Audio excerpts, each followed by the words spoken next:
Babbling Brooks.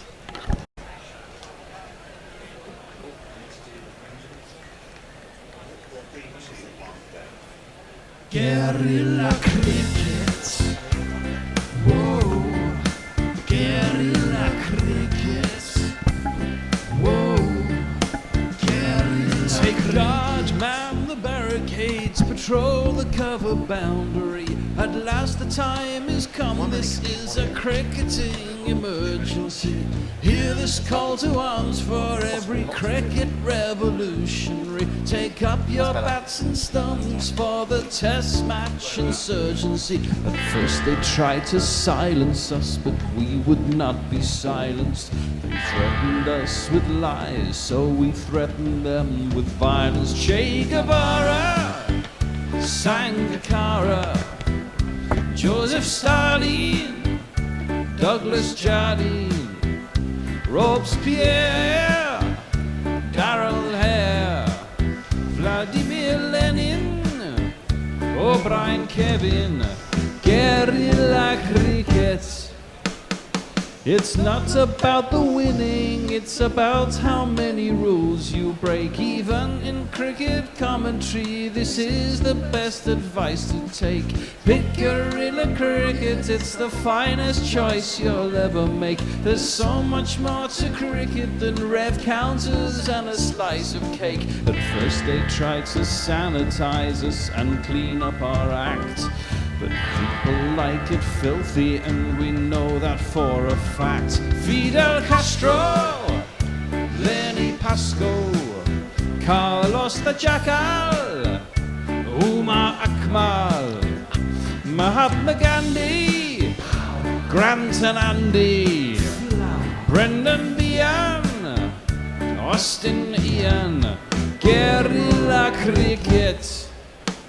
Stick with us, cause you know we're not the kind of thing that you see on the TV and the radio. So vive la revolution.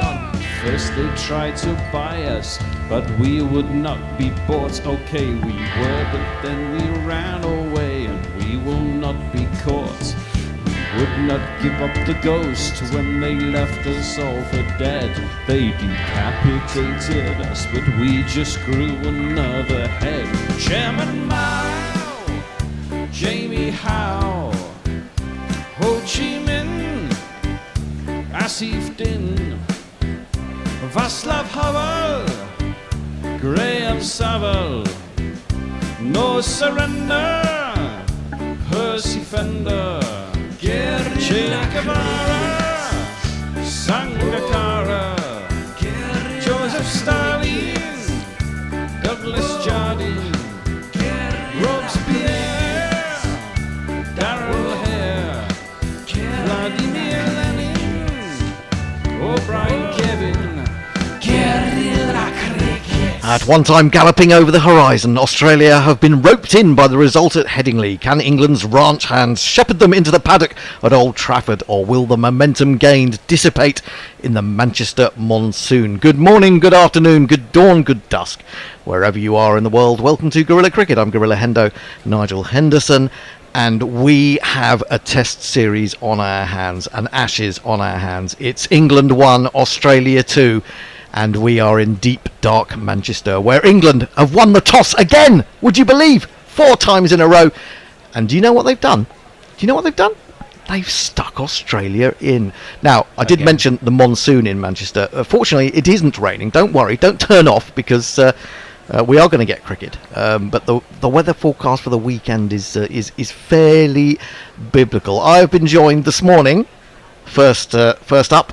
I'm not surrounded by Australians. Although we do have a distant Australian in the all alone in Moonee Ponds, because he's been deserted by Kat and Dan, who've come over to see the Test match, amongst other things. It's Russ. Morning, Russ. Good morning. Just me and the kittens in the box. Just you and the kittens. Well, that's a very nice position to be in, surrounded by kittens. And next to me, taking over from poor old Messy Jez, the weather cave has gone down. The weather cave has been flooded, and he's unable to join us before 1 o'clock. So stepping into the breach, a man with all the figures, most of them shapely. It's Tony Bishop. Hello, Hendo. Hello, Ross. Hello, everybody. Exciting stuff, this. Oh, isn't it? Isn't it just? Do you feel, Russ? Did you feel like you needed that break of sort of 9 days? I really feel kind of refreshed by that. What do you think? I think I needed a break about 9 days before those 9 days, but I do feel refreshed. Yes, yes, Don't absolutely. forget they're nights for us. Oh, they are nights for us, of Yeah. course. Yeah, I forget. Yeah, so we're all being fairly sort of Look. excited by the fact that we're. Is that Bill Beaumont? That is Bill Beaumont's Beaumont going to ring the ringing bell the at bell, Old yes. Trafford. The famous England former rugby captain. I'm sure most of you know of him. Yes, so here we are. We're back at Old Trafford, and the sun is it's trying to find its way through. England have won the toss, and they've looked up and seen some clouds around, and they said this is the day for Jimmy Anderson, who comes back into the team in place of Ollie Robinson. That's the only change to the England side. The Australia side, and we should talk to you about this, Russ. Going in with an all-pace attack, no spinner for the first time in 101 Test matches. Todd Murphy has been left out. And we've got two all-rounders in Mitchell Marsh and Cameron Green. Incredibly strong batting lineup. It is. It almost like both teams have decided, you know what, none of our top order can bat, so let's just play like a million all-rounders and an all-pace attack because we don't trust our spinners. I think the Todd Murphy decision does come down to Pat Cummins doesn't quite know how to use a young spinner. Yeah. And Nathan Lyon, didn't need that guidance. So Yes. Disappointing. I think I would much prefer to see a spinner. Cummins obviously didn't bowl him very much in the last test, though, and I think that's reflected in the choice. Yeah, I think so. I mean, he was a bit of a spare part, although he did get Ben Stokes, didn't he, in the first innings, ultimately. Now, Tony, England have decided to play their worst number 8 at number 3. What do you think of Moeen Ali keeping that position after the second innings at Headingley? It's a decision by default, I think. Joe Root doesn't want to do it. They want to protect Harry Brook, who didn't look comfortable doing it by any manner of means. Who else would you do? The one viable option, genuinely, if he's not going to bowl much, would have been Ben Stokes. Other than that, even Moeen Ali's own aspirations for it, if I can get through 10 overs, never mind getting at least I've taken the shine off the ball and given their bowlers a bit of exercise. So that seems to be all he's interested in. He's not setting his sights too high. He's not setting his sights too high, despite the honey he's been applying to his, his ropey old finger. The honey-fingered Moeen Ali.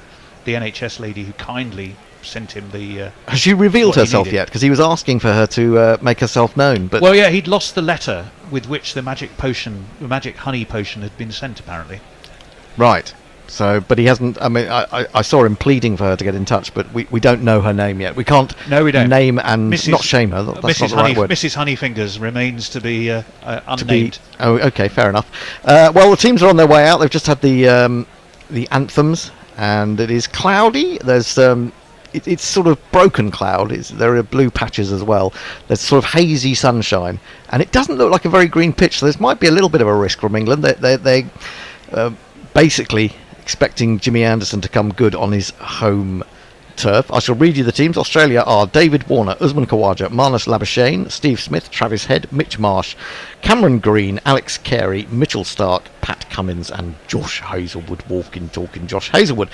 England line up like this: Zach Crawley, Ben Duckett. We've got a new Ben Duckett piece of merchandise for you. We'll tell you about that a little bit later. Moeen Ali, Joe Root, Harry Brook, Ben Stokes, Johnny Bairstow, Chris Woakes, Mark Wood, Stuart Broad, Jimmy Anderson. Those last three not necessarily in that order. We're almost ready to go. Let's get ready to jingle people up.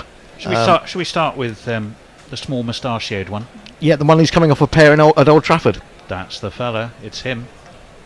He's quite good with a bat. He's got a stupid moustache. He's short and he's fat. He's got a stupid moustache. He's a bit of a twat. He's got a stupid moustache. David Warner's got a stupid moustache. And almost inevitably, it's going to be this chap bowling. Although I'll have to find him. Where's he gone? It's amazing how they move around, isn't it? In that They in do that seem singles to. cut. They do, I yeah. literally don't know how they can do it. Here he is. There he is. Sweep the leg, Brody. Got the best headband around. Something has got to keep her down. Got the best headband around. Your ego ain't gonna be kept down. Got the best headband around. even though your hair is thinning now. Yes, so David Warner got a pair the last time he was in England, playing against England at Old Trafford, and 4 slips have gone in to snatch up, hopefully, any offering from Stuart Broad's bowling. Stuart Broad, of course, has got him now 17 times in Test cricket. Is that Josh Wilson? It's Joel Wilson. Joel Wilson. It might have been Josh Wilson. It is Joel Wilson. He's out there, so we can expect some interesting It's cloudy. decisions. He's got his dark glasses on. That's encouraging. Broad quite wide on the crease, and it's cut by Warner. Now that is a way to get off a pair at Old Trafford. He smashed that away to the extra cover boundary. It wasn't a great ball, but it is 4 runs.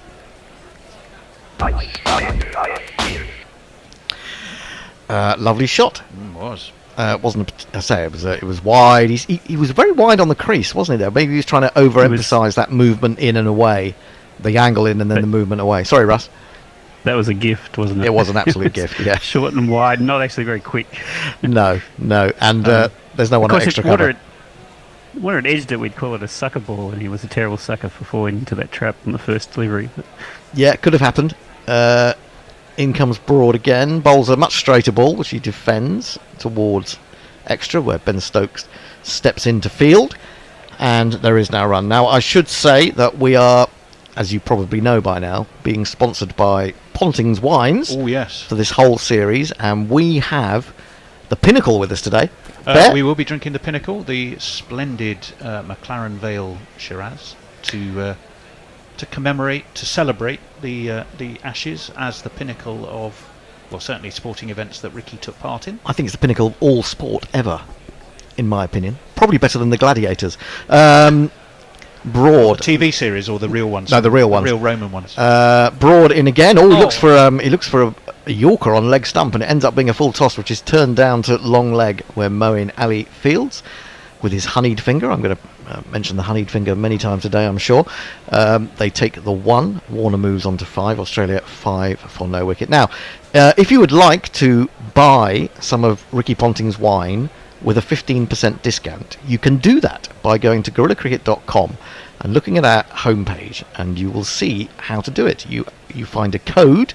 I think it's GC Ashes 2023, all lowercase, and that will link you to Ricky's website itself, and that's where you can order. And really, if you can help us in no other way, then please do order some of Ricky Ponting's wine, because we wouldn't like to go back to Ricky Ponting's wine and say we've sold none. Well, I'll tell you after this ball. Oh, Actually, you got news? Other little news on the wine drinking front. Broad into Khawaja for the first time. We haven't Khawaja up. Oh, we haven't Khawaja'd him up. Well, let's Khawaja up before we do anything else, and then I shall give you my other bit of. One overseas now plays for Australia. We fell in love with Usman Khawaja. One overseas now plays for Australia. We fell in love with Usman Khawaja. Now, just before you say that was a Mog jingle, and there was a message from Mog this morning saying that he may not be able to join us today because he's got some new axes that he might be fondling. So I hope he's having a lovely day with his new axes. Broad is in, looking for the full 1, and clipped through mid-wicket, or up to wide mid-on, where Mark Wood fields, and they take a single. So Khawaja off the mark as well. Australia 6 for no wicket. Tell us more about the wine.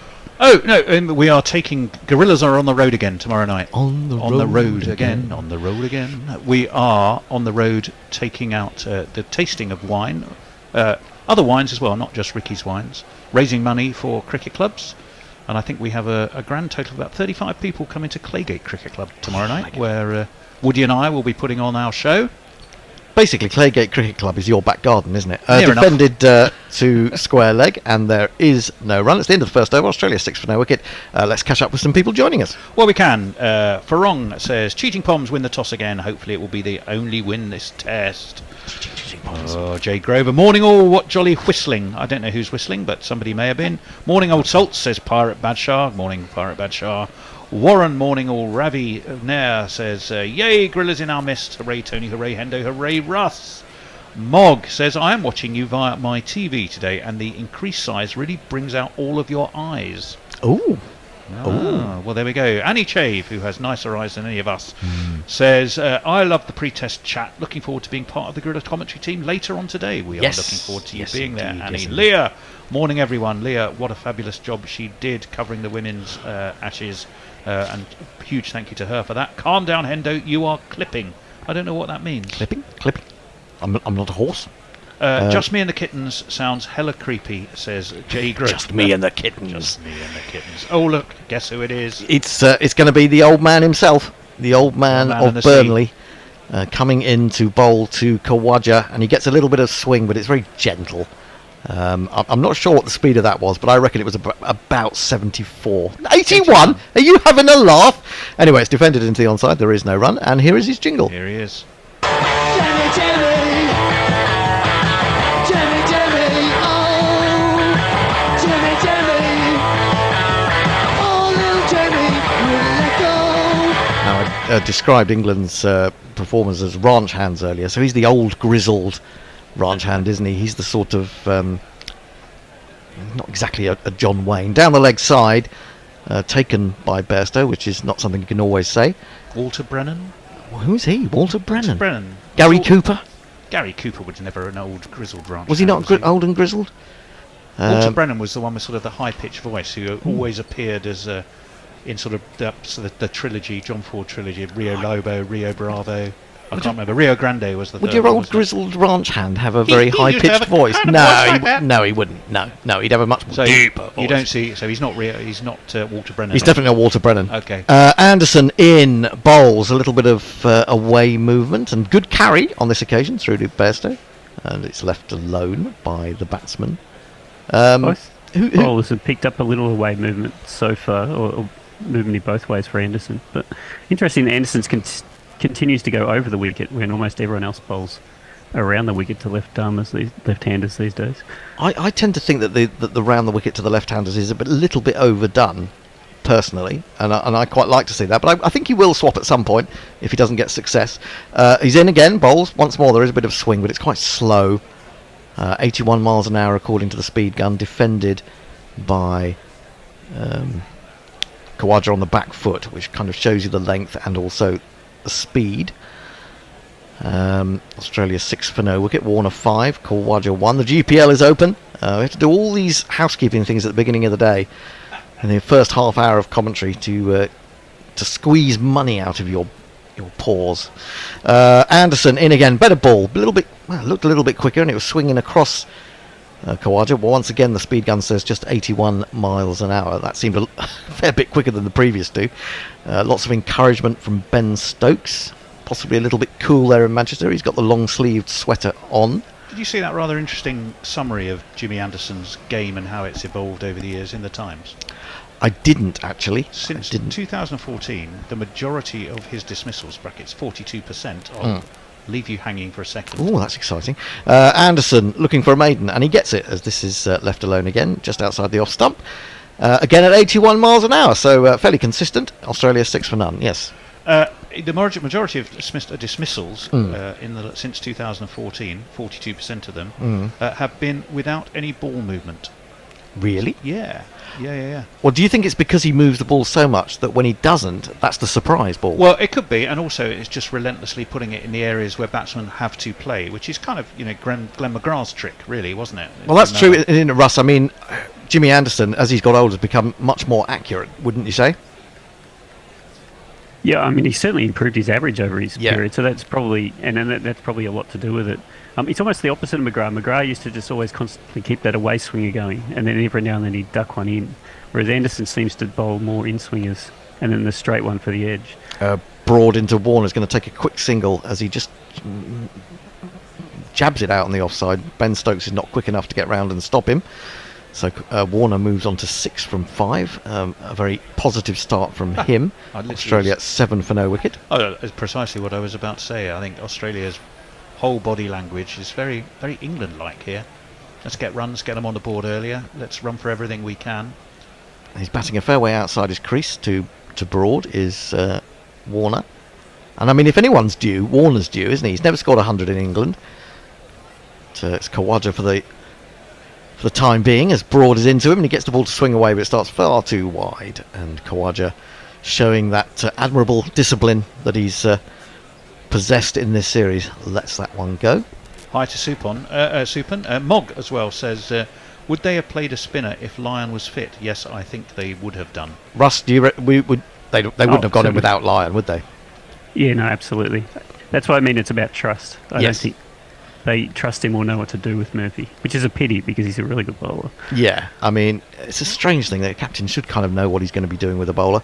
But if you've got these pitches which are, very good for pace bowling, this is defended. Well, he tries to defend it in the onside, hits him on the pad. Broad is quite excited, but I think it was going well down the leg side, probably over the top as well.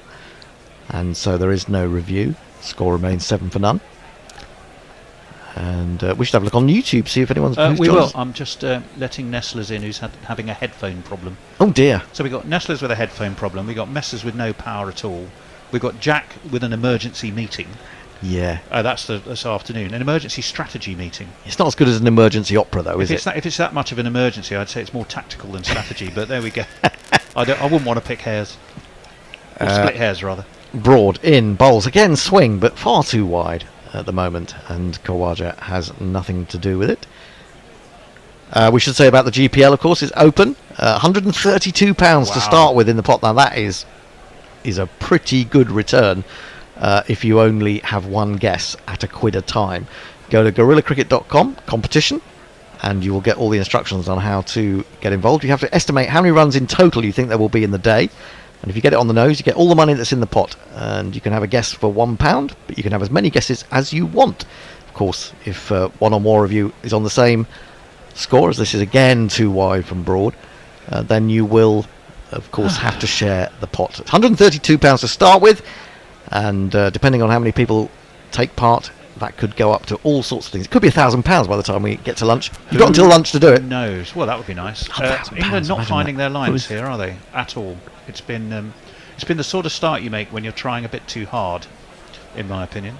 I hope I'm wrong. I don't think the line that Anderson had was too bad. It's Broad, really, at the moment, isn't it? He's far too wide. I got a feeling he's going a little bit wider on the crease, trying to sort of accentuate any movement, but it doesn't seem to be quite working for him. Again, that's too wide. That was a little bit straight, but it was still quite wide.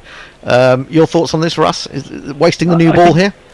The trouble for Broad is he's just getting enough movement and the angle that if he pitches it so it's going to land on the stumps, it actually is probably most likely just going to drift down leg side. So he's trying to keep it outside off and then can't get it to, challenge the batters. He might be better off potentially doing what Anderson's doing, you're going over the wicket. Come back over the wicket for a bit, yeah. But then you're kind of taking the LBW out of the equation when you do that, when you, again, swinging it the way he's swinging it, which is away from the left-handers. Very true, very true. 7 for no wicket, third over finished. See, those clouds are pretty high. Well, loads of people on YouTube, so I'm going to do some hellos. Richard Burton, broadsword. He's back. Broadsword to Danny Boy. He's in France, apparently. Love from France, and great to be back with the Gorilla team, and love, come on England. Revenite FC, at last cricket is back. Good to be with the Gorillas. Come on England. Kevin Collins, hi from Moscow. Greetings, Gorillas. Don Diego de Silipants. Anderson bowls to Warner for the first time, I think, this morning, and he gets that one to swing away for him, but he plays it with confidence even, into the offside square, and there is no run. Let me just do a few new names to me. Anyway, Finlow Paish. Benin back online. Come on, Jimmy and Broad. Don Diego de Silipants, again, hi to you. Neil B. Got 2 days off. That means I'll be wasting them watching you rather than doing something productive. Well, we're very glad you are, Neil. That is productive. M. Dial M for messages on YouTube. Oh, he's found an edge there. And where's it gone? It's gone wide of the fourth slip, and it's going to run down. It does annoy me. It does annoy me. You know it annoys me. There's no third man. It's 4 runs. You ask where I live, here's the address I give, the phone. You might say that he had some control over that shot, if you were being generous. It was semi-deliberate, wasn't it? Yeah, yeah. I'd rather have a fourth slip than a third man, but you've got to take the odd boundary when you. Do you know what it is? I think it's because in club cricket you always have a third man, and when when you're an opener, you think there should be 4 free runs for me down there, and when there aren't, that's hit him on the pad. He's left it alone, probably pitching outside leg, and Anderson was interested for a moment. But, he's not going to review it. A big grin from David Warner. He's done a lot of grinning for a man who's not scored many runs in this series or ever in England. I think There was a part lot of of the chat in psychology. between the tests of the relative effectiveness of the different openers, and the idea that, well, Warner, although he's not scored a lot, did manage to kill the new ball relatively well. Crawley as well, kind of same discussion. Anderson. Oh, that's a great ball. What on earth has that done? They're appealing for LBW. I'm amazed that it didn't actually take the off bail. Ben Stokes is saying that's probably too high, isn't it? That seemed to me as if it was swinging away and then came back in again. It seemed to wobble extraordinarily. There's a lot of discussion going on, but I think they're going to be too late to review it anyway. Yes, it's run down to until there is no time left. So Warner is reprieved, if that's what it was. He remains 10 not out. Interesting you should say that about Crawley. As soon as you were saying that about Warner, I was thinking the same thing about Crawley. And in fact, it's got in some pretty. Oh, it was dropped by Bairstow anyway, so it doesn't matter if he got an edge. Anderson in again, bowls again, a little bit of a away swing, but it's played into the offside. Moeen Ali's in pursuit from cover. They'll get back for a very comfortable 2. Yeah, there was an article trying to make out that Zach Crawley's actually been brilliant in this. Well, not brilliant, but good in this series, and to some extent he has, because he has got England off to these reasonable starts, and he puts Australia a little bit on the back foot by doing that. But he still hasn't played that match-winning innings that I'm waiting for, that we were told he was going to play. So I still reserve judgment on Crawley, although he is quite fun to have up there in some respects. Anderson in again, bowls. This one doesn't do anything, goes across Warner. Maybe that was the ball that doesn't move, one of the 42 percenters that takes wickets, but it doesn't on this occasion, and it's the end of the over. Tony? I shall carry on. M tells us the sound is clipping. There's a few comments on Sound Bear. I don't know if there's anything you can do. I can't hear myself very well out of my mic, for example. Martin Parsons, come on, old guard. I think he's referring to Jimmy and Broad rather Not than us. us, Hendo, but there we go. Could be us. Sagnik Data. Warner's going to get a big score in this test match. Maybe right. Rich Turner, hello Rich. Last heard telling me off for my lack of knowledge of Asia, South Asia and Southeast Asia. Indeed. But it says, good morning, sorry I'm late, busking. George Cunningham, where can I watch this in Spain? Good question. I don't know unless you have a VPN. Otherwise, listen to us, George. Nosaj Jan, good morning. Come on, England. Bless you. Broad starts in the over. It's 13 for no wicket. Khawaja gets in behind this one, which is a rare straight one so far this morning from Broad. It's defended into the pitch, and there is no run. 13 for no wicket. We're into the 5th over of the morning of this crucial test match, and we saw England's women go so very close to grabbing the Ashes, but at least putting indents into that one-day Australian side. And now England's men need to follow that up and see if they can bring this Ashes series level and send us to the Oval in great excitement. He's in straighter again, but too straight perhaps this time, as it's worked by Khawaja. Chris Woakes runs back from square leg to field. They get through for another comfortable 2. The ground at the moment bathed in sunshine, and Australia have moved on to 15 for no wicket. Warner has 12 and Khawaja has 3. Jay Toddy says, good morning lads, great commentary, thank you for that. Darren Cross says, can Broad get Warner yet again? Well, we're going to wait and see. Mark Ward, afternoon from sunny Czech Republic. Rivante, Jimmy's bowling well. Well, he didn't start off that well, he's found his line a little bit more now, Rivante FC. Well, Broad is the one who was a little bit more wayward this morning. He's in again, much straighter, hits him on the pad too high. Excitement from the slips, but they must know that's passing over the top. Who's the other umpire today? So we've got Joel Wilson. Mr. Menon. Mr. Menon. Oh, he's a fantastic umpire, isn't he? He's Nitin Menon. He's the seeing eye for Joel. Poor old Joel. He takes a bit of stick, doesn't he? Usman Khawaja's been a real mainstay of this team. 141 and 65 in the first test, 17 and 77. And he's still got another 40 in the third test. A very difficult man to dislodge from an England point of view, especially for a man who wasn't expected to do much. He's in, a little bit wider of the off-stump. Good carry through to Bairstow, as once more Khawaja leaves it, then just scratches out his mark and checks that Bairstow isn't going to run him out, and then goes for a wander down the pitch. Is that temporary stand at Old Trafford? It does look tremendous. I presume it's pretty good to be sitting in as well.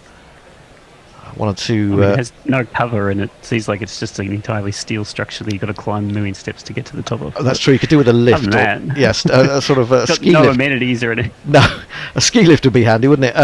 You've got to mountaineer your way up. This is left alone again by Khawaja. But it looks like once you get into position, it looks like a good place to watch the cricket from. 15 for no wicket. I haven't been to Old Trafford in 30 years. Good Lord, I have. I've stayed in a hotel not that long ago, just before the pandemic, I think. They were still playing with the pitch 90 degrees to the angle that it is now when I last went to Old Trafford. Crikey. Anyway, is Broad again. Final ball of his third over, and he hits him on the pad. That's worth a shout. Well, he's given it out, has Stuart Broad, and now Joel Wilson has joined in the fun, and he's given that out. That looked plumb to me. Have they found their way through? Usman Khawaja at last. He's on 3 from 19 balls. He's going to probably review it. Hasn't done yet, and he is going to do it with 1 second left. But I thought on this occasion, I got the impression that Stuart Broad was quite right to be running down and not actually even looking at the umpire celebrating that wicket. It could be the first one down. Australia maybe 15 for 1. Shall we have a review jingle? We can do. It's going to be one of these. Better out than in, better in than out. Ah, better out than in, better in than out. In, out, shake it all about. Doesn't look like an inside edge. How do you read that one, Russ? This looks relatively plumb to me. At first, I wasn't sure if Usman might have managed to get outside off stump, but he's been hit on the back pad, and it's going to hit the top of his middle. It's probably going to clip, isn't it? That's the thing. I Probably think. a bad review. All things considered. Yeah, it could be a wasted one. I thought it hit him lower actually than it actually ended up doing so, but it is hitting. Yeah. There's a cry of excitement from the bear in the green room, and Stuart Broad has made the breakthrough, as he so often does. LB, LB, LB. I get it. I get the joke. LB. Very good, Jeff. Oh, Struck in front of the stumps. LB. song's that based on? It's Let It Be, isn't it? Oh, Let It Be, LB. LB. Yes, you see, I get the joke. You get Crikey it. Moses. God, it, How did I not it's a get bit of a that? struggle. It's a bit of a struggle. That's appalling. Russ, early wicket. Are you shaking? Is scratching Tendulkar pouring the ground? Probably because he wants to get out of his enclosure. But right. No, I'm not concerned. I mean, you expect an early wicket. There's movement around. As long as Broad doesn't get a head of steam roll through the next 2 or 3 players. Yes. Well, obviously England supporters will be hoping that now that he's got one. That was one of the rare ones where he does the celeb appeal, where he doesn't look back at the umpire, but you felt, actually this one is out. Sure. Per the analysis, he's actually pretty accurate when he doesn't bother to look back of whether or not it's out or not. So Usman should have taken that on board and considered it before he did the review. Maybe it was all part of a plan to bowl wide and terribly for the first 2 overs and then start bowling straight. Lured them into a false sense of security. New man is at the crease. The man that we all rate, but the bear doesn't. It's Marnus Labuschagne. Here he is.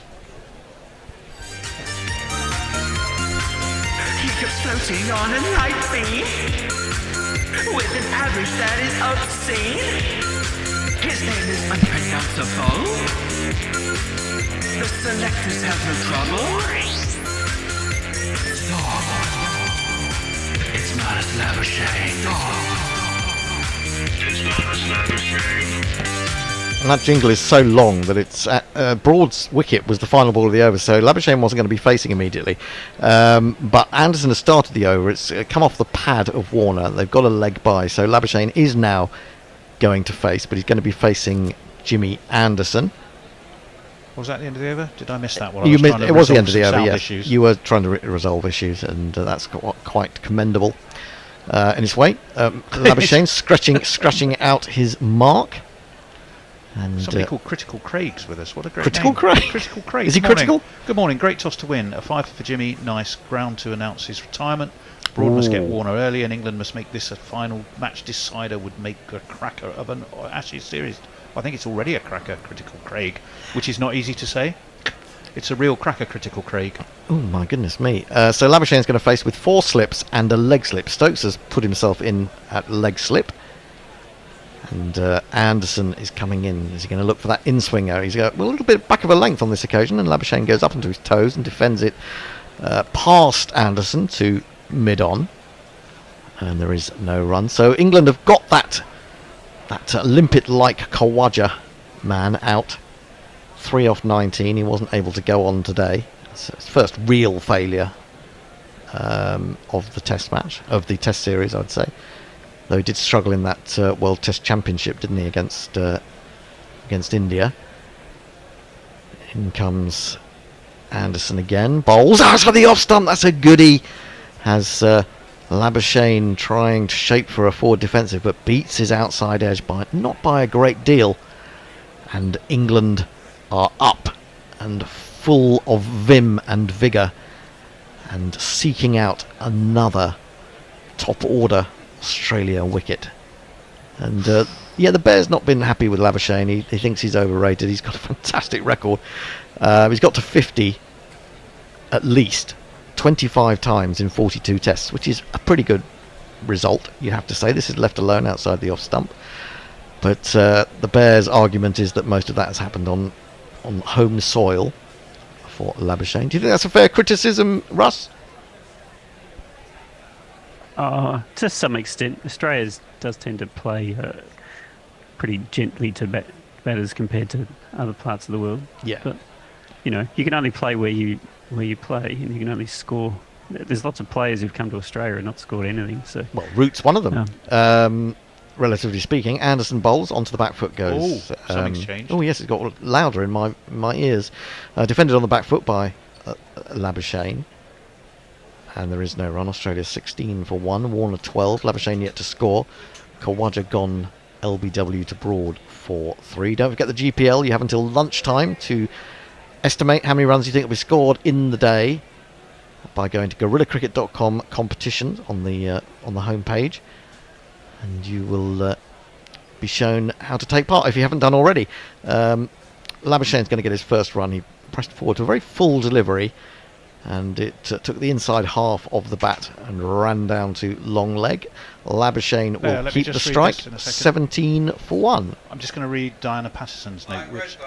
About bus. Okay, she said you're in the audio bus, but I think she means business as opposed to a vehicle. You're in the audio business, and you don't know what clipping is really. Turn down the volume so all your voices will be broadcast well. Soon I'll have to explain cricket to you.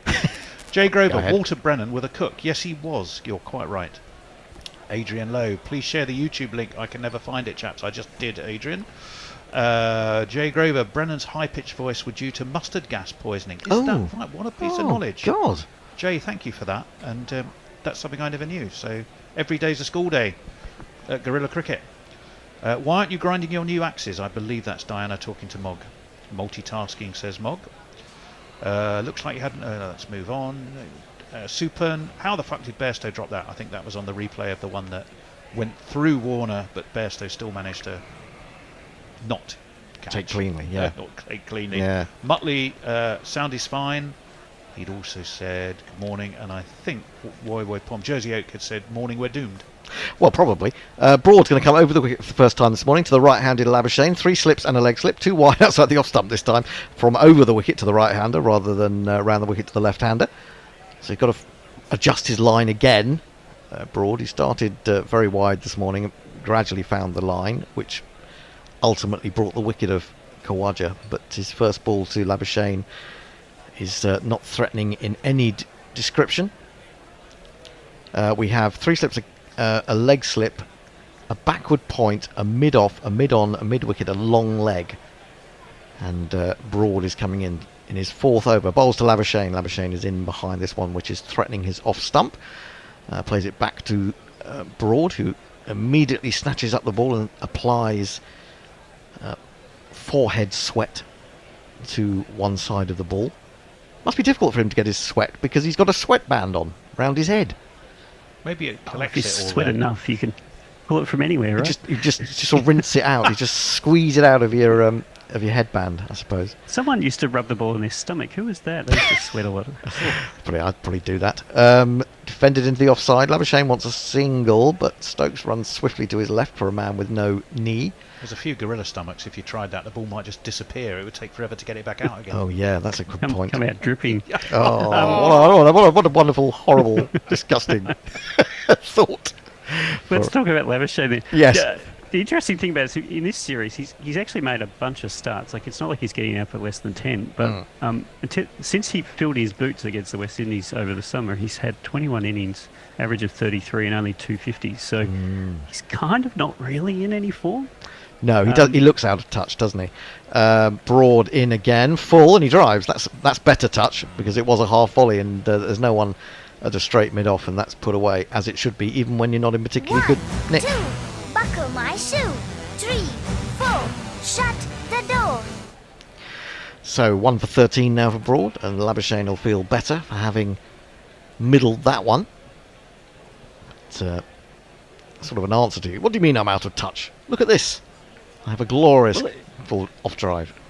It's fascinating to see a player he's only had 2 scores under 10 and only 2 scores over 50 and no hundreds in that period. So he's just getting starts and not doing anything. Oh, what a ball that is from Broad. It swung massively into Labuschagne. So much, though, that he left it, really, thinking it was going to go harmlessly outside the off stump. It hit him on the pad, but it's probably too high, and he probably got outside off just about. But there was a serious in-swing there from Broad. Really was. But it's a no ball anyway. So wouldn't have counted. But in terms of, it's encouraging just because of the amount of swing he was able to get. Yeah, he's definitely found his line more in the last couple of overs, obviously. Well, that's getting gone a that wicket as long well. way. And but for height, Labuschagne would have been stone dead. And also for the fact that he overstepped. Broad, herring in again. Bowls to Labuschagne, looks for it again. He's trying to turn this on the onside, and he actually gets a bit of a leading edge through mid-off. Stokes is chasing it. They should get back for 2. Might even think about a third. No, they settle for the 2. So Labuschagne moves quickly on to 7, but he was definitely looking to turn that into the onside with the swing. And perhaps it didn't swing quite as much as he thought it was going to, and he gets a leading edge there. The middle on that edge is fantastic. That's I know. to the boundary. I remember playing a really good shot off my leading edge that nearly went for 4, and it was weird because you felt like you timed it, and yet you knew you couldn't have done because it's gone off your leading edge. Very strange. Broad in again, bowls down the leg side this time. Johnny Bairstow won't be able to get across to that. You're expecting too much of Johnny, and that, I'm afraid, is 4 unnecessary buys. Do we? I never know if we have a buyers jingle. Not really. I don't think we just do a 4 jingle. Just do a 4. Here or it just, is. Or just talk. 1 and 2 and 3 and. Right, I'll just do one. Let me do one more over because I want to get in a couple of things. I want to tell you. I'm hoping that the Bear is putting up a new piece of merchandise, and the new piece of merchandise is going to be the Ben Duckett bucket. It's a bucket hat with Ben Duckett's face on it. Now, what more could you ask from your favourite internet commentary service? We try everything for you to squeeze money out of you. Please go and buy a Ben Duckett bucket. Please buy Ricky Ponting's wines, and please become a patreon.com/Guerrilla Cricket, or the other way around. Anderson in, bowls, brings that one back into Warner. That surprised him, and it's got trapped in the top of his pad. He lets it dribble out, and in comes Harry Brook to complete the fielding. But suddenly we talked about this before, haven't we, Russ, in England?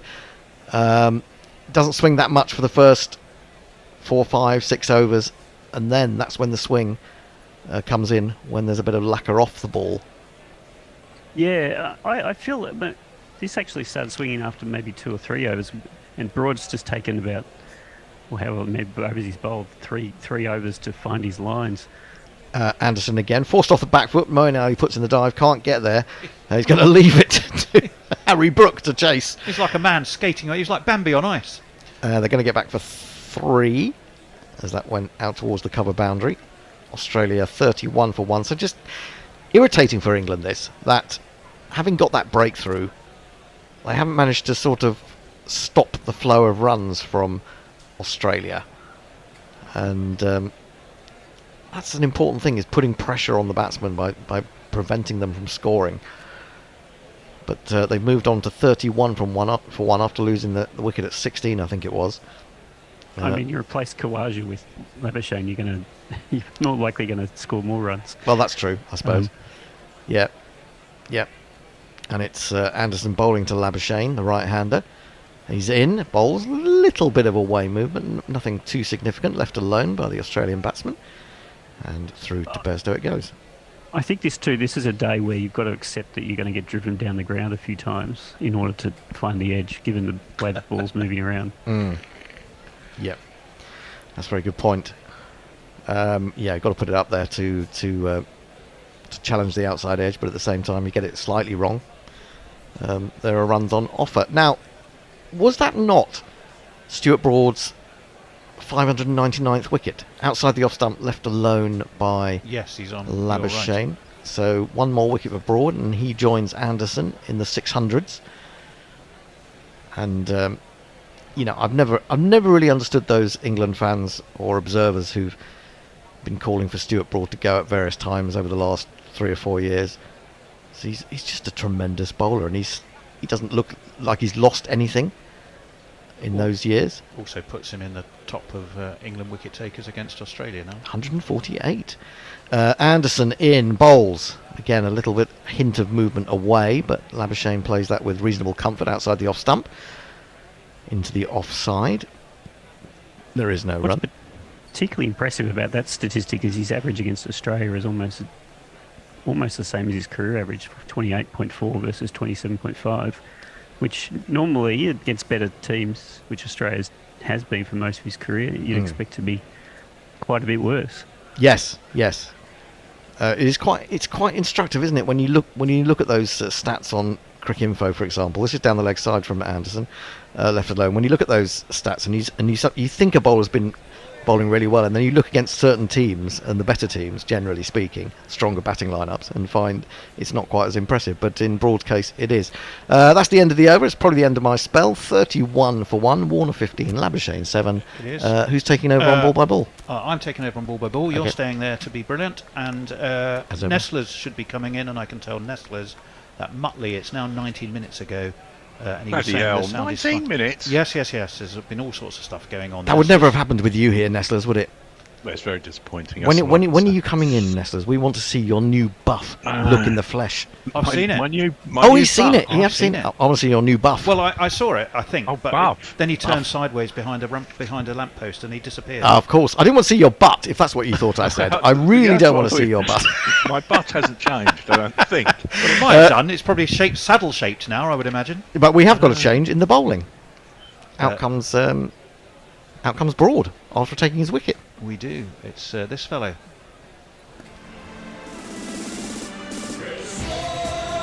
He's on Instagram, and he's a Twitter fan. On the Ashes tour, not Ben Stokes, but he'll have to do. It is Chris Woakes. He's going to be bowling to Warner, who started off the day in spectacular fashion. And this one he just defends back to Woakes, who's on the money, and shows a little bit of footballing skills as well, with a little bit of keepy-uppy. But there is no run. Yes, it was a real statement of intent. England won the toss again, and despite statistics suggesting that the opposite might have been the way to go, they once again decided that bowling would be the choice they'd take. Australia have moved to 31 for 1. They have lost Khawaja, LBW 2. Broad. This one's defended into the onside, fielded at mid-wicket, and there is no run. So they've moved on to 31 for 1. They have lost, crucially, that first wicket. But Warner started the day much as I think Crawley did in the first test, didn't he, at Edgbaston? A very similar shot. It was wide. It was there to be hit. Broad hadn't found his range, but Warner absolutely creamed it away through extra cover for a 4 off the first ball of the match. Since then, of course, they've got. We're looking at Daniel Vettori, who's on the coaching staff. That one gets a very leading edge in a way to back a point. Anderson does the fielding.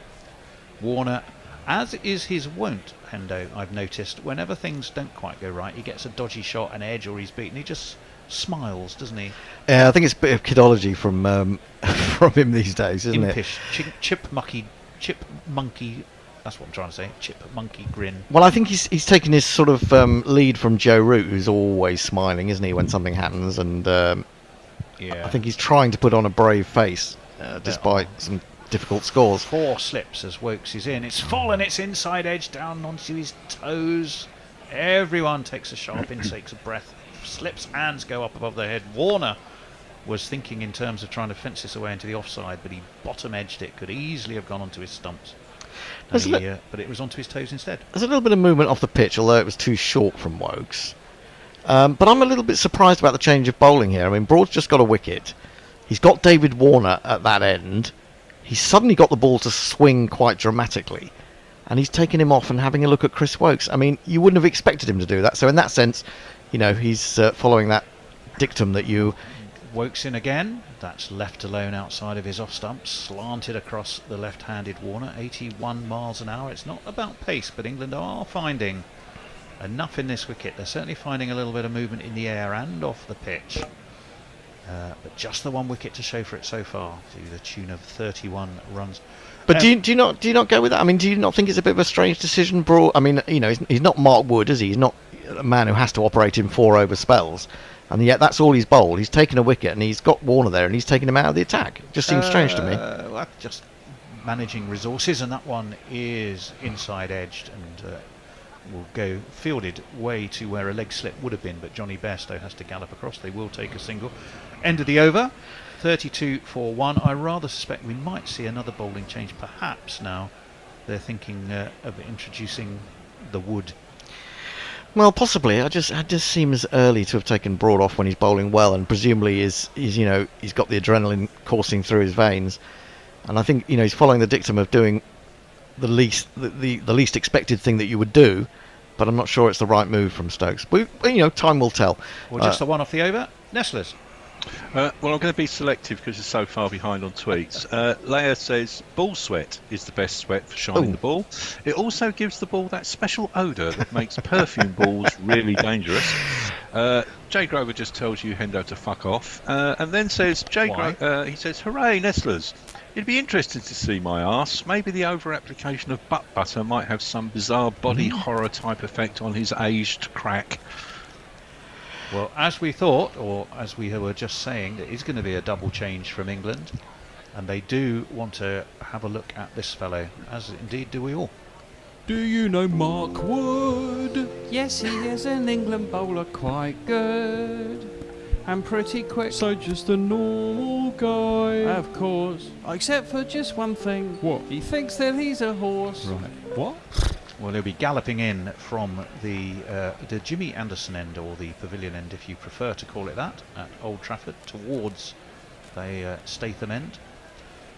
And he's crunched away again, and Warner, just as he did for Broad, has got on top of that, but he doesn't quite get all of it. It is going to be pulled in just short of the extra cover boundary. Ooh. But they have to hurry too. That throw came flying in, and I think they got back for 3. Yes, they did.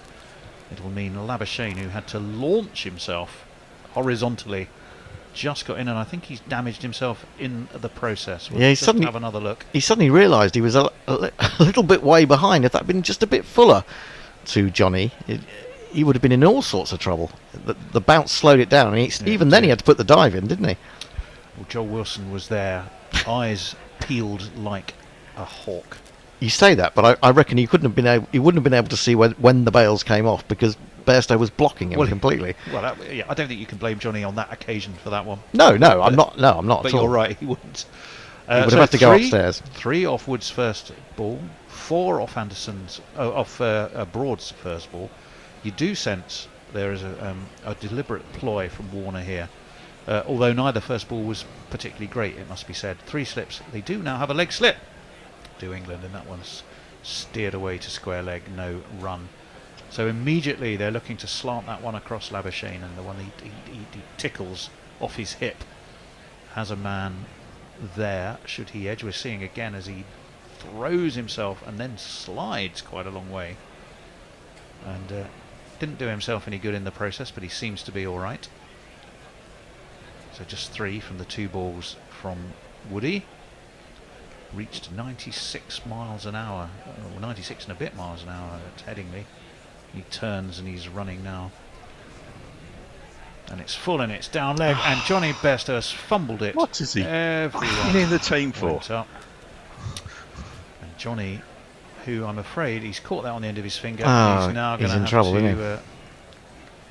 Well, He's in quite a lot of trouble, I reckon. Get him off. we're having a look. Has he damaged? Let's see what. It's a little bit short. It is down leg. I don't think there was any edge from Labuschagne, and Bairstow just didn't judge it. He just seemed to be. It was. It's dipping his on him. gloves It's were dipped on him. underneath. Do you think that's what it was? I think it's the dip, yeah. I mean, it's not easy for keepers, but I mean, if you're meant to be among the top rank of international wicket keepers, you've got to be able to deal with those to a certain degree. Well, he's going to continue. I don't think the man with. There's been no magic spray brought on. He's. I'm going to say gingerly. One always has to be careful in the use of that word. But he has rather gingerly reinserted his hand in glove. He's faking it. Oh, yeah, of course. I think you're right. To cover up for him dropping the ball. Yeah, could Would. be. He may be fired up by that. That one's fuller and defended well by Labuschagne. Out towards mid-wicket. No run. All eyes on Johnny B. He's dropped a third of the chances that have come his way. In fact, the stats between him and Carey in the series are pretty ugly, it has to be said, but we kind of knew that. I think it's a definite ploy here to involve that man at leg slip. He is aiming it into sort of his hip, into his gloves, and hoping to get a sort of little brush down the leg side where either Bairstow or the leg slip could take a catch. 35 for 1. Mark Wood with those 3 slips and a leg slip, and that's on off stump, and it's played nicely down into the ground off his toes by Labuschagne, and he will get a single, and we will move on to 36 for 1. Just touched, he's been cranking it up. He's moved up from 87 with his first ball, a couple at 91 and 92, and that was quicker at 93. So Mark Wood is going through the gears in his first over. He sustained it most of the way through Headingley, didn't he, his pace, although notably in the second innings it had dipped a little from memory. Yeah, yeah. 36 for 1. As Wood will be in once more over the wicket to the left-hander, who plays it nicely, does Warner. Guides this away out towards the cover boundary. It should just be hauled in. It is. And they will come back for 2. 3. 3, beg your pardon. 10 overs complete. 39 for 1 the score. And we'll give Nassers plenty of time to update us. Willow Moon is listening from hospital while I wait for my Achilles repair surgery. Thanks for making the wait more bearable. Well, I hope that goes well for you, Willow. James Song Armstrong says, is it true that if we get to day 5, the Gorillas are doing a Barbie fancy dress? I don't know about that. Stephen Kelk has sent us hard cash. Oh, good. Thank you, Stephen. Okay. Naked for Fun Pornbot has joined in saying, Nettler's butt appearing in Last Tango in Epping.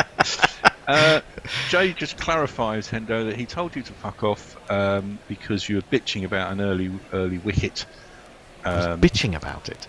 I don't know, yeah. Mog just says, fuck off, Bairstow, fuck right off.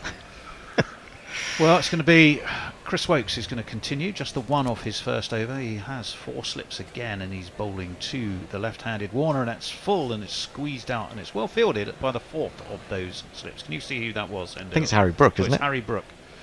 Again, rather well, we're talking about poor old Johnny B. Harry Brook rather rescued him on one occasion, that big steepling top edge that everyone said that's got to be Bairstow's, that's got to be Bairstow's, and he just seemed rooted. And Rook in the end had to come running round from forward short to take it. It was sort of down towards fine leg, wasn't it? And that, it was definitely Johnny's catch. This one's well defended by Warner. Good, accurate, probing stuff from Woakes, but no success for him so far, but just the one run that he has gone for. Well, I mean, I may be proved wrong, but I think this is a flawed decision making from Ben Stokes. I certainly think he should have kept Broad and Anderson on for another over, because they were getting the ball to actually swing quite dramatically, and that wasn't true in the opening 2 or 3 overs. Woakes in again. Attempted cut too close to his body. Warner can really just stab it down in the ground towards backward point. Yeah, Johnny's stats, I'm afraid, if you look at them, if you look at chances, 22 to Carey, 20 to Johnny. Dismissals, 20 for Carey, 12 to Johnny.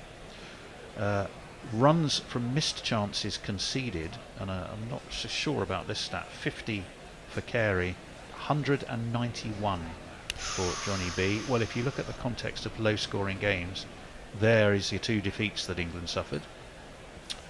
As we wait for Woakes over the wicket, he comes. That's pulled. It's pulled beautifully past square leg from Warner. That's going to go all the way. Everything was right about that shot. I'm not sure Woakes has quite the pace to deliver the ball that he tried to deliver there. All right. Ah, the Bear is arriving with the pinnacle. Pour it, please, sir, Yeah, if you don't mind. Yes, I was wondering whether if I Just leave a it little, there. just a before little he- drop for me, thank you. The That's fine, that's McLaren fine. Vale Shiraz is going to be ours to enjoy and savour in just a moment. This is my breakfast. The Bear making the finest sommelier you would find anywhere, as it's defended by Warner away into the offside. The finest Is- smellier. He's you say? smellier than most The sommeliers. sommelier, the most sommeliers, yes, indeed. Let me finish giving you those Johnny Bairstow stats, although they're not really anything to do with pinnacles or indeed anything to celebrate. 20 byes allowed by Carey, 46 in byes allowed by Johnny B. Batting average is pretty similar, and 30% of the chances that he's had have gone down for Johnny B. It is a pretty poor reading. That one is defended well by Warner. Back to Chris Woakes. It means at the end of the over it's 43 for 1, and whilst we enjoy our pinnacle Shiraz, we can go back to Nestlers. Well, Jay Grover reckons Joel Wilson is like the pale man from Pan's Labyrinth. Great film. Never seen it, never seen it.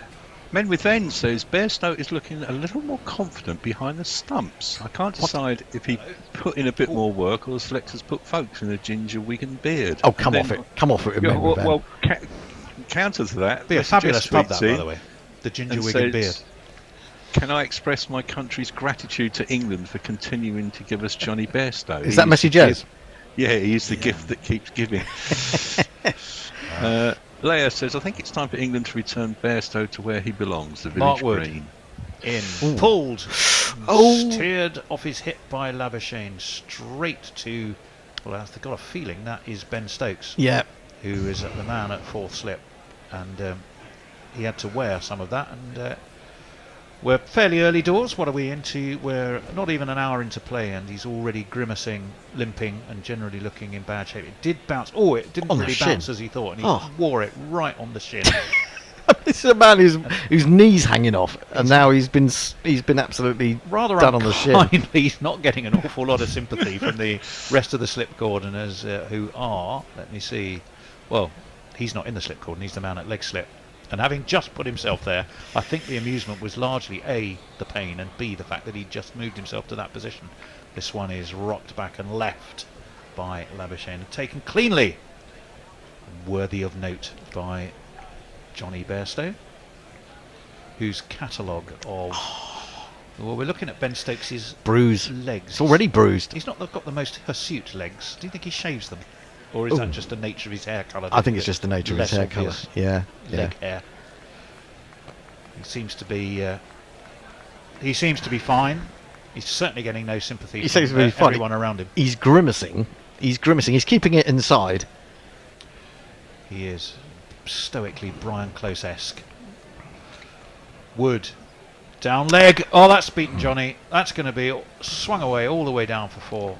Given us 4 byes, I'm afraid. And, well, you could argue whether Johnny should have got that. Personally, I think he should. Giuliani had his reasons for selecting his landscape seasons. Right, I think this is unlucky for Bairstow. He might have done a bit better there. Yeah, but, I think so. But at the same time, he was probably only going to parry it at the very best. And they are operating, trying to get this catch at leg slip. It's very difficult for a wicketkeeper at that pace. We're going along at talking a pace. Australia are advancing at a decent pace here, 47 for 1. This one, though, is defended back to Mark Wood by Labuschagne. I think England have got it wrong here. I don't know if anyone else agrees with me out there, but you're taking off two bowlers who are bowling well, one who's just taken a wicket, one who's taken the wicket of the man at the other end 17 times. You brought Woakes, who doesn't swing it as much, maybe gets a bit of movement off the pitch, and then you bring Woody in. I know he had a really good test match and was man of the match at Headingley, but I think the ball was just really beginning to swing, and it's not swinging for Wood a great deal, and it's not really swinging for Woakes. Well, you're not wrong. They're going at 4 and 0, just over 4 and over Australia, so they're not hanging about, as this one's well defended into the offside by Labuschagne. Still 47 for 1. We're nearly at the end of the 12th over of the morning. We've had 4 each from Anderson and Broad. Broad, the successful bowler so far, removing Khawaja LBW, and then that double change that brought on Chris Woakes and Mark Wood. The question is whether Stokes works this out fairly quickly if England don't get a wicket, and gives Broad another go. I mean, why would you take Broad off straight after taking a wicket with Warner at the other end? It makes no sense whatsoever. Labuschagne is going to be facing Wood. He defends well. 3 slips and a gully were ready. They won't be called upon. It is the end of the over. What was it, 89 miles an hour from Woody? It's 47 for 1 Australia, and we can go back to Nestlers. Well, let's go on to YouTube for a little bit. Dan Cross says Bairstow may not be the best keeper behind the stumps, but he has the potential to win a game with the bat on his own. Willow Moon says, oof, a full-blooded red wine before lunch? That's asking for trouble. Mark Ward says, what a load of bollocks, screw top wine? Very, very tasty screw top wine it is, by the way. Does it make a difference? No, I think these days I think that's old school sniffiness, I'm sorry to say that. Yeah. Willow Moon's 8 weeks in a boot so far, and the tendon didn't knit back together. God, dear. That's a pain in the... Sorry to hear that. Woakes is going to be in, defended away by Warner towards extra cover. Short extra, no run. Well, it was his calf, was it? Nathan Lyon did, wasn't it? But he tore it. It wasn't just a strain. It was, and I think everyone knew as soon as he'd done it that he'd done it. There was no way he hadn't. It was just he hadn't just tweaked it. You could see he was in serious trouble. And it has changed, I think, a little the shape of this series. The fact that Australia have chosen. I'll just hold that thought as we wait for Woakes. That's driven sweetly away through extra cover. Jimmy's sending his old 40. Is he in the 41 yet? No, not quite. He's on the cusp of it, isn't he? I think he's 40 on. Is it July the 30th or 31st? Yeah. I think. July 31st. Is that the last day of this match? No. Yes, it is. Yeah. Yes, no, it's the last day of the actual last Ashes. Day of the Oval, Yeah. Well, what a way to go out that would be. Warner moves on to 28. I beg your pardon. Moves on to 28. 49 for 1. I was about to say something. What was I about to say, Hendo? I was going to say something that's... Sorry, I'm not inside your mind. Well, no, but I actually started it and then I stopped. Woakes, that's jabbed down on and defended out towards point. I think it's a bit of an assumption to think that I'm actually listening to you. Pardon? Sorry, I wasn't paying attention. Yeah, I can't remember now. It was... Where was I going? Somebody remind me. I don't know. I've done that a few times. Was I talking about Jimmy? We were talking about Jimmy's age. That wasn't the thing I was No, it was before about. that. It's completely gone. It has completely gone from my head what I was going to say. You have to write it down while you think of it. Well, I can't... Have you forgotten to take your pills again, Tony? No, I think I'm all right on that front. Okay. Well, anyway, we are halfway through the 13th over. Australia are 49 for 1, and that one is left alone by Warner. And Johnny Bairstow on this occasion, again, takes that little move away towards first slip, and there is no run. Point to make about, especially the way that Wood is bowling, and with that leg slip, that if he's going to persist with that line, and they're going to persist with that plan, does Johnny Bairstow do what Alex Carey did against Ben Duckett at Lord's, I think it was, by altering his position behind the stump so that he's a little bit down leg side, and that of course led to the wicket of Ben Duckett there. In comes Woakes again, and a swing and a miss, and that was an attempted quite lavish cut from Warner, but it was past him through to the gloves of Bairstow. That will probably encourage Woakes. It's again one of those that the ball was just too close to try that shot to Hendo, wasn't it? Yeah, I think too he tried close to the body. I think he tried to hit it too hard as well. I mean, there is a gap there. He doesn't really need to hit it that hard, but I think he was really trying to lay into it, wasn't he? He was. That was a sort of a Duckett-esque shot. Duckett, who's got himself in trouble on more than one occasion, trying to cut when the ball is just too close to him to try that shot. That one is more conventionally defended, sharply run, good, swift single by these two. Away towards cover it went. And the 50 is up for Australia at the end of 13 overs. They're 50 for 1. Warner is on 29. Labuschagne is on 8. And I think we may be having a small drinks break.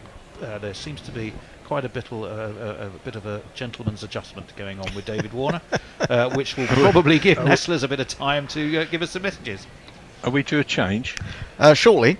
Yeah, probably one more over. Yeah. Jay says, because this game is vexing me, he just read some reviews of the new Barbie film. It sounds pretty good. It does. Well, I think it's one of those films that actually is aimed at adults rather than young girls. I've heard. When you say the latest Barbie film, have there been others? It's certainly the first live-action one. Okay. And it's Ryan Reynolds, isn't it? And yeah. Who plays Barbie? I don't know. Somebody fairly famous. Yeah. Mark Wood, anyway, back into the attack. He's not thinking about Barbie at the moment, at least I hope not. He is trying to think about David Warner and his wicket, and delivers a pretty good ball as well, which Warner defends back to him. And there Margot is no Kidder? No. Oh, Margot Kidder. Margot Robbie. Margot Robbie, sorry. Thank you. Margot Robbie. I think Margot Kidder... Didn't she go a bit crazy, Margot Kidder? In terms of... she was Superman's girlfriend, wasn't she? Oh, right. And I think she... What, Lois Lane? Yeah, and I think she had a bit of a breakdown, sadly. Oh, dear. Yeah. It can't be easy being married to a superhero. Or, you know. Ask my partner. If I ever get the chance, I will. No, That'd be don't. Best my not. first Best question not. for her, I think. What do you do when you change in phone boxes? I shall ask her. As this one is guided nicely backward a square, they're going to come back for 2 good, sharp running. Warner is looking about his business today. Started off with a crunching 4, admittedly to a very loose ball from Stuart Broad. And since then, he's 31 off 36. And he is looking like he wants to carry the fight to England. Yeah, I still think England have got this terribly wrong. That they've given up the momentum that they built in those sort of 6th and 7th overs. Well, they've allowed Warner to get away. They've given him a gap in the offside, which he's quite happily using. They're bowled too short. The plan to get certainly Marnus Labuschagne out from Wood, I think, is slightly flawed. I think he should be bowling a little bit fuller, generally speaking, and the shorter one should be the surprise ball. But there's a big gap on the offside for Warner. Well, Warner is going to be facing Wood, who is coming around the wicket to him. Tries to cramp him for space, but Warner plays it nicely, guides it away down to deep backward square. Will take a single on this occasion. Yeah, that decision to bowl by England. Past 5 tests at Old Trafford. The team batting first has averaged 362. The team batting second 284.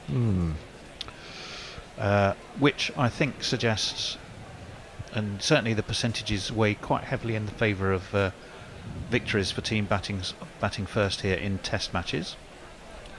Yeah, I mean, I know Pat Cummins said he would have bowled as well, but I think England should have batted. I don't know. Did he say that? Well, he did say it. He Yeah. did say it. Did he mean it? Is what I meant. Well, why would he say it? Because it makes well, it... true. You know. Wood is going to be in. That's full and quick, but whipped tidily off his toes by Labuschagne out towards deep mid-wicket. I think it's going to go all the way. Yes, it is. It's going to roll into the sponge now, and it will be 4 more of these. 1, 2, 3, 4. Right, it was fuller, but it was too full, and it was on the legs for Labuschagne. I don't think... I mean, although he's still bowling quick, Wood, I don't think there's the pace in this pitch that there was at Headingley. There isn't. And you can see Labuschagne getting onto the back foot to him, and to a certain extent Warner, a little bit more comfortably than they were in Leeds. So I think that makes it's almost like they've made the decision worse. They made the decision of bowling They've then got an advantage. They started to get the ball to swing, and then they've just handed it away in the last half an hour. England, I think. Yeah, it's certainly not too late to bring back probably of the two. Nitin Menon's having a little chat with Mark Wood. Are they not happy with the ball? Is it a ball problem? It probably is about the stage in the day when things are not quite going your way. To have the first attempt, we've just completed the first hour's play. What on earth is going on? They're all going off. This is rather extraordinary. Is there just a little shower coming or what? Well, there is some dark cloud. The players are leaving the field. We couldn't see any evidence of rain, but nonetheless, off they have. There's a glare off the seat. That's why they're all going off. Well, it seemed to look like about 4 of them ran off the field. Maybe toilet breaks as well. As demonstrated in mime form by the bear, which is, I think we get the idea of what a toilet break is, Bear. So am I staying on to do social then? They're working me. Oh, Hendo's now completely wrapped up in cables. Only disasters can happen. The Bears arrived with a brandy glass. Tony. Where's the wine? Come on. Yeah, I will do that. Nestlers. Tony, next tweet is Jay from 8 minutes ago. Perfect, thank you. I will hand over to the Bear, who will take over ball by ball while I pour his splendid pinnacle. Do you want to click on this? All right, I'll do it. There we go. Is that the right one? That's not the right one. But hey ho. Nice glass of wine in a brandy glass, because we run out of wine glasses. There's only 2 that work, and one of them really isn't a wine. That one you've got is more a sherry glass, isn't it? Anyway. I would like to point out that I so far am the innocent party on wine glass breakage. Oh, that's a nice drop. Yeah, they're having drinks, and basically. And so are we. As far as we are. We're having alcoholic one, which is good. Pinnacle wine, lovely. No, apparently behind the seats at the bowler's end, there's glare coming off some window frames that aren't quite covered, and of course Labuschagne picks up everything, and so they're having early drinks while they presumably put some towels or some cloth or something over the top of them. That is why.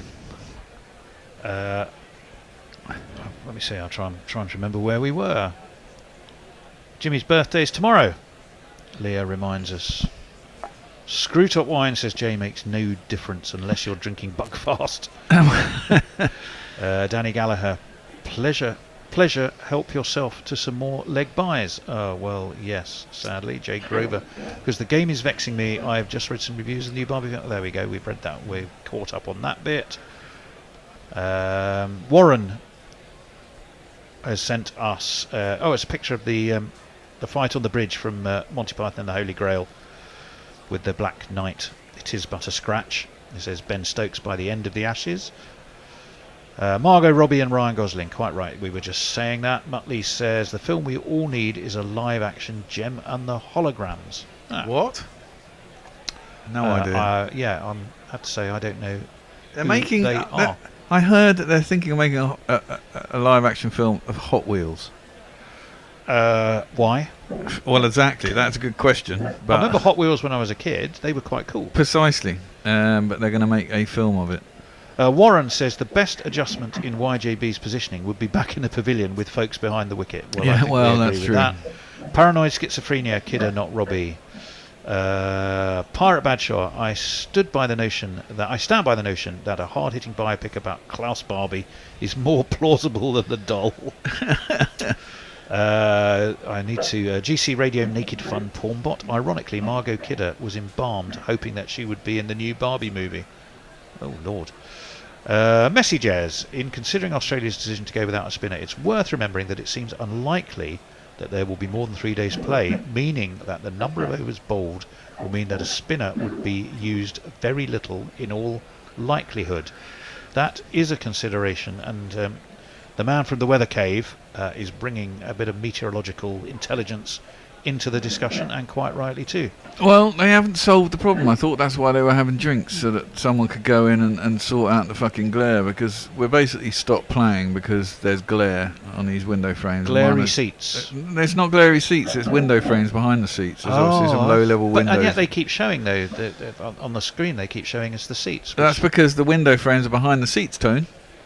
Ah, all right then. If you look, if you'd have been watching, you can see the glare. Well, I have They been. were just showing us the glare. Well, now Stuart Broad's decided to trot off. What's he doing? He's pointing. Well, he's not pointing, you see, at a window. He is pointing. He's trying to explain where they want everyone's looking and laughing. Some of the, dare I say it, perhaps older folk who are watching the cricket there. It is in front of the Hilton Hotel there, which has people out on their balconies. They need to put. See that bit at the top of the screen now? It's all glaring, Tone. Yes, but I think it's the seats that are glaring. No. It's in between the seats. They were showing it on the TV screen. God. Well, I'll just say this is the weirdest time to join comms. This is Keystone comms. See that line of white between the seats? That's glaring. Okay. And that is what the cameras have picked up. Well, that's obviously what. Either that, or they're asking these people to move out. Right, yeah. So they're asking them to go back. Sorry, Chris. Morning, Chris. By the way, how are you, mate? We'll get to you in a second. But it's not a window. Whatever it is. Whatever it is, it's a metal. Window. Well, okay, it's a metal strip or whatever it is. It's behind there, and they're asking them to pull. Okay, so yeah, so they're getting some tape and they're covering it all up. That white strip there, whatever that is. So what do you reckon they're using, Chris? You've just joined us as our expert analyst. Is it going to be gaffer tape? Yes, Are they going to be using the finest of home brand tape? It looks like gaffer to me. Together. White gaffer, it looks like. Gaffer solves all problems. But you wouldn't put white on it. White would be the one thing you wouldn't use because that would keep glaring. Well, it depends. Maybe it's transparent. Maybe it's the metallic nature of the whatever it is that's making it glare. And if it's matte, it won't glare. I don't know. Light has stopped play. Yeah, exactly. There was a game once that was it was a T20, I recall, that play was stopped because the sun was so bright that literally the players couldn't see anything. It was a T20 game. I think it might have been. Was that towards sunset and it was all blaring down? I seem to remember something about that in the news. What are your thoughts so far, Chris? Happy as an Australian? Well, I like the start was terrible. Start was terrible. But I think England have missed a trick here because Broad was making that ball talk. Yeah. But I don't know if they're trying to conserve him till the end of the series or something like that. But yeah. And what's that? Did we ever figure out whether that was a snake behind that tiny drop? No. Basically, it massively missed the inside edge of the head and took the top of the back pad that was on a bended knee. That's why it looked like an edge. And it also, so it died a little bit on Bairstow. It turned out that it was missing the stumps because they were going to appeal for LBW, which is what Johnny was pleading for because he wasn't sure he hadn't dropped it, but it was nowhere near the bat. So it was okay. Woody is in, and it's defended by Labuschagne onto the onside. Thinks about a run. It's not there. And we're finally back with cricket. We were still in the Woody's third over. He'd only bowled 4 balls.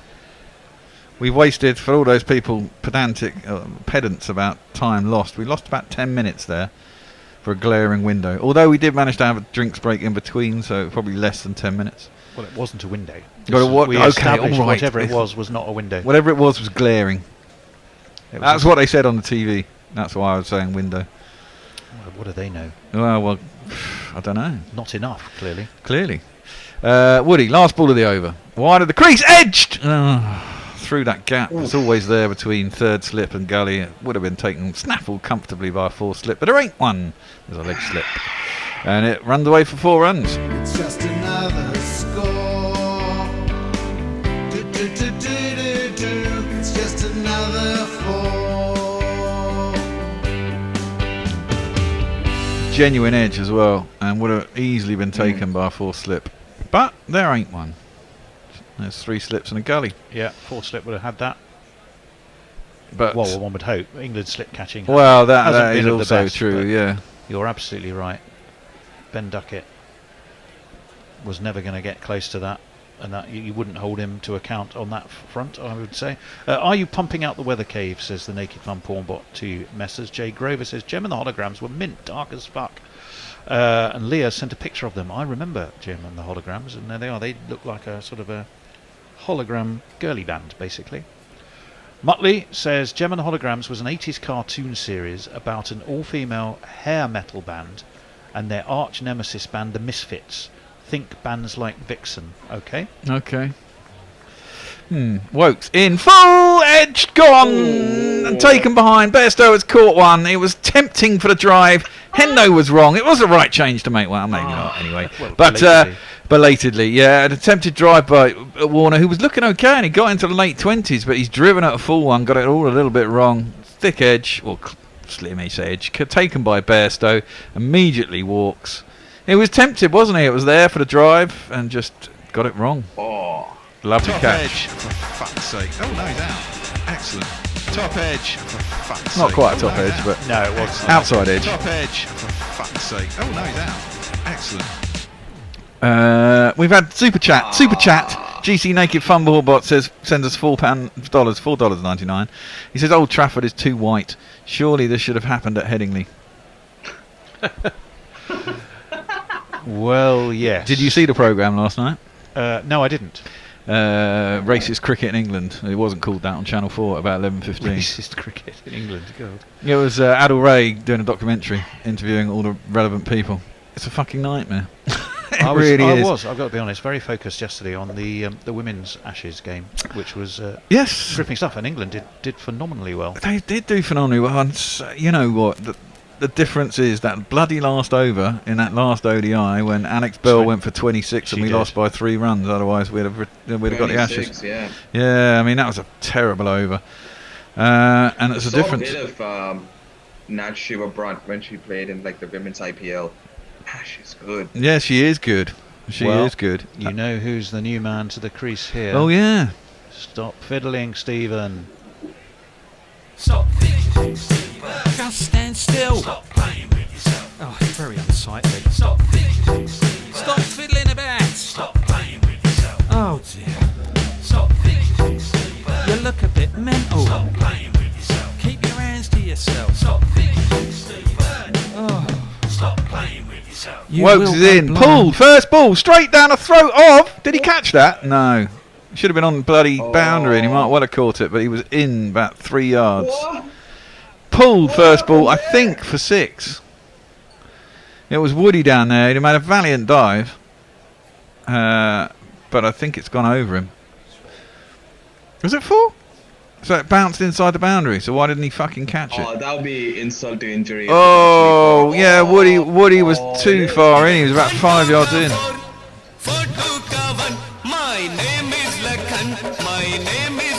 Why weren't you on the boundary, mate? I fucking hate that. You're down at long leg. Why aren't you just on the fucking fence? Because if it gets down there, it's a single, yeah? Is it just about the ball? Well, I'll just hold the thought. Down the leg side, and Smith goes across and leaves that. He was very far across. That's what he does, though, isn't it, Chris?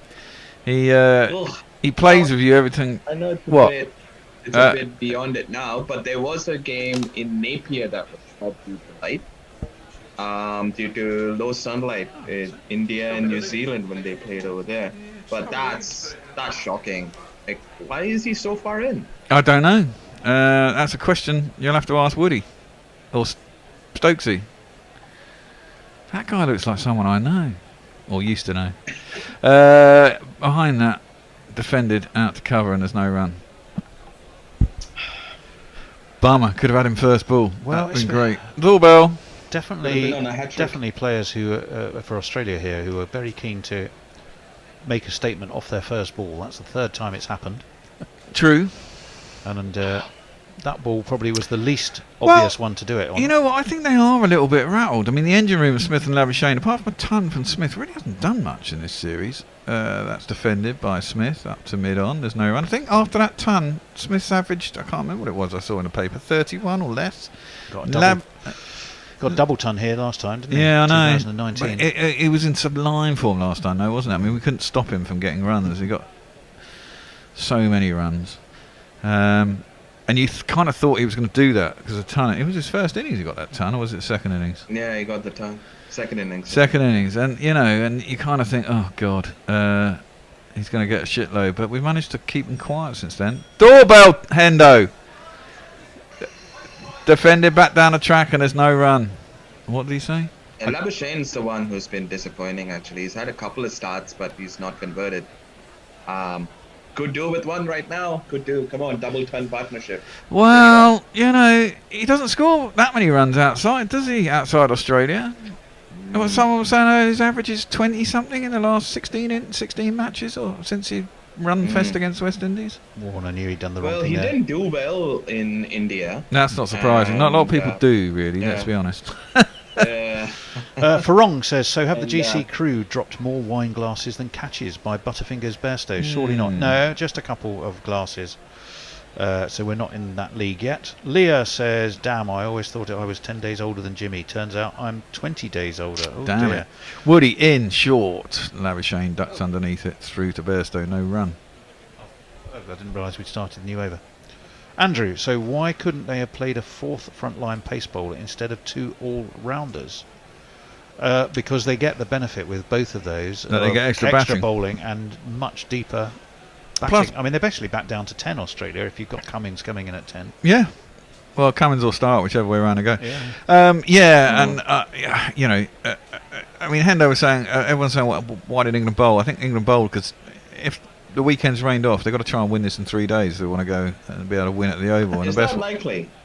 Yeah, no Manchester. It's about the wettest city in the country. That's just clipped into the leg side and there's no run. And because of this bloody heat wave, I was looking at the news the other day, so because of the heat wave, but basically the jet stream which guides all our weather, if it's above Scotland we get loads of hot weather. At the moment now it's halfway over France. So basically it's just sucking up loads and loads of hot air to southern Europe, which is making it unbelievably hot. But above that, which is we're just sucking in air from the sort of northern hemisphere and northern Atlantic, so ours is kind of wet and windy and not particularly hot. And Manchester gets a lot of rain. So Saturday, Sunday don't look like maybe that much play, and there'll be a few showers tomorrow and Friday as well. Woody is in.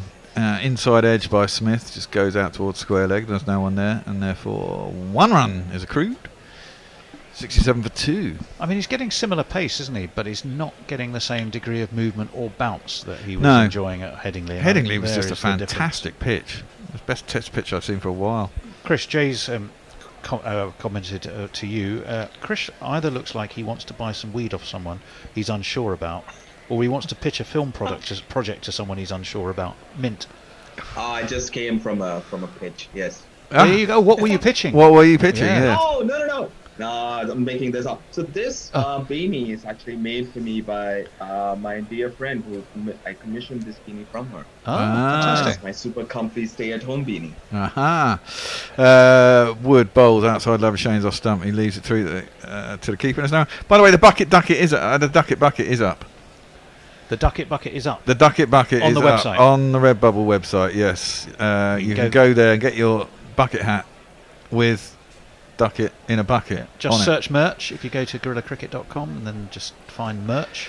It's not on our website, but you can get through to Redbubble from there. But if you follow the merch link, it will get you to where you can buy your ducket bucket hat, which is the pretty bucket cool. trend really gaining momentum in England. Indeed, it is. It's back to the 90s. Through the keeper and there's no run. You want to rave like the 90s, yeah. Britpop all over again. We have Warren Davis has given us $9.99. Super chat man, thank you very much. He says Messi Jez needs to wear a bucket hat during his stints during the test. That's true. Maybe Messi Jez should buy himself the ducket bucket and wear it on air. I think he'd look good in a bucket hat. Yeah, everyone looks good in a bucket hat, especially if you've got a whistle round your neck and take loads of drugs and go to a rave. Everyone looks cool, man. That was short again through the keeper, no run. Wood this time into turn, makes him look a little bit uncomfortable. Labuschagne there trying to turn it to the leg side, gets a bit squared up, but just to get it squared, there's no run. 90 miles an hour at last ball. That's the end of his fourth over. Maybe one more for Woody. I think unlike Hendo, what they try and do is they try and get 2 spells of Wood and Broad and Anderson in. So they purposely only bowl them 4 overs unless they get 2 or 3 wickets, in which case they're prepared to go further. And then they give spells to the other 2, and then they get to come in and go all the way through to lunch for the last half hour, so they get another 2 or 3 overs each.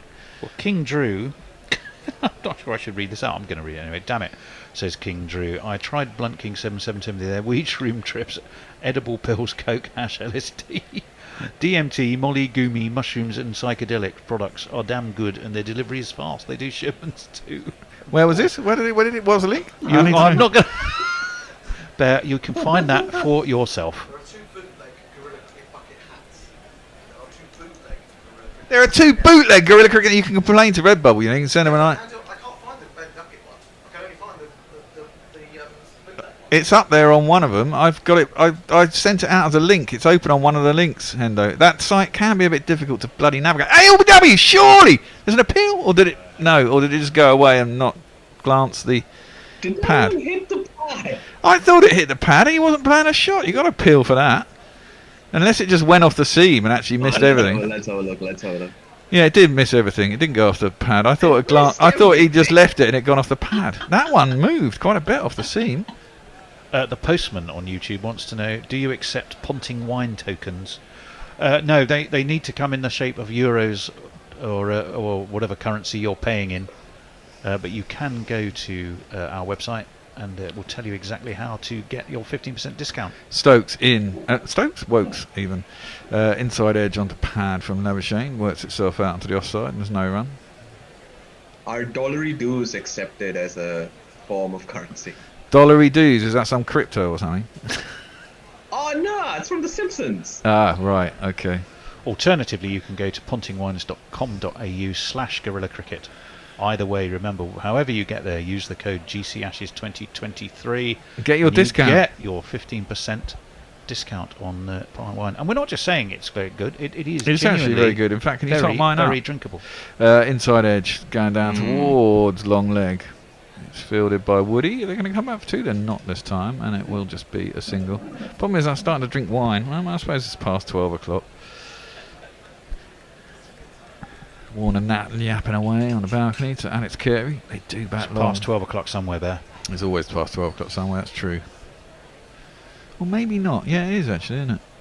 Must be, because New Zealand's always 13 hours ahead, so. Absolutely. Let me see. There was plenty going on YouTube I was going to try and catch us up on. Well, Woakes is in. Right across his crease goes Smith and plays it out to cover. It's that wide, no run. No need to play out that really, but does like to fill bat on ball. Smith, a bit like Duckett. It's just better. And Warner's that type of player as well. And that break really, I think that was a distinct lack of concentration after that extended drinks break. Didn't have to play that at all. No. Our friend M wishes the drug delivery service would sponsor the next test. Listen, if you're a drug delivery service, we don't have to be involved. Oh, that's come back in, left alone by Smith, but he's well outside the line of off stump when it hits him, and I don't think it's come back enough to hit the stumps, and probably too high. Now, when it comes to drug delivery service, if you sponsored us, what do we want? Do we want lots of free drugs? I'm not going there, Bear. I'm not going to have that discussion right now. Okay. Not publicly on air. Okay. Woakes, last ball of his 5th over in. Oh, and that one, he's nibbling both ways, isn't he, Woakesy? And that one comes back in a bit, catches the inside edge of Smith onto his pad. He's outside the line again. There's no run out to mid wicket. Over to you, Tone. Andrew Cook says, no, New Zealand is only 11 hours ahead at the moment. It's 11:30 p.m. right now there. Oh, okay. Well, thank you, Andrew. Keep us posted. When it is 12 o'clock, we'll pour another glass. So let us know. Which must be fairly soon, actually. Let me see. 4 gone 61. Bucket hat on Stokes is ugly. I think it looks cool in a bucket hat. Dave A is with us. So hello to you. There's a few other names I remember. This series hasn't got any wickets, but very economical. Oh, he must be talking about, I'm not sure who. Don't know. Not sure. And I'll go back over onto Twitter. Well, I mean, I guess the thing for Boland, the thing for Australia is that Boland hasn't been as effective as I think even us English people thought he would be in England. We expected him to nibble about, and what he did to England in Australia, we all thought he'd be really, really effective. But England have basically attacked him, so he hasn't been. He's the obvious choice to chase out. I don't think Hazelwood looks particularly fit. He got a couple of important wickets in that victory in the second test. Jimmy's back in. First ball is at Labuschagne, who leads it through the keeper and there's no run. Hazelwood didn't look particularly good, I didn't think. He looked a bit rusty when he came back in that second test and had the third test off again. So maybe it makes sense to have 2 all-rounders and have 5 bowlers. If there isn't going to be much more than 3 days play, as you say, the chance of spinners getting into the game is pretty limited, I thought. Jay Grover, what was that link again? Either of them? Messers was saying, I would rather have my toenails eaten by piranhas than be seen in a fucking bucket hat. Okay, fair enough. Anderson in. Nice little swinger, but it's defended by Labuschagne out to mid-wicket, and there's no run. Naked Fun Pornbot wants to know if you know how time zones work. Yeah, I think we Yeah. do. Yeah. Oh, hello. Oh, that's okay. I don't think that was our tech. Was no, it? it wasn't our tech. That was Thank God for that was a camera down at up at Old Trafford, I should say. Here comes Hendo again to give me a note. No. Ah. Well, usually it is. You've got something to gripe about. Anderson in, left alone by Labuschagne. Outside his off stump. Decent amount of bounce, but too wide, I thought. Krish, no need to play at that. Got to tempt him. No need to play that. No. God, look how across he goes. I know. He's really annoying. I do hate him. He's the best. Oh, please. Yeah, I know he's a good batsman and all that, but he's irritating as fuck. He's got the whole Sana Jayasuriya thing going for him. Yeah. Anderson in. Ooh, a tempter. Labuschagne leaves it through to the keeper, and there's no run. It would be annoying if Labuschagne and Smith got 200-run partnership here. It would take quite a while, you'd imagine. They're not the quickest of scorers, the pair of them, are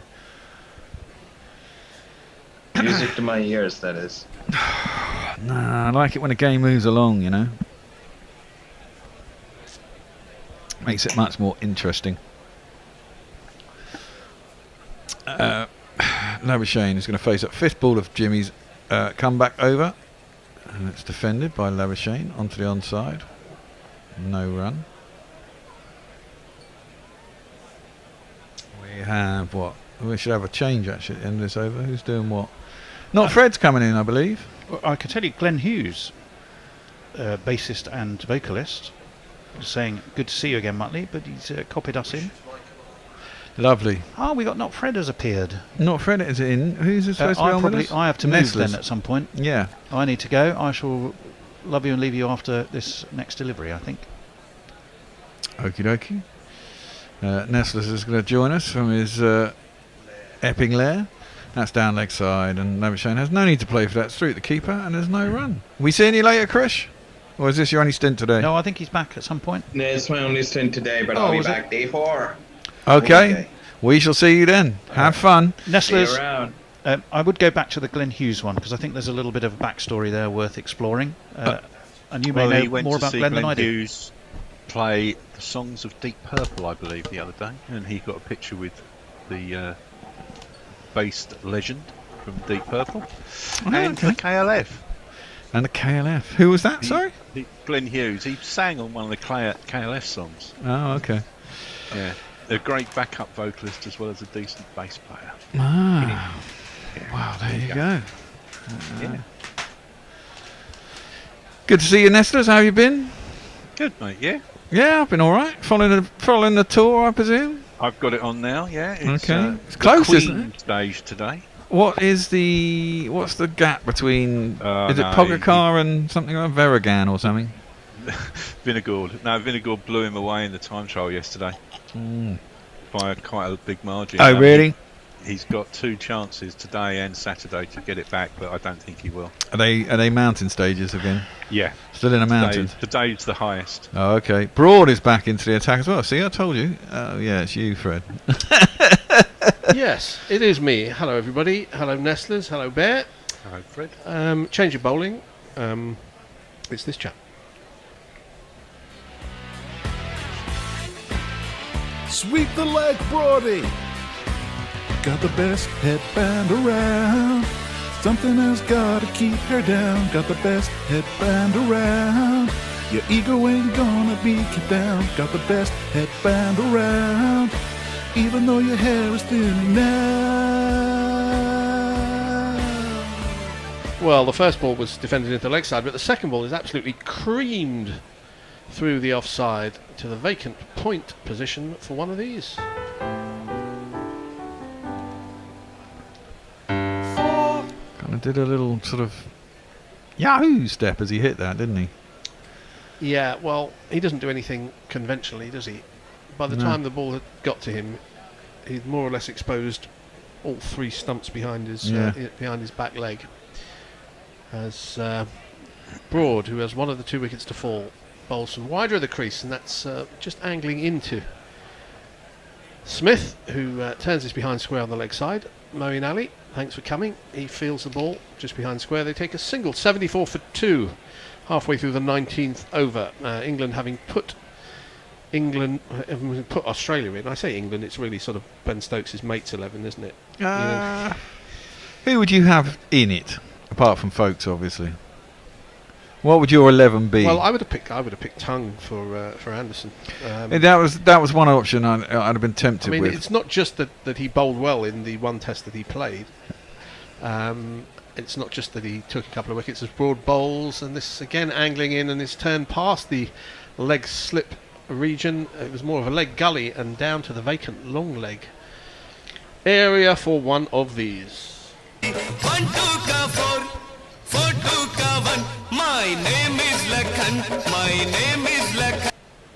I mean, the whole world and his wife knows that Bairstow shouldn't be keeping wicket. It's not just most of us at the start of the series. It's a joke, and it's actually offensive, really, by the England selectors. Well, I mean, at the beginning of the series, I was of the mind that this is England, and keepers against spinners, very much so in subcontinental conditions, but you can kind of get away with it in England. But I've kind of gone away from that. As the series has gone on, it has been really annoying. He can't keep against seamers either. Well, exactly that. I thought he'd be better against the seamers, but he's been pretty fucking hopeless. As Broad bowls again, and this is a slower ball which swings slightly into Labuschagne, defends into the offside. You could make a plausible case England would be 3-0 up if they would have had a wicket keeper. You certainly could have said that. In three very, very close test matches. Yeah, absolutely. I mean, I can't remember. I think he did all right in the second test, but certainly in that first test, he cost us 100 runs on that first innings lead. Missed stumpings and all sorts. I mean, you don't necessarily. I've seen folks miss stumpings and not catch the ball. All wicket keepers make mistakes. He just makes a hell of a lot less. Yes, his next ball is well directed. Again, angling into Labuschagne, defended back down the wicket at the end of the 19th over. It's 78 for 2. Nestlers, what are people saying on the interwebs? I'm a bit befuddled by the rise of the bucket hat. Not that I'm against them, but when did this start recently? Then who was the person who? Well, I think it was just because. I think it's just because England had bucket hats made, so they've been wearing them the whole season. But it's not just cricket. It's cycling. It's just everywhere. Everyone's got bucket hats suddenly. I don't know. Maybe some fashion dude said, "Right, bucket hats are back in this year." Well, Leia rightly sends a picture of Johnny Depp playing Hunter S. Thompson, the greatest wearer of a bucket hat ever, Hunter S. Thompson.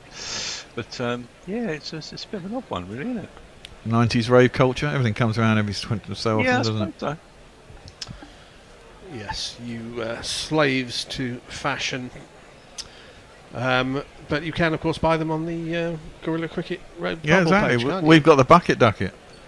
No, the ducket bucket. Even. Yes, and we won't talk about image rights because we'll only get into trouble. Anderson to start a new over to Smith, and this is just outside off stump, pushed into the offside. An easy single square of the wicket. Anderson will probably be a bit annoyed about that. He doesn't like giving away cheap singles. He likes to be able to bowl at the same batsman for an over and see if he can. I think he'd rather bowl to Labuschagne, though. Well, maybe.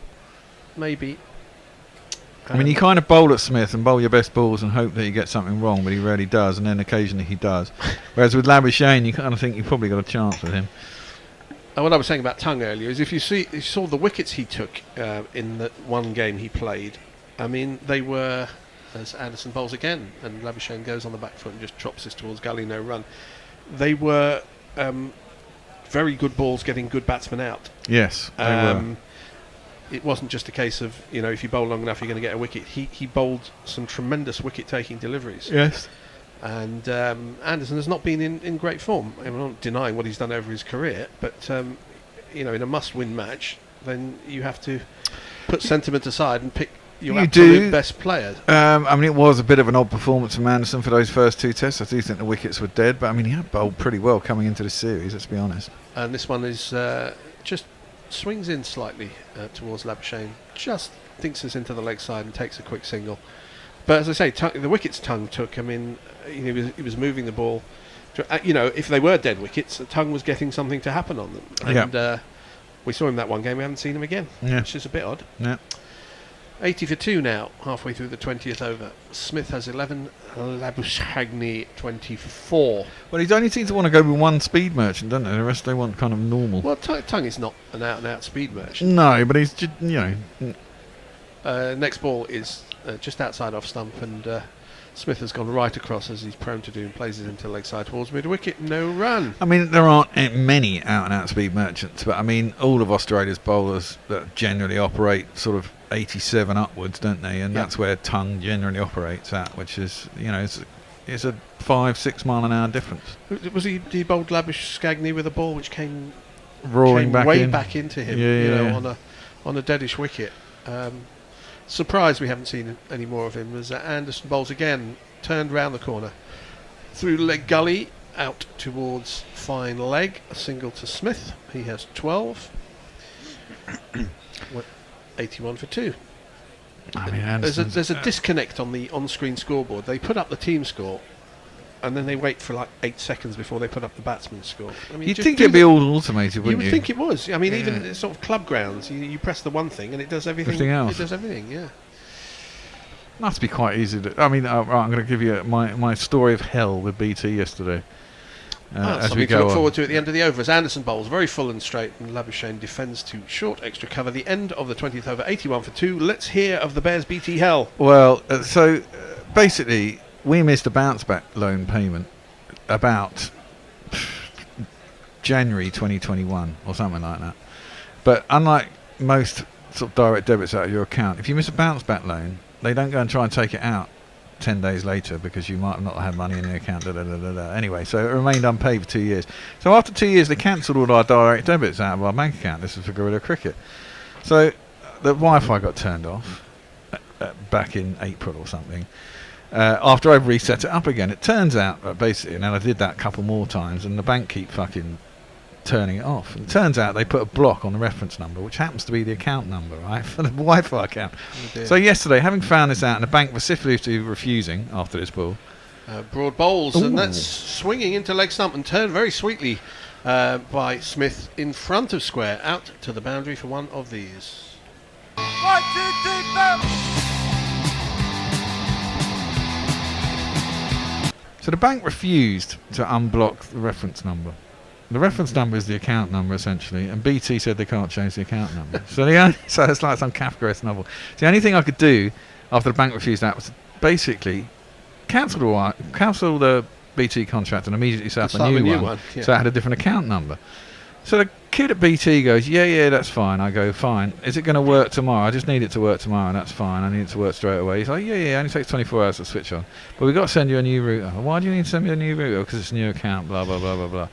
Go through all this, keep asking him, is it going to be working tomorrow? Yes. Is it going to be working tomorrow? Yes, after this. Broad bowls, and again angling to just outside the leg stump, and Smith eventually decides to leave. Bairstow takes. Anyway, at the end of the conversation, after I've done all this, he's cancelled our current Wi-Fi. And he goes, okay, sir, that'll be ready for you on the 1st of August. I was like, what? I was like, fucking you what? At which point I completely fucking lost it. I was like, no. This is the most important 10 days of the year. I've got to have Wi-Fi tomorrow. Clearly, he didn't really know what he's doing, it turns out later. Anyway, I fucking went... Somebody on a phone. I completely went off at him and said, I want to speak to the manager. This is fucking ridiculous. Uncancel my last account. I can't do that, sir. Broad bowls, and just dink towards square leg. There isn't a square leg. Mid-wicket has to make his way to his right. An easy single to Smith. Anyway, so he said, manager can't speak to you now. I'll call you back in 2 hours. I said, make sure he fucking does, right? And then put the phone down and got in a real hump about it. Went off to do some shit. Anyway, 2 hours later, I hadn't rung up. So I rang up and I got this very nice lady at BT, gave her the old account number, and she was like, no. Basically, there's a tail-off time for your old account, and I can Right. reset it. It was set for the 21st, which was Friday. It's Yeah. okay, sir. I can set it for the 1st of August. So our old account now will run up till our new account starts, which we haven't got any cricket next month, so it was all right. But for a time being, there was a thought that we weren't going to have any, have any bloody Wi-Fi for the next 10 days. This next ball from Broad is well outside the off stump, and Labuschagne isn't tempted. So if you're listening to us, it's thanks to that very nice lady at BT who wasn't that idiot kid at BT. He was a fucking idiot. He was just stammering at me as I completely lost it. Well, I have to say, I've known the bear for a few years. He doesn't normally lose it. I but don't when he normally does, lose it. But I mean, it's just, it's like we can't turn it back on. It's like, what the fuck are you on about? It's a couple of switches, for fuck's sake. You can turn it off quick enough, can't you? And you can turn it on in 24 hours. So why the fuck can't you do it for me now? It's all the procedures. As Broad bowls and outside the off stump again, Labuschagne decides not to play. As far as the new router is concerned, you can actually just put the new settings in the old router and it'll work just as well. Well, I might as well use the new route. If you're going to send me, they're going to ask for that one back, so I might as well. Okay. It's better off to use the new one, isn't it? You use the Yeah. latest equipment. That one might have a little fault you don't know. Yeah, but I'm about. saying you wouldn't have to wait for it. You could. No, well, that was my point. That's why I thought it wasn't going to be an issue. I thought they just, because it is just switches. I thought they'd just switch off that line and assign a new number to a new fucking switch and switch it on. I mean, that's the obvious thing to do, isn't it? It's fucking easy. Broad bowls an in swinger, very full. And Labuschagne watchfully plays this up to mid on no run. The end of the 21st over, an 86-4-2 Australia and Nestlers. Do you have some tweets? Muttley tells us more about Glenn Hughes. He also sang on a Black Sabbath album, fronted Dead Daisies for some time, fronts the band Black Country Communion that also has guitarist Joe Bonamassa, who's probably the best current modern blues guitarist, I think, and drummer Jason Bonham, son of John, yeah. Who I saw Jason play drums for Led Zeppelin at their reunion gig. Oh, you went to that, didn't you? That was yeah. Oh, I know where you wanted to go to that. It was brilliant. Yeah. We're looking at the giant temporary permanent stand at Old Trafford, which seems to be there all the time, but it is in fact temporary as Anderson starts a new over, and this one bounces a little bit as Smith squares himself up and plays it square on the offside. It's a very, very high temporary stand. It is, and the thing is, when you walk past it, you were at Old Trafford. It's just basically scaffolding. Yeah, it is. There's nothing to it, just scaffolding. I tried to get in and to go to the top of it and see how high it was. I'm not great with heights, but they wouldn't let me in. No, I wouldn't want to go out there. I just want to take some pictures. That looks like the sort of stand they have at the golf. Yeah, basically it is. Yeah. It might be the same one because they sort of take them around the country for events. As next ball from Anderson is on about a 6th stump line, but that's basically where Smith is, so he just plays it defensively. I want to do one of those wicked late tailing, take out his leg stump. Well, people have been trying to do this for a long time. No. And they do have a leg slip in, so it is a tactic. But you see, I think if you're going to do that, you need a better leg side field. If you're going to bowl straight at Steve Smith, you've got to have 3 guys basically in the ring, not 2, which is what they've got. Bowls well wide of the off stump, too far even for Smith to shuffle across to. I mean, you've got to have. You actually need 2 leg slips, really. Yeah, you need 2 leg slits, but then you haven't got the cover of it unless you. No. But I mean, you've got to have a square leg, a mid wicket, maybe 2 mid wickets, and a straightish mid on, or you've got to have a wide, shortish mid on, mid wicket, and a square leg. And if you're going to have the one guy behind square, What does he do to left arm over bowlers? Probably the same. Well, we don't have one, so we can't try him out. Anderson bowls again wide the off stump, and again Smith leaves. I'm just trying to remember actually if I've seen him, because you would think that would be you can't just shuffle across, can you? You can't expose your stumps to a left arm over the wicket bowler. Billy Beaumont. I mean, it is Bill Beaumont. He rang the bell. He rang the bell this morning. Bill Beaumont, former Doesn't England rugby union he captain. looks pretty good. He must be about 80, mustn't he? He looks pretty good for 80. Yes, rugby players are quite robust. Well, he was a long-time captain on A Question of Sport. Yes. Anderson bowls. He does bowl full on leg stump, and Smith has to reach behind him and gets the middle of the bat, and it plays it to square leg. Anderson's that was laughing ugly. because he's walking across to off stump, and the ball was behind him, but he's still got the middle of the bat on it, annoyingly. But yeah, you'd need sort of a leg slip and a leg gully probably That was probably going to miss the leg stump. Yeah, it was going to miss the leg stump. Yeah, it was. Could have quite easily shoveled that to somebody, though, couldn't he? If he didn't look comfortable. No. I'll try that again. Bowled it from wider. He doesn't. He bowls outside the off stump, and Smith is across. Defends, end of the 22nd over. Australia still 86 for 2. Nestle boy. Jay says he's got 3 bucket hats and he looks an idiot in all of them. Ah, rubbish. Fair dues, 2 are from the 90s and another one is Yorkshire County Cricket Club. He also has a Gonzo brand tattoo, that's Hunter S. Thompson. The peyote symbol will go down well with the ducket hat. He also says he's loving Not Fred's Rolls Royce of a water bottle. Slightly concerned he seems to be wearing the Surrey colours. Oh, that's just a blue and white mini check shirt. Can I? No, he's talking about the maroon hat. It's not shit brown, which is the Surrey colour. It's maroon. It doesn't come over very well, obviously, because the bear hasn't paid his colour bill. Yeah, well, yeah, it's unbranded. Can I have that bottle of wine that's sitting over there? You most certainly can. Oh, lovely, thank you. It's a Ponting. England have run out of bowlers, so this chap is going to come on to bowl. It's McLaren Val Shiraz. Move over, Amlo. I like it too much. Move over, Amlo. You're one hairy dish I love unconditionally. It's Moeen Ali. He is into the attack. He's taken a couple of wickets, but he's took these 2 in 9 balls in the last test. He's also gone for a fair few. Interesting to see whether the Australians decide to go after him, which they have done pretty much consistently over the last few series. Except for in that last test, he had both 17 overs, got 2 for 34, didn't he? Well, he's got a slip, he's got a short leg, he's got a short fine leg, a short mid wicket and a mid on as he bowls right arm round the wicket to Labuschagne, who just finds a gap in the offside and walks a single. 87 for 2. Labuschagne now on to 25. There's been a lot of talk about Moeen's finger, which is... No, it's been solved, isn't it? Well...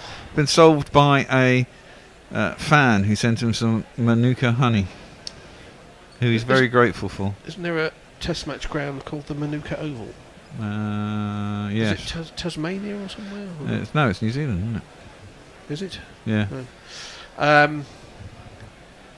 don't know if it's Manuka. Manuka. Over the wicket now to the right-handed Smith, goes well back into his crease and turns this to square leg. There isn't a square leg, there's a deep square leg, so it's an easy single. 88 for 2. It's Smith right back in his crease, played it into the ground and past the short leg. Who's under the helmet? Is it Brooke? It could be Rooty. He was under the helmet in the last test. Back round the wicket. So he's Labuschagne, full outside the off stump and push back to the bowler. Round the wicket to Labuschagne, over the wicket to Smith.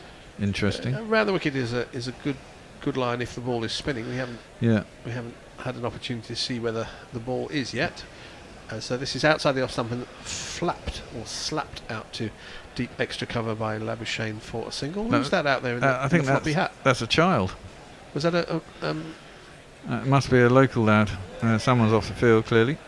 They've pulled somebody out of the mines in Lancashire to field at deep extra cover. Well, it's normally Broad who's the only one who wears the floppy hat. This is the next ball. Down the wicket comes Smith. He is going to go after Moeen Ali, and he deposits him about 14 rows back into the crowd for one of these.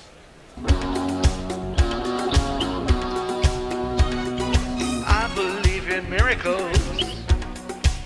Since you came to bat, you sexy thing, you. I believe in miracles. Since you came out to bat, you sexy thing. Next ball is again full and floaty and driven.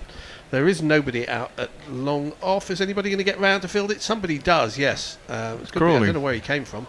It's a long way away, and they've probably taken 3 runs. So, in answer to my question, are they going to try and go after Moeen Ali? I think is a resounding yes. 12 off that first over. Well, Smith is. Will Labuschagne? I don't know. Well, one could be enough. Nestlers.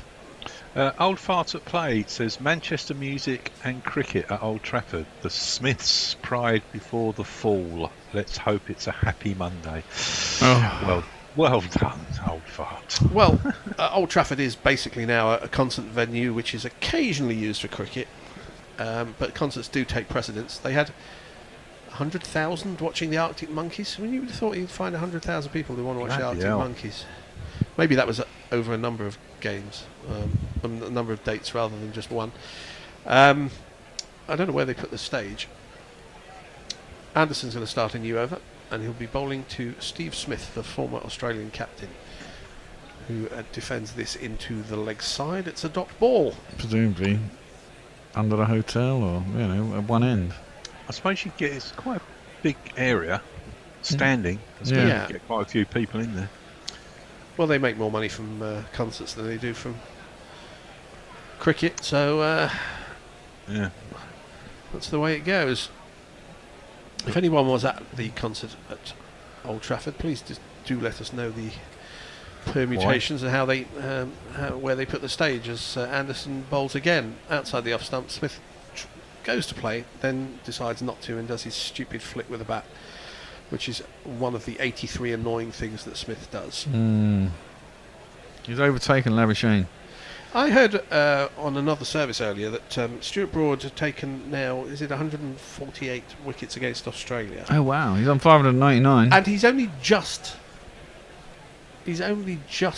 reached the mark that Ian Botham got to. You would have thought he's played a hell of a lot more than Ian Botham against Australia. Anderson bowls well outside the off stump again. Smith does that weird wafty thing and leaves. Broad's been playing against Australia quite a lot. How many Ashes has Broad played? Well, he was playing in a 2009. I'm not sure he played the whole of that I saw series. a graphic with it. I'll try and find it. So presumably he's played, 2009, 11, 10, there was 10, then there was 13, 15, 17, 19. So 8 Ashes series. Anderson bowls, this is the in-swinger, which Smith watchfully plays to mid-wicket. No run. He's played a lot of games. It just goes to show how many wickets both. Well, both would have played a fair amount of Ashes. I mean, was his first Ashes 81 or did he play 79? He played certainly. He certainly played. 70s, wasn't he? Yeah, he certainly played 17.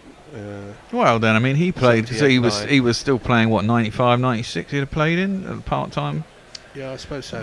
Wobbly swing bowler, 16 years. Picking up wickets with long hops. Yeah, he came back in, didn't he? He got a couple of wickets in his first Anderson over. bowls, and this is driven, and a good sprawling stop at mid on by Chris Woakes. Well, no, Mark Wood, who hopefully hasn't injured one of his fetlocks as he dives to stop that, and he gets a grin from Jimmy. You don't see a lot of grins from Jimmy. We've seen 2 this morning, which may be some sort of a record. I'm sure he'll be sweetness and light, Jimmy, when he retires. He's going to be Mr. Happy. Straight up into the comms box, isn't he? Yep. Give it a few weeks, I think. Probably in 2 weeks' time, possibly. Probably in the comm box, if he's not playing in India, he'll be in that, won't he? Jimmy bowls, and this is well wide the off stump, and it's cut, but it couldn't have been very far from the gully. It was well away from Smith's body, and down to backward point for one of these.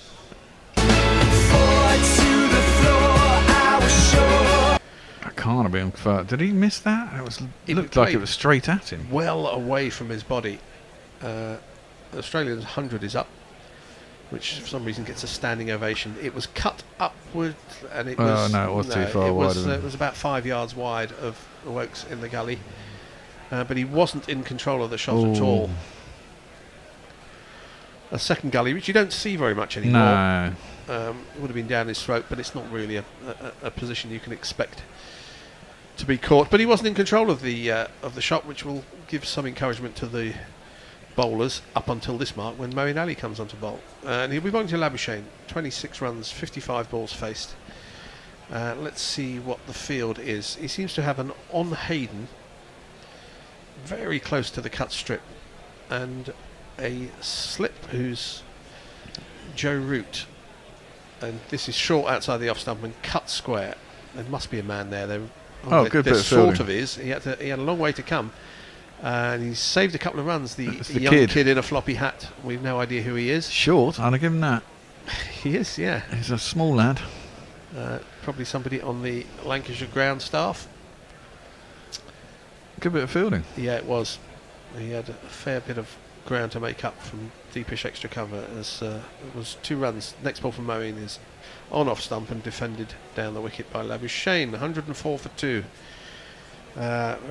Is this the last over before lunch, or maybe another one? Possibly. Oh, look, we've had another $20. Frank Rockefeller. Jonesing for a wicket, if you please. Thank you very much. The next ball is slapped again to Labuschagne. He takes a half a step down the wicket and just... I'm going to say it again. He slaps it to extra cover. I'm not sure there's any other way of describing that shot. Yeah, it's very much like a slap. Come on, I hate it when they don't put up the name tag. Look, the guy's getting out of the field for England. The least you can do is find out who the fuck it is and put it up so we know. Yes, they may have announced it, but we're not listening. Next ball is full and straight and defended. Just, sub fielder.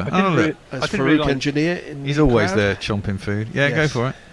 I didn't realise that the cricket was funded by the Rockefellers. We keep asking him if he's the real Rockefeller. Clearly he's not, because otherwise we'd hope for, £1 million bunged into our account. Well, don't think the Rockefellers got wealthy by bunging money to... well, no, but I if you love cricket, they have got a cricket ground themselves, haven't they? As you're thinking of the Gettys, as this next Oh, ball yes. is turned off his legs by Labuschagne for a single. There may be 1 ball left of the morning session. If so, England will be probably mildly disappointed at only having got 2 wickets. Matthew having Hurst, put them by in. the way. Hurst? The not Patty Hurst's father, but he's the unnamed fielder.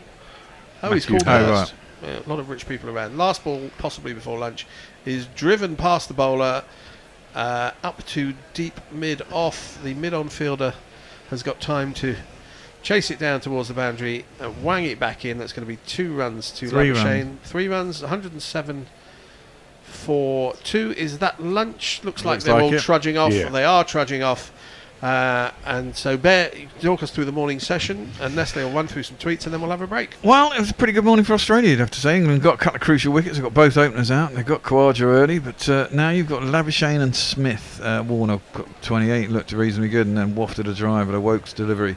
But they got themselves to 107 for 2. Run rate of 4.28. Probably, you'd say, just about Australia's session. They got put in. England need to bowl them out quick. Assuming there's going to be rain on Saturday and Sunday, England are thinking we can get them out quick, bat big, maybe bowl them out before the weekend. That's maybe one way. Bowl them out before the weekend. Well, if there's going to be loads of rain over the weekend, Wednesday. Yeah, but it might not be a lot of play over the weekend. Everyone's talking basically the weekend's going to be pretty much a washout, and therefore it's going to be basically a 3-day test. If you want to win it does kind of make sense to try and bowl first, but Australia have made hay. They played well. England have probably not got as much as they would have liked out of the wicket or out of the movement in the air. Occasionally it's gone big, but they haven't got much. It looks like a pretty nice wicket to bat on, really, and Australia have got those conditions. Nestlers? Just that everyone is telling you that Manuka Oval is in Canberra.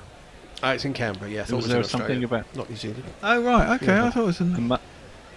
Manuka, I Or think they if pronounce it's it. in the Auckland region, it's probably Manu Cow.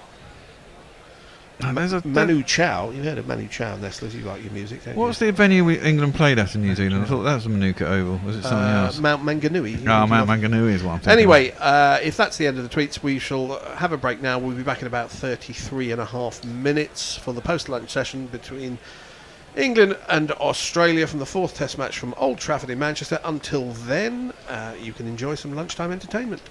Well, it's been a while, and we didn't play... You're going to play Ricky Ponting, because we didn't play him in the last test, I don't think, after a while, because we played it nearly every day. But, because it's been a while, I think we're going to do it. If I can just find his picture. What's that one? Where's his picture gone? I put it up there somewhere. There we go. We will see you in about 40 odd minutes.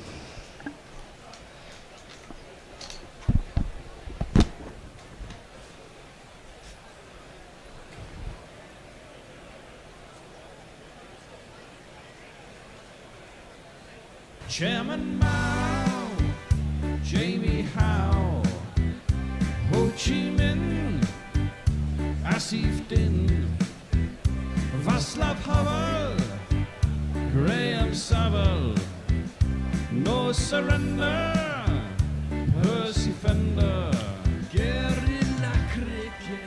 Good morning, good afternoon, good dawn, good dusk, wherever you are in the world. Welcome to Guerrilla Cricket. I'm Gorilla Hendo, Nigel Henderson. And alongside me today for this really special podcast is fellow Guerrilla commentator Tony Bishop. And the biggest name ever to grace the Guerrilla airwaves. Although Gladstone Small might have something to say about that. A man who scored more than 27,000 runs in international cricket, captained his country to 48 wins and 77 matches at the helm, and presided over some of England's most painful moments down under. Yes, Adelaide 2006, I'm thinking of you. Ladies and gentlemen, it's none other than Ricky Ponting. Hi Ricky, great to have you with us. Welcome to Guerrilla Cricket. How are you? I'm great, guys. How are you all doing? Yeah, we're not doing too badly, although of course we're licking our wounds after what happened at the beginning of the week. Have you recovered from that first test yet? I mean, what an experience that was. It's a very small world, mate. I mean, I've obviously in the Australian camp all week and I'm working in a heavily English commentary box for the last week and sat back for the first part of that game, sort of, first 4.5 days of that game, really just taking little prods in the ribs right the way through that test match. And right at the end of the game, the Aussie boys obviously did the right thing and got across the line. But when I say it's a small world, actually, the day after the game, played golf with Brendan McCullum, and we talked all things Birmingham, all things Test cricket, and it was great to catch up with him. Yeah. Did he give you any insights as to what's likely to happen at Lord's? I don't think anything's going to change too much. Listening to him, I think they're pretty clear on the way that they want to play their cricket. With him and Ben, since they've been together, what they've been able to do with English cricket, but more importantly, I think world cricket. With the amount of people that were sitting back and watching and talking about last week's game is brilliant. And I know that they are thinking about that. They're thinking about what people think about the Test game and how can we make the Test match game more appealing to a lot of people, and how do we get viewers involved. And I mean, the television numbers through the week last week were absolutely through the roof. Whether it was Sky's numbers, I know, were astronomical, and obviously we had some people out from Australia doing the Channel 9 coverage, and the numbers back in Australia were huge as well. So, the anticipation for this series was massive.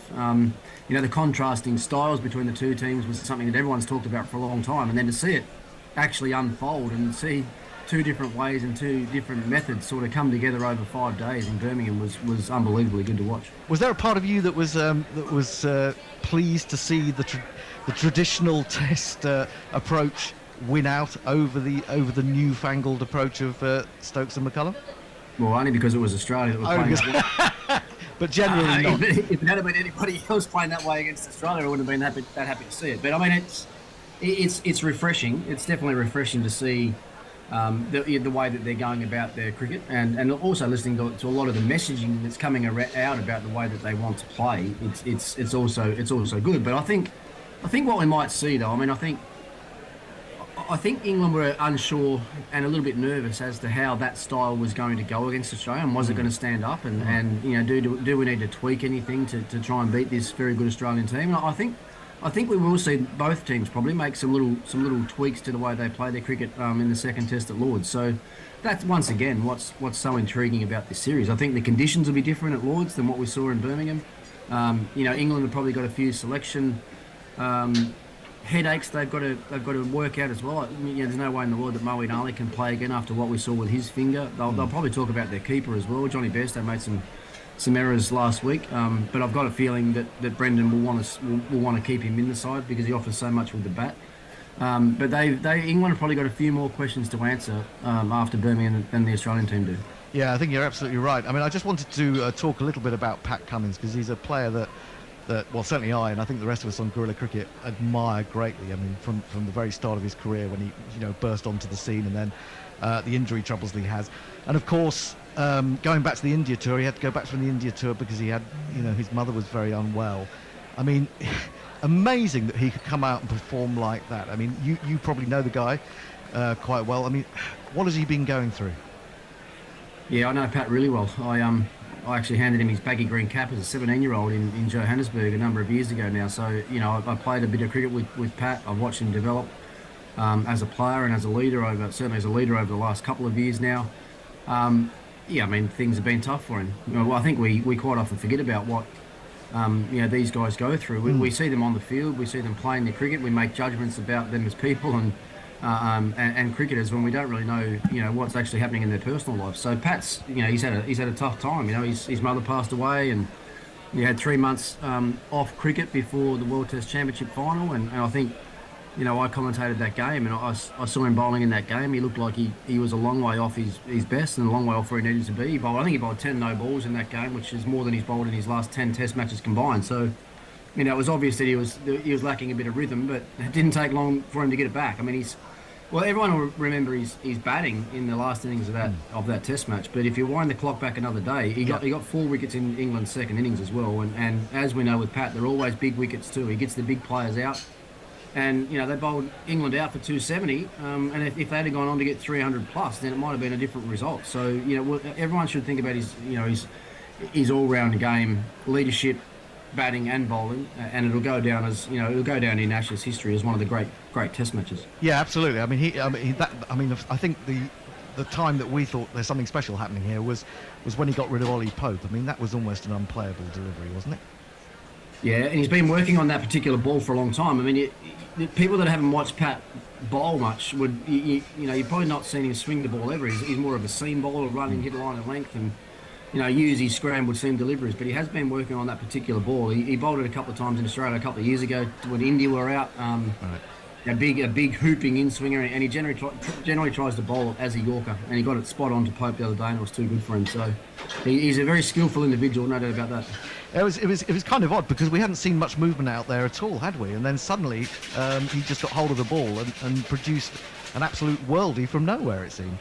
Yeah, it was a bizarre game as far as conditions were concerned. I mean, Australia got those conditions, was it late on night, day 3, when cloudy and the lights came on and the ball started to move around a lot. And the interesting thing for me, which was a bit of a topic of debate in the commentary box late on day 5, was around England taking the new ball or not, because the old ball was hard to score with, but it was also less likely to get a wicket. When England did take that second new ball late on day 5, we thought that it would present some easier scoring opportunities, and it did. But we also felt that there would be a better chance of getting some wickets. But it actually didn't. It didn't swing at all. The brand new ball right through that Test match in Birmingham didn't move. It wasn't until it got to sort of 15 to 20 overs old and the lacquer came off where the ball started to swing a little bit. And England didn't have enough time in the game to get to that stage where it would start to swing. Yeah, we've been saying that it doesn't seem to swing until a few overs have gone by. I suppose the other thing that was interesting about that was how, as you say, whether to take the new ball. And the fellow commentators were here. I wasn't on air at the time, but I was coming to the door and I was saying to people, "Don't take the new ball, don't take the new ball," because it looked to me as if, as you say, that lack of pace might have been what proved crucial. But it looks like, of course, then Joe Root stayed on, got that wicket of Alex Carey, and after that, Patrick Cummins hit a couple of sixes, and everyone was laughing at me. Yeah, I mean, the other part of that as well is when they did take the new ball, they opted not to give it to James Anderson, which was a little bit strange. Do you think it was just because he'd just seen a little bit off colour in this Test? I mean, not quite the man that we know him to be. Well, he said that as well, but if you watched him bowl, I mean, it didn't look like he was that much off the mark. You're talking about England's leading ever Test wicket taker. And an Ashes Test match on the line. I know where I'm throwing the ball. Well, I'm throwing the ball straight to him. I mean, if Glenn McGrath's in my side and he wasn't at his absolute best, I still know where I'm going. I'll give it to him because I know he'll get the job done more often than not, regardless of how good a touch he's in. So your advice to Ben Stokes would have been to turn to Jimmy Anderson. Oh well, mate, hindsight's a wonderful thing. It might have been the same result, but if you're just playing percentages, which I mean, as a captain, a lot of the time you have to just play the percentages and think about what's the most likely scenario here. Like if you look at, I mean, you can answer this question yourself. If who's more likely to get you a Test match wicket, James Anderson or Ollie Robinson? I know which one I'm going to. Yeah, very, very, very fair point. Now let's move on from the Test match. We'll probably return to it as we go through the interview. But let's talk about. Well, one of the reasons that we're here is because you've now got your own wine label, which we are proudly drinking and showing off to various people. Now, the first one that we've got here is the Mowbray Boy Pinot Noir. Tell us about your journey into wine, how you got into it, and how you've come to have your own wine label. Well, firstly, you're making me very jealous. I'm sitting there watching you drinking wine. I'm sitting here with a big bottle of water beside me. This is not the way it's supposed to be. This is Gorilla, mate. This is Gorilla, mate. Come on in. Come and join us. I was going to say, next time I'll do this in studio rather than... Yeah, absolutely. Absolutely. Yeah. Our journey into wine. Well, I mean, my wife and I are both avid wine drinkers, if you like. You know, through my playing career, you know, I was lucky to travel, you know, lots of different countries around the world. I'll rewind it. I was actually introduced to wine mainly through my wife. You know, my background and upbringing in the northern suburbs of Tasmania, Launceston, on the, you know, almost brought up on the wrong side of the tracks, if you like. Yeah. I wasn't sitting around the dinner table having a glass of Pinot with my dinner. That's for sure. It was very much a barbecue and a beer sort of upbringing that I had. But you know, once I, you know, played a lot of cricket for Australia. A lot of the more senior guys in the team would have a couple of beers at the end of the day's play, and then move on to a glass of wine. You know, I met my wife, and she sort of she was a wine drinker, and so early days when we were dating, I'd take her out for dinner and look on the wine list and try and find the most expensive bottle of wine and try and impress her. And me not knowing anything about it, you know, to be a Margaret River Chardonnay or something, to be a couple of $100 that I'd have to fork out for dinner to try and impress her. But that's where it started. And you know, through the years now, I mean, I've been retired 11 years, and we've been together for about 22 or 23 years. It's been a really fun journey to go on. As I said, the countries that we travel to, the regions we go to, sampling different wines from different areas, and then to start our own business nearly 4 years ago now has been an incredible thing to do together. That's the point with this. It's a passion project for both of us. We both love wine, but we're also very passionate about this brand, and people need to understand that it is us. It's Brianna and I. We're the major shareholders in the business. It's not, you know, we're not being paid to put our name on someone else's wine. This is our business, and we work on it every day. And we, so far, as I said, nearly 4 years in, we've loved the journey. Well, I was going to say, I mean, as soon as I knew that you had this wine, I was thinking, oh, great, I've never heard about Tasmanian wine, generally speaking. You know, we talk about the Australian areas that are known, the Hunter Valley, Barossa Valley, various places like that. But you have, it's not a complete Tasmanian wine setup, but there are a couple of Tasmanian wines in that. And the Mowbray Boy, it's the first one that I'm holding up to the camera to show people. That's the first one we're talking about. Why did you feel that you wanted to represent where you were brought up? It's just something that you felt that's where you learnt your cricket and that's the community that you were in? Yeah, it was the first thing I said to our winemaker and my other business partner, David Krenich, is that I want to be able to tell story through the brand as well. You know, I want to be able to tell stories about me, my life, my upbringing, obviously a bit about cricket, and tie all these stories in together. So, you know, being a very passionate Tasmanian, and you know, I wanted to have those Tasmanian wines in the range. So we've got the 3 Tasmanian wines in the range now, the 2 Pinot Noirs and a Chardonnay, and we're about to there's a Pinot Gris. It's about to be bottled as well that we'll include into the range, which will be sold exclusively in Tasmania. But yeah, the Mowbray Boy. I mean, storytelling. If you asked anyone in Tasmania to describe me, the first thing they would say, "Oh, he's a Mowbray boy." Right. You know, that Mowbray is my local cricket club. It's the suburb that I sort of spent my early teenage years in. And that's just how I'd be described. So, but as I said, the upbringing that I had, I don't think there'd be too many guys at the Mowbray Cricket Club that I grew up with that would ever have thought that I'd have my own wine range. Let's put it that way. Will they be drinking it now, though? Have you converted them? A couple, yeah. They're pretty hard to shift away from a BB can. Let's put it that way. No, it's the feedback we've had. And it's, you know, it's great that I've got that sort of support in my home state. I mean, a lot of people from Tasmania, I'm sure, even though we've got 8, 9 or 10 different wines in the range, the Tasmanians are that parochial that they'd probably only buy the Tasmanian stuff and drink the Tasmanian stuff. So yeah, it's certainly been well received in my home state. Talking of Tasmania, I visited there during the 2006-7 tour, and it was a lovely place to go. I really enjoyed it. I went to Hobart. I went out on the Southern Ocean, and it was superb. But with your roots there, have you ever felt that Tasmania has missed out in regards of being part of the Australian summer or Test summer? I mean, it always seems disappointing to me that there quite often isn't a Test. I know there was in the last Ashes, but quite often there hasn't been a Test there. Well, yeah, there was in the last Ashes, but that was by default as well, remember, because they couldn't go to Perth. It was Perth. That's right. Hobart game, so that was the only reason that game was moved from Perth down to Hobart. And it ended up being a night game too down there. Yes. So with a pink ball, which they'd never done before. Yeah, look, I do sometimes get a little bit disappointed that Tasmania hasn't been able to host more international games. But there are only so many games that can be played in Australia, and there's a lot of venues, and there's probably a few other venues in Australia that would say the same thing, that they feel like they're a bit starved. I mean, Canberra's probably another good example. We've got a terrific ground in Canberra, and so yeah, I mean, I've been on the front foot for a number of years, and even when you talk about that Hobart Test match, I was very much on the front foot then. When it didn't look like it could be Perth, then I was on the front foot, basically demanding that it had to be Hobart.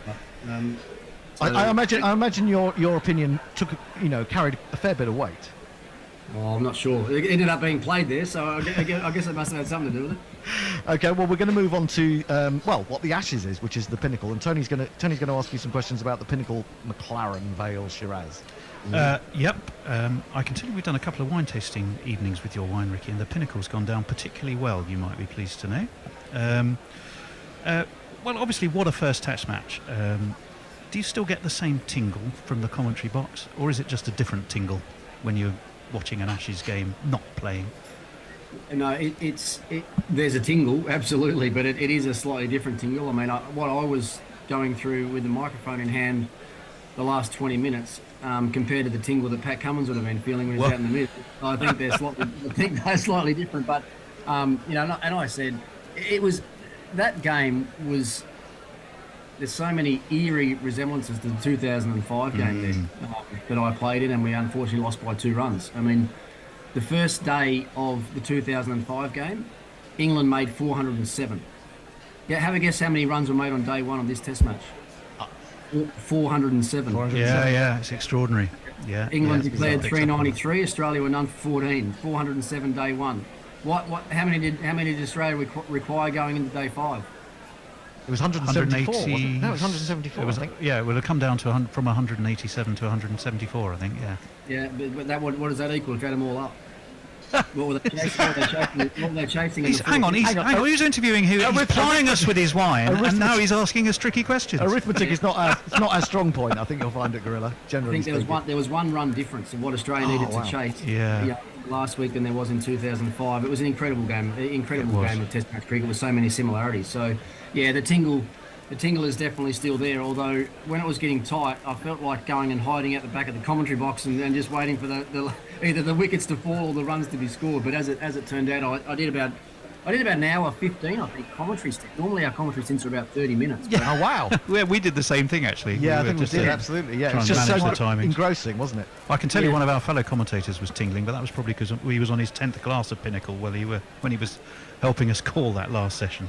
Yeah. So, I mean, Sky wanted me on for the end of the game. So they brought me in when Kerry got out 8 wickets down, thinking the game was going to be over. And here I am an hour and a quarter later, still sitting there calling the winning run. So, no, look, I loved it, and the guys that I work with, you're calling with Nasser and Athers and those guys, two great broadcasters. So to be on at the end of a game like that, and I was on at the end of the Headingley game last series as well when Stokes got England across the line. So I've been able to call some really special moments in Test history.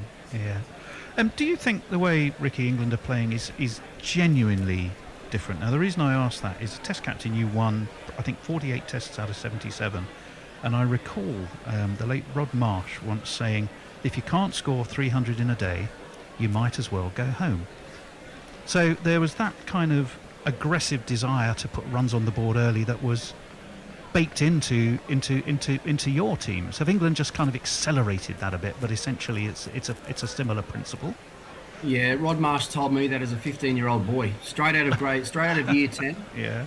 Out of Launceston over to the Cricket Academy in Adelaide, and the first chat we had as a group, he sat us all down as batters and said, right boys, I can see where this game's going.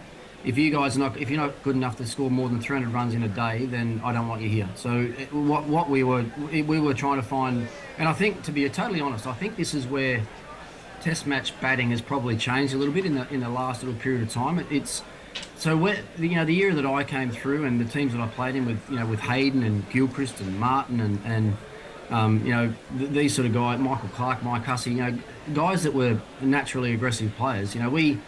The batting philosophy, and certainly the way that I played, I was naturally an aggressive player, but that was the way that I was taught. It was, how do I score runs really quickly here without getting out? So you were always on the edge of taking risk. But how do I do that without getting out? Now, if I look back to the England team, if you look at the England team that came to Australia a couple of years ago with the guys that they had at the top of the order, it wasn't about scoring runs at all. It was about not getting out first, and then if I make some runs at the end of the day, then great. It's almost about taking every little bit of risk out of the equation, hanging around, wearing the bowlers down, picking up ones and twos and the occasional boundary and scoring runs that way. So it's been refreshing to watch England play, but I definitely think, Brendan, I know Brendan really well. I've known Brendan for, 20, no, probably 30, nearly 30 years actually. And it's no surprise to me that they're playing that way. And, our best teams, we probably scored at, close to 4 runs and over. This team scoring at close to 5 runs and over, which is remarkable in Test cricket. Well, no, look, the Pinnacle McLaren Vale Shiraz, it's called the Pinnacle because it represents the Ashes and your fantastic association with the Ashes. You won more tests than you lost in the Ashes. Not so series. Does that still rankle, or is life just too short and there's too much else to look forward to? You know what? I didn't even know that. I didn't know that I'd won more than I lost. I'd probably, I would have thought that I'd won more than I lost. But the thing that does rankle me a little bit is the fact that, I was captain in 2005 and 2009 in the UK that we weren't able to win. That still burns a little bit. But at the end of the day, I know that I did everything that I could. I know the players obviously did everything that they could to try and win those couple of series. And, as we all know, we talk about, this current England team sort of reinvigorating Test cricket around the world. But I think that 2005 series, even though we lost, I think that reinvigorated the game. But I would have. At the end of the day, we all know as Australians and as English cricketers that your name and reputation is forged and created on what you do in Ashes cricket. And if I had have been able to win here as captain, then I'm sure my reputation in Ashes cricket would be a bit better than it is right now. Well, we're going to stick on the Ashes, I think, because let's move on to another wine, which should be the Barossa Valley, another Shiraz, the 127.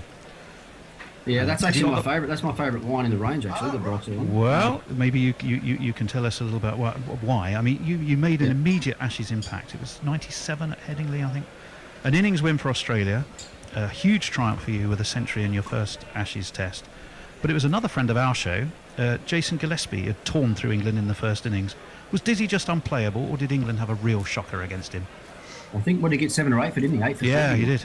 Yeah, something like that. I mean, he's, I think, one of the most underrated cricketers that's ever played the game, Jason. I say that all the time. I mean, I was lucky to play a lot with him, and that, he was young and fresh on the scene too. In 97, bowled fast, swung the ball, that Duke ball. He loved bowling with that Duke ball.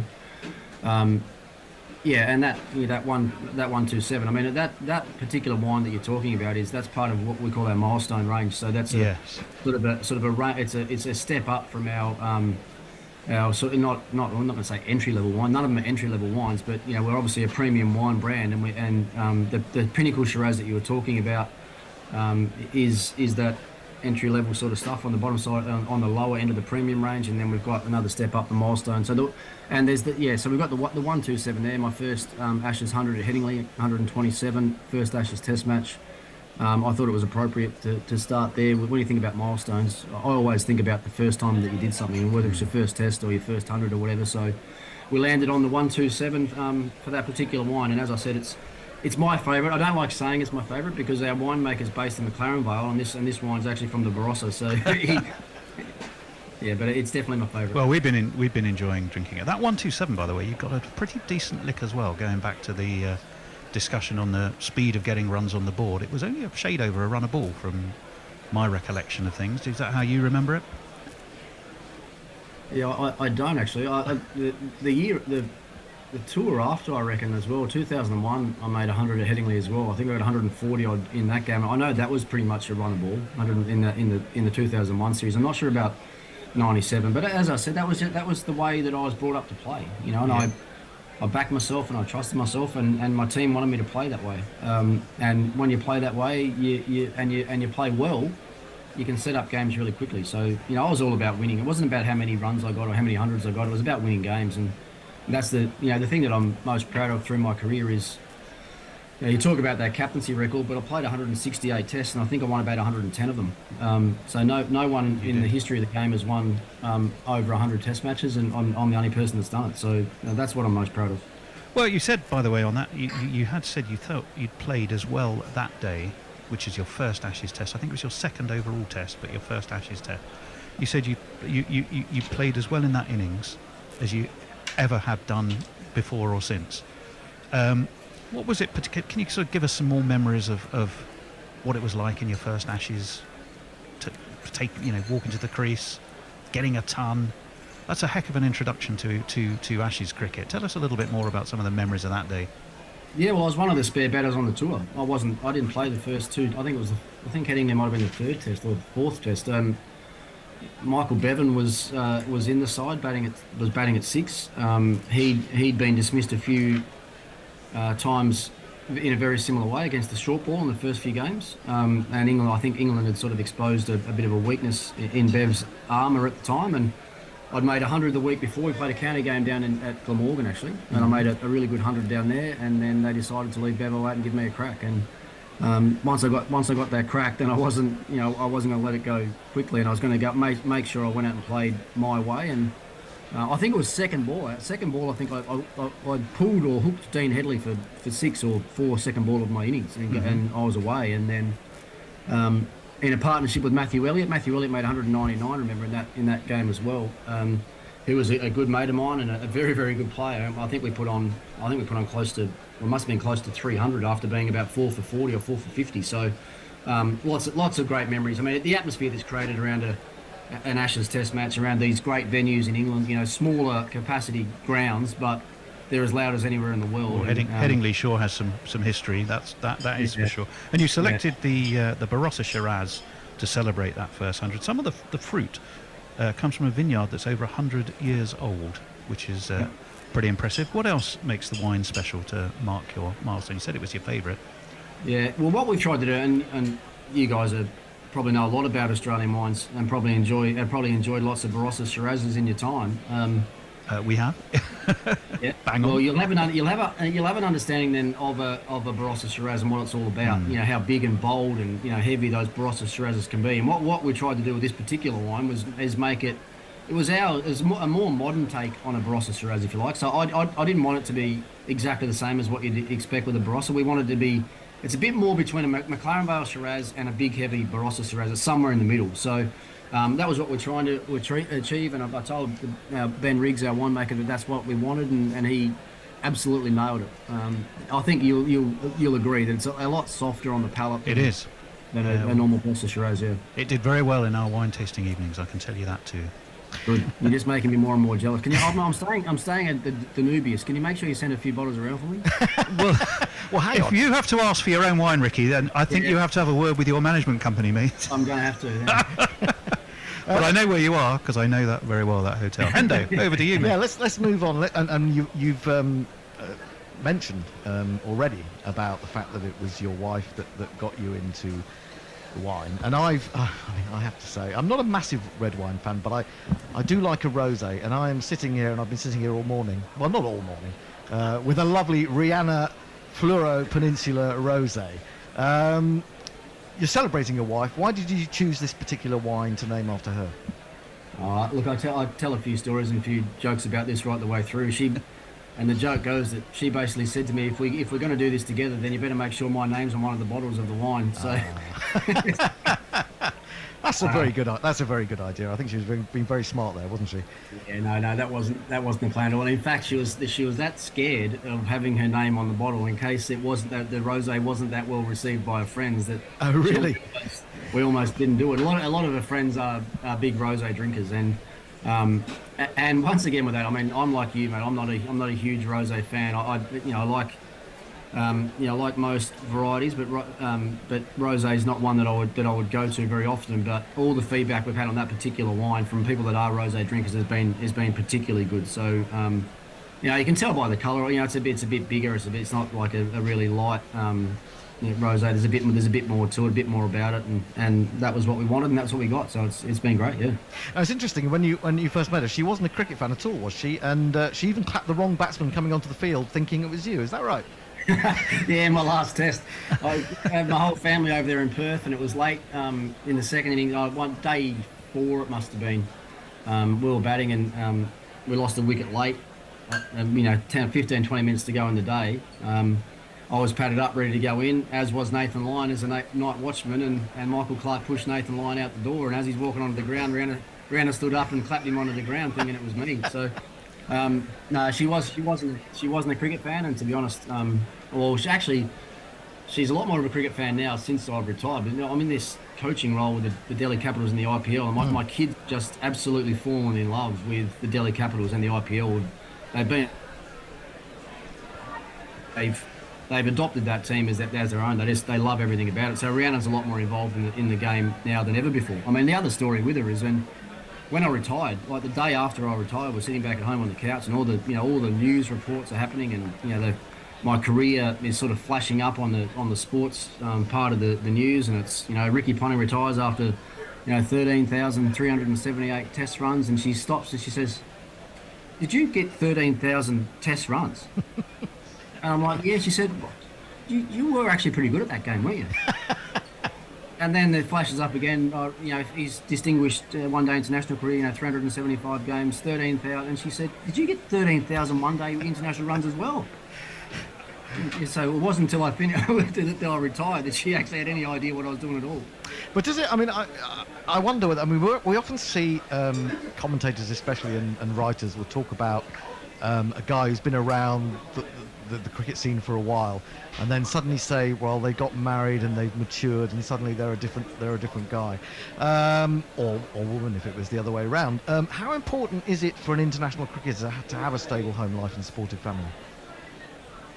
Oh, look, well, I only know one way. I only know that way. Yeah. I don't know what it would be like without that. I mean, it's a really strange life that you live and you lead as an international cricketer. You literally spend 10 or 11 months of every year out of your own home. That's the thing about cricket that's different than most other sports. I mean, you even think about the Australian summer. So if you live I live in Melbourne. If you live in Melbourne, the Australian summer starts in November, finishes in the end of February. If you live in Melbourne, you only play one game there for the summer. So you play the Boxing Day Test and maybe one day. Yeah. So the other 3 months you're actually somewhere else in Australia. You're not staying in your own home, and that's when you're in Australia. Let alone when you're away. And I guess it's actually probably getting worse now, to be honest, with more and more domestic T20 comps popping up all over the world. The players are spending less and less time at home. They're making a lot more money, but they're travelling a lot more and away from their family. But it's so when I was captain of the team, I basically demanded that wives and families were able to travel to any game that they wanted to. Right. And the one thing I loved seeing at the end of the Test match in Birmingham was the first thing I saw when I looked up at the change rooms. The families were in there 5 minutes after the game, and it was great to see. Brilliant. We're going to move on to the Tasmanian Chardonnay. Let me find this on the floor beside me, and Tony's going to question you about this one. Well, and the cricket as well. Is that the one you've been drinking? You've been drinking that Chardonnay? I've noticed. No, we didn't. We haven't had a chance to try this because it wasn't originally up, was it? Oh, you have tried it? No, I've had some. I've had some. All right. It's full of citrus and stony fruits, and obviously it's Tamar Valley, right? Am I right? It's a Tamar Valley Chardonnay. Yeah, that's right. Yeah. So we're sourcing grapes from all over the state at the moment, actually. So that particular wine there was all from the northern part of the state, from the Tamar Valley. But the thing about Tasmania, with how premium the wine and the grapes are down there, it's getting harder and harder for us to get the volume that we want. So we're sort of having to pick up little parcels from lots of different growers now to get the amount that we need. Yeah. Well, it's the 140 Tasmanian Chardonnay, and I know our focus is probably very much on the ashes at the moment, but 140, of course, is your 2003 World Cup final score at the Wanderers versus India. Got that at a very decent strike rate as well. So tell us a little bit more as to why you've chosen this particular Tasmanian Chardonnay to celebrate that particular milestone.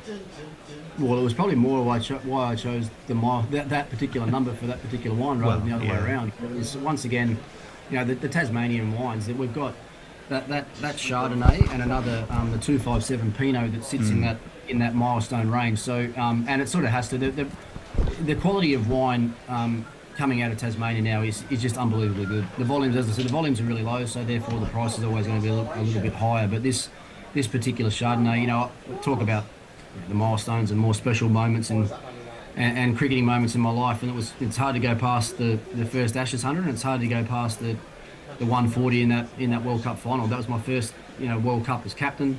I'd only been captain for about 6 months actually before that World Cup started.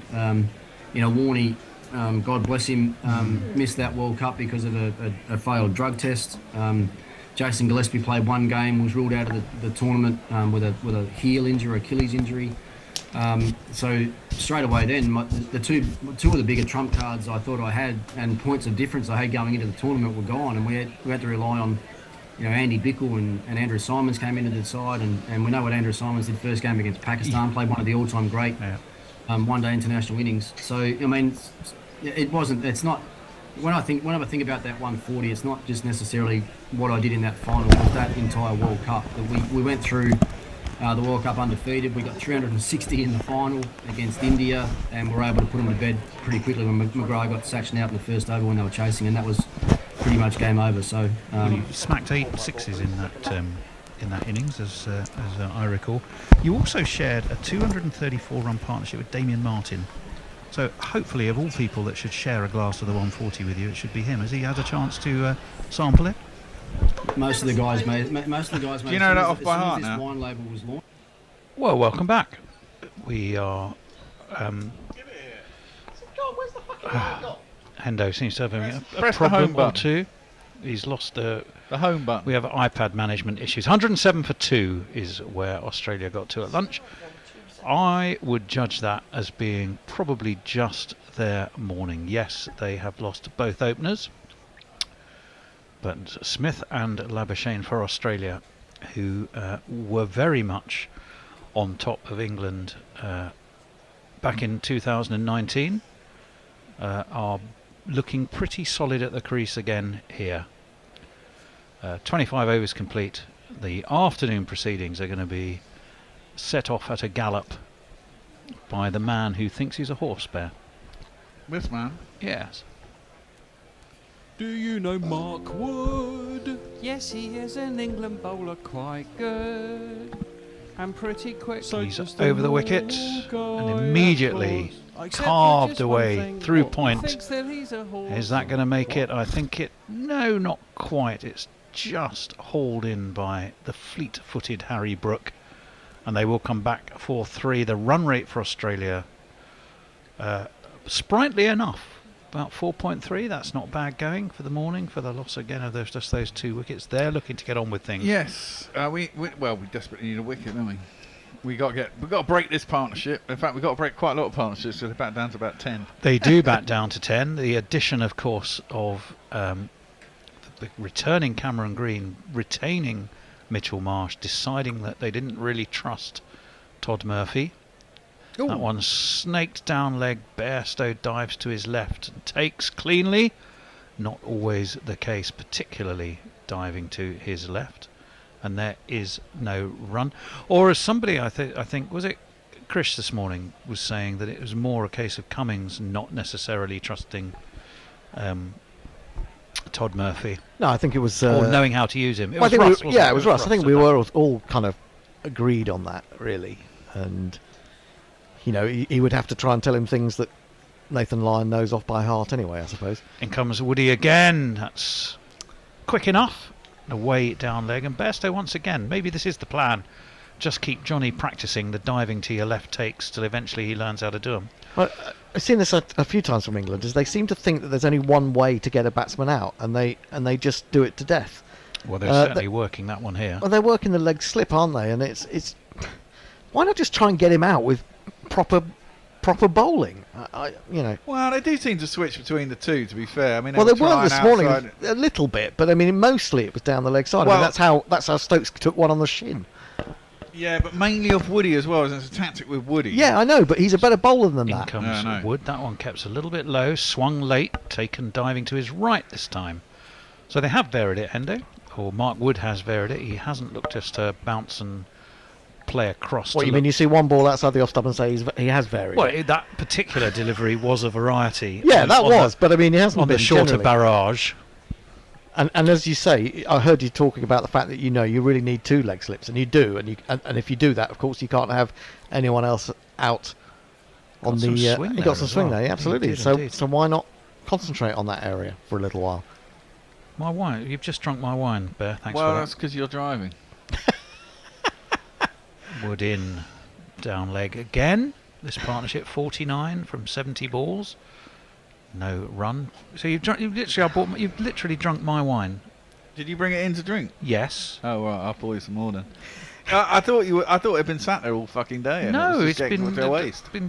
Oh, never mind. Anyway, we're watching the dismissal of David Warner, David Warner, who had more faith in Johnny Bairstow than almost anyone else did, because he was already walking after he'd nicked it. He didn't look round to see if he'd been caught. You might have thought that's foolish, I think, with Johnny B behind the stump. Well, that's what I was basically saying.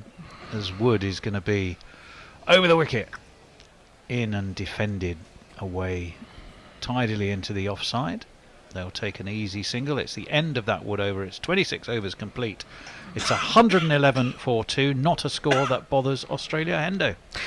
Jay says, Christ, Hendo is a squeaky fucker. Well, if you had as many problems with technology as we seem to have in this flipping place. Excuse me, I'm going to defend for technology here. The technology isn't the problem, it's you. Well, yeah, on the basis that it's a user issue, is it? Not a technology issue. Apple is about as user-friendly as a dead rat. So user-friendly. It's pathetic. Jago also goes on to say, we can break this batting line up with a super virus transmitted only via Lancastrian grass. Some Mancunians may die, but that is a price I'm willing to pay. Yeah, I think that's fair enough. Chris Woakes is going to be taking up the attack. We'll give him a jingle. He goes like this. He's done the best of the pick of the England bowlers, I think. 1 for 13 for him. He's on Instagram and he's a Twitter fan. On the Ashes tour, not Ben Stokes, but he'll have to. We should have some bats and jingles too, because we have. Just stand still. Stop playing with yourself. Oh, it's very unsightly. Stop fiddling about. Stop playing with yourself. Oh dear. Stop fiddling. You look a bit mental. Stop playing with yourself. Keep your hands to yourself. Stop fiddling, Steve. Oh. Stop playing with yourself. You will go blind. Well, he will. Hopefully not go blind. We don't wish that upon him. And that one's left. The very high, extravagant leave, as one comes to expect, taken by Bairstow. Wood is operating. What about if you do that ball with an off-cutter's motion, and then you try and get it to spin past his leg fucking pad and hit the stumps? He's fucking irritating. The other batsman is. He just annoys me. Leg slip is in. Keep it floating on a light beam with an average that is obscene. Which I think might be Ben Stokes. Woakes in, full, steered back to him, or just pushed back to Woakes. And there was no run. It's not a Labuschagne. It's not a Labuschagne.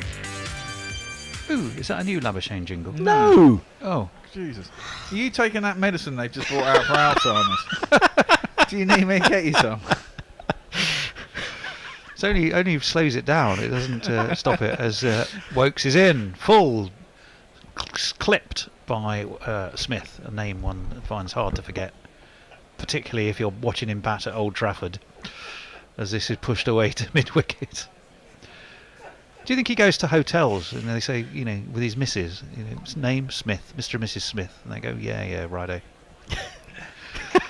111 for 2.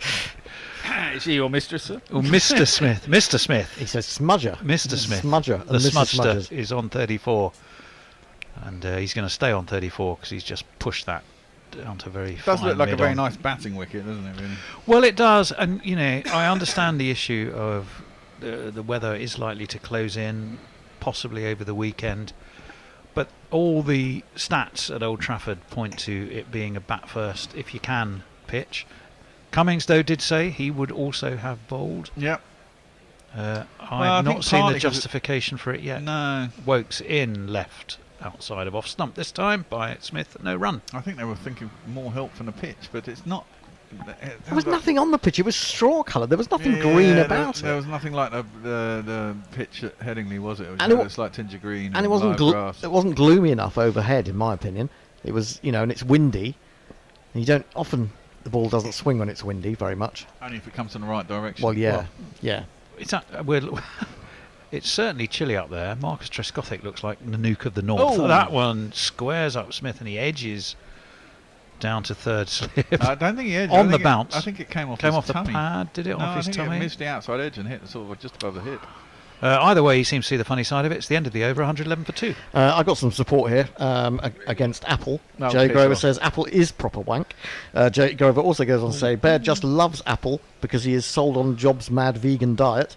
No, obviously not. Leah says Apple is what we call a DAO in German. It means stupidest user imaginable. How do you spell that? D-A-U. Oh, a DAO, not DAO. Dow, not like my company I used to work for, or not. No. Not Dow as I in disagree chemicals. with that. Apple is so much more intuitive than a fucking PC. They're just shit. You can't get a link in the flipping. You have to you press do. an extra button to get a link from the You just browser. copy the link. It's You there. don't copy the link. You have to press the button into the browser to get the link up. It's not there immediately. Well, Yeah, it is there. It's just shortened for the fucking visual 3 effect, slips you go muppets. down. And Woody's in and he beats the outside edge and Bairstow nearly manages to drop it, but I think on that occasion he snaffled it on the second attempt. Sadly, there was no edge. Came off the arm is what Ben Stokes is indicating. Labuschagne did have a little prod. Johnny Bairstow, it was shocking. I'm sure he's bowling pretty quick. That was crocodile hands, wasn't it? But it was crocodile hands from Johnny B. And the sad thing, I think, from England's perspective, is it also can easily transfer itself to his batting forms. I think it does. He I think it feels affects as him, a yeah. confidence thing. This one is pulled out of by Labuschagne, who is doing Moaning about something. Well, I wonder if we've got the same issue of no. It looks like a cameraman or a production operative. He's a chap with 2 water bottles, a wireless headset, and a cap. Am I actually messes in this situation, by the way?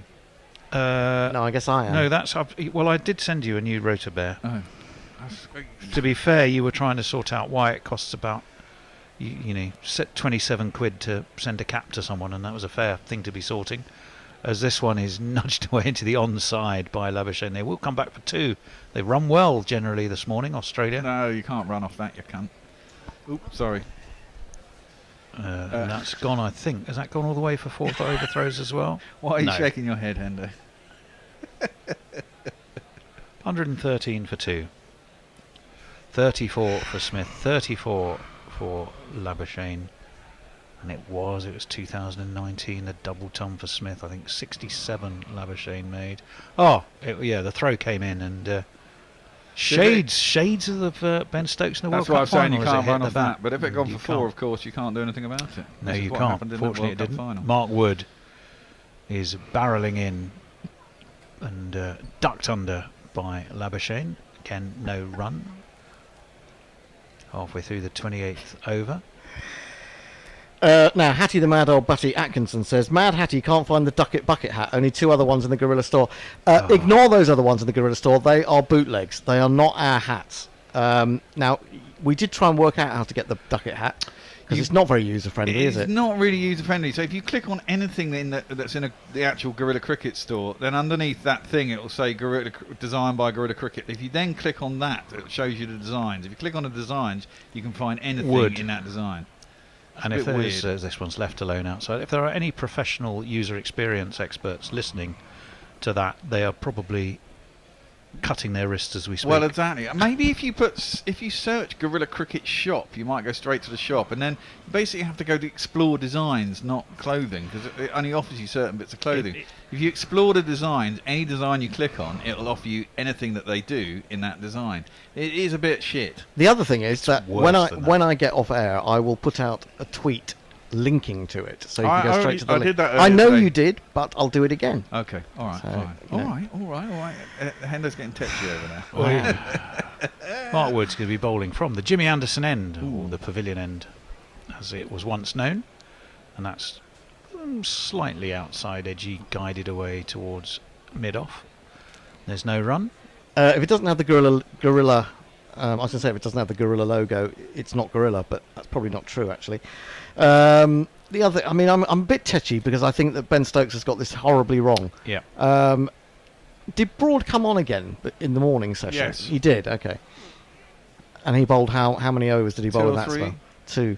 See, I don't. Why would you take a bloke who's just taken a wicket? Why would you take him out of the attack? I don't know. That was a bit That weird. was brainless. 113 for 2.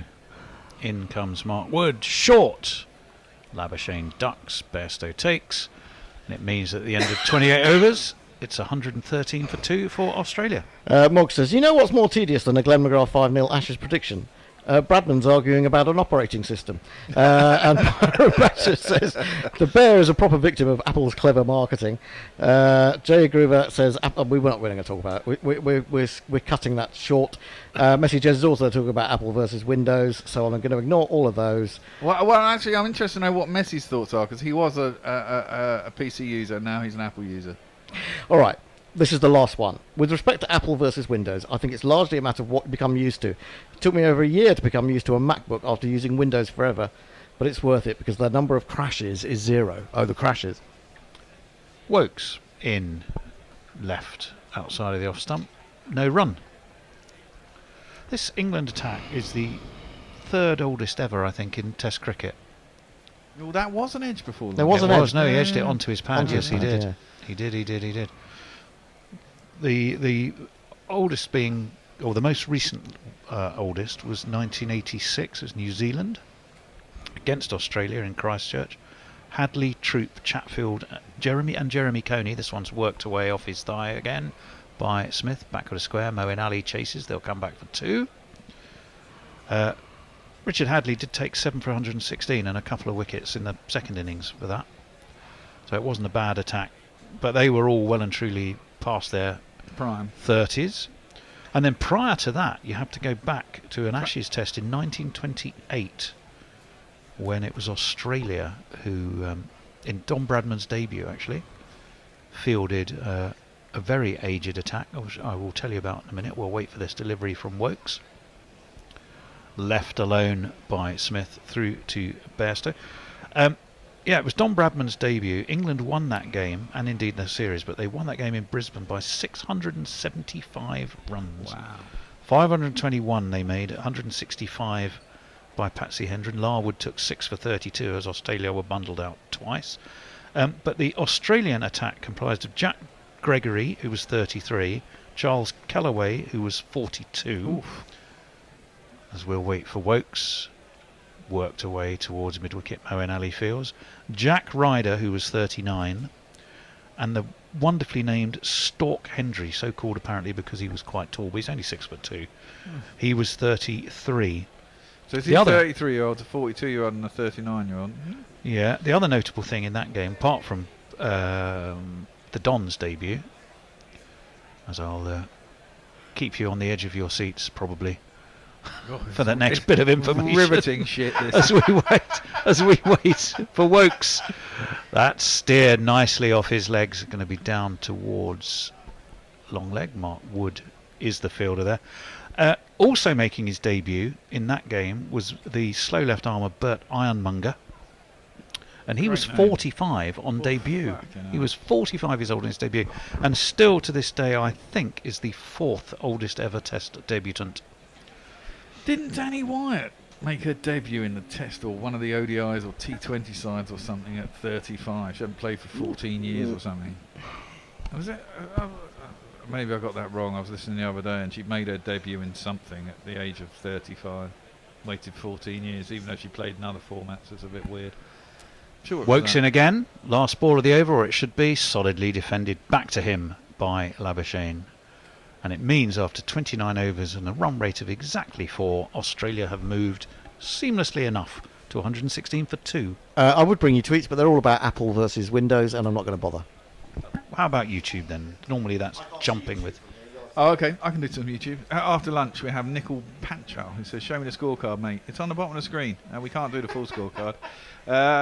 England fans crying because they can't win the Ashes. Who says, "Well, we can still win it, mate." Mark Ward says, "Point proven."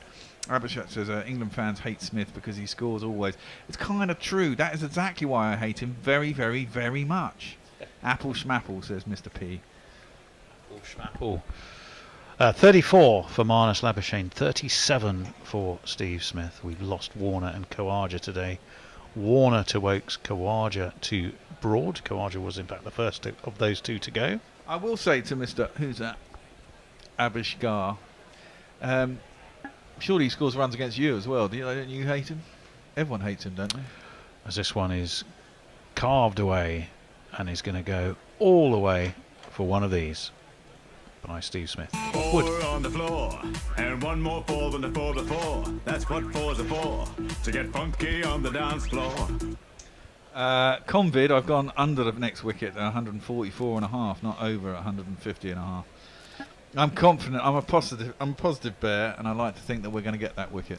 Well, that was an excellent shot by Steve Smith. He really stood tall, got everything on top of it, and guided it away past Ben Stokes at point. Wood in again. Oh, fast! That looks to be close. To me, either high or going down leg. Nitin Menon looks not interested at all. The bear is convinced. Ben Stokes has heard the bear and said, "I've just heard the word, lads. Guerrilla cricket think it's out." Well, guerrilla cricket. The bear. Well, you see, the thing is, he does go right across the stumps, and the thing is, Woody's quite skiddy. I don't think that's going over. Well, I think the thing is that because he gets so front on, his left pad is still in. It can be in front of the wicket still. Let's have a look. I think that's close. Think that's fucking that's close. Gotta be close. I think that's hitting. Was there the merest hint of an inside edge? No, I don't think so. That's plumb, man. That looks plumb to me. It might have pitched height on or outside. Height, possibly. Well, this is but what I mean. He's not very high, Woody. Its trajectory is not sharply rising. Let's put it like that. It's impact in line. Hit it! He's gone. Get the fuck in! Yes, yes, yes, yes, yes. Are you excited because you've won a bet, or because England have got a wicket? Just fuck off!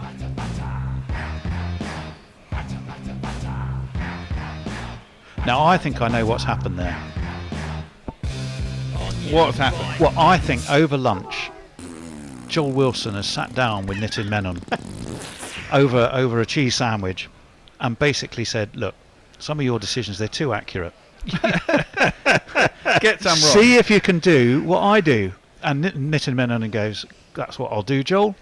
First opportunity, I'll get one wrong," and that's what he's done. Well, I think the thing is, it's misleading for an umpire, and it is for us when we look at it to a certain extent, because he gets his right pad so far outside the off stump. You tend to think that he is outside the off stump, and he isn't necessarily, and that was an example of it. And because he gets very front on, both of his pads are sort of open to being hit by the ball. Well, to be fair, I thought that had hit him well inside the line of the stumps, and actually it only just hit him in line with off stump. Yeah. The impact was actually closer than I expected. Yeah.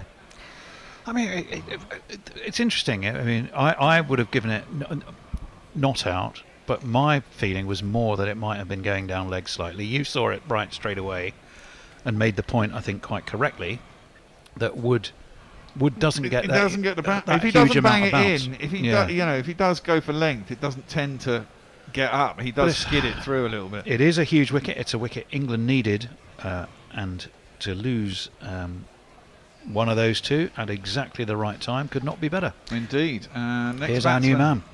It's just a sweet Travis head. A sweet Travis head. From transdimensional Travis head.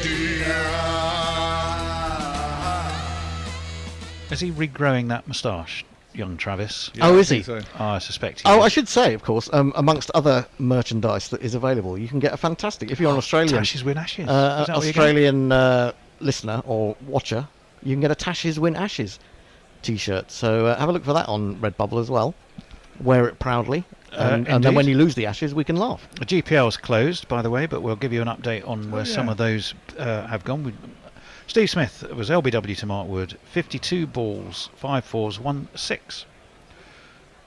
As Wood is going to be into the new man head, and surprise, surprise, it's short. But the left-handed head is able to just move out of the way. I'm sorry, this is just mental cricket from Ben Stokes. As soon as Travis Head has come to the wicket, he's gone back to the attack that he has used against Travis Head in this series, which is basically no slips and people back. Now, you cannot tell a decent top-order batsman that I can only get you out in one way. I think it's just mental. I think it's mad. I agree with you on that, on Pendo. At least have a look. At least have a couple of overs at him. Yeah, it probably something you resort to. That's short, though. And that was a really brutish delivery from Mark Wood that had Travis Head in all sorts of a pickle. A forward short leg diving forward might just have been in the game. They'd have had to have been a very short forward short leg, wouldn't they? But he digs it in. Travis Head, it's off the glove. Head has no idea where it goes. He's more concerned with the fact his hand's hurting. And there is a forward short leg, and he wasn't quite able to dive across. Presumably that's Joe Root these days. Yeah, I'd be worried if they don't get him out and they continue his attack for a while. I think it would be. In comes Wood. Is it going to be more of the same? Well, he's working slightly fuller. Still not on a full length, but a bit more than the last one. Defended by Head. The problem is when Woody does do this, he just bowls short. If you pin him back, at some point, I know he's got to be expecting the full one, but it's a question of trying to get it right and just getting it under the bat. I mean, the first bouncer reel was a really good one, and it could have lobbed up to short leg. But once Travis Head gets in, he picks those off. He doesn't really. I think he does. He picks them off. He picks them off after a while. Well, he's yet to get off the mark. He's faced 3 balls. England do have the forward short leg. They have a very wide sort of 5th slip, as this one is turned off his hip. That's Joe Root, actually. So who is that under the lid then? Because Joe Root is the man down at Brook, maybe? Deep backward square, so they might have put Harry Brook under the lid. Yes, I think they will have done, because at Headingley it was Brook from that position who had to then bail out Johnny Bairstow when he didn't run for a catch that really should have been his. It's the end of the over. 1 for 32 for Mark Wood. It's the all-important wicket of Steve Smith. 30 overs complete, 121 for 3 now, Australia. Hendo. Brian Barrett says, good morning, cricket nerds. So glad to hear the GC crew doing proper cricket whilst we in the USA are neck deep in the plastic, elastic, giggle and sweat stuff we have going on in Texas right now. Also, our cricket league is weird, tucking in for a good match. Yeah, absolutely. Muttley Von Eric says, woof, bit late back from lunch. Was listening to today's addition to the music collection. Just in time for the We Hit Love and Sausages. And the collection that he's been listening to is by a band called Semisonic, and it's called All About Chemistry. I have no idea who they are. Semisonic, what did they do? Closing Time or something like that. Oh, we got lots more tweets coming through. Sorry, there are a few more. Woakes is going to continue. He's going to continue from the Brian Statham end. Have I ever told you I've seen Brian Statham's bloodied boots in that film? Have I mentioned those? Thought I might have done. I was just checking. We spend far too much time together. But others may not know that. I'm sure they do. If you go into that fabulous old Victorian pavilion, as we'll wait for Woakes is going to be bowling to Travis Head, and Woakes now is going to drop him in short. And Travis Head goes, you must be joking. Woody might scare me, but I'm not sure you do, Wokesy. No run. Can I make a point? Hattie comes back and says, found it. I found the hat, but sadly the postage charge is nearly the same amount as the hat. Put it on my tray. We've sent them an email. We're trying to understand what's going on here, because apparently they have depots not only in America, the Czech Republic, they also have one in the UK. So it doesn't need actually any shipping to the UK. It needs to just get on the back of a bike or into a van. So why it would cost 15 quid to ship to you or move to you is beyond our understanding. So we're trying to get some clarity on that. The combined brain power of several of us were trying to figure that out in the green room at lunchtime, I can assure you. Woakes in now, that's a better ball, and it beats Head's outside edge, and Hendo throws out his arm and said, "Look, did I not tell you this was what you should do?"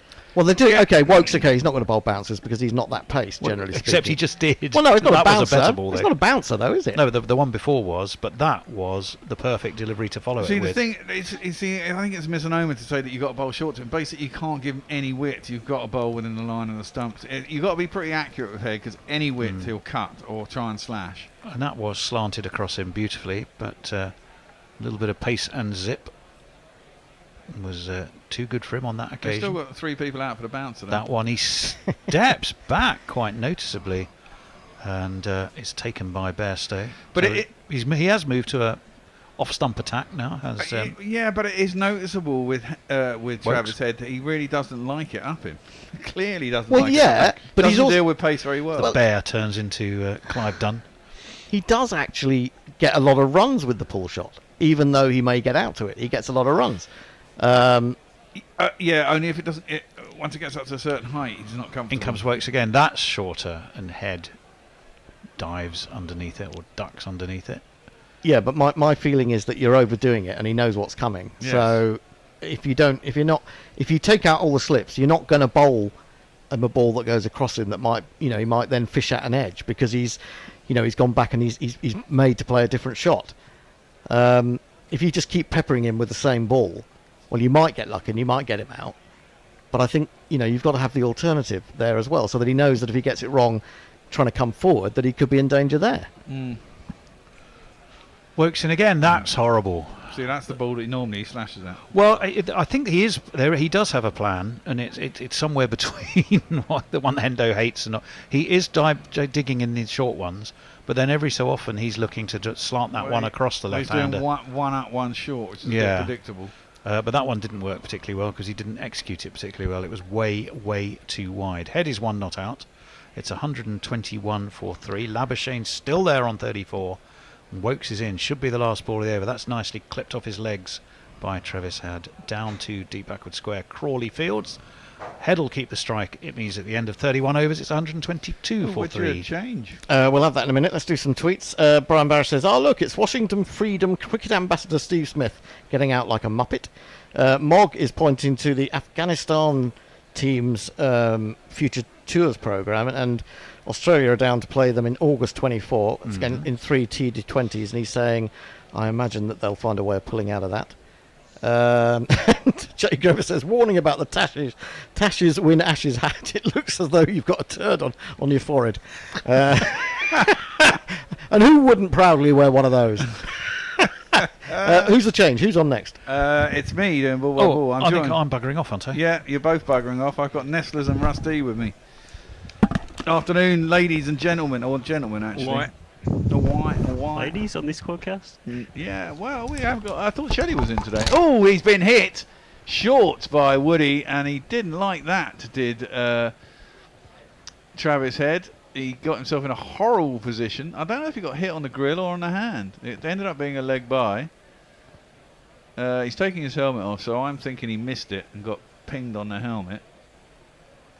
Yeah, he ended up outside off stump facing towards leg as the ball was angling across him. This is he had absolutely nowhere to go. No, this is it. He really doesn't like short stuff, and that's why people bowled it to him. Because he, when he came into this Test series, he'd been scoring hundreds for fun. And it's one way, even though he scored some runs in the last innings at the thingamajig, he got slowed down. I mean, normally he's nearly a run a ball. He wasn't that. He got 100. He got 100 in the first Test, was it? Or it was 100 against India, wasn't it? 100 against India. Oh man, I think they even missed the helmet, got him on the neck. Is this what the baseball fans call chin music? Yeah, definitely so. He just doesn't get himself in position. He just doesn't like it, and I think it's therefore worth bowling at him. I think that hit him under the helmet, under the grill, on the neck. Yeah, they've got those little plastic bits there since. That's for behind the ear, though, isn't it? I think that hit him under the chin. Do those plastic things do anything? Well, I presume they just absorb a little bit of the impact so that it doesn't pop the blood vessel, which is the thing that managed to get Phil Hughes, wasn't it? It hit. Because they seem to come off quite regularly. I think they're designed to. That's what I mean. They absorb the impact and come off. Because wasn't it? Because Phil Hughes got hit just behind the ear, wasn't it? Just below the ear, and what happened was the ball didn't it pop the blood vessel or something?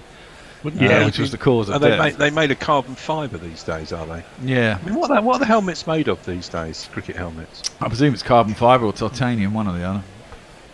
Titanium. Yeah, but I think those little tabs actually stretch, and no, I don't think they're carbon fibre. I think they're stretchy.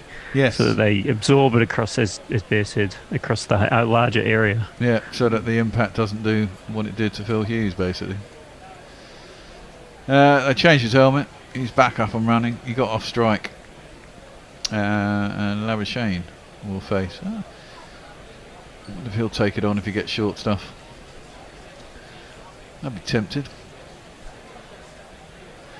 123 for 3, Australia. Good. Thank God England got the wicket of Steve Piggy Smith. Woody is in, and it's defended back to him by Labuschagne, playing well away from his body though. No need to really play at that. There's no run. He's still in. Labuschagne, I know. He's a very slow scorer, Labuschagne though. He never worries me with his scoring rate really.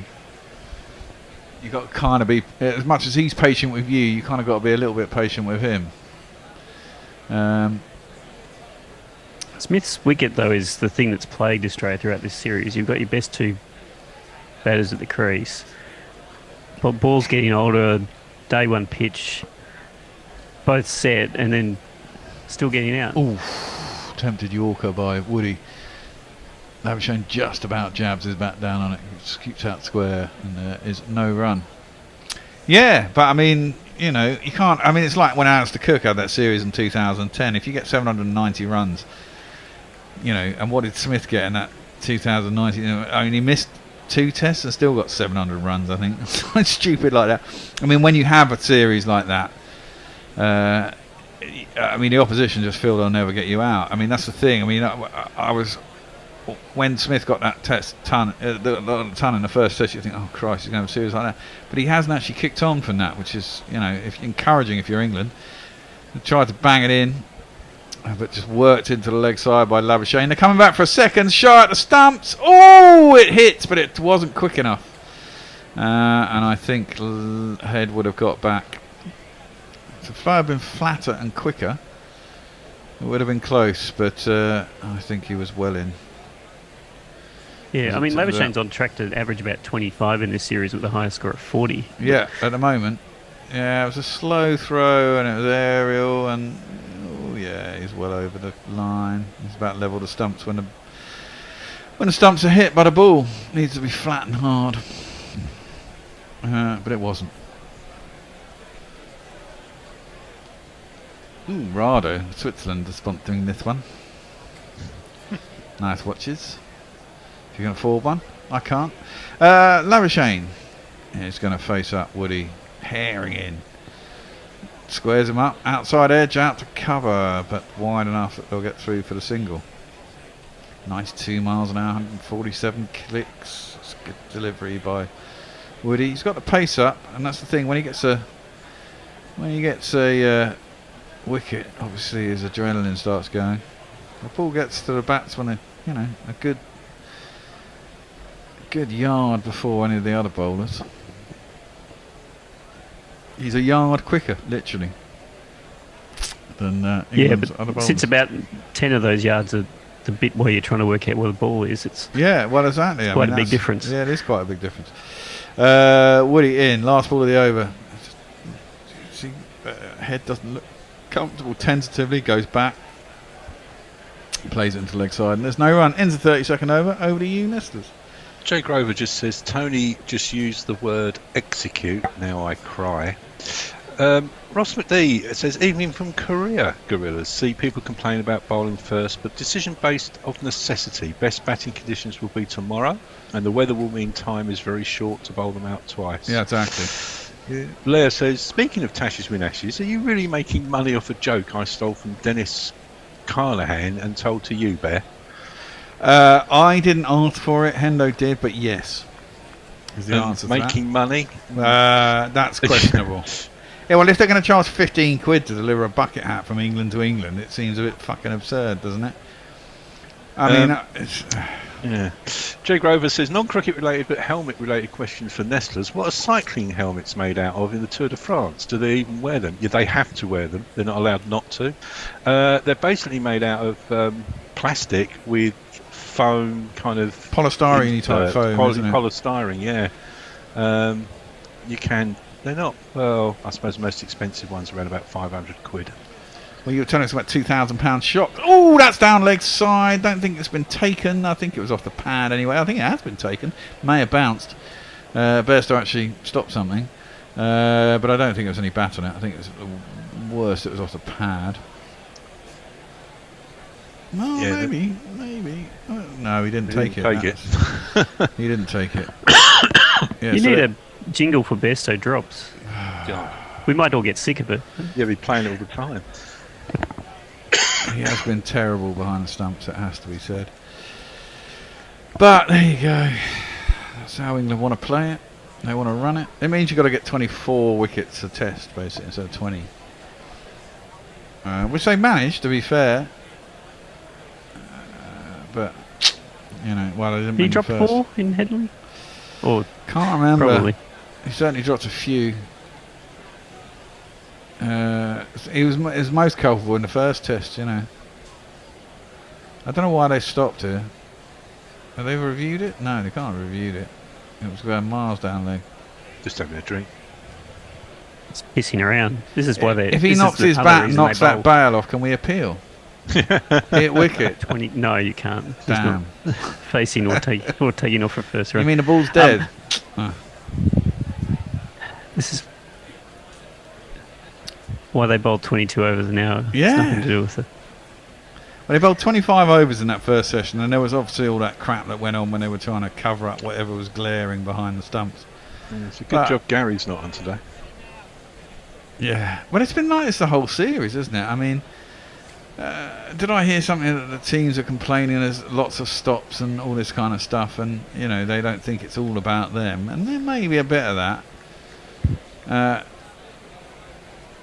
But clearly, if teams aren't going to be able to bowl 90 overs a day, then you either take it down at 80 and make sure that they fucking bowl them, and you play an extra half hour every day anyway, in case they bowl more than 80. So you don't go, they bowled 80 at 6 o'clock, therefore they're coming off. You go, the day is actually the last session of the day, instead of being 2 hours like every other session of the day, you say the last session of the day is always 2.5 hours. So you say, right, it's got to be 80 hours in a day, but you go until, in England, for example, it's always going to be till 6:30. That's full, and clunked out by Labuschagne up to mid-off. Toe of the bat, no run. We still don't know what that stop was for. After one ball. I have no idea. Woakes was doing his shoes up. Woakes was doing his shoes up. Maybe he got a change of shoes. Who knows?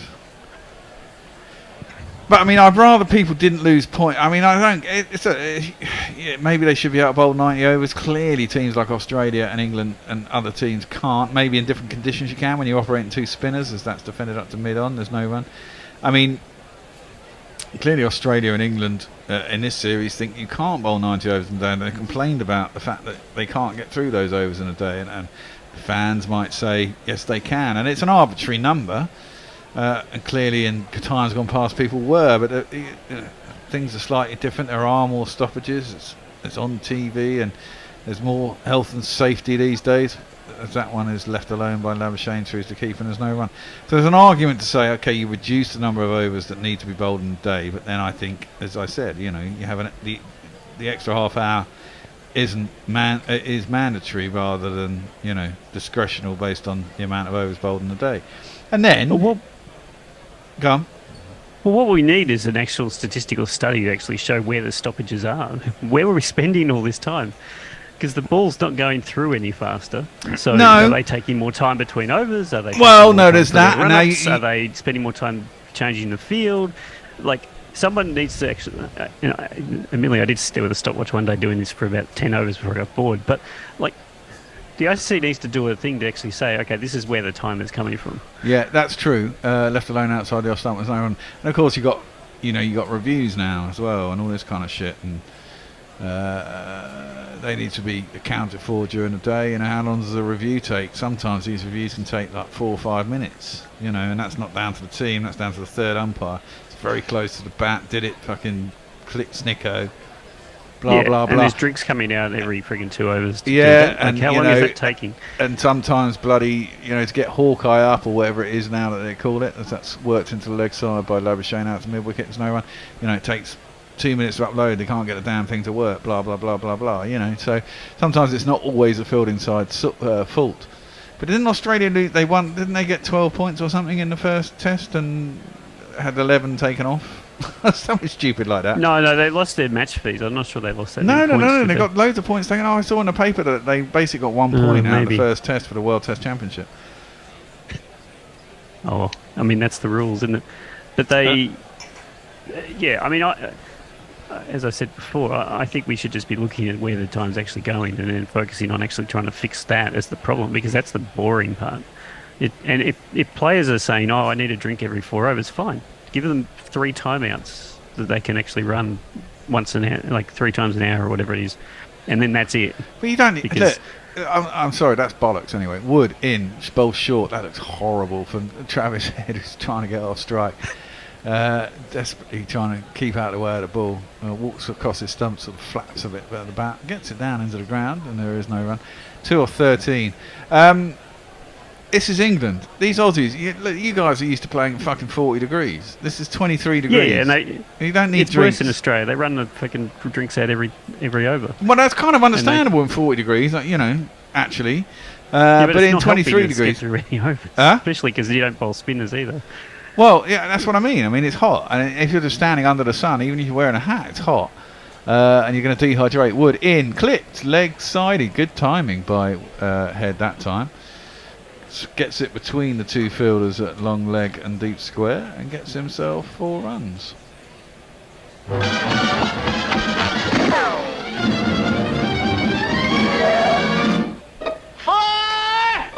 Like in India, when no one can lay a bat on it because Jadeja and Ashwin are, turning it square on a really capricious pitch. It's really quick. It's really easy to get through 90 overs in a day. Well, sometimes they even struggle. I mean, sometimes you actually finish on time in places like that where spin is king. You get through overs much quicker. It takes longer for fast bowlers to bowl overs. That's short again. Head goes back, defends it back to the bowler, no run. It does. When I was timing it, it was basically taking 4 minutes per over, and that's your 90 overs in a day exactly, with no breaks for no wickets, and nothing. And there's no time. Yeah, that's it. Presuming you literally start the next over as soon as the last ball is finished. Exactly. That's right.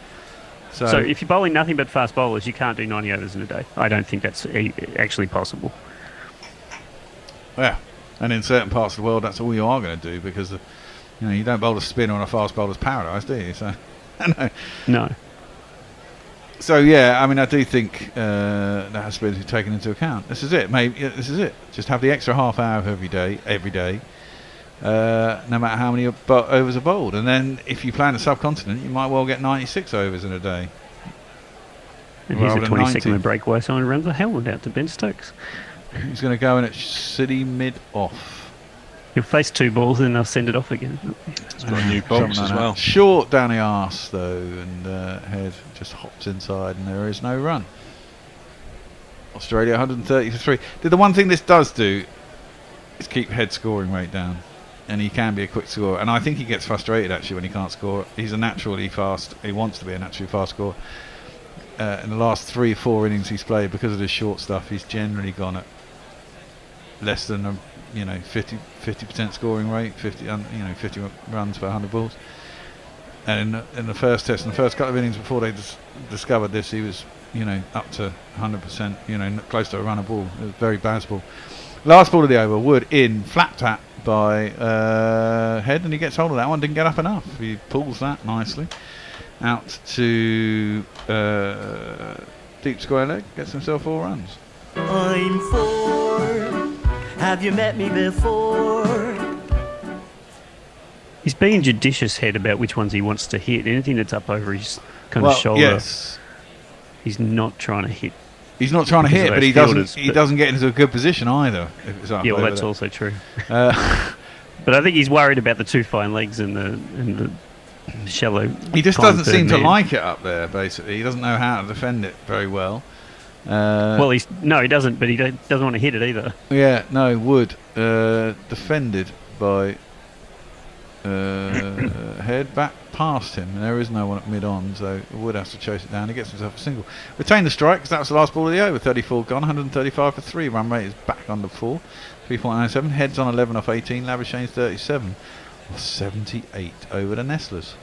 Neymar Butlin says he's on holiday on Vancouver Island. He's loving the Ashes, and this game looks pretty intriguing. Keep buggering on, he says. Jay says, I'm just going to lie back, relax, and wait for Russ to swear. He's like the Mick Harvey of guerrilla cricket. And he also says, so the Tour de France helmets are cheaper than guerrilla cricket bucket hats. Well, yeah. The delivery charges. I don't know about that. But you were telling us about £2,000 socks last time. Aero socks, yeah, there is a pair that some of the pro teams use that apparently are $2,000. But there's everything that they wear. Everything is tested in wind tunnels now. They go to Silverstone. Some of the teams are working with Red Bull Racing, Formula One team. But you're riding that far too. You need everything to wick your moisture off. Oh, that you get into trouble real fast. One nips back into Travis Head, catches him on the thigh pad though, and goes out to third slip gully area. Didn't get any bat on it, didn't carry, and there ain't no run. 135 for 3. Dave Wood says 17% of stoppages are down to watching replays of Bairstow dropping the ball. Lot of starts in the Aussie team. 32 for Warner, 37 so far for Labuschagne not out. 41 Smith got to, but didn't get to 50. Stokes it again short. He's trying to work it into the leg side, and there's no run. Not sure of Woakes, he should be trying to short shit. He's only bowling at 82 miles an hour. His head still doesn't look comfortable. No, he just doesn't clearly. He just doesn't like short stuff. Anything that gets up, as you say, anything that gets up above chest height, he's not happy with. Of course, in one ODI cricket, you don't really get much of it, do you? That's weird for an Australian. Nice drive though. That's he was there for that one. He's deep in his crease, and it was full by Woakes on the off stump. He's driven it out through the covers, all the way to the boundary. 4 runs. 1, 2, 3, 4. Oh, that was a nice shot. You kind of feel that he's going to give it away, but if he gets in, he could also make some runs. It's a long batting lineup you Aussies have got in this test, Russ. Yeah. Well, will it help though? Well, I hope so. Oh, that's looked a bit weird. As Head pulled it eventually along the ground all the way out to deep square leg where Duckett's fielding for a single. The other thing about Head is his first movement doesn't really go where the ball. No, he doesn't really get his foot that to drive. the ball. Yeah, his foot on the drive was out towards mid-on, and he drove it through cover. Yeah. That first movement to the ball that's back is what's getting him into trouble, because he's just kind of planting it, and then he's trying to pivot. And gets stuck, doesn't he? Well, he's 16 off 22, you know. He's wearing it. He's wearing it out. The longer he stays out there, you know, the better it'll be for him. He's batting at 5 today. He's been batting at 6 previously. Has he been batting at 5? I can't remember. Yeah, he probably has actually. Yeah. That's turned into leg side by Labuschagne out to mid wicket. There's no run. I mean, Labuschagne's gone nowhere. I mean, Labuschagne's on 37 off 79. I mean, yeah, great. If he stays out there for 200 balls, he'll get 100. But it's extraordinarily slow. And England are a quite attacking side, and they really want to get wickets. So if he's just doing that and wickets are falling at the other end, I don't, you know, whilst they'll be annoyed that he's still there and they'll be annoyed that he gets 100, he's still not going anywhere at any great pace. Woakes in, turned into the leg side by Labuschagne, gets himself a single. I suppose at some point he is going to get some runs in this series. He hasn't got 50 yet, has he? No. Jay Grover says, sorry. No, go, Nislas. God damn it, Russ, you traffic light watching autist. And he also says, Russ, I have both sympathy and empathy. Jay says he's 10 cans in. I need strategic timeout at least every 40 minutes. 10 cans in at 2:30. That's pretty good going, I have to say, Jay. Good going. Oswald, originally due to lose 11 points for the second test, they complained to the ICC and the rules have been changed to remove penalties when a team is dismissed in less than 80 overs. Previously it was 60. So why isn't Messi That's just arbitrary on with and weird, isn't it? Hi Nestlers, says Brian Barish. I didn't bring my lunch, but I had Philly cheesesteak bao buns in the freezer, so that's what's on the menu. A Philly cheesesteak, yeah, I like them. What's that? Basically a steak with cheese on it. Yeah. Sounds very fattening. Yeah, well, it's a Philly. Well, this man's coming back into the attack.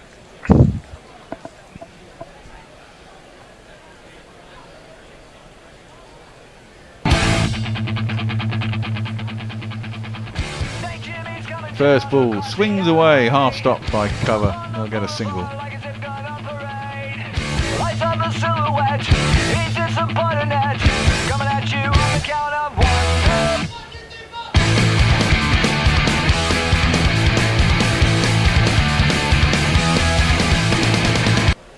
People pogoing away out there.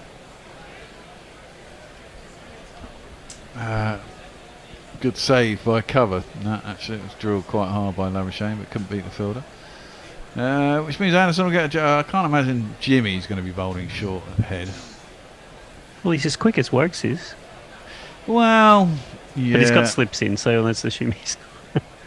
This is it. I think you just got to keep it tight to the stumps to head.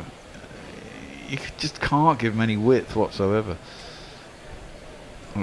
Jimmy is in, and that is defended up to Broad at mid-off, and there is no run. I really want Jimmy to get a couple of wickets. He's been inexpensive. He's only gone for 18 runs and 8.2 overs. He's bowled reasonably well. I think he's bowled reasonably well throughout the series. He's never been that expensive. I just think those first 2 wickets just sucked the life out of him.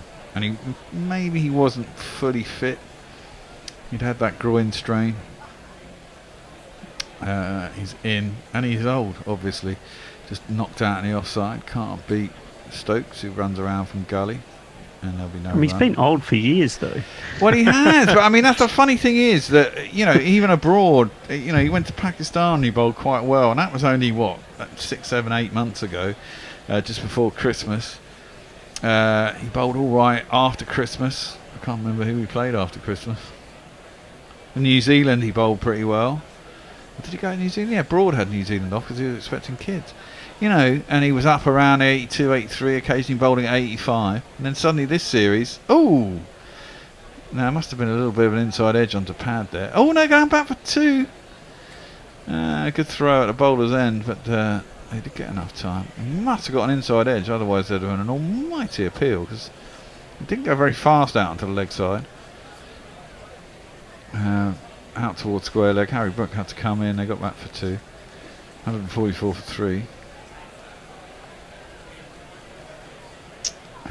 Notwithstanding that Labuschagne's only scoring at 3 and over, Australia's still going on at 4. Helped that Warner was going so quickly, of course. Yes, of course. Defended back down the track by Travis Head, and there is no run. The thing is, if Jimmy doesn't get any wickets here, will they? That's it. I mean, I guess it depends what happens in this series. Is that no ball? Well, that's a no ball by Jimmy. Doesn't do many of those, I'm pretty certain.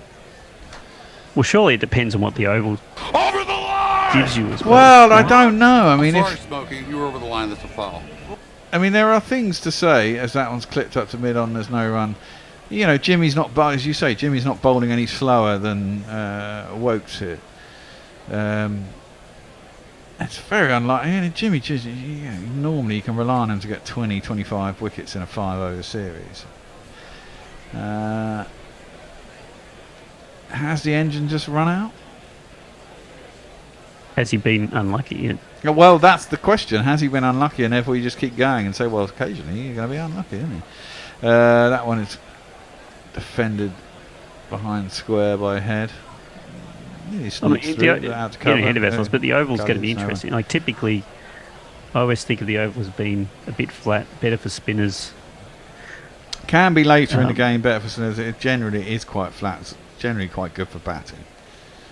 And it'll be on back-to-back tests as well for the bowlers who are now going to be pretty. The thing I want to know is when's Pat Cummins going to break down? I mean, he's played every test so far, basically 4 back-to-backs.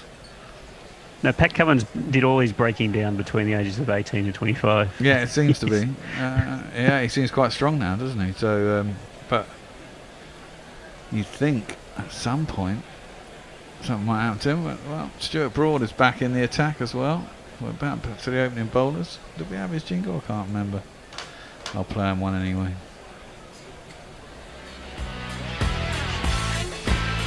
Sweep the leg, Broady. Got the best headband around. Something has got to keep her down. Got the best headband around. Your ego ain't gonna be kept down. Got the best headband around. Even though your hair is thinning now. Broad in, defended by Labuschagne, out on the offside, and there is no run. At the end of this over, we'll have a change. Hendo is going to take your ball by ball. Tony's going to do your socials, and not Fred is going to come in and summarise for you all. But that's the end of this over. It's 145 for 3. Heads on 18. Labuschagne on 39. Broad is bowling. He's got 1 for 30 off 6. He's not been quite expensive. Got the wicket of Usman Khawaja, didn't he? He's tailing off as the series carries on. Broad in, outside the off stump. Labuschagne leaves through to the keeper, and there is no run. Jay Grover says, just to extend his Russ's Mick Harvey analogy, I hope the Australian batting lineup replicate the birthday party by exploding in substance abuse, acrimony and violence, hopefully before tea. That'd be For nice. those of you who don't know the birthday party, Nick Cave's first band. Yeah, I always thought he was a solo artist. No, birthday party was where he... Where was that, in the 70s? Was it a punk band or something? Early 80s. Early 80s. Broady into the attack, left alone by Labuschagne through to Bairstow, no run. And he also says, Bear, how many years have I known you? Are you surprised? If I tweet, I've been on the pop since breakfast. Good to know. Good to know, Jay. Good to know.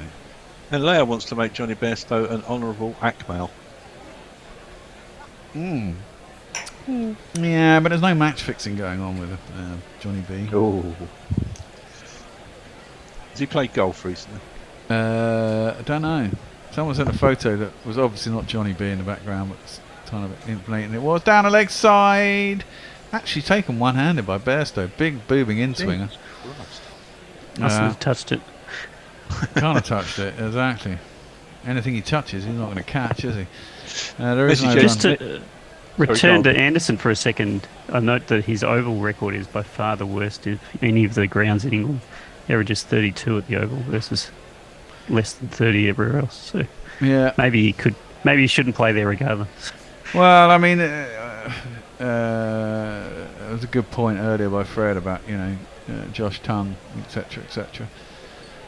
Maybe he has been a little bit unlucky. He's generally untried and maybe not trusted.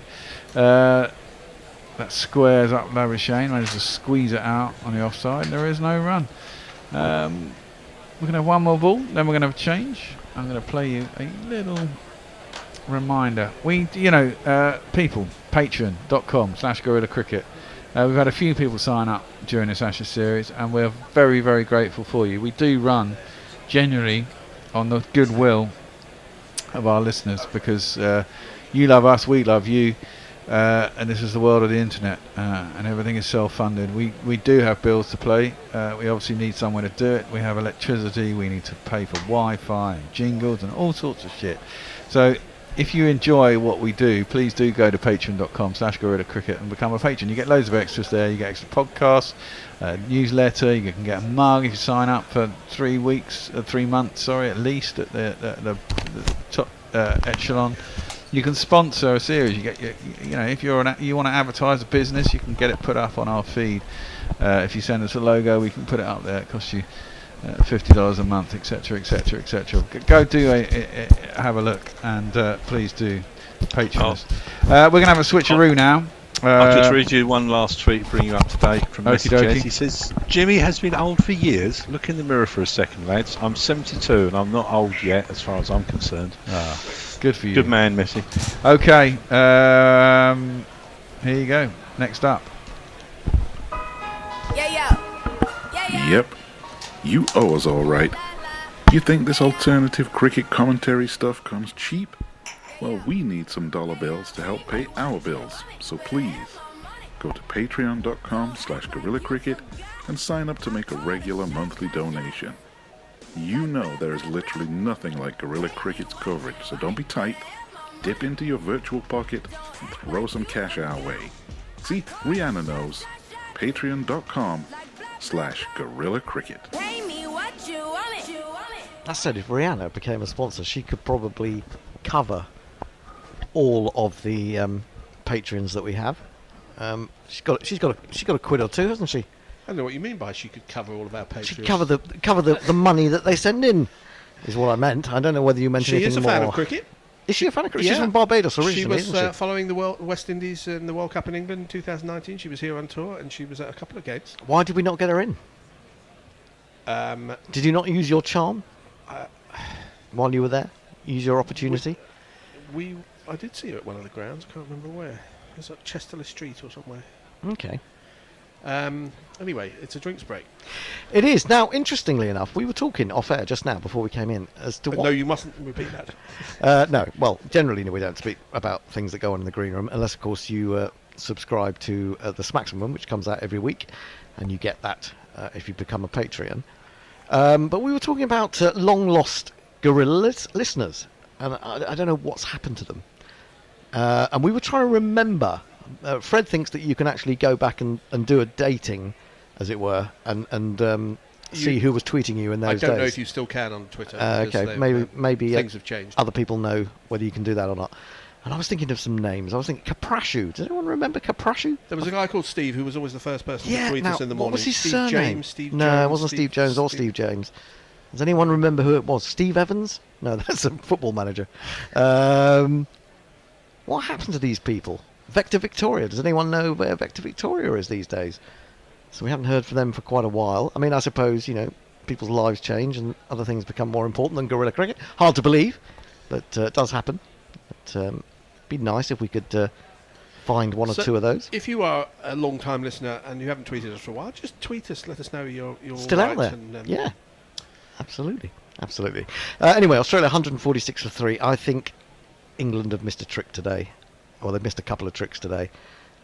I think Ben Stokes, dare I say it, because he is a much admired man, has got his bowling changes wrong. Anyway, it's going to be Jimmy Anderson bowling to Labuschagne. Labuschagne onto the front foot to a full delivery, pushed towards extra cover, and there is no run. I think we were saying figures of Jimmy Anderson in this series so far: 1 for 75. No, 3 for 75. 3 for 75. 3 at 75 average. 3 at 75. Oh, 3 at 75. Yeah, 3 at 75. Wow. So that's not impressive. I know that the Bear was talking about Woakes and him being of similar speed. I think that's probably being a little unfair to Woakes. I think Woakes is averaging today about 84. Anderson, again, shorter delivery, but not that short, and left alone again by Labuschagne. I think that Jimmy has been around about 81 fairly consistently, and Woakes is up around about 84. Doesn't sound a lot, but they can make a difference when the ball is swinging around. I suppose also, if anything, Woakes has been getting more movement off the pitch than in the air today. And he does bowl those little off-cutters quite nicely. 3 slips, Anderson in. Oh, that is an absolute beauty. That is a class leg cutter. That is rolling back the ears, and it deserved a wicket for Jimmy Anderson, but it went past the outside edge of Marnus Labuschagne's bat. But it was an absolutely delicious leg cutter, and defeated a very highly ranked batsman. He played that as though it kept low, but it didn't actually. He just got in he was beaten and then sort of dropped the bat down to the ground. Like Atherton and Hussain used to do that, as if make every it look ball as that if got the LBW had rolled along the ground. Anderson in again, bowls, and this one he clips from in front of his pad. It was fairly straight, but this one goes to mid-wicket, and there is no run. 146 for 3. I thought Broad was taken off ridiculously early this morning. I didn't agree when Head came in with the approach, which was immediately to scatter the field to all corners of the ground and do without slips, pretty much. And so it was kind of conveying to Head that we were going to bowl the short attack, and he began to play some quite nice pull shots outside the off stump. A little bit of a way swing, a little bit quicker, that one from Anderson, I think. Left alone by Labuschagne again. He's going to have a little look at Anderson. That was up at 84. It did feel as if he put a little bit more back into that one. He's not gone for many runs. 21 off, almost 10 overs now.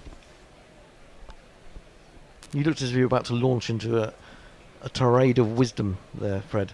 I find it hard not to. I know, I know.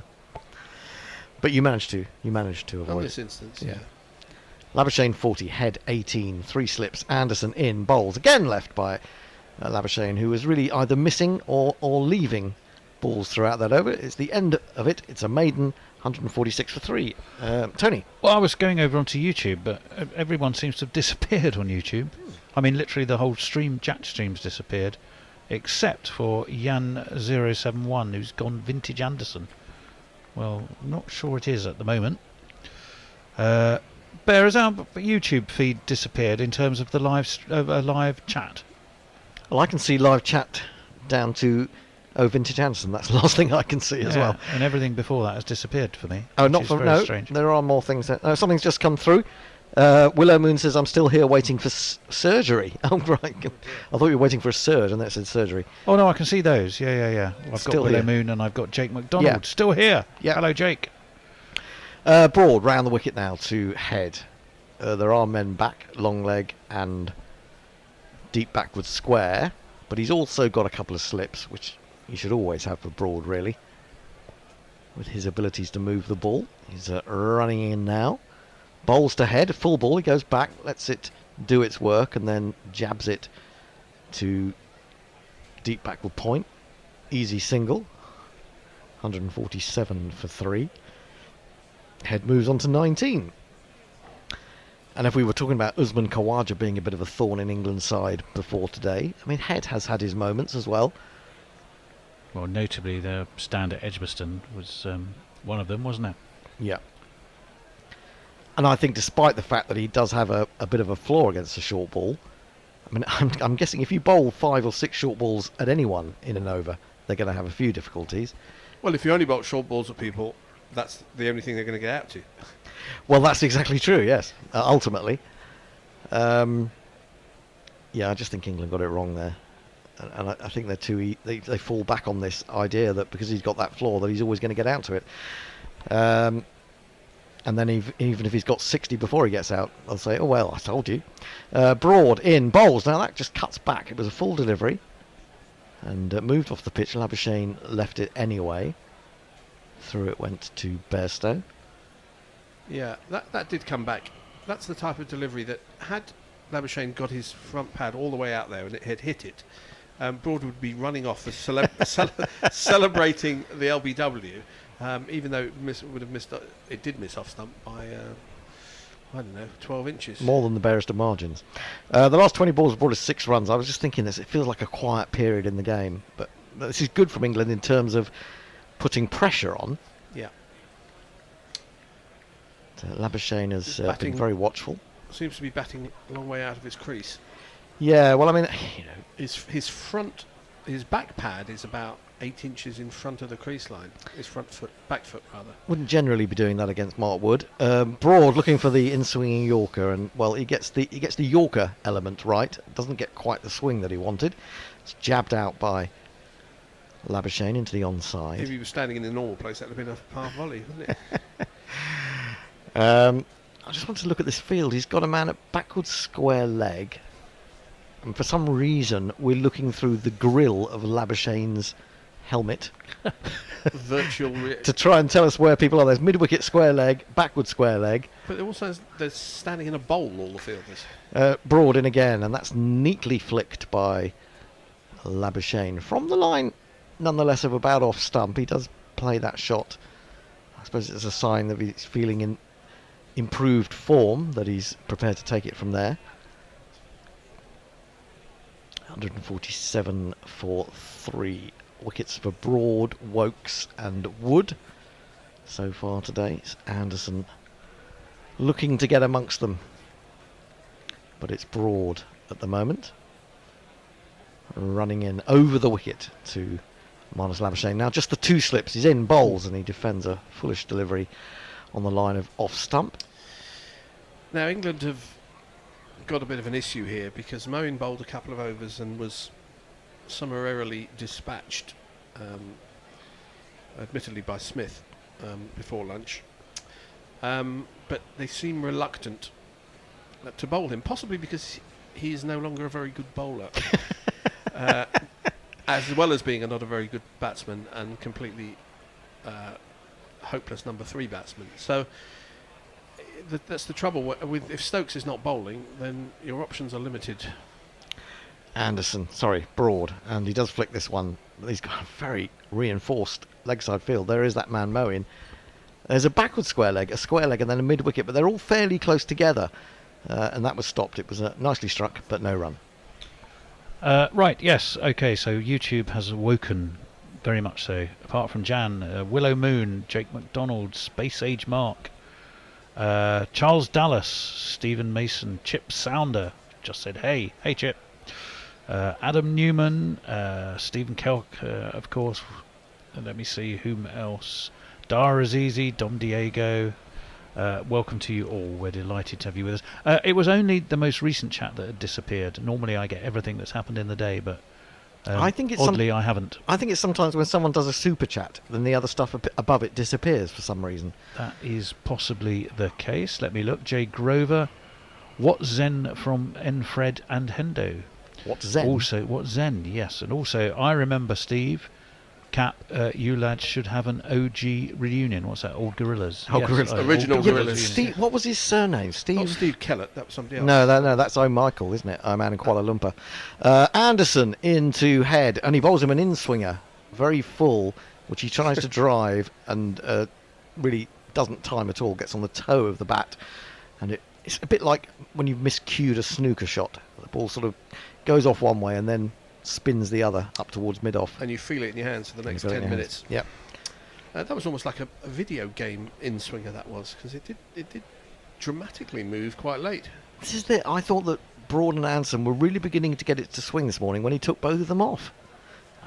Anyway, Anderson in again, bowls. Oh, and that's another good ball. It was wobbling. Wasn't quite sure which way that was going to go, and neither was Travis Head.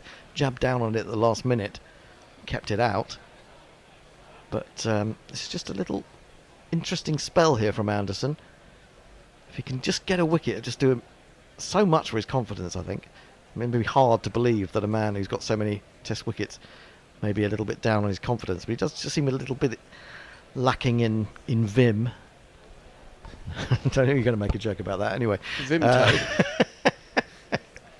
was just waiting for it. Anderson in again. Shorter ball onto the back foot goes Head, who defends it. The man who goes way for no particular reason.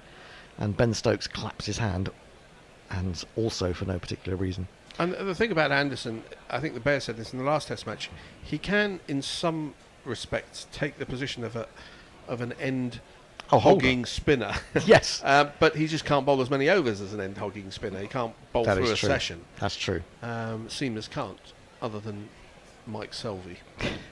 Well, he's bowled 10.5 overs so far. He's gone for just the 21 runs. He's in again, bowls, and he found the outside edge there. But the gully's too fine. That's run away to deep backward point, and they'll come through for a single. Mike Selvey, who once bowled unchanged all day in a county championship match. Really? 47 overs. Was he captaining himself? No, he wasn't. He'd obviously annoyed Brearley. That's quite hard to believe. I think you'd probably get sued under the Health and Safety Act. Mind you, didn't Joe Root do that with Jofra Archer in New Zealand, pretty much? Yeah, well, I bet he was into the wind as well. Of course, there are some bowlers who like to operate into the wind. One or two masochists. Well, spin bowlers shouldn't mind it. No, Anderson in, bowls to Labuschagne, who at the last minute gets his bat out of the way of that He's bowling well. He's bowling a little bit quicker, isn't he? That was 85. Yeah, and he's bowling well. He's moving it just a little bit in, a little bit out. He is getting some swing, but not the absolutely prodigious swing, which looks fantastic on the telly, but doesn't often take wickets because it swings too much. This is a good spell from the pair of them, actually. And also, there was a good stat you had this morning, wasn't there, Tony, about 43% of his wickets in the last 10 years have been to balls that haven't moved at all. Which is they've come out of his hand and headed well, down the wicket. Haven't moved laterally or in the air. Anderson bowls again, a little bit of away movement, and Labuschagne, very watchful, leaves it alone. It's the end of the over, 11 overs to 22 from Anderson. Labuschagne's 40 from 99. Head has 20, and Australia are 148 for 3. Jay Grover had said, I'm very happy that Hendo's kidney stone has now finally dissolved, though, for Nigel's sake. We were talking about people from history. Steve Aldersley, I'm still alive and kicking. I'll be listening all day, and then it's golf this afternoon. Yeah, but you're not the Steve. I'm sorry, you are not the Steve. Well, he says, I rarely speak, just like the rest of my life. I'm a boring INTJ. I do appreciate the comedy. What was his name again? Steve? Steve Aldersley. No, I'm pretty sure that's not. Unless Steve, I can't remember. Unless you had a handle that was slightly different from that. Well, I had to look up INTJ as well, which apparently is a person who is introverted, intuitive thinking, and judging. INTJ, intuitive, and judging. Broad, round the wicket, bowls, head goes back and crashes this through the offside. Harry Brook is at deep backward point, but he's not going to be able to get all the way round to extra cover before the ball rattles into the boundary sponge, and it's 4 runs.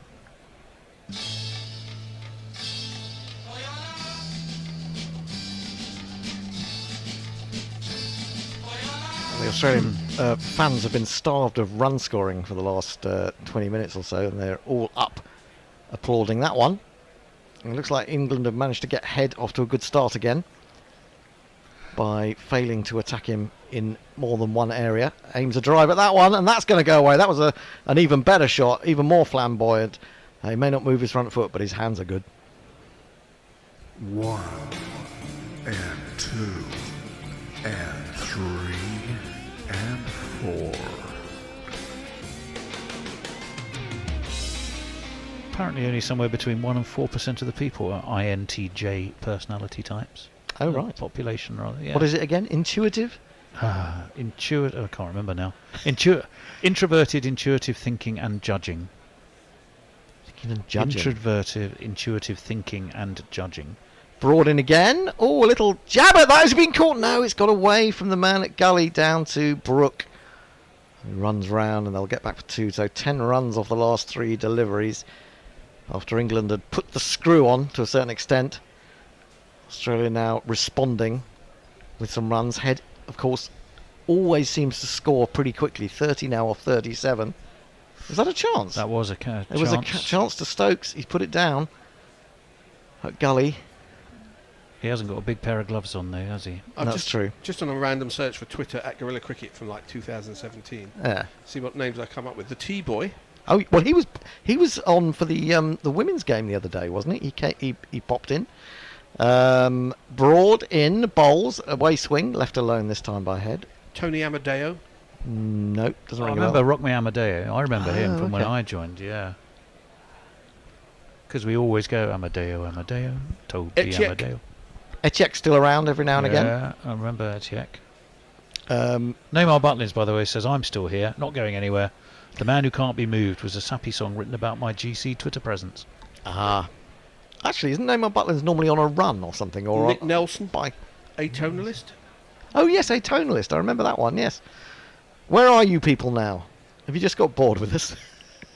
Broad in short, pulled by Head down to long leg. There's Woakes, and they take the single. 159 for 3. 11 runs from the first 5 balls of this over. James Humberston. Oh, he's still around from time to time. Yeah. James was the gentleman who very kindly gave me his... Ted. Sydney Conservatoire. 2-ton Ted, yes. Big Sexy Barry. Oh, he's around occasionally. Yeah, Big Sexy's been around. James is definitely very much still around. Oh, yeah. Ralph the Wonder Llama.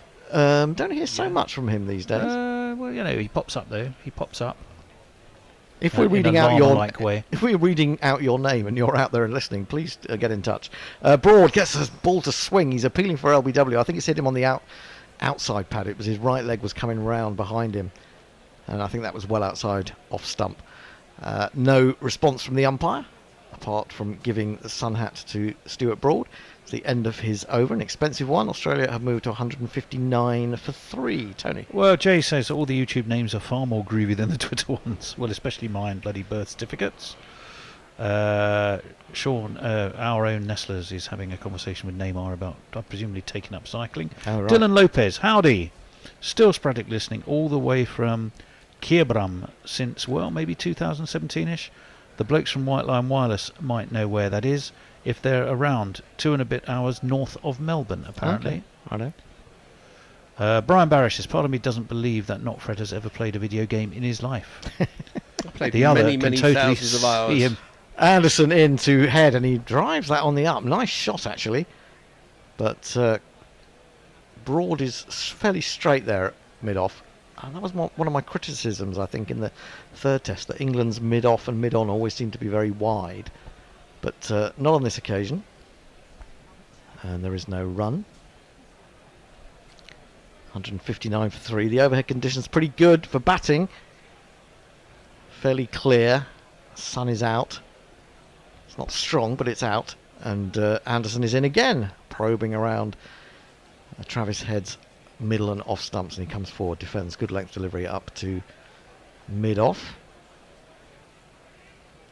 And Mitch Marsh is sitting there waiting to come in and play his positive brand of cricket, one imagines. But England need a wicket again now. Having got rid of Steve Smith, they would have thought, we've got a chance here, but Head has come in and 31 of 41 balls have resulted. Rene Keita, he's in occasionally. Now that's a lovely drive from Head. A little bit of bottom hand in that as well. It's gone dead straight, really, past Anderson. And he's beginning to get away from England here, Travis Head.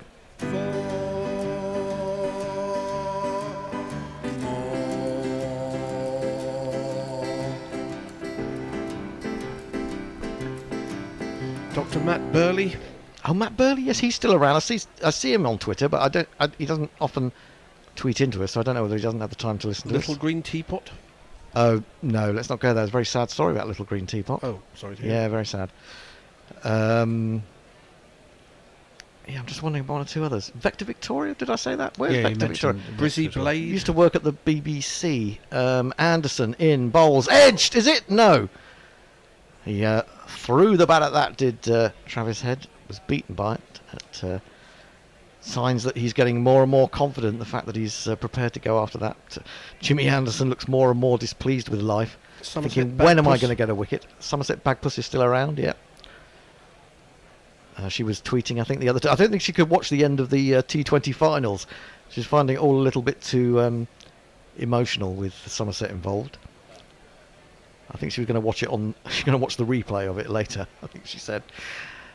Which is kind of the way I watch a lot of sport these days. Anderson got that one to move off the pitch a fair way. Good delivery from him, actually.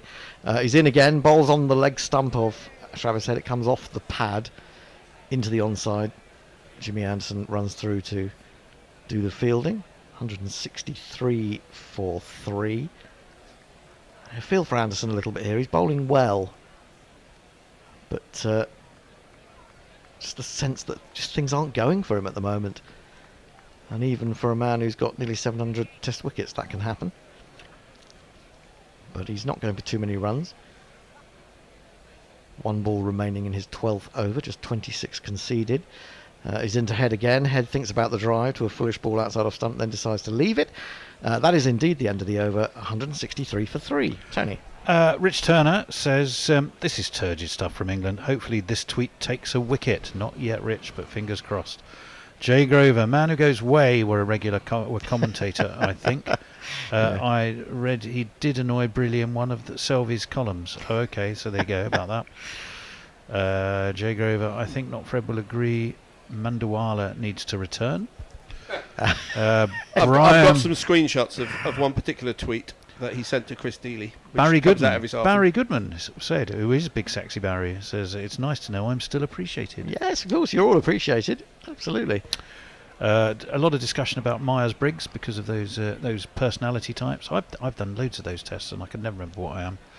And I think that's basically what Brian Barish is saying as well. Forgetful is the answer. You can never remember who you are, full stop. What Myers-Briggs personality type I am. Broad in, start of a new over, bowls to Labuschagne onto his pads, but actually he's got a good field placing for him because he just turned it behind square and Moeen Ali was there at backward square leg, and immediately you felt Labuschagne, who's been rather stuck around the mid-30s to 40, thought he was going to get a single there, and then suddenly looked up and thought, oh damn, I'm not.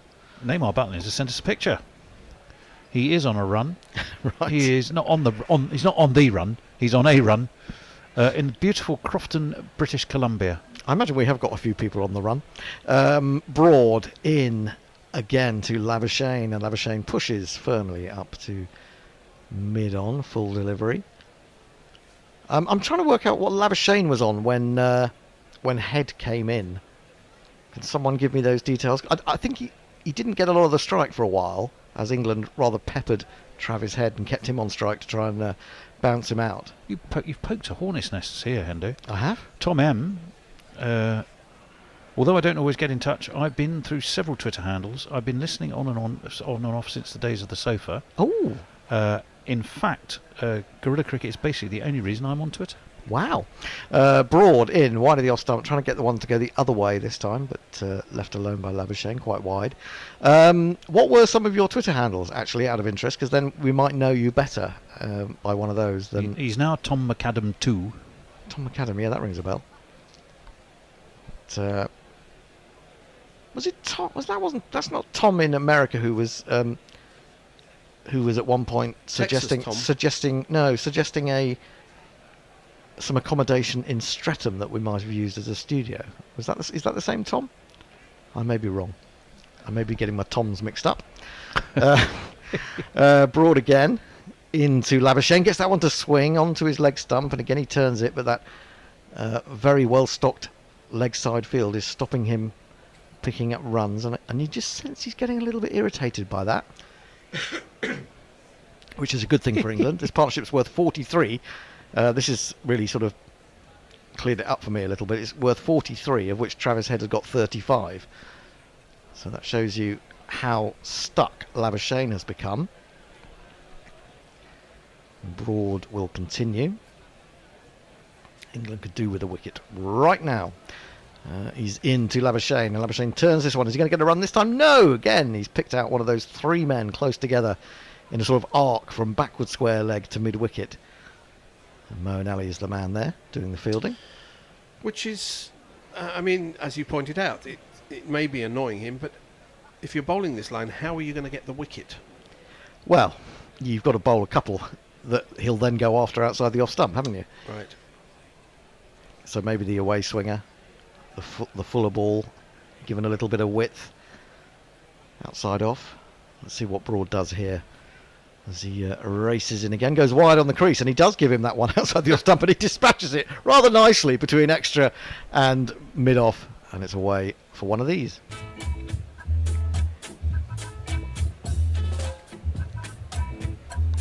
So maybe that was the plan, but it was just very well played. It was Labuschagne's plan. Well, yes. Right, YouTube. It's all happening on YouTube now. But now they've all woken up. Oh, good. Philip Schofield, morning, Gorillas. Stephen Kelp. Tony, give us a wave. Hello. Waving. Wave? Philip Schofield says, I love Hendo. Can I meet him? He then went on to say, shame Tongue isn't playing I Love Tongue. I don't think those two statements are related. He loves Tongue and he loves Hendo. He loves Tongue and he loves Hendo, and he wants to meet you. Harriet Atkinson has sent money our way. Oh, great. Harriet, you wonderful person. And how very, very kind of you. That's we're very grateful. Mr. P says, Shane Bairstow's playing. I love folks. Well, you're not alone, I think, on that front. Let me carry on. Easy Ollie is with us too. Simba Ekul. Anderson starting his 13th over in the sunshine at Old Trafford. Over the wicket to Travis Head. Travis Head goes back, flays at that outside the stump, and fails to make contact. It's a swing and a miss. And it goes through low to Johnny Bairstow. If you are a big admirer of Ben Folkes, we have a wonderful T-shirt Oh, missing in action. Missing in action, or missing in action, depending on which you prefer. Go and have a look at that on. I keep saying Red Bull, it's redbubble.com. But you can get there by going to merch on our website. Reasonable postage rates. And reasonable postage rates for that one. We're trying to find out what's wrong with the postage rates for the bucket hats. Anderson in again, bowls, gets a little bit of swing, dabs into the offside, think it's about a single, won't get it. Moeen Ali, I think, advancing at extra cover. Change after this over. And who's on after? Who's doing that? Are you doing some ball wonderful by ball? people? Oh, you're on still then. Yeah. I can't remember who's on. I don't think it's me. Simbarakul, by the way, Bear and Nestlers was also saying, listening in Norway, thanks for helping my hangover to be slightly less painful. Wickets, please. Chip Sounder saying, good morning, USA. Good morning, USA. Michael Walton is in Malta. Anderson in again, bowls full, clipped away. Didn't time it, but may still get 4. I think it's Wood chasing after it. In fact, he's given it up as Harry Brook has motored around from deep square to a position around deep mid-wicket, does the fielding. They get through for 2. Head goes to 37. 169 for 3. Something's tickled Tony. Somebody called Jeff Perkins, whoever he is, says, Tony, we keep telling you your Myers-Briggs type is senile. The good news about that is I will have completely forgotten you said it by tomorrow. In fact, I already have. Labuschagne's 44, Head's 37. He scored 37 out of 47 that these two have put on, I think it is now. Anderson bowls, gets swing, but perhaps a little bit too gentle, just 79 miles an hour. That one left alone by Head. 2 balls remaining in this over. Anderson desperately in need of a wicket. Do you think Ollie Robinson would have got one by now? He would have got 8. 169 for 3. That's not really what you want to see when you put a team into bat. I was going to ask the Bear. The Bear's coming back on, but I was going to ask the Bear. He said, you said this morning that, if you want to win in 3 days because we're going to get bad weather, that putting them in was the right thing to do. And I didn't follow your logic on that. I'd have thought smashing a few quick runs would have been the best way. Well, wait till the Bear's on the mic. And Big then score. He can answer that. I will wait. I will listen. I'll listen in a minute. No, you won't. That one kept a little bit low as Travis Head tried to pull it, but he did manage to get it away to Moeen Ali at deep square. Takes a single, goes to 38. 170 for 3. And Labuschagne threatening to get a big score for the first time in this series, really. 44 not out, but Head is the man that's leading the charge. 38 from 50. You want the Head to lead the charge. You do, otherwise he wouldn't be the Head. No. You could be charging in reverse. 50 partnership now is up, and Labuschagne has got 10 of those. 10 from 38 balls. Travis Head has had a few more, 38 or 50. But partnerships are what maketh the team score. Outside the off stump, drag that one down a little bit, Anderson. Left alone. That is the end of the over. Head 38, Labuschagne 44, Australia 170 for 3. Over to Fred. And 6 minutes late, we'll have the change as Hendo finally vacates the central chair. Tony was complaining he did that earlier. I'm surprised he remembers that far back. Anyway, it's 170 for 3 of 44 overs. Australia having been put in by Ben Stokes at 10:30 this morning. The Bear is about to take his seat behind me. He's holding a large can of San Miguel. How big is that can? It's a pint. Half a litre? Pint, yeah. It's a pint. And, Moeen Ali is going to be bowling, and I'm sure we're all looking forward to this. Our beard shouldn't touch. Move over. I don't like that jingle. Don't you? Okay. No, there was some other Moeen somewhere. No, I don't think there is. Oh, there might be. There was a Prince Ali one. Oh, yeah, Prince Ali. Yeah.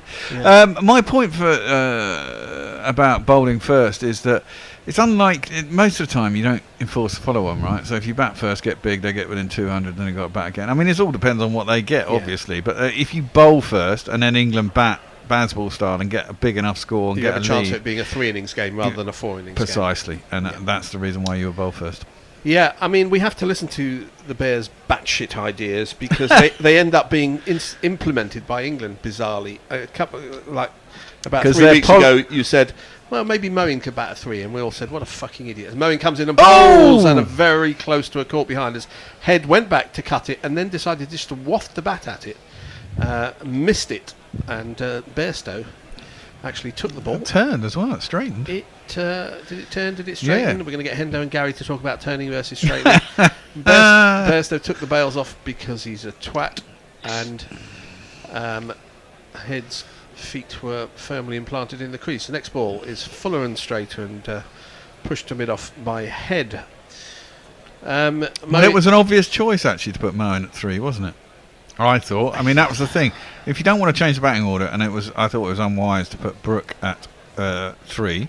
As Moeen bowls again, and this is just nudged into a gap, square on the offside. Stuart Broad accompanies the ball where it's fielded by somebody else. 1 run. Root never wants to go at 3. Well, you see, if Ben Folkes was there instead of Moeen, you'd strengthen the batting, strengthen the wicket keeping, and probably strengthen the spin bowling as well. It would do. Moeen wouldn't be playing. His first 2 overs went for 17 this morning. But that would still lead to the problem. The problem England have is that Root doesn't like batting at 3. Whether that seems nonsensical or not, it seems to be psychologically true Folkes to him. Bat at 3. He'd be better than Moeen. He bats at number 5 for Surrey. I mean, he's a top order batsman. As Moeen Ali bowls down the wicket, comes Labuschagne, and then decides once he gets to the ball that he's going to defend it, and Moeen fields. The sun is out at Old Trafford. It's glinting off the very bald head of the England all-rounder as Moeen bowls down the wicket again. Comes Labuschagne. He's chipped it up in the air. Is there any bat on that? I'm not sure there is, but Bairstow is appealing for the catch. And the good news for England is that umpire Joel Wilson has given it not out. Are they going to review it? I don't think they should, because it looked like it just ballooned up off his front pad. The DRS timer is about to run out, and they are not reviewing it. Bairstow wouldn't have had an idea, but he might as well appeal. Yes, when Joe Wilson gives things not out. No, he missed it. It went off the pad, and then it sort of ran up his body, but I don't think it was anywhere near his glove. No. But as I say, Joel gave it not out, so you're always in with a chance. As Moeen in again to Labuschagne outside the off stump, no hint of turn, and a solid forward defensive from the Aussie middle order batsman born in South Africa. Well, Labuschagne just really doesn't strike me as this wonder batsman that everyone says he is. He's not having a good series, but he's not alone amongst Aussie batsmen coming into an England tour who've had a good couple of years. Remember Adam Voges, who was the new Bradman. He was averaging about 80 and then couldn't score a run in England. We haven't had another look at that supposed catch to see whether it flicked. It didn't. It missed everything by a mile. Yeah. And England didn't waste a review on it, or we don't know if it was a waste yet because we haven't seen any categorical evidence. There's going to be another change of bowling, and the new bowler is going to be this chap. Oh, didn't see. He's on Instagram, and he's a Twitter fan. On the Ashes tour, not Ben Stokes, but he'll have to do. I'm just looking at GPL scores. Lowest score is 267, all the way up to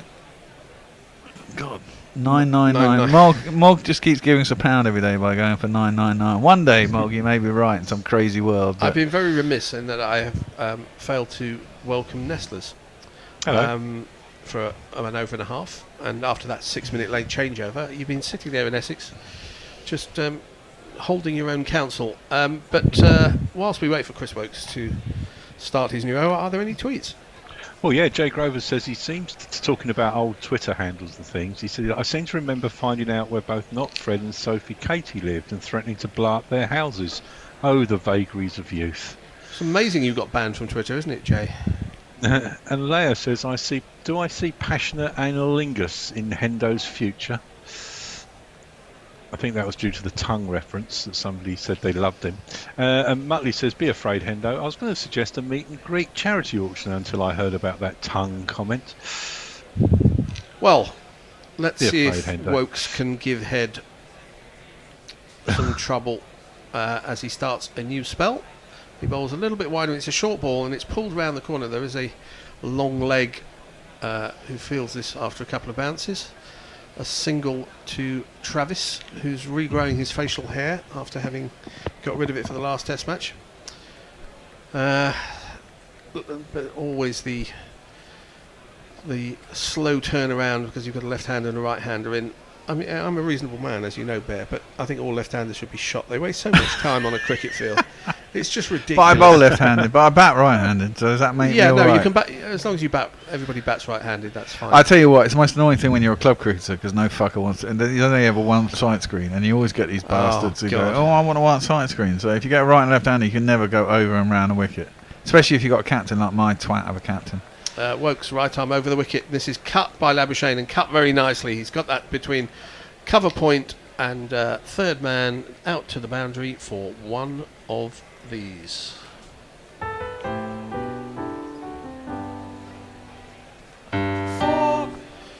Yeah, that was a really good shot actually.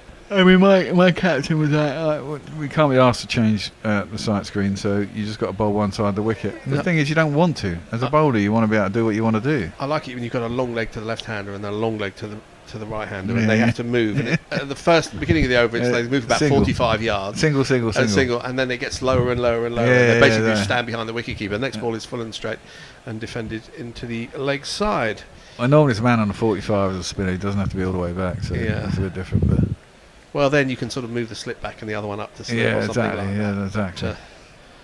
Or you got a cover and a square leg, you got a cover and a blah blah blah. So they just swap. And you always have a mid wicket, don't you, Bear? Always have a mid wicket. 176 for 3. Chris Woakes has 1 for 28. He's bowling to Marsh Labuschagne, and this is a well-directed ball just outside the off stump. No trouble to Labuschagne, who defends. Dave Wood tells us, just to illustrate how long he's been listening, I miss Henna as well as Jared and his Moon Cup chat. Bloody hell. No one misses that. No. That was a while back. That was a long time back. 2010 that was. I miss Dan's impersonations. Wow. Well, it was Idi Amin. We've got the tapes if we ever need him sacked from the BBC. Yeah. True. Yeah, we've got drive somewhere. Shorter ball, and it's short arm pulled by Labuschagne, absolutely perpendicular at. I think he saved that. He did save that, Moeen. It was a good desperate dive, this time with his hands rather than his feet. He pulled it up about a yard inside the boundary, and they have taken 3 runs, and I believe that is going to be Labuschagne's 50. Well, he's clamping 50. The scoreboard says 48, but maybe that's what he was on beforehand. Long drawn out grinds and flashing cameos, quite accumulation that just grows and grows. That's a great save. Lucky or lucky inducing reverie. These are a few types of half century. Plumbing the the old Broadway songbook, as this one is full and outside the off stump, and it's driven. The cameraman thought that was stopped, but it wasn't. It's found its way extra cover boundary. Should have been. 4 more. I'm 4. Have you met me before? That's a new one on me. And the run's beginning to come now, and England need to get a wicket. The one they have done and struggled in this series generally is to get a couple of wickets in a row, isn't it? They've always. I'm not sure about that. Apart from the last Test, when they rolled out the tail, they've often struggled to get a run of wickets in a row to really be able to put pressure on the oppo. Well, Derek Willis says Stokes at 3 is the actual logical choice. Yeah, he clearly doesn't want to bat there either. Well, You've got to have someone who wants to bat there. If you put someone there who doesn't want to bat there, I'd have Stokes opening and Crawley at 3. Well, you might want to do that, but if no one wants to go there, then the chances are psychologically they're not going to be prepared to do it and fuck it up. So if you don't want to go there, you can always tell them either go there or go home. Well, you can do, but then you're still going to get someone else who wants to go there. That's got to be close. That's got to be out. I've reviewed that. Giving it not out. I'm reviewing outside that. the line. It was a ball that turned past the inside think so. of the bat. I think they are going to review it. I think they probably should review it because it would probably be clipping even.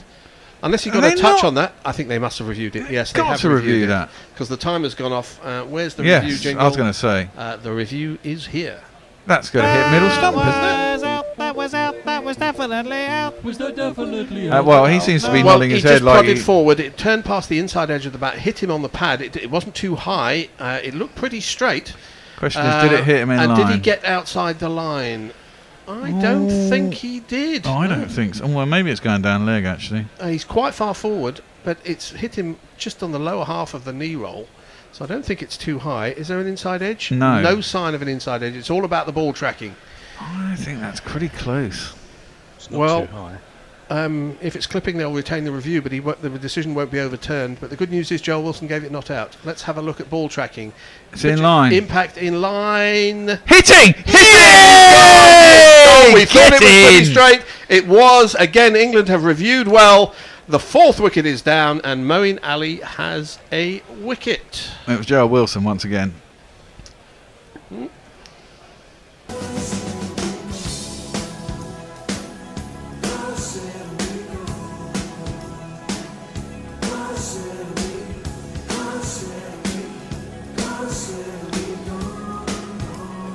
Well, 51 for Labuschagne. Is that his highest score? I think it's of the highest series? score of the series, And yeah. he's even whilst making his highest score of the series, he's not really looked comfortable. He's not really looked in control.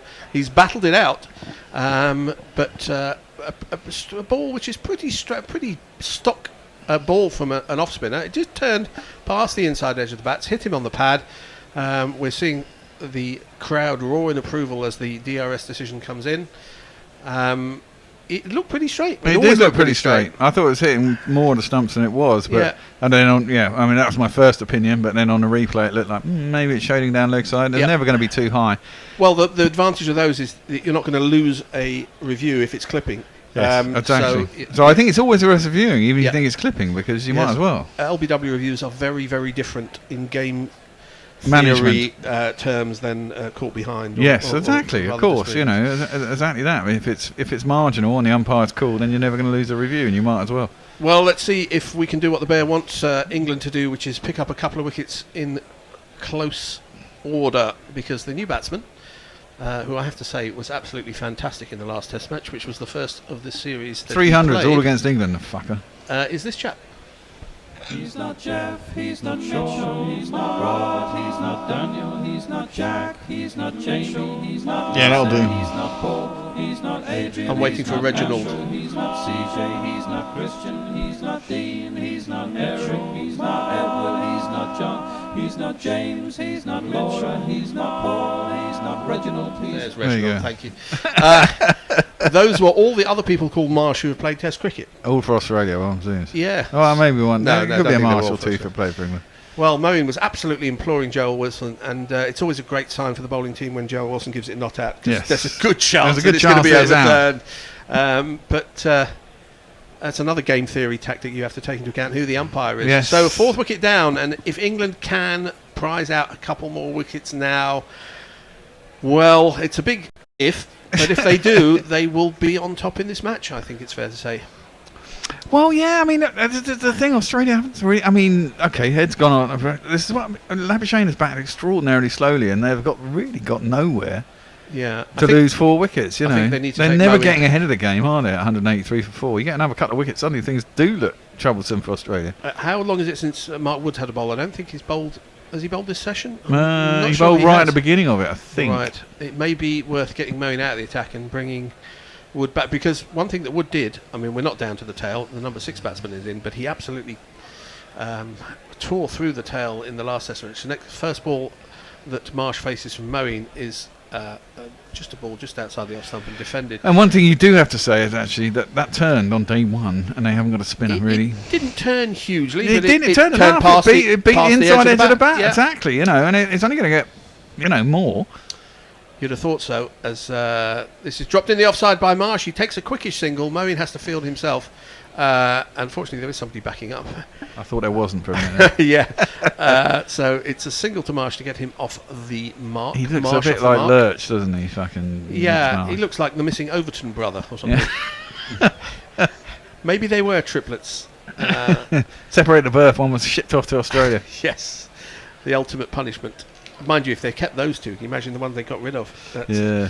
Anyway, head is into the. Will be on strike now as There's massive changes of the field as ever. Mind you, it doesn't matter nowadays whether they're left hand, right hand. You change the field for everybody. As this is actually played very well off the back foot. It wasn't a short ball, but it was worked into the offside. And Duckett at cover dives to stop the ball. Wasn't actually sure where the ball was once he stopped it, but he prevents a run. Indeed. We will have more of your tweets in a couple of balls' time.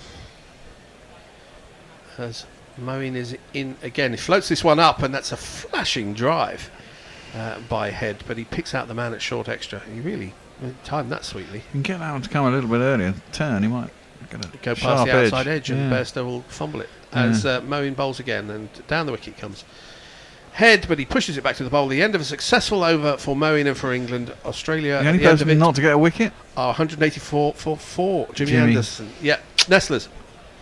Tom M says Labuschagne's average was done huge favours by the Aussies not going overseas for 2 years. Yeah, exactly. That was my point earlier. Yeah. Jay Grover says, I've never met Mrs. Hendo, but given the promised analingus, I reckon she, himself and Uncle Bulgaria are going to have a cracking Burrow threesome on the common tonight. He also says, no, seriously, fuck Dan's impressions. It's like he looked around for applause after singing at a Victorian Fauntleroy piano party. Yeah, the first time I ever commentated on guerrilla cricket, it's not too early to talk about this. Dan Norcross wasn't supposed to be on guerrilla cricket, and he was dressed in a green sheet to keep him off the green screen, and he was and he had a balaclava. He was a South balaclava. American guerrilla leader. Yeah, I bought a green balaclava, didn't I? He was commentating in cod Spanish. Well, Woakes is going to be bowling to the new man Marsh. He's got 3 slips. He's got a first, second, and a sort of a third and a half slip. And they've cut away from the field, so I can't see whether they have a short leg. I don't think they do, but let's see what happens as Woakes comes in and bowls, and this is edgily turned just into the gully region or backward point region by Marsh, where it's well fielded, no run. See, what would be funny now if Australia fielded 2 fucking all-rounders and they both get out for single-digit scores? Well, there's no guarantee. Both teams seem to have tried to lengthen their... Well, I say lengthen. England stops after the openers in some respects. But yeah, with Marsh at 6 and Cameron Green at 7. Carey at 8. And Carey at 8, as Woakes comes in to bowls a little bit shorter outside the off stump, pretty gentle pace. And Marsh has nothing to do with it. So I say gentle, it was 80 miles an hour. Yeah, that is pretty gentle, isn't it? It would be tough if we were facing it. Yeah. But not if you're Mitchell Marsh. Coming off an absolutely terrific 100 in the last game at Headingley. I mean, he looked world beating in that innings. Yeah. It was absolutely fantastic. We are about 5 or 6 minutes away from tea, so the batsmen tend to, well, not go into their shell, but look as though they're playing for the interval. Which, this is a genuine outswinger from Woakes. It goes past the outside edge. It was an authentic defensive attempt by Marsh, but it beat the outside edge. You always got a chance for someone's new at the crease. Yeah, he was a little bit on the walk there as well. Let's have a look at this again. Beaten. It was genuine outswinger, not fearsome pace. What's going on in the tour? They're climbing a hideous mountain.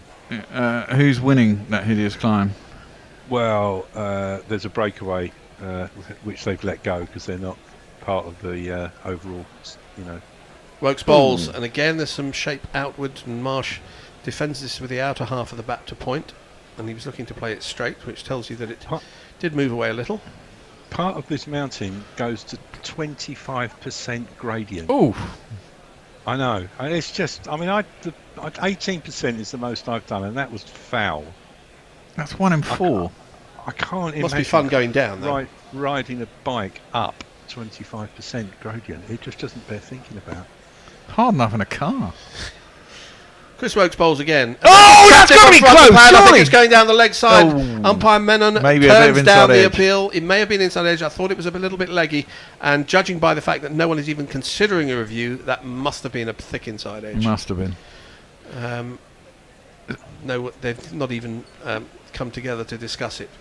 I presume they're cycling about 40-degree heat as well, aren't they, in Southern Europe? Yeah, they're just every chance they get, they're just getting bottles and pouring them over their heads. I'm not sure it was inside edge, but it was high and leggy. He's a tall man, Marsh, and that hit him above the pad as Woakes in again to Marsh again. He takes a walk, which against the swing ball is not an ideal strategy. He plays it out the offside. The end of a good over from Woakes. 48 overs gone, 184 for 4 nestlers. Muttley says, "Huzzah! Long live the Prince." I'm not quite sure what that one's about, but anyway. Jay Grover says, Prince Ali, probably. I've heard both Overton brothers speak. I have heard Mitch Marsh speak. I propose a continental exchange. Tom M says, I am so certain 2023 Moeen has no right to be near a test team, yet he keeps taking wickets. He's got 201 test wickets. Yeah, I mean, if you bowl, if you bat, you were going to score some runs, and if you bowl, you were going to take occasional wickets. That was an important wicket, though. It was an a decent important wicket, ball. and it was a decent ball, but he still shouldn't be playing. Well, possibly. Well, he shouldn't be. Leach should be playing, but Leach is injured. And well, the funny thing is that the Aussies have gone in without a spinner, without a specialist spinner, having dropped that Murphy chap. As Moeen bowls the next ball, which looked like it kept slightly low, as it turned away slightly or straightened on the head, the left-hander. He'd have a lot to say in the second innings here. I mean, if this is day one, let's see what this does on day 3. So who are the Aussies non-spinners? They've got Labuschagne. They've got Labuschagne, Smith, and Head. Head isn't a bad spinner. Oh yeah. They've only got the 3 part-time spinners as Moeen bowls again, full and straight, and pushed into the offside by Travis Head, where it's fielded and a run prevented. 184 for 4. The thing is, if Moeen gets 3 in this innings, so it makes Australia's choice look a bit daft, doesn't it? It does slightly, full and straight again, and pushed to mid-off, no run. I mean, that was a good... I mean, the ball that got Labuschagne out, pitched outside off, turned in, classic off-spinner's delivery, beat the inside edge, pinged him in front of the stumps. You can't say fairer than that. It's a really good ball. And now he's bowling to a left-hander where he should be turning it away from him. This goes on leg stump, and it's tickled fine. I think there was bat in that. Is it going to run away for 4? No, it isn't. That's a very good piece of fielding by Chris Woakes. Wangs it back in, and they've taken a number of runs. Super Wang. Probably 3. Was it Super Wang? What was that on? Super Wang? What's that on? Wang? I don't know. I don't want to in your mind talk about there, your Google searches there, Bear. It was a good stop. He stopped the ball and then tumbled over the boundary, and he's feeling his elbow. Oh, that's all we need. England's premier all-rounder, now that Stokes no longer bowls. What is it with Stokes and bowling? He can't bowl, then he bowls 17 overs on the trot. And then guess what? He can't bowl for the next 6 months. Exactly. He bowls when he thinks it's absolutely necessary. Well, this is great game management by England. Where they spent years saying it's bowlers can't bowl. It's kind of like the Dirty Dozen, this side. They kind of just, hang together and it's manage like the A-team. It's just not very funny. Yeah, well, they kind of, Moeen bowls to Marsh, who defends it back to the bowler. They kind of just about manage to keep it together and get over the line. Are we going to have another over before tea? I'm not sure. Probably not. My watch says it's 3:41 now. Okay, so this could be the last ball before, as Marsh leans forward, defends it to extra cover. That is going to be tea. 187 for 4 Australia of 49 overs in 2 sessions. What? That is insane. There's not been. They bowled 24 in the first, maybe 25 in the first. So maybe you got 24 in the first and 25 in the second. That should be like about 2:30. They should be on 49. That is ridiculous. Anyway, Gary will be on tomorrow. He'll be telling you exactly how England are cheating. By now they should have bowled 60, shouldn't they? So theoretically. That's a shock. If they got to 55, they might get 90 in a day. 24 overs, 80 runs. Yeah, okay. Nestlers is going to run through the final tweets, and then we're going to have a break for about 17 minutes. Well, John Perry, just the one tweet, says Bear means number wang. Number wang, that's what I mean. That's super wang. Not super wang. That's something completely different. Thank you very much. We will have a short break. You can listen to probably some Ricky Ponting talking about wine. Yeah, I think that'll be about right. And just for today. And then we'll be back after tea with a gripping and crucial first hour after tea. Do join us then, or just continue to listen all the way through the tea interval. Guys, mate, as soon as this wine label was launched, I haven't heard from a lot of the guys for 6 months, and then all I got was their name and address and where I had to send it to as soon as it was launched. So yeah, Marto, I mean, I was best man at Damien Martin's wedding. Yeah, we're great mates. The thing to remember about that partnership as well with Marto is that I brought him back into the team for the final. He broke his finger about 2 weeks before that with a fielding drill. Broke his right index finger really badly, and he'd missed a few games. And I met him the night before we finished training. I went to him the night before the game because I don't think anyone expected him to play, and I was desperate for him to play because he's a big game player. And I went with him and sat with him, and I said to the coach, I said, look, I'm going to sit down with Mardo. I'm going to look him in the eye. I'm going to ask him one really simple question. If he blinks at all or doesn't give me the answer that I want, then he's not playing. And I sat with him and looked him in the eye and said, mate, are you 100% right to go? And he looked at me and said, pick me, mate, I'm fine.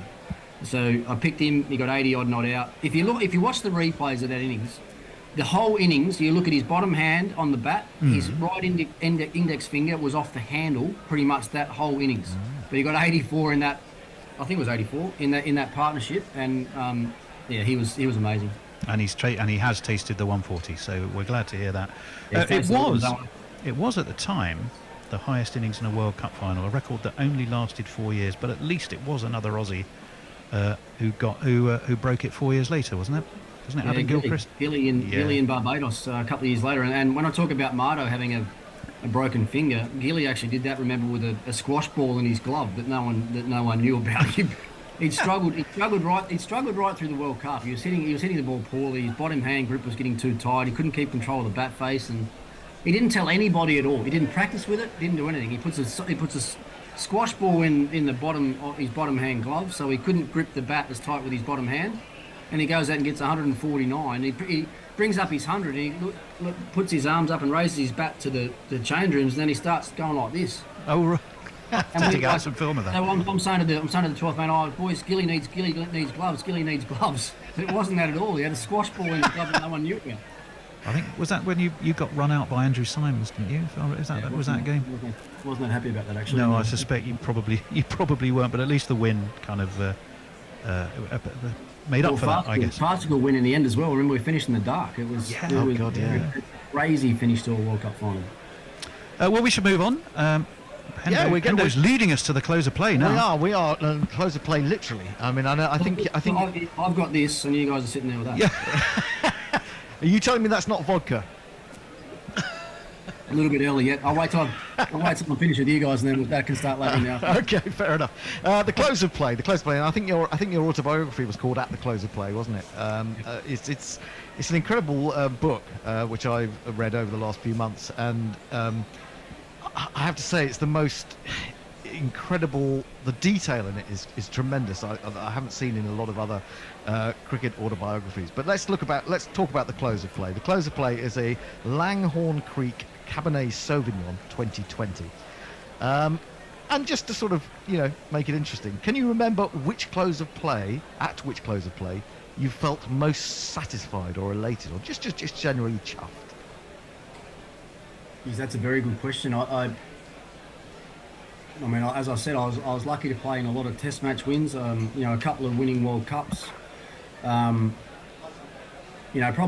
that 2003 World Cup change room at the end, sitting back there when you've got a World Cup trophy in your arms and you've got your mates with you, and obviously one of those mates that was with me there is not with us anymore. Warney started that tour with us, is not with us, and Andrew Simons is not with us now either. So that probably makes moments like that little bit more special. And then the other one you mentioned earlier was that amazing Adelaide 2006 Test, which, I'm not sure if you can be any more excited and happy with the way a Test match went than that one. And I'll tell you the reason why, because, you think back to 2005, we obviously lost in England. The knives were out for us, really. The knives were out for some of our more senior guys. They took too old, McGrath and Gilly and Hayden, they're past their best, Langer. These guys, the hunger's not there anymore. And, we got back to Australia. We had a world famous now, basically SAS bush camp that we all went out for 3 or 4 days. No one knew where we were. We had a backpack and a pair of track pants and a T-shirt for about 4 days, and that was all we had. The boys got brought pretty bare, and emotions came out on that tour. And we obviously won really well in Brisbane. First game, we go to Adelaide, England bat first and get 500, whatever they got. And the moment that England got 500 it was almost like everyone had forgotten about the first test in Brisbane. It was like, here we go, England they're gonna steamroll this team again. And I remember after. She might have been after day 2, actually, because England would have batted most of the first 2 days. I got the boys together in the nets out the back, and I said, look, I'm sick and tired of hearing all this shit from the media about how good they are and how good we're not. And I said, each and every one of you now, if you play to the best of your ability for the next 3 days, if we play perfect Test match cricket for the next 3 days, we'll win this game. I'm telling you now. And we must have started our batting, because I said. I put my hand up and said, and I'll lead the way. I'll lead the way this morning. Jail and I will lead the way. We'll do our absolute best. You boys come on the journey with us, and we'll win the game. And we batted. We got 500 and something as well. And then we know what happened from there. England got bowled out for whatever it was, 140, 150 when they went on the absolute defensive late day 4, early day 5. We had a session to get about 140, 150, and we got them. And you just can't play a better Test match than that. Well, I have to say that I was following that tour, and that was the worst day of my cricketing life as a spectator. Just to make you feel more cheerful, I had to go to Kangaroo Island the next day just to get over it. That's a great spot, actually. Kangaroo Island. It is a great spot. Fantastic. Let's just do a few rapid random questions to mark the close of play before we wind down. Just wondering. Just go back to that close. It's the biggest. For me, the biggest sleeper in our range, because when Ben Riggs, our winemaker, said to me, he said, look, we're going to do a cab sav out of Langhorne Creek. And I'm like, why Langhorne Creek? Why aren't we doing, Coonawarra or McLaren Vale? Or why are we going? And he said, trust me, this is the most underrated Cabernet cab sav region in the world, let alone in Australia. And I'm like, well, he's been doing it for 40 years. It's probably not for me to argue with him. And he made that's been a brilliant wine. That's been entered in, I think it's 8 different international wine shows, and it's won gold medal in every one. It actually never missed a gold medal in any show that it's been in. So it's been incredibly good for us. Well, it's another one that's gone down very well in our wine evenings, I can tell you, at cricket clubs. Something to do with the cool maritime climate of the Langhorne Creek, I think. Plays a part in that, and the lake doctor coming off Lake Alexandria, from what Ben was writing anyway. Yeah, that's what Ben's put on the back of the bottle for sure. He knows. Well, I was actually reading it off the tasting notes, but it's probably on the back of the bottle as well. Yeah. That's where it's not for me to argue with him. Same thing with the Tasmanian Chardonnay. Actually, the Tasmanian Chardonnay, both my wife and I are sort of heavy, big, heavy, oaky Chardonnay drinkers, and that's actually quite hard to produce out of Tasmania. So when that first Chardonnay, that's actually the second, that one you've got there, that's our second crack at the Tasmanian Chardonnay. The first one that came out was sent to us in that green bottle, as you can see. My wife poured a glass of it, and she looked at it and she says, that's not going to work for me. That's not what we're after. It's way too light. That's not a Chardonnay. And I rang Ben straight away and said, mate, the boss is not that happy with this. And he said, look, go and stick it in the cellar, leave it in the cellar for six months, go and get it and open it then. He said, I'll guarantee you it'll be completely different in 6 months, because it was such a young wine that he said it's just got to go away for us. So we actually held off launching that wine for about 6 or 8 months, and then by the time we got it to market, it had changed massively. Let's just you mentioned that it was how good it was to be in the box with Michael Atherton and Nasser Hussain. So that you kind of preempted at one of our questions, was who's great to commentate with. Who's less great to commentate with? Are you willing to tell us some of the secrets of the commentary box? Oh, I don't think there's no one less great to commentate with. I mean, we all have our strengths and weaknesses, and I'm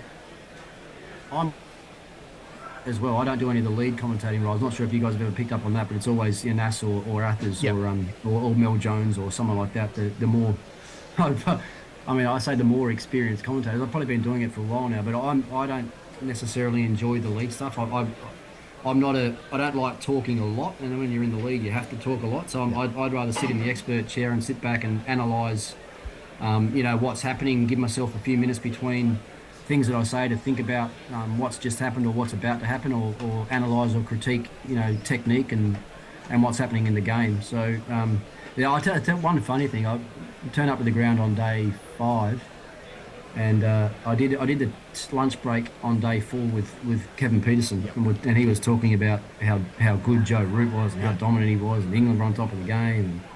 And I just, and that completely without even thinking about it, I said, oh yeah, okay, yeah, good. Joe's out. He got 40. Let's move on, sort of thing.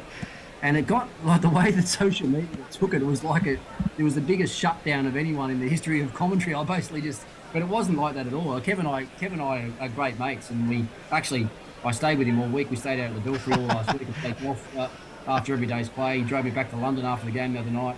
But the way it came across and the way you can sort of trim things up to suit what you like in the media, it made it look like it was a pretty personal thing, but it was far from that. Yeah, I think you were described as the sharpest tongue in the commentary box when you said that to him, which is quite entertaining. Talking of humorous things that go on, who's the funniest player that you've played with? Funniest player you've played with? Probably Simo. Oh, really? Yeah, like just a great bloke to have around. I mean, once again, I said God bless Warney before. I mean, God bless Simo as well. I mean, I had a lot to do with getting him back into the team on that 2003 tour. John Buchanan and I had to work overtime with the selectors to actually pick him on that tour as one of the 15. We thought he'd be an extra and probably wouldn't play many games, and then we had a few blokes injured at the start, and he came in and we gave him some pretty clear direction of what we wanted him to do and how we wanted him to play, and he went away and did it. Like he was. You said I've got the sharpest tongue in the commentary box. Simo probably wasn't the sharpest tool in the shed, but but if you gave him some pretty simple and clear direction, he'd go and do it for you, or he'd bloody near die trying to do it for you. And that's why we loved him so much. And T20 cricket, one day cricket, Test cricket. If I can pick a team, then Andrew Simons is in my team every day of the week. Brilliant, great to know. It's just a left field one for you. I mean, the fact that you've been talking to Brendan McCullum and you've been, you said, played golf with him the other day. If England ever ask, would you coach them? I actually got asked before Brendan took the job. There you go. Did you? Oh wow! You've just given us a fantastic story. What a scoop! Thank you very much. Scoop from Ponto. Thank you very much, or Punter, shall I say? Yeah. I'm not sure if anyone. You might be the first guys that ever found that out, but I did take some calls from Robert Key as soon as he took over that job. I got some calls from him. I'm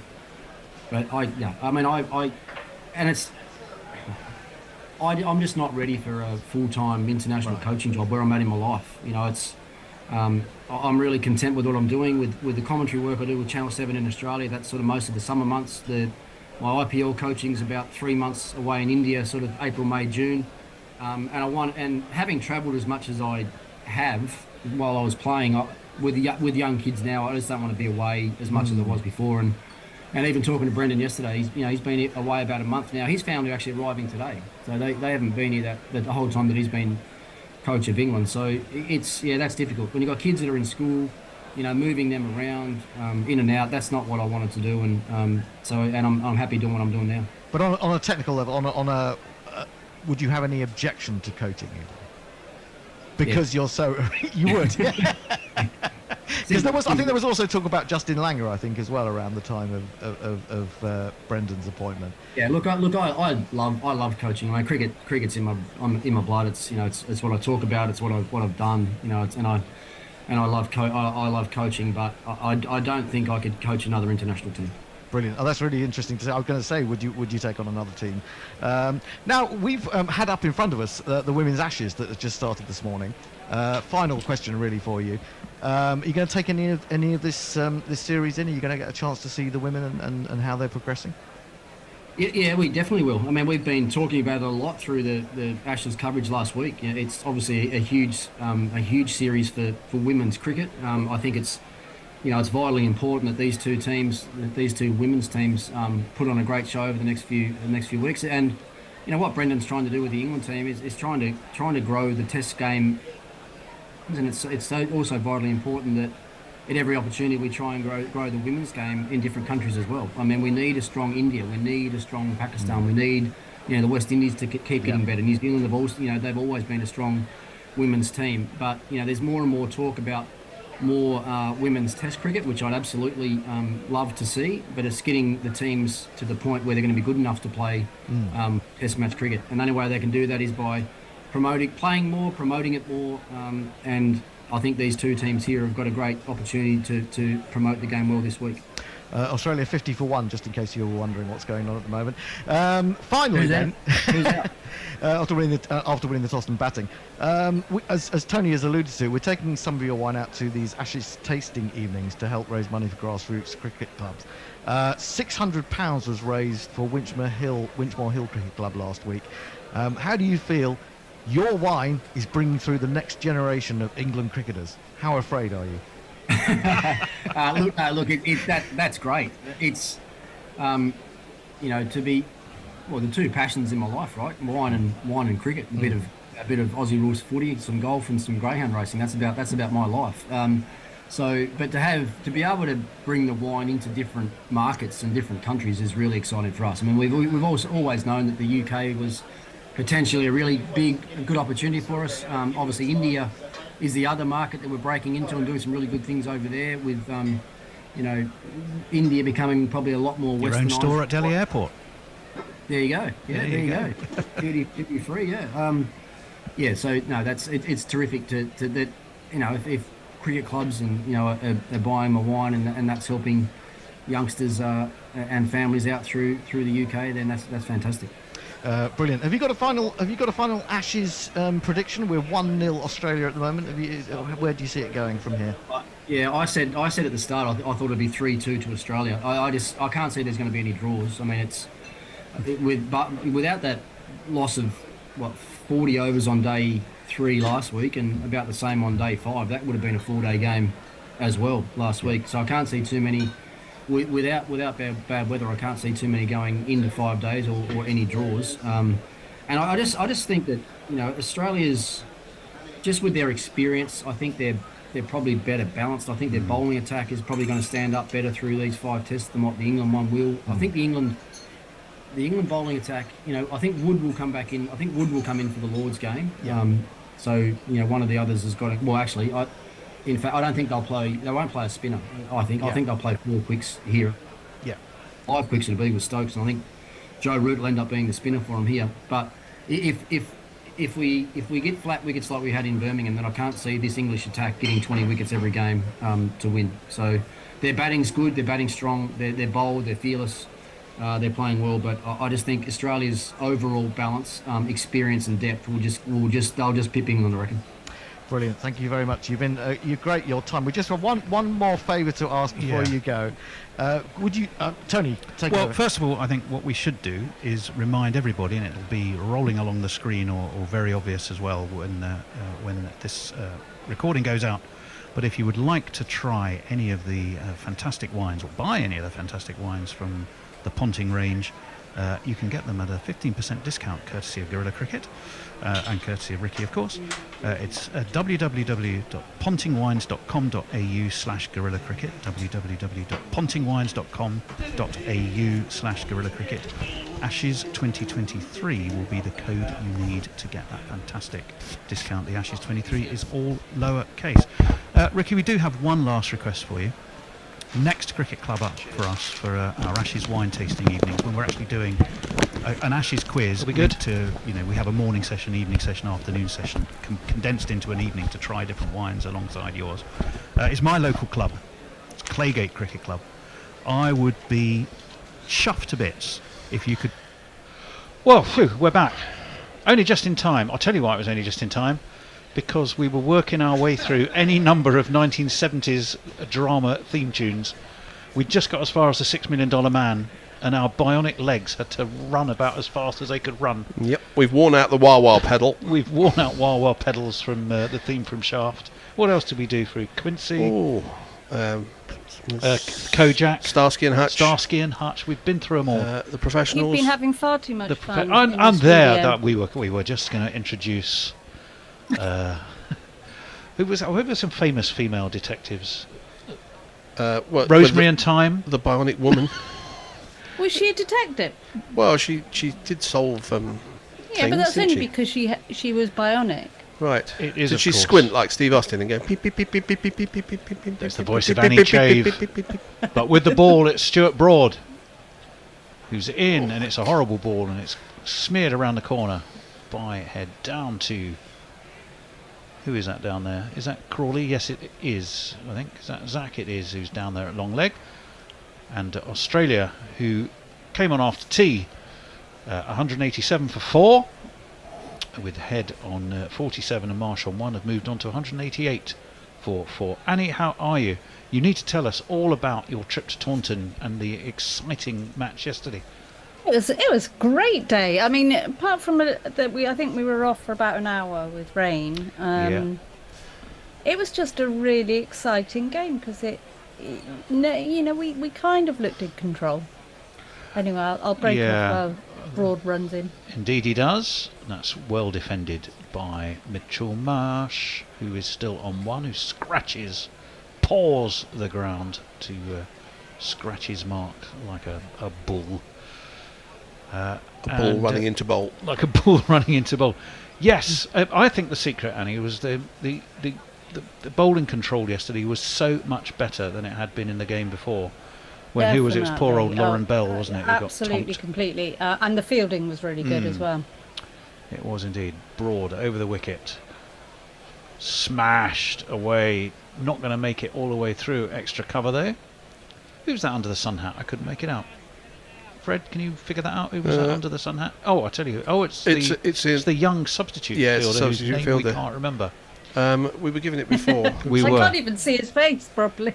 No, he's in disguise. It was called Hayes or something silly. It might be Gary Pratt has been bought out of retirement and given a great big hat to disguise him. Our deal with Ponting Wines meant we were not allowed to mention that name. We can't. That's true. All summer. Now you've ruined it all. Oh no! Oh no! We carefully didn't mention it in the interview with Ricky. We skirted around it as this one is short and ducked under by Head. Through it goes to the ever safe gloved hands of Johnny Bairstow. Whoa! The safe gloved hands of Johnny Bairstow. What are these? There's no such thing. We had an idea of Alan Knott is selling all his memorabilia, including pairs of his gloves. We thought we'd club together and buy his gloves and give them to Johnny Bairstow. They could be like Billy's boots. Oh, that's right. And they would turn him into a magically wonderful keeper. Which magazine is Billy's boots? Was it Roy of the Rovers or Tiger and Scorcher? Or one I of think these it was things? one of those. Is this one short and pulled away by Head? He's going to be caught down there at deep backward square. Yes, he is. They have their man. The short ball finally has worked. It's worked on Head. He was brilliantly caught. Was that Brooks down there? Brooke down there? I think it was. Either way, it was magnificently held. Beautifully judged. England have their 5th wicket. It is the vital wicket. I think it was Root. Troublesome Head. Was it Rooty in the end who got it? We shall let you know. It was. But he had to dive forward. I mean, he wasn't in control of it. He top edged it, and it was straight at the man. But he had to run in, take them falling forward, which are never easy. But it was well judged. And that is Stuart Broad's 600th wicket. 600th Test wicket. That's a lot of wickets. Well. Well, when Fred Truman took his 300th, they asked him, "Do you think somebody else will do it?" He says, "If they do, they'll be bloody tired." So Stuart Broad is twice as tired because he's hit 600. Al City. Did he say Al City afterwards? Probably. 189 for 5. 600 wickets for Stuart Broad, which is that's not bad, is it? Phenomenal. Do we have a 600 wickets tweet? I mean, jingle. Oddly, we might get plenty of tweets. It wouldn't get used very often. It was Rooty. Who judged it magnificently, tumbling away to his left. Stuart Broad is joy etched all over his. Well, he's not really got a craggy face despite his advancing years, does he? No, he looks. He's worn well. Very refreshed, doesn't he? It does seem to be the only way that England think they're going to get Head out. Well, as I pointed out earlier, if that's all you bowl to him, then when he gets out, it is going to be to a short ball. But 189 for 5. This is a very important part of the game. Certainly is. The next 2 hours or 2 hours and 25 minutes. So that they can bowl all their 78 overs in the day, are going to be very important for this series. Cameron Green, who's beaten outside of his off stump. Bairstow takes it low by his ankles. Hands go on Heads, not Travis's because he's already walked out. And Cameron Green was within a hair's breadth of edging that through to Bairstow. 50 overs complete. All of Old Trafford stands to a man and woman to applaud that 600 Stuart Broad wicket. It was a one got to a plan. You kind of wanted it to a middle stump to go flying, an edge through to the keeper, even an LBW. It was a shame it had to be a short ball plan. He'll take it however they come. Fitting that it should be Joe Root, and he judged it magnificently. Well done, Stuart Broad. Let us play a wicket jingle. Here we are. We'll do this one. That's a very clever jingle. The answer is he's back in the pavilion. Fred, it's almost as though I picked that one on purpose, isn't it? Almost. I saw you scrabbling around looking for the wickets. I was looking for that particular jingle. Well done. And there it was. Where's your head at? On his way back to that was going to be my line before you nicked it. Yep. Always get in there with the punchline first. He is now 1, 2, 3, 4. Moeen Ali. And that's worked off his legs. Cameron Green is off and running. Single, wasn't George Bernard Shaw and wasn't that George Bernard Shaw and Oscar Wilde? You will, Oscar, you will. Yes. I wish I'd said that. Yes. You will, Oscar, you will. Yeah. Well, Joe Root turns out is an excellent catcher at long leg. Maybe he should consider doing it as a specialist position. If you were to take everyone out the slips who's let comparatively straightforward chances go, you'd literally have no slips. We have one at the moment, and that one is edged again rather iffily, and it's got through Mark Wood, who is thundering away after it with a clattering of hooves, and will pull it in just short of the south. Is that a word, iffily? I think it's a Yorkshire word. What is? No. Iffily. Oh, Iffily. okay, Yeah. Iffily. Iffily more Bartat. Yes. 193. Took me years in my life to realise that Bartat meant without me without an at. Aye. Oh, I didn't even know that. Hey, Bartat. It's a whole story about somebody who dies because he goes out in the rain without a hat. Ali, there's a shout for LBW. Joel Wilson remains implacably unmoved. It may have been an inside edge there. Possibly because he had no idea. It's Joel Wilson roulette. You know, he spins the wheel in his head and decides whether to lift a finger or not. It was a good review before tea, though, wasn't it? Yep, it was a very good review. It was. 3 for Green, 3 for Marsh. Gene Marsh. We were talking a lot about Gene Marsh as well, weren't we? We were. That's why we started. That one's beautifully cut, not by Gene Marsh, who is still with us. She's nearly 90, but that was beautifully cut by her namesake Mitchell. Backward a point for one of these.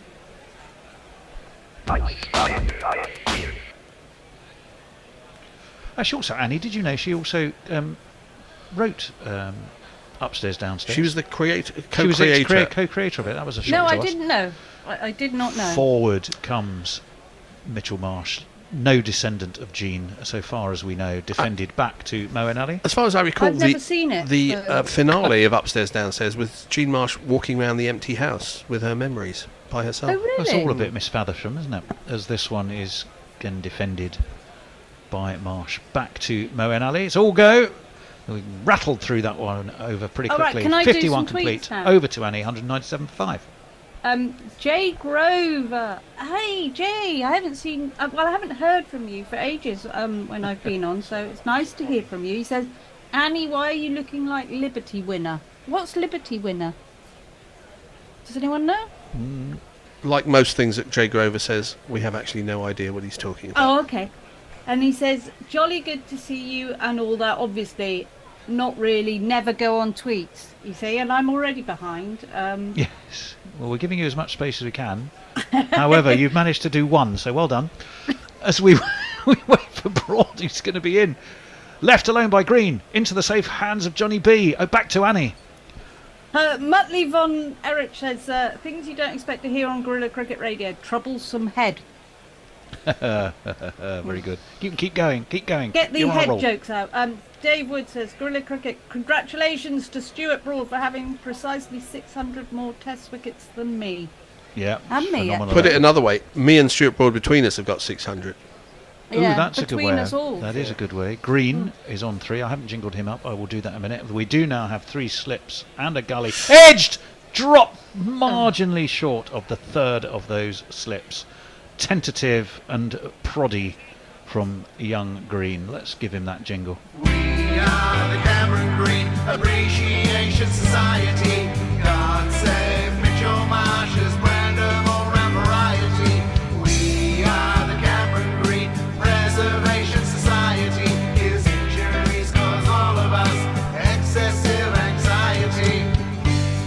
actually second slip, not third, because you have that was Crawley, and next to him, somewhat closer to the ground, Ben Duckett, who is at third slip. Broad, shoulders pumping. He's pumped now. That's full. That's sweetly driven though, but driven straight to mystery man. Well, I don't want to call it. Can someone let me know what the name of the mystery man is? Because I know it was mentioned in a tweet earlier. He's a substitute fielder, youngster, presumably from Lancashire. Yes, he is. Matthew Hurd. Matthew Hurd. Bird. Matthew Bird. Hearse. We're playing like charades, except they're doing it with shouting. Well, he said he's shouting, but obviously wearing headphones. Could just call him Math. Let's just call him Matthew. We'll call him young Matthew. Where's Knackle Hurst. when you need him? Hurst, Matthew Hurst. That one's driven away sweetly by Mitchell Marsh. That was a little bit of width offered by Broad. Through cover it went, and one of these was the result. And if you kids can't listen, then you bound to see the way you get shot for crossing a boundary. Anyway, it was the unmistakable figure of Matthew Hurst. Yeah, well, that's who what was nowhere near that. We all knew that. Yeah, I don't know why Bear was shouting. Exactly. He's not related to Jeff, is he? So far as we know. Patty? Or Patty? No. Probably not. Broad to Marsh. Isn't that a prison? A virtual reality from inside Marsh's helmet. There's a very strange graphic that Sky show now. In comes Broad. That's well, he had to hit that, did Marsh, but he did well enough to tickle it away down to fine leg. Gets a single. Broadmoor's the prison, but I was thinking about I thought Marsh Broadmarsh and Green, it being in together. Broadmarsh is a place, though, isn't it?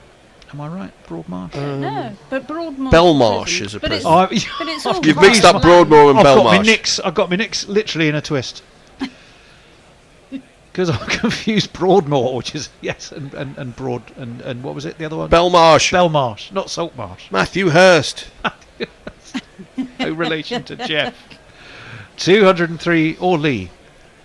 203 for 5. In comes Broad, defended into the ground by Green. Just bumbles its way out towards mid-on.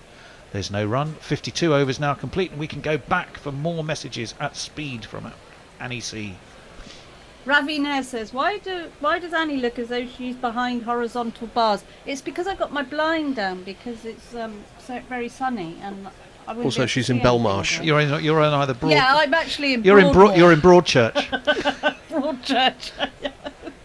Neymar Butland says 189 for 5. Is this the washes? Get Elise Perry out and wrap this up pronto. Yes, she was rather good. She is rather good, actually. Incredible. Mayank says, hello all, England are going to lose this one. Oh. Well, we don't want that. Well, that's just early doors. Well, we'll wait for Moeen Ali before we develop that thought, and defended off the back foot by Marsh. And there is no run. We have been rather critical of some of the moves today. We had a feeling England should probably have batted. They didn't. Oh, they were never going to bat. But I think they have an eye to inclement weather approaching Manchester, which most of us always do. Oh, that's launched high by Marsh. Has he got enough of it? Oh, you bet your life he has. That's gone the distance. Up go the Joel Wilson Arms, that well-known pub, and it is one of these.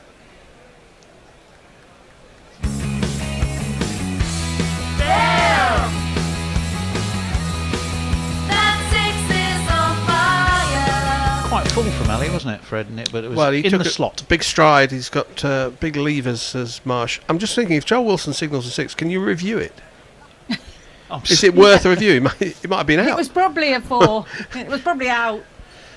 I don't know how Marsh hits 6s because he's got the slopiest shoulders I've ever seen on a man before. Slopiest shoulders. Have you noticed his slopey shoulders? Well, I have. I will do now. Let's look now. You've mentioned it, Annie. They are so slopey. In fact, I can't. Every time I can't unsee them now. Well, let's see. You look at Broad shoulders. Do you think his shirt should fall off? I think, basically. I don't know how he has any strength. The opposite of Rob Bailey, who looks like he's got a hanger jammed into his shirt. I do see what he's not. He's the opposite of what Broad, narrow-shouldered, but Yeah, narrow and slopey-shouldered. So they are so slopey. And those If narrow, he put anything on, it would fall off. slopey shoulders Yeah, look at defend them. Look at them. that. Maybe he's just got an odd-looking neck or something, which No, doesn't start in the right and place. If he turns round, they're even worse. I mean, Well, utterly destroyed the man's physique. Will let Moeen Ali bowl, defended off the back foot by old slopey shoulders. Away to forward short leg. well, you see, I would have surgery on my shoulders if I had shoulders like that. See, Rob Bailey, who's now an umpire, it looks like his shoulders go up actually from his neck. They are so pronounced. Well, there It's we go. weird. Yes. Oh, I know the chap you mean. Yes, I know you think he's an umpire now, isn't he? Yes. Used to play for Northants, as I recall. Indeed. Rob Bailey And England. And England, defended back towards the bowler by slopey shoulders. Well, he made a pretty decent ton for a man who's essentially built like a coat hanger, as far according to Annie. A really bad coat hanger. One of those broken ones you get in a cheap hotel, as this one is nudged away into the onside. Root was already in the process of removing his helmet. But you take it home nonetheless. But you nick them anyway, Yeah. of course. They're always Yeah, useful. yeah. 209 some for of them are 5. screwed in, aren't they? And you can't get them back. Bastards. Annie, who's Yes, next for a physical Ronald assassination? says that wicket gives England a slight glimmer of hope of trying to claim the Ashes. Would have hoped to bowl Australia out for 150 or by 5 p.m. at the latest. Drawn match means Australia retain the Ashes. Rain and Manchester will more than likely mean not much play. D4 and D5. Oh, day 4 and day 5. Got it. And Dave Wood says, is Marsh Green a prison? You see, I think Marsh and Green together are interesting. Stuart Broad, who does have quite broad shoulders, is in, and that is left alone outside of the off stump by Green, who isn't Green. No, I occasionally drive through Buckinghamshire to get to cricket on a Sunday, and I go past a couple of English villages or West Indian cricketers. There's Grendon Underwood, which is good. Grendon Underwood. And Aston Clinton is also pretty good, I think. Grendon Underwood. He's not related to Derek. No, Grendon. he was a fast bowler for the Leewards, I think, in the late 70s. Grendon Underwood, 209 for 5. That run rate's dipped a bit. It's true in any form of cricket. Take wickets, run rate drops by and large. Broad with his headband. In he comes. Over the wicket. Stabbed actually effectively by Green, because it went through the slips. It beat the squat ducket. It's compulsory that we have to call him that. Goes all the way down to third man for one of these. Where is it? Here it is.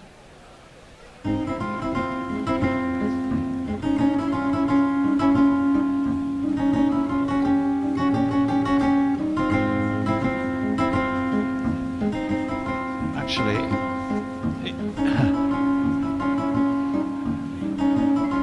it didn't really go between third and fourth slip. It really should have been taken. He seemed to get his hand past it, and it sort of went under his wrist. It didn't carry. I mean, he should have stopped it. Oh, I rather didn't than catch carry, it, but yeah. no, I didn't carry for a chance, but it should have been stopped.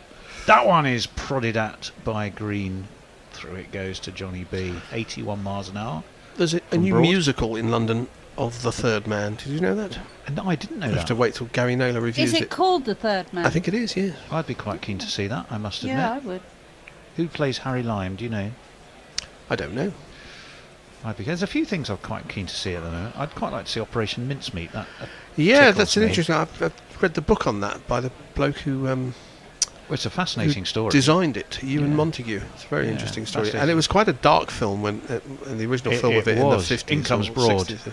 who wants to make mincemeat of Green, and is not going to on this occasion, because it's just dabbed away into the offside, out towards cover. But this is fielded by the venerable Jimmy. That was good. This is a comedy musical. This one that's on stage The mincemeat now. one. Yeah. Yes, it is. Yes, it is. It's not really an odd story for a comedy musical. You would have thought. There's also the Spitting Image show, which I have to admit I'm quite taken with the idea of going to see. I was never that keen on Spitting Image. I just I mean, think people remember the these good stuff, but it was a lot of rubbish. Well, there was. You're right. Some of the impressions were pretty good there. There was a lot of good stuff there. There was a lot of good stuff. It shaped careers. Opinions differ. It ruined political careers. John Major and his grey face and eating his peas. I like the Queen with her fag and her slippers. Yeah. Full by Broad, driven by Green. He's beaten the man at extra cover. It's going to be fielded though by Jimmy again. who goes, I'm at my home ground, and he really shouldn't be having to chase these around in the field. A man of my age. Who do they think I am?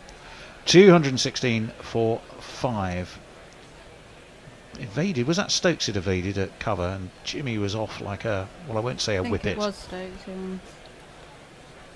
Was possibly a little bit uppish off the bat. A more mature whippet, perhaps. 216 for 5. 1 left of this broad over. It's his 13th. He has 2 wickets. Crucial ones too. Mind you, they all are. For 62. He's over the wicket. And that's caught Marsh in front. High, I think. And also possibly snaking down leg. And even Stuart Broad, who is not backward about coming forward with appeals, doesn't seem that interested. Height, says Ben Stokes. And yes, leg side probably as well. And leggy. High and leggy. Totally missing. Annie, 216 Jay for 5. Grover says, God damn it, Tony. But I'm not quite sure what he said that about. But what have I done about high and leggy? It's Jay Grover. Warren says, Bodmin Marsh. Bodmin Marsh, yes. There's Jay Grover says, never mind prisons. Tony is just in perpetual Cripplegate. Are you, Tony? In what gate? Cripplegate was one of the gates of the old city of London. I think there was a prison there as well. I think there was. The Bridewell was a prison, wasn't it? Wasn't that a debtor's prison? Wasn't that Carey Street? Isn't that hence the expression? Or possibly. Or was that the bankruptcy court? Possibly. Moeen Ali is short going to leg continue. He does have a forward short leg, and it's defended by the tall Camberwick green. I'm just going to say a few more. Leah says, Annie looks like she solved the lament configuration. That is a Hellraiser joke. Probably only Mog will get. Well done. Well, I hope Mog's listening. Defended off the back foot by Green. Fred, that's a dangerous looking shot because Moeen Ali's getting these to shoot through and keep quite low. He's already got 1 LBW today, and just the LBW didn't keep low. It was the turn rather than the bounce that. Well, encouraging. The one thing that's encouraging for England, we wait for Ali. Sort of half defended, but firmly to a very fine mid-on, and it will get Green a single. He'll move on to 10. What is it, Tony? What is it? What is what? The one thing that's good, for, encouraging for England. Alzheimer's. Oh, the one thing that's encouraging for England, if the ball is turning a little bit day one here, England at least have picked a frontline spinner. I know, Fred, you're not necessarily a fan. Yeah, that's Joe Root. And that one kept very, very low. And Marsh, who's quite a tall man, and mind you, that's where his shoulders, Annie, will have been an advantage.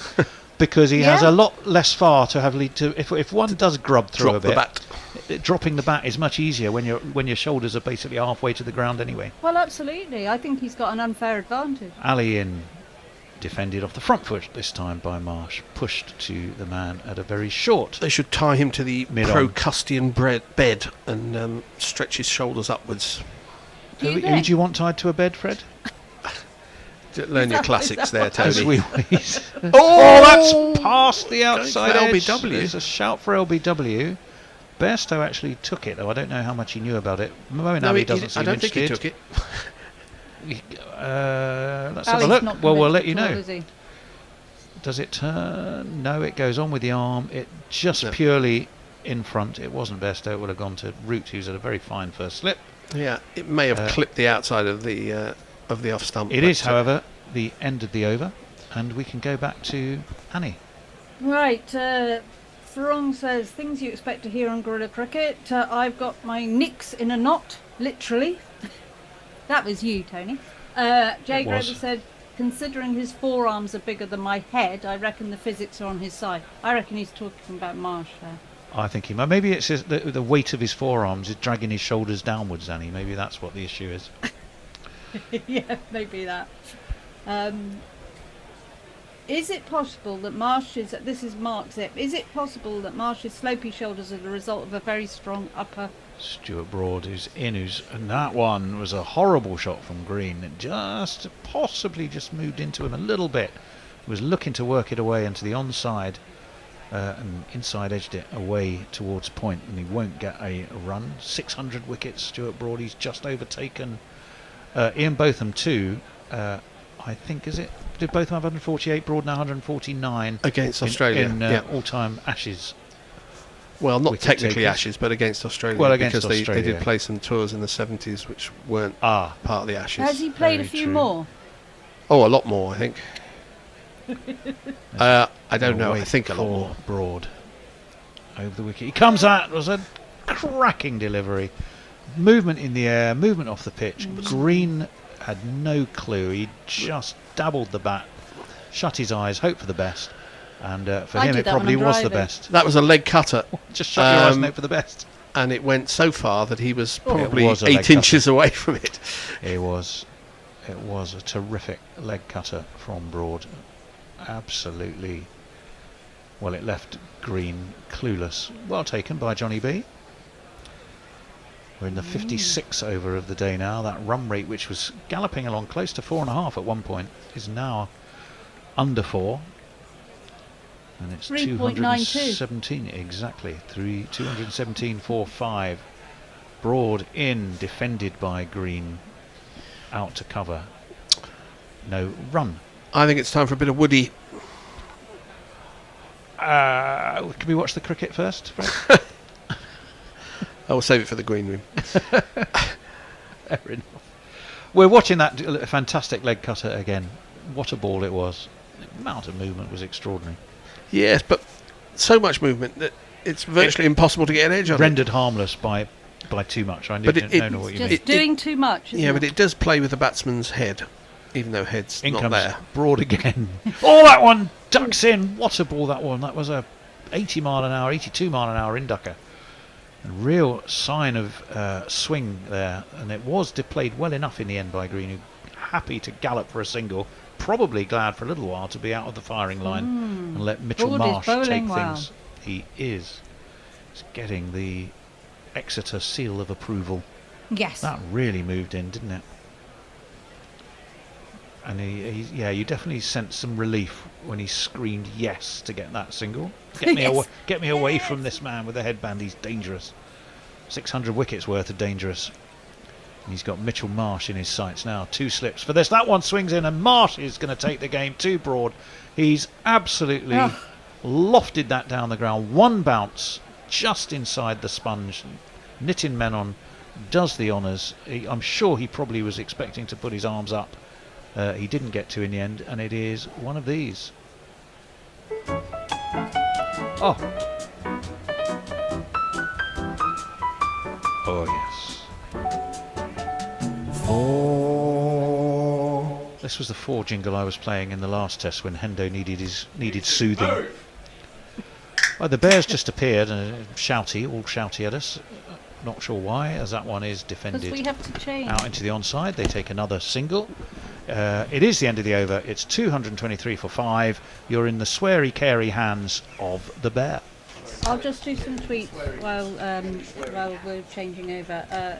Mayank says the forecast shows 3 to 5 days 3 to 5 is a washout. What does Messi Jez have showing in his weather cave? That's pretty much it. That's what the weather cave is showing. This is why England had to bowl first and hope to somehow smash shitloads of runs and be able to bowl them out like the second time in 3 days and win by an innings, I presume. Hello, you two. Hello, you. Hello, Annie. How bye-bye, are you? Annie. Hello and Hello, bye-bye. everyone. I've got to go now. You'll be back, though. You'll be we're- back for my ball-by-ball stint, I think. Yes, we're on Jay Grover talking about Marsh being a carrot. Marsh being a Ali carrot. Chave. She's waving. She's all stripy today. I promised Hendo I would tell him a very funny story that my wife sent me on Instagram. In the meantime, this is driven by Marsh for 4. But the Bears. I don't need to give it to me because it's Nestlers is doing. Oh right, okay. It's gone for 4. Okay, you did that first ball. It's actually me doing ball. I know it is, but you were not paying attention. I was going to say I was passing you that. And 3 and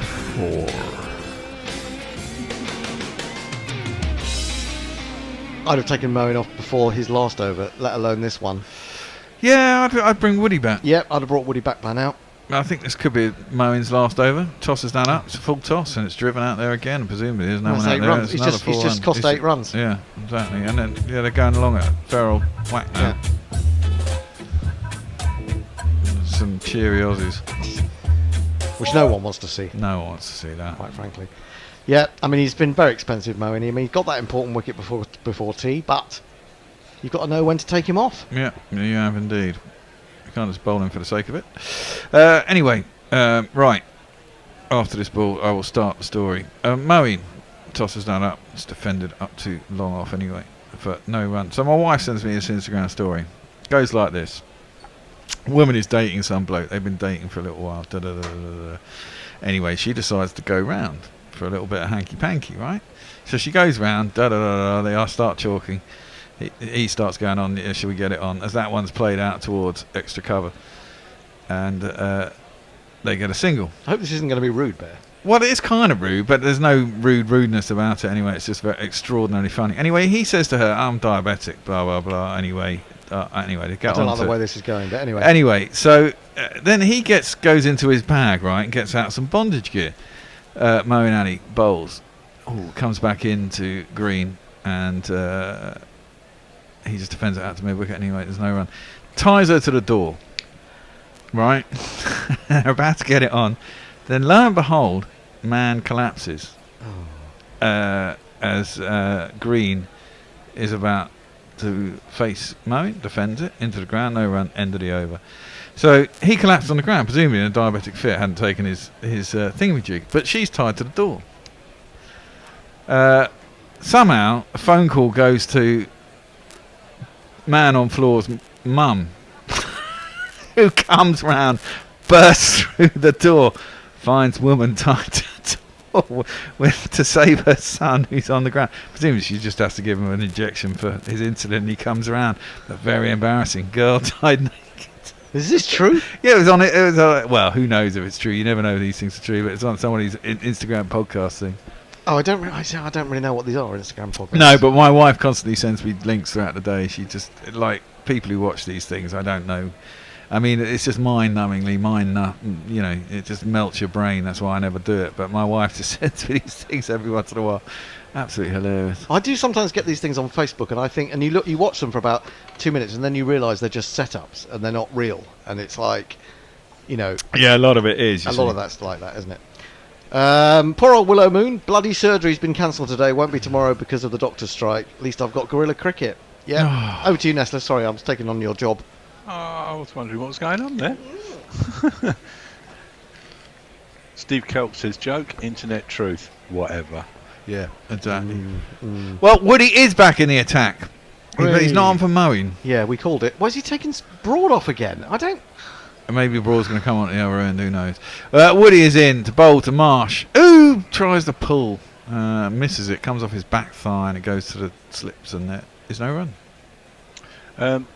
Do you know Mark Wood? One moment, sorry. Yes, he is an England bowler, quite good and pretty quick. So just a normal guy, Must have hurt. of course. Except for just one thing. What? He thinks that he's a horse. That's got him on a hip bone, top of the hip. Was it the hip? I thought it got him in the box. Ouch. Must have hurt. Naked Fun Pornbot says, I work part-time for the Somerset Constabulary as a traffic camera analyst. Did Annie Chave just congress to driving with her eyes closed? What? Yeah, but you know, you can get away. You've got to catch her on the the camera, though, you know. Woody is in to Mitch Marsh. Turns that into the leg side. He likes to pace on the ball, does Mitch. Being a Perth boy, clips it out to mid-wicket. Is deep. They'll get themselves a single. But England need to, you know, look at the fact that Marsh is on 35 from 38. He's going along really well, like he did in the first innings at Headingley, where he got that 100 more or less between, well, in one session, between the first and third sessions. Yeah. And I think that's what they kept Moeen on too long. Should have got Wood back in, kept Broady on. Yeah. Especially after getting that wicket early. He got that wicket, he was getting the ball to swing again like he was this morning, and he took him off then. I don't understand what Ben Stokes is doing today. I think, you know, Australia 2-3, 3-for-5. England get a couple more wickets, you say, all well and good. But I actually think it could be worse for Australia. Ooh, prodded out by Green, but it stops his prod, and it beats his outside edge and goes through the Bairstow, and there's no run. Stop the prod. Stop the prod. That's probably what they say in Northern Ireland. Hey. I didn't understand it. I'm pretty sure that Broad took a wicket in his fourth over, or maybe it was his third over, but I thought it was his fourth over, and then he got taken off this morning. And and he'd just begun to get the ball to really swing. He's got that in-swinger now that he didn't always have, which Late he seems to as have worked well. on. Yeah. And he's taking him off every time he produces it. Makes no sense. It does make no sense. Woody in, prodded at by Green, out towards cover. There's a bit of a mix-up. Stokesy didn't pick the ball up, but Marsh had committed to coming down the track. And then Green sent him back, and Stokes is furious with himself. He'd have picked it up, he'd had loads of time to strike at the stumps. Oh yeah, I've gone under, haven't I? What did I get? I can't even remember. Did you say it was 243? Is it 243 or 250? One or the other. I'll have a look. Yeah, could have been trouble there if he'd picked that up cleanly. Could have been indeed. It was 243.5. Yeah. I haven't got that much to play with anymore, have I? Ruti puts his hands on his head. Knew there was a chance there. You got to take every chance you get. It wasn't a dead cert, of course. He'd have to hit the stump still. Ooh. Tempted pull by Green.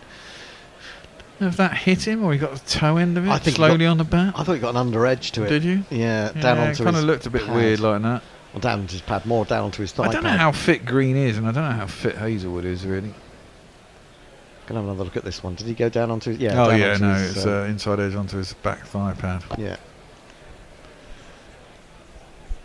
I think Hazelwood's the kind of bloke who'll still get you a couple of wickets, even if he's not 100%, I reckon. He's just such an experienced campaigner and such a consistent bowler. Indeed. Woody is in. Oh, beating the outside edge there. Green squared up completely, prodding at it. Don't know how they didn't catch an edge, but it goes through the Bairstow. There's no run. If he hadn't got an edge, Bairstow wouldn't have caught it, maybe. But probably not. But, there you go. End of the over. Run rate has creeped up over 4. 233 for 5. England want another wicket. They kind of look. We were talking about this next door. They kind of look like they might get a wicket any time, but Australia's scoring quite freely at the same time. Yeah, the narrow ones were probably going Australia's way. Yeah. You know, the balls that were edged were going down to the ground. I mean, you know, give credit to Cameron Green. He was pushing the ball down into the ground anyway when he edged on. Yeah, he kind of got picked that up quite cleanly, didn't he? And just it seemed to slip out of his hand from Stokes. But we were talking. I mean, I know Fred didn't agree with you, but I agree with you totally that we were saying that England, apart from when they've run through a tail like they did at Headingley, they haven't really forced their way through the door once they've opened it, have yes, no, exactly. And you know, that's credit to Australia. They're a tough side. But you know, when you want to win Test matches, and you roll sides, don't you? And that's the thing. That's how it works. And England haven't really managed to roll them. They haven't got over 300 a lot of the time, to be fair. But then England have not battered as well. Moeen is going to continue. I don't know why. This makes no sense from Stokes. It doesn't. It really doesn't. When you've got Jimmy and you've also got Woakes, and you've had a 20-minute... I mean, what, Woakes and Jimmy haven't bowled for at least an hour. Yeah. And that's a fucking pie that's been chucked up by Moeen. It's a full toss that's just been bashed down to... He's lucky to get away with that, he isn't he? was, really. That should have been out of the ground. But instead it's been hit to mid-off. Maybe his finger's gone again, haven't they? That's short. That's short, but played out 2 extra covers. There's 2 runs. Oh, there was 2 runs Come there because on. Crawley has misfielded it. It's all getting very sloppy. It is sloppy. It is. And maybe they're trying to prize a mistake out of Marsh, but he looks quite set. You He don't proved prize in a the mistake last. by bowling terrible deliveries, do No, you? And they've already put on 46 now. Yeah, from 51 deliveries. And Cameron Green's got about 10 of those. Yeah, it was Head who was dominating that partnership earlier with Labuschagne, wasn't it? Yeah. So they're getting sort of 50 partnerships all the time, which is pretty handy. Yeah, exactly. Marsh defends that. Out to mid-wicket, no run. I don't suppose you'll see it in the papers tomorrow, but I think Stokes has got his tactics completely wrong today. Really do. Some of the wiser heads might say that, but I don't even know they will. They don't Not like allowed to to go against criticise. They don't like to Bazball, criticise Bazball. oh, that one drifts a little bit, doesn't turn, beats the outside edge of Marsh's bat, doesn't catch it. And maybe that's the way he's hoping to get There's the no wicket, run. the one that doesn't turn. Well, the old ball's good. I mean, if he gets the right flight, I mean, he certainly bowled better as the series has gone on. He's got used to bowling longer spells again. So you had that, problem in the first test and didn't play the second. That one is defended by Marsh. There's no run. And to be fair, the ball that got Labuschagne was a cracking delivery. I thought it was good delivery, but I also thought Labuschagne played it very lazily. I mean, he was playing all round it. He was playing. Well, he played the line and it actually turned and it beat the inside edge of the bat and caught the pad. I don't think he was playing with a full face of the bat, to be honest. I think he was trying to work it into the onside. Might have been, but still it turned enough to beat the inside edge of the line and it hit him in line, and that's a horrible ball. He's floated up outside off stump presumably. No, there's someone out there. It's going to be one. They're coming back for two. They'll get there. The throw's not great, but they probably would have got there anyway. End of the over, 2:37 for 5. Only you, Nestlers. Jay says, hang on, was that the end of the story? Someone likes sex and has diabetes, eh? Well, yeah, the fact was that his mother came round. I know. But the thing is, the bear is the worst storyteller. It's the way he tells them. He's no Frank Carson, is he? Maybe I could share the Instagram video. It's sold much better on the Instagram video. Leia says, also quoting Hendo, you see these on Facebook all the time. Tell me you're a boomer that shouldn't be allowed to vote without telling me your age. If there's one word that I hate more than dude, Dude. it's boomer. Boomer? Is that because you are one? I don't know. Am I one? I'm not sure. I don't know. Boomers are born before. I think you're too young. Slightly too young to be. No, a boomer. I think you are a boomer. I don't know. What's the definition of a boomer? I think it's somebody was in there sort of. Well, it's sometime in the 60s when you were born. Oh, well, I'm pretty much in the 60s, 63, so I guess. Yeah, but you were a baby in the 60s, weren't you? Oh, I was a baby in the 60s, yeah. Yeah, I don't know. I'm not sure. Who cares? Right, I'm going to ask Google. Short through the keeper and there's no run. Hey Siri. What is a boomer? There you go. It'll give me an answer. It'll probably be.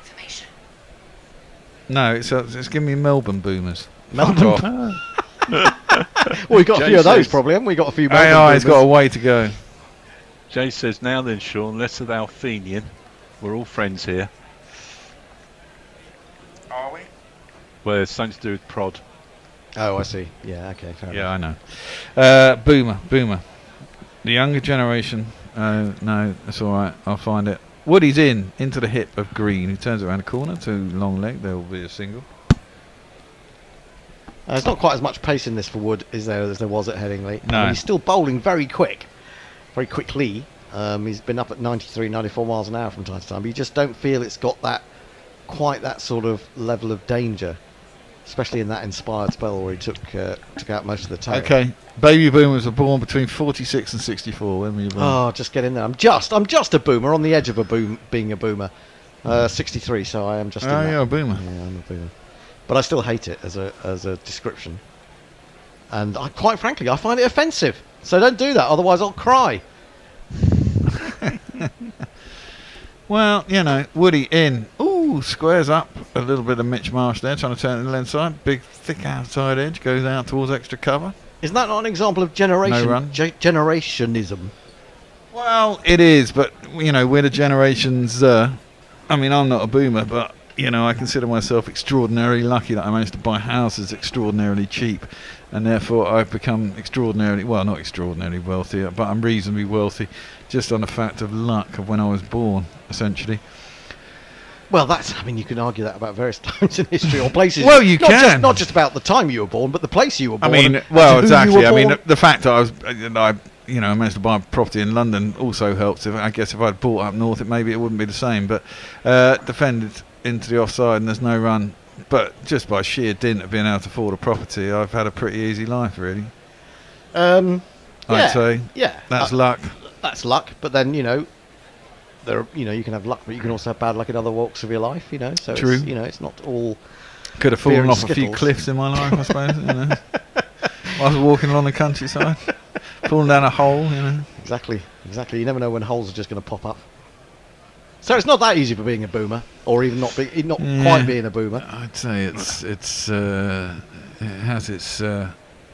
We did get grants for university. We got lots of things that the current generations don't get.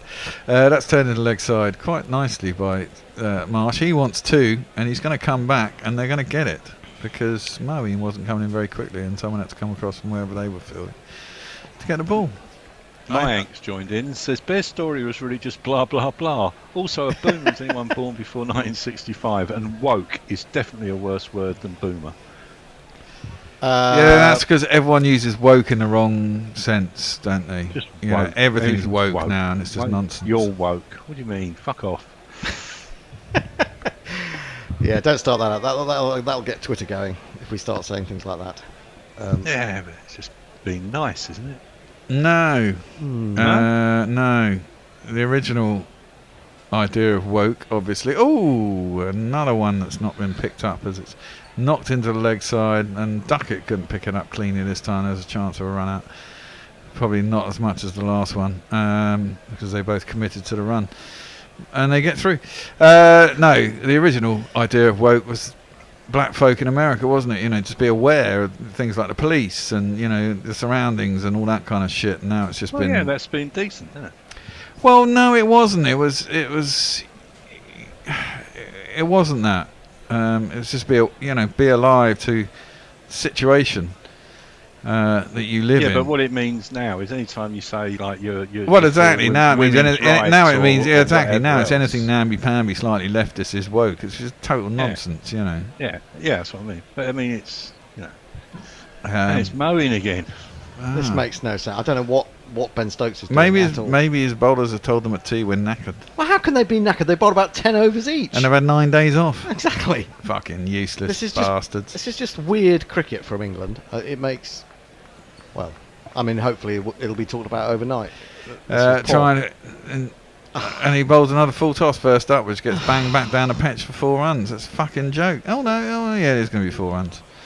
Whoever it is that Jimmy coming across from... Oh, no, it's Stokes himself who's not long off. He's trying to induce a catch down in the deep for some reason.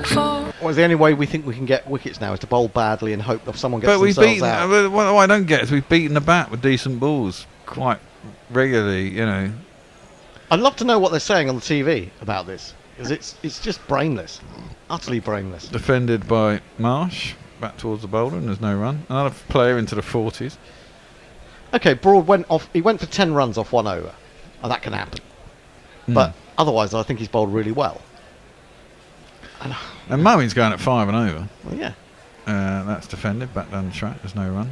I mean, sometimes a captain will get a bit of a hunch, and you'll be looking at it and you think, why has he kept this guy on? But he's seen something, and he, in the bowler, he thinks he's spotted a weakness in the batsman. But I can't see what the reasoning is here. No, neither can I. Tossed up. Defender back to the bowler, and there's no run. I keep hoping that induces the wicket. Do you want to know what the Michael Vaughan on the BBC says about Moeen Ali? What does he say? Probing bowling from Moeen Ali. He's really getting nice rebs on the ball and has bowled really nicely so far. He's bounced back really well. Oh, for God's sake. I mean, you pay 170 grand a year for that kind of insight. Jesus. Yeah. Did you see the racist thing last night? That's defended up to non-Hayden. There's no run. I was watching... What was I watching? I was watching something called North Sea Connection. About a crime family in Ireland. Okay. It's quite good, actually. Yeah. Moeen bowls it straight and defended into the onside, and there's no run. It doesn't matter if you bowl 3-4 good balls and over. If you bowl a shite one, it goes there for 4. Anyway, end of the over, 2:45 for 5 after 61. Over to you, Nestlers. Naked Fun Pornbot says, why don't you humans use versions like the rest of us? Pornbot version 2.3.4. Muttley says, a boomer is supposed to be a baby boomer, but the younger generation ascribe it to anyone older than themselves. I've been called a boomer, but being born in 1980, I'm on the cusp of Gen X and millennials. You're definitely not a boomer. With Gen X. You're 43 and you're a boomer. That seems unlikely. See, to me, Generation X was the first band that Billy Idol was in. Yes. Well, yeah, absolutely. I think I'm a Gen Xer. Am I a Gen Xer? I think I'm not 71. I think I'm a Gen Xer. Yeah, because Gen Xers were after boomers, weren't they? Basically. What have we got now? Gen Z. Only one good album. Are we into Gen Zs now? No, Gen Z now. Yeah. Woody's in. Worked into the leg side, and again they're going to try for 2. Are they going to try for 2? They are going to try for 2. Fielding's quite shit. Not quick enough, and they get back for 2. Neymar Butlins says, I know Woke. I just got cancelled by a woman my wife and I hired to do a job for us because we went to see Louis C.K. and thought he was funny. Who is Louis C.K.? Yeah, he's an American comedian. He also got cancelled because he said something that annoyed people. Was he accused of abusing somebody? He pull his thing out in front of women and masturbate, didn't he? Oh, did he? Yeah, well, that's pretty shit. I have to say. It's not particularly nice. He is funny though as a comedian, but yeah, it's not good. Well, You can open a whole can of worms here. Oh, that's got to be close. LBW, he's appealed. He's hit him on a toe.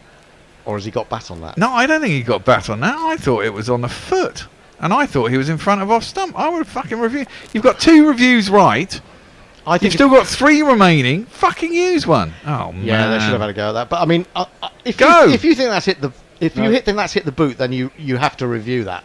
If you think it's come off the bat, then maybe you don't. But I wasn't sure. I wasn't sure either. I thought it hit the boot. What's he given it as? Let's have another look at it. Well, he didn't give it as leg buys, so let's have a look. No, it's bat. No, it's off bat. Yeah. So fair enough. Unless it. No, it didn't scrape toe first. No, did it didn't. No, he did manage to get his bat down. If it had hit toe, it would have been pretty much out. One would have thought. Yeah. It's good delivery, pacey. That's well played, actually. Well dug out, yeah. Actually, in the end. Woody in. Pulled. Oh, that's pulled well, but straight out to the man at deep mid wicket, who will be Woakesy. There's a woke man. Chris Woke. Chris Woke. We've always got Chris Woke in the Smaximum, which is our satirical columnist in the Smaximum generally on a Friday or a Monday. If you become a patron, patreon.com/Gorilla Cricket. It's a very nice day in Manchester. Worryingly so. Yeah. I mean, does anyone else think the summer weather's been pretty ordinary? It has been. That's because I was explaining this earlier, Nestlers. The reason why they're getting all this crazy weather down in south of Europe is that the jet stream has sunk, sort of basically it's going halfway through the middle of France, and it's stuck there. That is defended really, half driven, block driven out to extra cover, and I got a single. My sister messaged me. I bet she's boiling. 44 degrees. Yeah, I was going to say. So what's happened is the jet stream has got stuck, sort of coming down, sort of west coast of Ireland. Oh shit! What have you done? It's all right. It's an empty bottle. It's not an empty bottle, but it's got a lid on here. You're lucky. And so it comes down the west coast of Ireland and sort of horseshoes through Europe and up through Germany. But because it's stuck there and it's not moving, because normally it goes up and down, that's why we get changing patterns of weather. When it does that, the weather stays the same. And what that does when it's there is it basically creates a vortex and pulls up all the hot air from the Sahara down there. That's a horrible ball by Woody. It's down the leg side, and it's been clipped sweetly by Mitch Marsh, who's going to get to 50 there, I believe. He does very well against us, doesn't he, Mitch Marsh?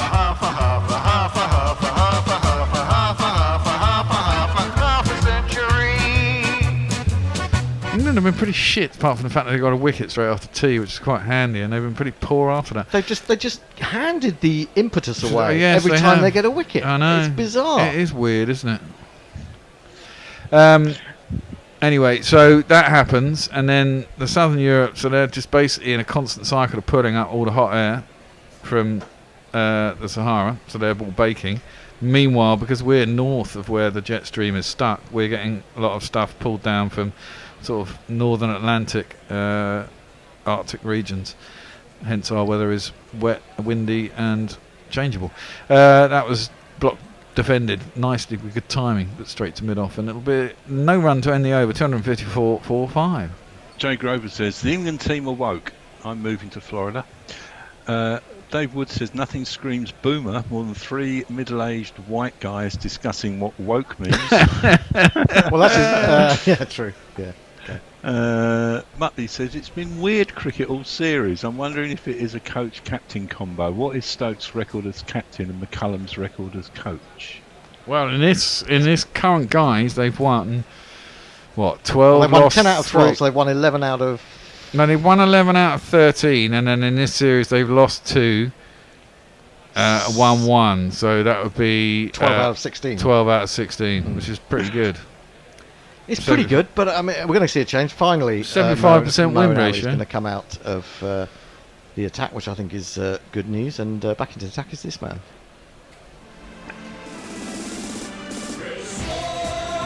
He's on Instagram, and he's a Twitter fan. On the Ashes tour, not Ben Stokes, but he'll have to do. Time for Root, says Dara Azizi on YouTube. There was another one that went through that I was quite interested in reading out, but it's gone through too quickly, I'm afraid. Woakesy is in. He only bowled 12 overs. He pinged him in front of the stumps. It's going to be given. He's been given. I'm not sure that's out. I'm not sure it's out. I think it might be marginal on leg stump, but having been given, I think it might be tricky. Green has been given out. Is he going to review? He certainly didn't hit the bat. He's going to review it. Joe Wilson hasn't got a great record. He's not given out 2 that have been overturned. So I don't know. I mean, it was reasonably straight. It just seemed to nibble at the last minute, which made me think it was going down the leg side. Anyway. Yeah. Well. I was definitely in. Were you definitely in? I don't know. It's Big Joel, of course, given the decision. So let's have a look. It's all over to Damascena. No, actually, that's not that bad. Well, it's height, maybe. No, I don't think so. He's quite skiddy. It's probably hit him in line with middle. There's nowhere near the bat. It's a question of... It's hit him in line with middle and leg, probably. It's probably going on to hit top of leg. I'm not sure. He's a tall man. No, It's hit him in line with leg. It's missed. Umpire's Umpire's cool. It's going to hit. It's just about... That's pretty unfortunate for Green. Very good for England because it remains out. I would have given it not out. England man were all reviewed. I think Green can count himself a little unlucky there. But Joel Wilson maybe having given 2 not out and have been overturned was a bit unsure himself and decided to give it out. The crowd says. So immediately they get rid of Moeen Ali, we get a wicket. Yeah. And a lucky one at that. Yeah, a little bit lucky. Warren wonders if we're going to head into the Greek alphabet after Gen Z. Well, I don't know where we're going. I mean, this is it. If you start Gen X, you've got nowhere to fucking go, have you, really?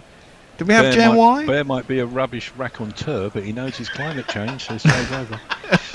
Your raconteur tonight is the Bear. Well, people leaving the pub. What's a raconteur? A raconteur. It tells a good story.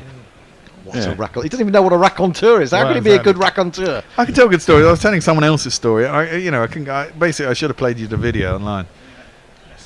Let Messi's in. Messi's finally has got some fucking internet. There is humanity back in Perth. Are we due a change now? Yeah, well, I think we are. What time is it? We've got 1 minute. 1 minute. 1 minute. So we've got the end of this over, basically. Okay. Who's on next? Was Messi due on? No. He wasn't, but it looks like Tony's going to sit it out, is he? Yeah. Is that what you're telling me, Tony? I as we presume let so. Messi in. Messi's desperate to get on. He's so desperate in so many ways. He hasn't been all day. Well, it's a funny game, this, isn't it? It's sort of just when you think England are getting on top or have got on top, Australia come back, and then Australia lose a wicket. So it's really still well poised, I would say. 254. It is. If England really need to get Australia out today, don't they? And yes. Bat and get big runs tomorrow. That's worked into the leg side by Carey. He's coming round. He's going to think about it a second. He's not going to get it. This man to the crease. He's the next cab off the rank. And Alex Carey is his name. Wicket keeping is his stride. And he's not bad with the blade. Only a cricket bat. You got to feel a bit unlucky. Cameron Green is a tall man. It's hit him above the knee roll. Yes, and he's kind of angling forward. down leg side as well, isn't it? Yeah, I mean you can see his reaction to that. He knows it's a marginal one, and he's been a bit unlucky to be given out. But then, of course, in the old days, that would have been given out, and no one would have said anything, would they? Yeah, without true. DRS. Very true. Carey apparently has had a haircut, and he did pay for it. I saw the tweet from Steve Smith this morning, I think. Yeah. Okay. Yeah, that was all a bit of a weird story. Anyway, kind of need to get Mitch Marsh out. He's the one who's bashing it along, and he's facing up now. And defenders, Woakes back down the track. There's no one. Jimmy again has not, hasn't got a wicket. Maybe he's a little unfortunate. He seems to be warming up now. Well, I guess he'll be the man who comes on for Wood. I mean, is Wood going to bowl another over? Perhaps one more. One more, I'd have thought. I mean, look at that. Warner 32, Labuschagne 51, Smith 41, Head 48, Marsh 51 not out. Almost everyone's got in and got half decent scores. Yeah. Just defended out to mid-wicket for no run by Marsh. 2 balls left in this little stint, and then will we switcherooing? I'm happy to stay in this position. Are you moving? Are you out? I'm moving. Yeah. Oh, you're out. Okay. So, So who's in with you? It'll be me, Annie. I'll have Annie and Messi by the looks of things. Okay. So I will have two remote people. Finur. One more remote than the other. Very much more remote. In the weather cave. One day we're going to go out and do the Ashes from fucking From the Messi's weather house. cave, From the hopefully. weather cave, yeah. Next time. I've still got to win that. Ashes! Oh, it's caught! I can't believe it! After all that fucking shit that we've been giving, bloody Johnny Bairstow, somehow he splayed his legs, stuck his hand out, and squared up. Marsh has been squared up, and he stuck his hand out, and somehow it's stuck in Johnny B's hand. And it's definitely gone off the edge of Mitchell Marsh bat. Mitchell Marsh, the dangerous Mitchell Marsh, has been causing us all sorts of trouble. Finally, we've got 2 wickets in a row. 255 for 7, Australia. Brilliant catch. I mean, we criticised him. That was another really good ball from Woakes that went off the seam, and that is a brilliant catch. He's not really even looking at it, is he? No, is he? He's certainly not. Look at him. It's an astonishing catch. He can't believe it himself, staying down there on the ground. But, let's give him credit. It's a brilliant catch. And he's only got 51. No one's really gone on. And England have got every chance of getting them out tonight now. Yeah, they have. But yeah, absolutely stunning catch. I mean, So who's in now? Cummins. Stark and Cummins to come. That is brilliant from Johnny Bairstow. I mean, we just bowled Woody though, haven't we? I think he's got to keep Woody on, hasn't he? Well, you've got to give him one more over. One more over. 2 new batsmen at the crease now. You've got to give him another over. A bowl short at Carey, presumably. I mean, the thing is that there is a bit in this wicket. Australia are going to be quite good, aren't they? Yeah, I think they are. But I mean, England, having put them in, have got to get. If they can get them out from under 300, then they're in the game, definitely. Yeah. What you don't want to see necessarily from England is them go too mad, thinking that there aren't going to be 5 days in this game, and lose wickets in that way tonight if they get in. Well, the thing is, this is the thing about baseball. You just got to be positive. It's not a question of just going mental. It's a question of being positive. If the ball's there to hit. Well, as people say, you can defend positively. It's it's all about knowing when to go. Really, I think. Anyway. Well, Mitch Stark has come out ahead There of he is. Cummins.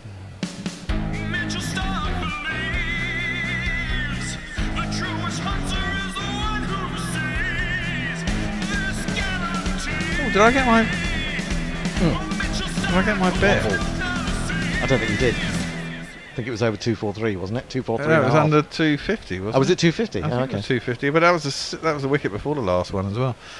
I'll have a look. That's down leg side, and Mitch Marsh gets nothing on it. Did I don't know. Anyway, that's the end of the over. It's time for a change. We're welcoming Annie back into the inner sanctum. There she is, looking all stripy. Actually, looking I'm very not so stripy anymore. No, you're I looking don't very think. tanned. Have you been out in the sun? Yes. So hopefully your COVID's gone then. Yes. Good. That's magnificent. How long did it last for? Exactly a week. I Exactly think. a week. Was it really horrible, or was it not too No, bad? it wasn't too bad actually. Okay, that's good to know. Just very tired. I'm very, very tired. But then I'm a bit Yes. B12 deficient as Indeed, well. indeed. And talking of unhealthy, man who never gets out of his house, man who never emerges out of the deep caverns that he resides in. For the first time today, much later than expected, but here nonetheless. And we welcome him. It's Messi Jez. Hello. I did have Hello, to venture Messi. out today to get coffee and breakfast and things because I had no fucking power for 12 hours. Oh my Are you goodness me. cold? I have been, although fortunately the weather hasn't been as freezing as recently, but the room temperature when the power came back on was 14 degrees, so it was cool. Ooh, That's English weather. Yeah, very much so. Yeah. Well, Woody's going to continue. Mark Wood's going to continue. 1 for 58 from his 12 overs. He's bowling to Alex Carey. And he's got a short leg, 2 slips in the gully.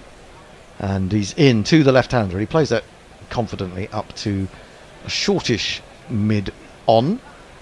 And there is no run. 255 for 7. That's gone from 255, 254 for 7, I think. 254 for 5 to 255 for 7. Yeah, not bad, eh? That will cheer you up a bit. Yeah, I mean, it will cheer Johnny Bairstow What a up, wouldn't it? catch. Oh, stunning catch. Amazing. I mean, Always rated him. I will go as far as to say that Ben Folkes couldn't have done that better. No. That's just a worldie. That really is. But that will give it's him one of those ones that and, sticks. and doesn't hopefully it? it gives And him you can't believe confidence. it. Yeah, and hopefully it gives him confidence in his batting as well. In comes Wood, and this is brushed almost down to deep backward point by Alex Carey, who decides that he's going to protect Mitchell Starc, a man with a top score in Test cricket of 99, is going to be protected by Alex Carey. And Australia must wonder. I mean, they've sort of reinforced their batting lineup here, haven't they? They're batting all the way, well, pretty much down to 10, and they find themselves 255 for 7. I tell you what, Hendo, Australia are fallible. Sorry, Messi, but they are fallible. Oh, I think he knows that. Yeah, I think Messi knows. Because the women's team were fallible, and we were equal to them, if not better than them, and that's incredible. In the series, and you know that they are looking less amazing, I have to say. In comes Wood, short ball. Carey ducks underneath that one. It seems to sort of just catch him low down on the back and then runs through to Bairstow. Sorry, Messi?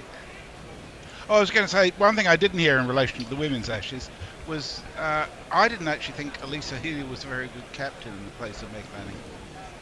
But nobody seemed game to actually say that. She was very much out of form, but I think it made a huge difference. I wonder if it was the captaincy partly, yeah. Well, Yeah. Alyssa It's done now. Healy's husband is now at the crease for Australia. He's not facing. He's being protected by Alex Carey, and Wood is coming in. Have they got babies? I don't think so. Onto the back foot goes Carey, giving himself room, in fact, and trying to use rather sort of a lot of open space behind square on the offside to get some runs, or at least get the ball away. It doesn't look like he's going to take the run. Possibly he will do at the end of the over. Or it may just be that he feels that Wood's extra pace is particularly threatening for Starc. Yeah, probably, isn't he? I mean, he is a good batsman. Yes, isn't he? He's decent. He's decent, isn't he? I mean, he's got some shots. He's not a genuine tail ender by any stretch of the imagination. Anyway, I can imagine them having babies, Annie, and them wanting to be anything but sports people. Horrible, terrible, awful bouncer from Wood. Very short indeed. Might have been a wide, I think. Yeah. Well, no, he hasn't given it. He's just the acknowledging the fact that it's one for the over so far. Is Nitish Menon, but I thought that was possibly a wide. I'm guessing he got the signal from Joel Wilson at square leg that it wasn't. It's a waste. It's a waste of Wood's bowling on all the effort he puts in. It was. And I know that finally we did get that wicket, didn't we, of Travis Head from a short ball. But I still think it was the wrong attack this morning. Yeah, very much so. Immediately into that. I mean, early on they could be bowling a good length ball to him and some Yorkers or whatever. But and I was just about to say in that first over after tea, oh, not more of this short stuff with no slips. Yeah. And then I'm glad I wasn't on air because I probably would have said it. Wood, final ball of his over, bowls to Carey. It's down the leg side. He's trying to keep him there. Hits him on the pad, low down. Runs past the diving figure of Harry Brook at short leg, but they don't get a run. So at the end of that over, it's a maiden. Australia 255 for 7. Who's in control? Who is in control? Messi. I am. It's Messi. Parrot Badshaw says, yes, Generation Alpha have already started. Furong says, England have bowled more than 600 overs so far this series. Not one over from Mr. Versatility. I've tried to help you. Angry Ben, fuck it. Ashes are all but gone. Leah says, as someone that studied climatology, that is best half right, Bear. I can't remember what that was. And Neymar Butlin says, putting up hot air, that's what my Patreon money pays for. Get it? Yeah, we've had. We appreciate it, Neymar. The Naked Fun porn bot has put in $4.99 to the YouTube cause. Oh, good on. Oh, thanks. Woakes in again, bowls and goes past the outside today. edge of Mitchell Starc as he pushes the bat out at that one. I've just seen Kevin Barber saying, wow, definitely faces for radio. I'll switch back. Love the show, though. Oh, come on. That's harsh. Listen.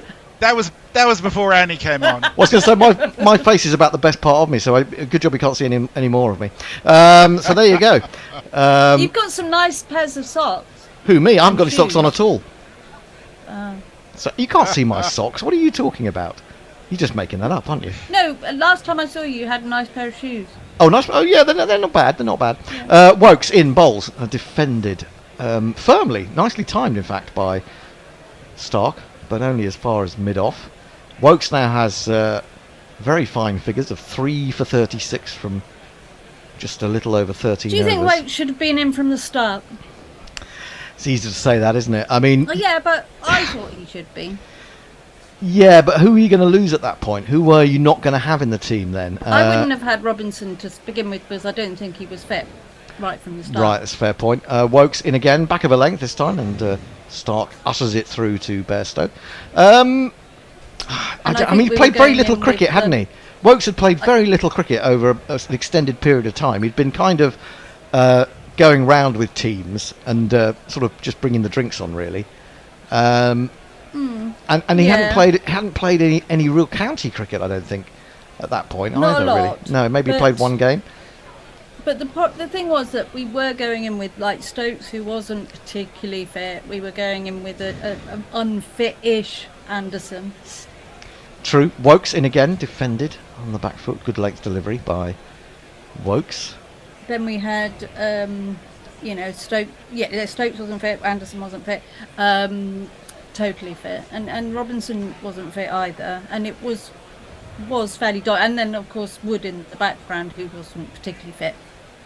Yeah, So I mean, at least Woakes was fit. You can always say these things in hindsight. I don't know. It might have been a risk to put Woakes in. By the time he got in, maybe it was just the right time for him. Defended back to him by Stark. Except he does play well at Lords. He played well at Lords, and as someone has just mentioned on YouTube, he's been really good in England. And I saw a piece the other day about him, saying I don't mind being known as being good in England. At least you'll be known for being good somewhere. And if you don't get all the tours, well, so what? You just have a winter off, don't you? Woakes then to complete his 14th over to the left-handed Stark, who sort of lifts this onto the onside behind square, down to Mark Wood. Now, will they have taken a run on this occasion? I think not. No, they haven't, because presumably Wood will come up and bowl another over at Carey. The score is 256 for 7. Messi. The Pornbot's torn. He says, I'm torn. You all have created a new epoch with all your filth, but I am a product of such muck, you Anthropocene mother epochers. Anthropocene. Warren reckons I've dug myself out of the guano. Jay says, I'm always glad to hear Messi, but double plus after being so subjected to the Bears BDSM diabetic mother story. Yeah. It was a bit disappointing, wasn't It was very disappointing. I don't, I mean, he was telling me, yes, I've got to wait till we get on air because I've got a really great story to tell you. And I was waiting for the punchline. well, exactly. The bear will be coming roaring in here in a minute when he hears this. He'll be bloody great story. It's the way you tell them, I'm afraid. Actually, I tuned out of it halfway through, so I didn't hear the. I wished I could have, but I was sitting next to him. Wood coming in. He's got 3 men out on the leg side. He bowls to Carey. Carey tucks it to short leg. Well stopped by the man there. That's Harry Brook, and there is no run. And England have forced this Australian run rate down under 4 now, 3.93. Yeah.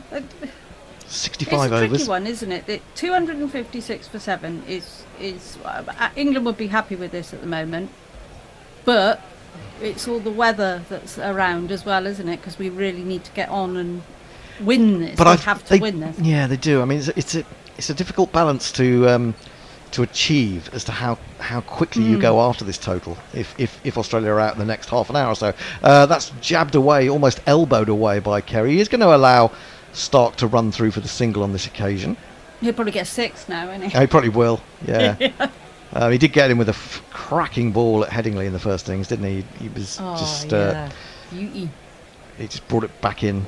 Have you heard this story about him? I mean, we talk about Mark Wood thinking he's a horse, but apparently the other day he was pretending to be a dog in the was he? During the run chase, I think it was, and he was on his all fours barking, saying, "I'm a dog." I suppose that's the kind of thing that takes the pressure off a little bit. Maybe. Well, that sounds like jingle material to me. Oh yes. Maybe he wanted animals as a child. Maybe and he was did. Denied them. Could be right. In he comes then to bowl to Stark. Stark is already almost diving onto the floor to get out of the way of that one. Hang on, maybe they didn't run. They didn't run. They started to run. Carey stayed. They didn't run. They started to. This is going to be an awful lot of protecting the other batters, isn't it? It'll only be against Wood. It'll only be against Wood, I think. Yeah, and Wood's I guess. not got that much left. No, this might well be Wood's final over. All right, I'll let him off. 21 balls. The last 21 balls brought 3 runs and 2 wickets. That's the kind of thing that England need. They need to get these Australians out as quickly as they possibly can. In comes Wood, tearing up past the umpire, and he bowls another bouncer. Carey gets down very quickly indeed, and very low indeed, to avoid that one. And through it goes to Johnny Bairstow. And there's a smile on the face, or a sort of smile on the face of Brendan McCullum. He doesn't do smiles. So yeah, that was the nearest thing you get to a smile from him, I think.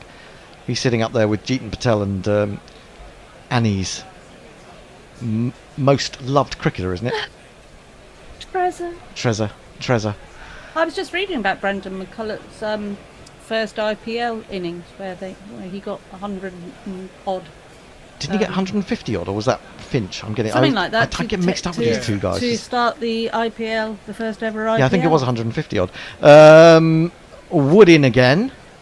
Bowls to Carey, gets across his stumps, and he turns this down to long leg. I think he will take the single because that's the final ball of the over, isn't it? Or is there one to go? One to go. Yes, it is. So just one for Mitchell Starc to keep out. And come on, Wood. I mean, it's totally impartial. As we all are, in our own different ways. I was listening to some of the TMS coverage of the women's test yesterday. It was dreadfully partial. My God. It was really impartial. No, partial. No, the opposite. Oh, really? Was it? Alex Blackwell and somebody else, and England was all wee. And it just sounds... Wood short, and that rather loops up as Mitchell Starc ignores it, allows it to go past at head height. And that is the end of the over. 14 overs, 1 for 60. Those are Wood's figures. That will probably be his spell for now, but we shall see. 258 for 7. Carey 2, Starc 2. Messi. Dave Wood says, I've always said Bairstow was a world-class keeper. Also, Me too.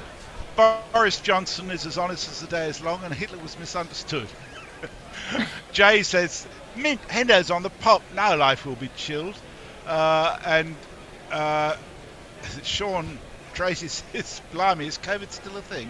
Well, I did get COVID. I had to do a test because I was somewhere away and someone else got it. So otherwise I wouldn't. Do you think you picked it up when we all went for a curry? Do you think it was there? I probably did, yeah. It was probably from you. Yeah, probably me.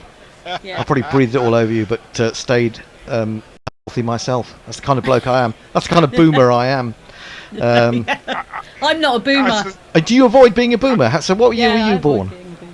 1970? Were you born 1970? I was born in 70, yeah. 70, okay.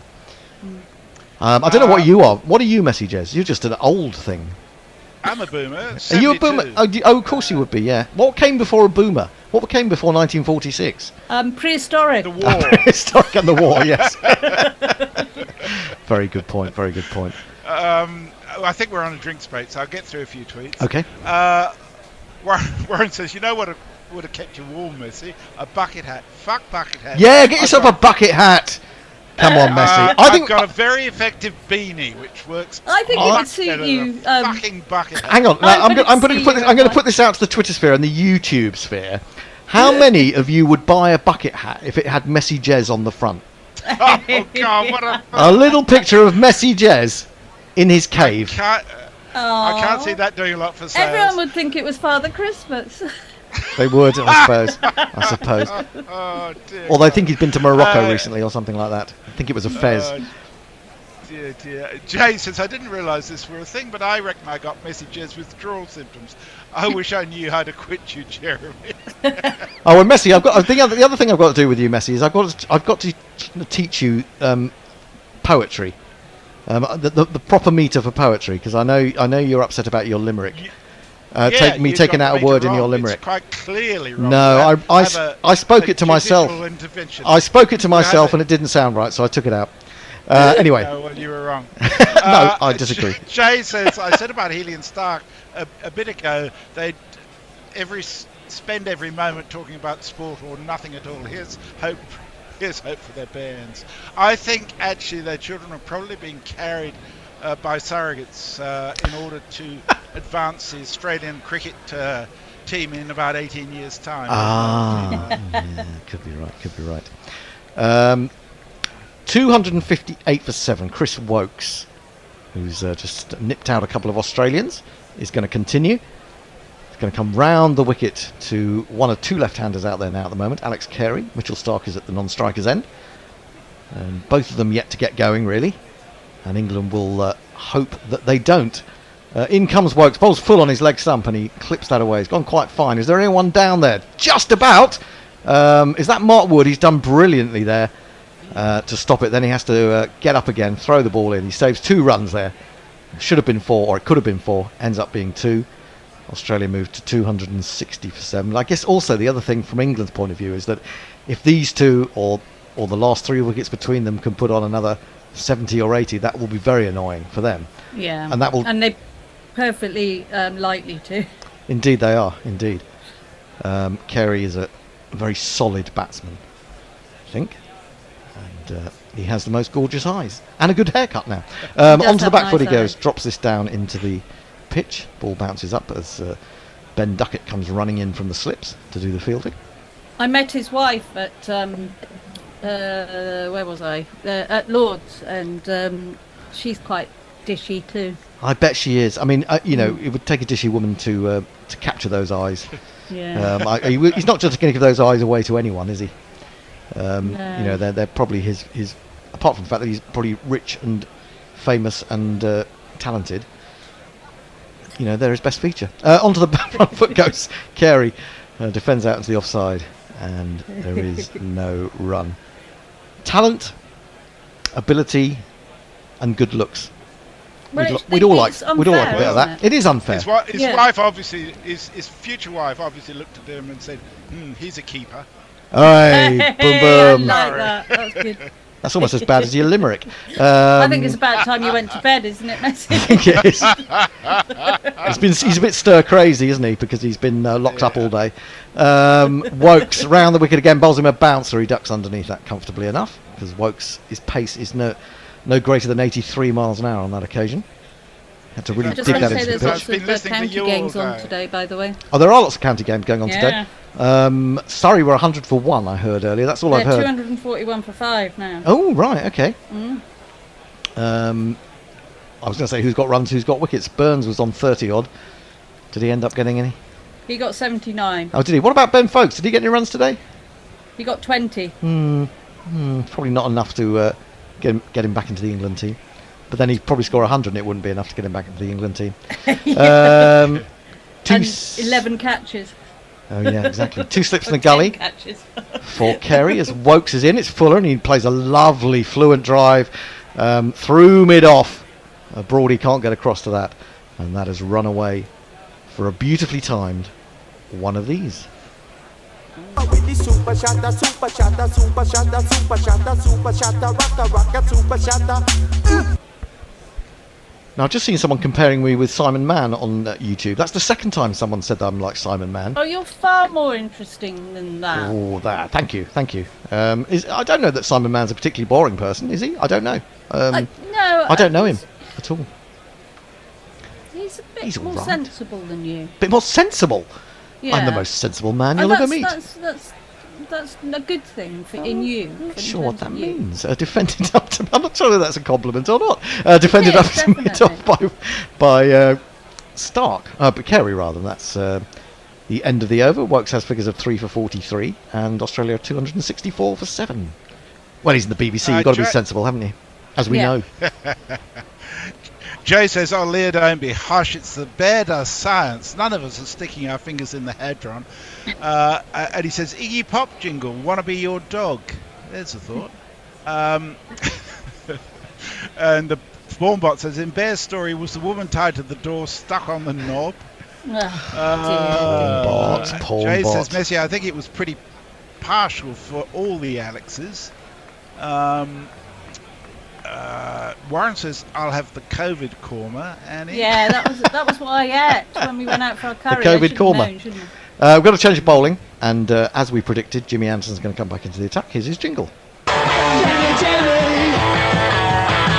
Jimmy, Jimmy, oh, Jimmy, Jimmy, oh, little Jimmy, really let go. And poor little Jimmy has gone very close to getting a wicket there. He's found a genuine outside edge from Mitchell Stark. It's dropped inches short of Zach Crawley in the slips.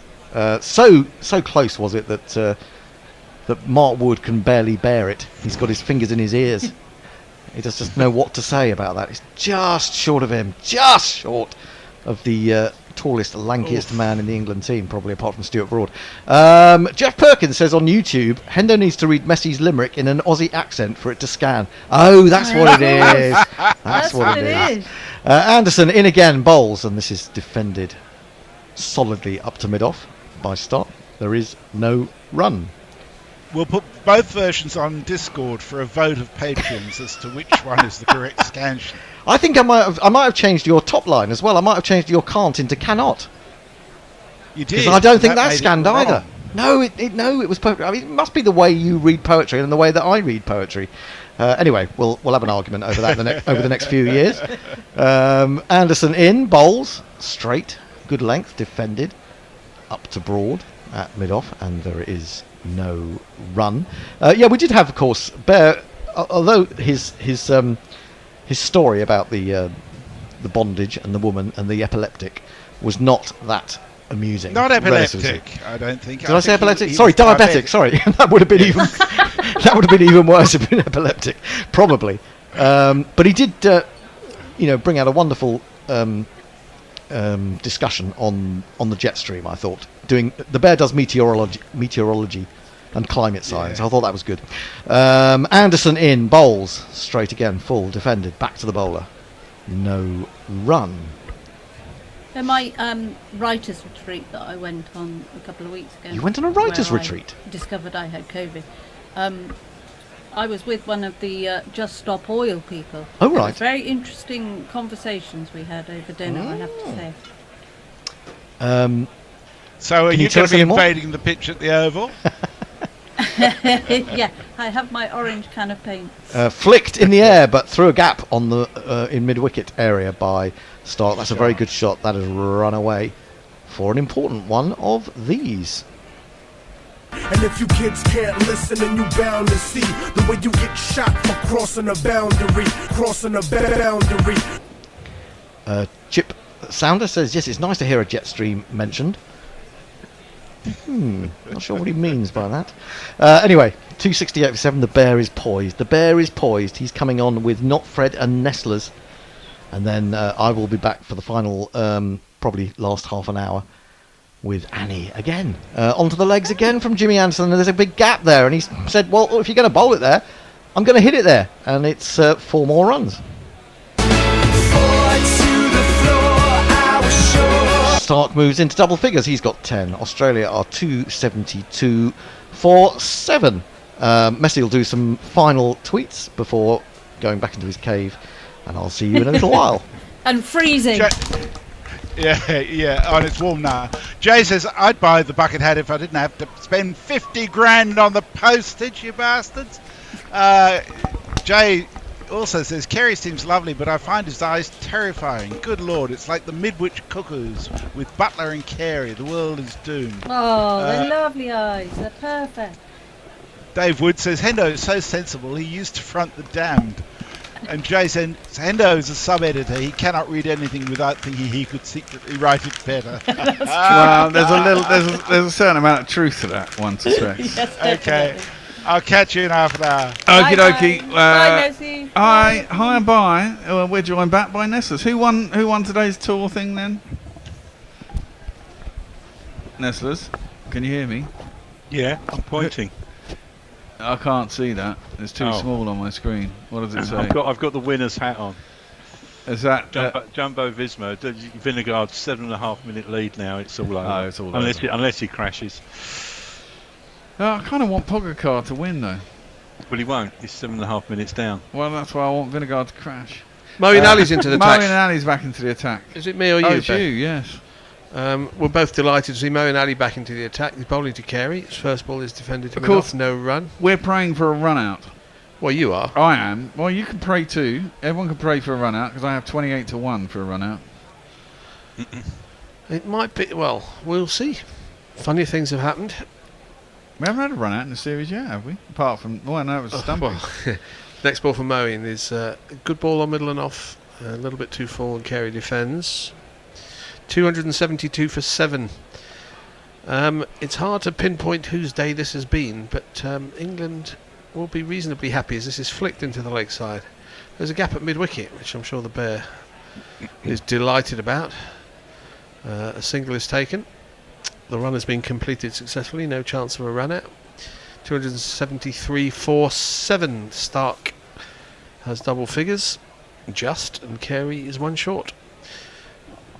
Either that or what we need to have is one skews up in the air, goes towards a fielder. Whoever hits it just gives up on running. The other guy runs anyway. They both strand at the same end. He fucks up the catch and throws at the other end, and there's an easy run out. That'll happen one time in 29. Well, exactly. This could be the one time in 29 for it. We don't see many run-outs in the field anymore. You know, people hitting the ball to cover and direct hits as Moeen comes in and bowls a full ball and Stark defends.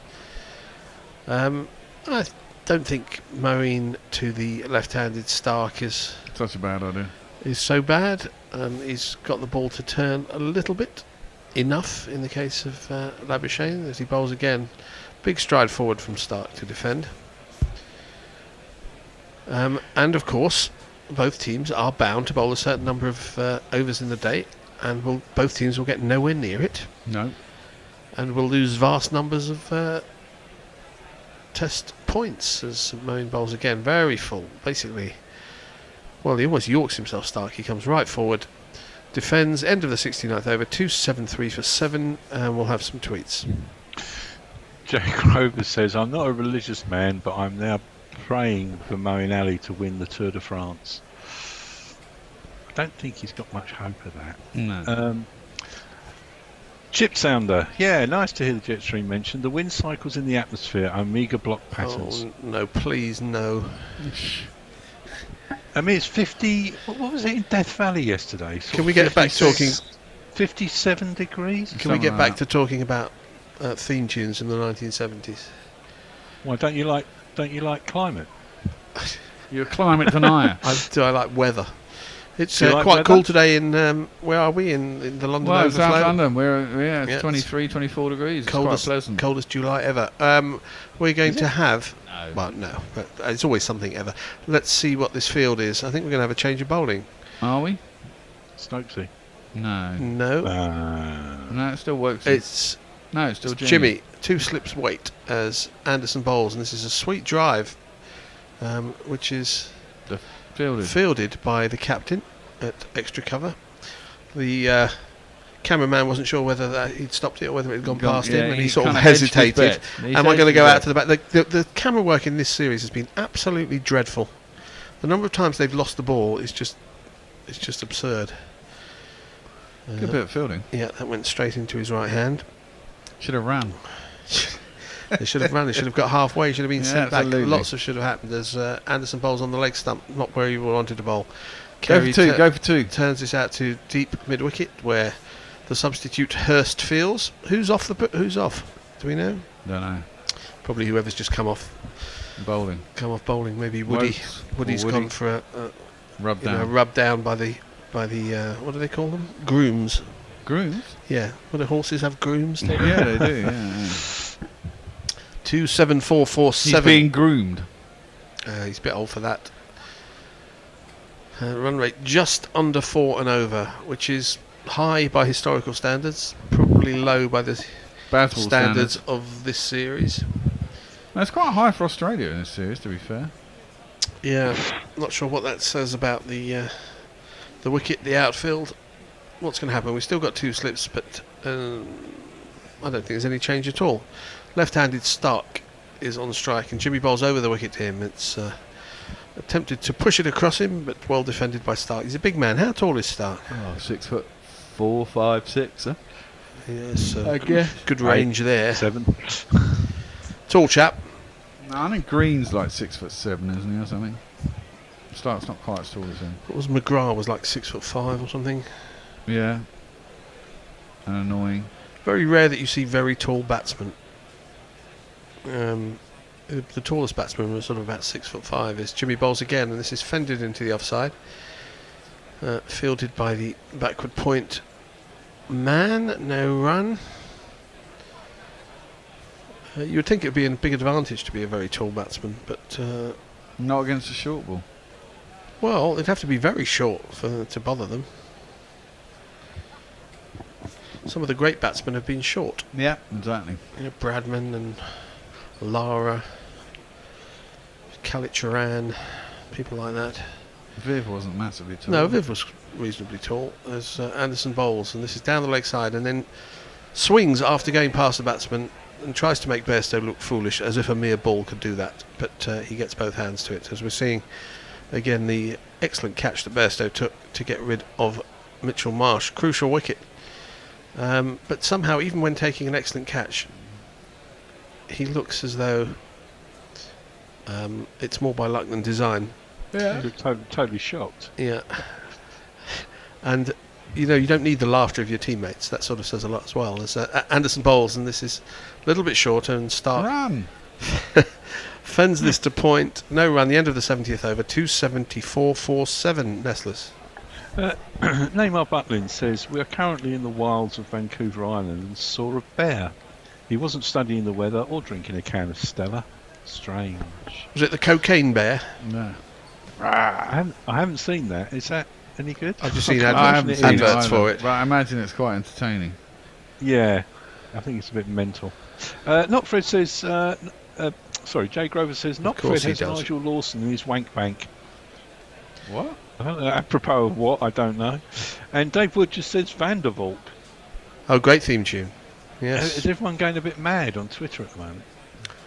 We're talking about theme tunes of the 70s, which we were playing during the tea interval in the green room. 3 wickets today for Woakes, 2 for Broad, 1 each for Wood and Moeen Ali. Jimmy is yet to get off the mark in this game, as first ball for Moeen's new over is driven past a sprawling extra cover.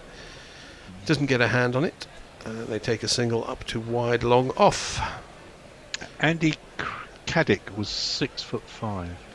Yeah, the bowlers, it helps them to be tall. But they've been very. I mean, there was a county batsman called Will Jefferson who was about 6'11" or something, but never played Test cricket, and very few very tall batsmen. KP was 6'5", apparently. Really? Moeen bowls again, reaching for this a little bit Stark, but he gets a long way forward. Pushes to cover, no run. Moeen has got 1 for 56, and he's in his 13th overs. He's taken a bit of tap. He's been hitting for a couple of sixes. I think Steve Smith took him in his first over deep. Mitch Marsh took him as well, didn't he? As this next ball is on middle stump and just pushed into the leg side by Mitchell Stark. The one half of the husband and wife duo that is battling for various ashes, mashes, washes. Who's his wife? Isn't he married to one of them? Yeah, he is, but I can't remember who it is. Healy? As this is lent forward by Stark. Is Ian Healy's daughter, cousin, niece, something like that? I think she is. Wife. She is Ian Healy's Mother. daughter. Is she Ian Healy's daughter? Alyssa Healy, is that the one? Yeah. Alyssa Healy. Is she related to Ian Healy? We're all guessing here, but if we do enough guesses, something will be right. A short leg in as Moeen bowls, and this is full and driven. Up to no chance of a run out. As they took a single to the deepish mid off. They're definitely consolidating these two. They're not trying to play some big shots, although Stark did play a beautiful clip off his legs a couple of overs ago, which was reminiscent of. Do you remember when Stuart Broad could bat? Yeah. And he hit that big 100 against Pakistan in that infamous test match. Moeen comes in and bowls again, this time to Carey, who nudges this towards mid-on, doesn't take a run. The end of the over, 276 for 7. And what are they saying out there in interweb land? Well, Alicia Healy is Ian Healy's niece. I knew they were related. Messages. Proof that 5.8 is the optimum height for a professional sportsman, says Jay. Brian Barish says, I was in the wilds of Seattle and didn't see any bears. Saw and smelled a lot of smokies, though. Smokies? What are smokies? Smokies. What's a smoky? Is that a fish? Well, you'd have Or is thought it so, but I don't think it forest smell fire? as smoky. Yeah, it could be a fire. Well, we're all guessing. Maybe he could actually say what he meant. Yeah. Tony Gregg, Clive Lloyd until he shrunk an inch in fear after Bears driving. Yeah. Neat. He didn't do much batting after that as Anderson starts a new over to Stark. A little bit shorter, he's coming over the wicket to the left-handed Stark. Couple of slips, but easily defended that time. He has bowled round the wicket to left-handers in the past. I mean, he's not getting the ball to do very much. No. But maybe the the round the wicket. ball. We will get a new ball in what 8 in 8 overs and 5 balls. Yes. Probably before the end of play. Just. Yeah. Maybe. 80 overs into a 90-over day. Haven't been any disturbances for the weather as Jimmy bowls again, and this is on the hip of Stark. He tries to turn it round the corner. Carry on running, Carey. God damn it. Doesn't manage to get any bat on it. No run as it flicks his thigh pad. Well, they're batting for tomorrow. It looks that way, doesn't it? And considering how in the first innings at Headingley their tail went down in an absolute heat, they lost 5 wickets for virtually nothing, didn't they? I think they're rather determined that shouldn't happen again. Although if you don't actually score any runs, it doesn't make any difference if it takes a long time. They haven't scored particularly. This is a shorter ball from Anderson, which flies past the outside edge of Stark. Slightly taken aback by that. Jimmy doesn't bowl a lot of short balls. It wasn't that short a ball, but something of a surprise nonetheless. That was a decent ball. Seemed to spring a little bit off a length, didn't Yeah, it? wasn't too far from his gloves or handle. Stark 11 off 30. No mug with a bat, as has been pointed out a number of times. As Anderson is in again, and this is flicked nicely through the mid-wicket region. There is a sweeper out there, so it's just going to be 1 run. As I think that's Woakes. Was that Woakes or Duckett? It's Woakes. Gets that ball in quickly. Single to Stark. He has 12, 2, 7, 7, 4, 7. He's still holding his elbow from that dive he made. Yeah. He's just grazed it. He's just being woke, Chris Woke. Stick it in honey. Manuka Oval in Canberra. Or honey, whichever it is. Jimmy bowls. He is coming round the wicket now, this time to Carey. And it's on it's an off stump and defended to mid-off. 1 more ball of the 72nd over. And we'll hear Nestler's reading out some more rubbish from Jay Grover. Am I right? Wait and see. Yes, you are. That'll only get him more annoyed. He'll send more rubbish. It's the cycle of lunacy. The doom loop. Jimmy to complete the over. And again a defensive shot from Carey. They're not trying to hit the ball. They're trying to use up time and not scoring very many runs. 72 overs gone. 27747. Brian Barish clarifies it was pot. There was a lot of pot. I suppose it's Seattle, isn't it? And Amanda Scanlon is listening from Alpe d'Huez. Where? A very famous climb of the Tour de France, Amanda. But it's not there this year.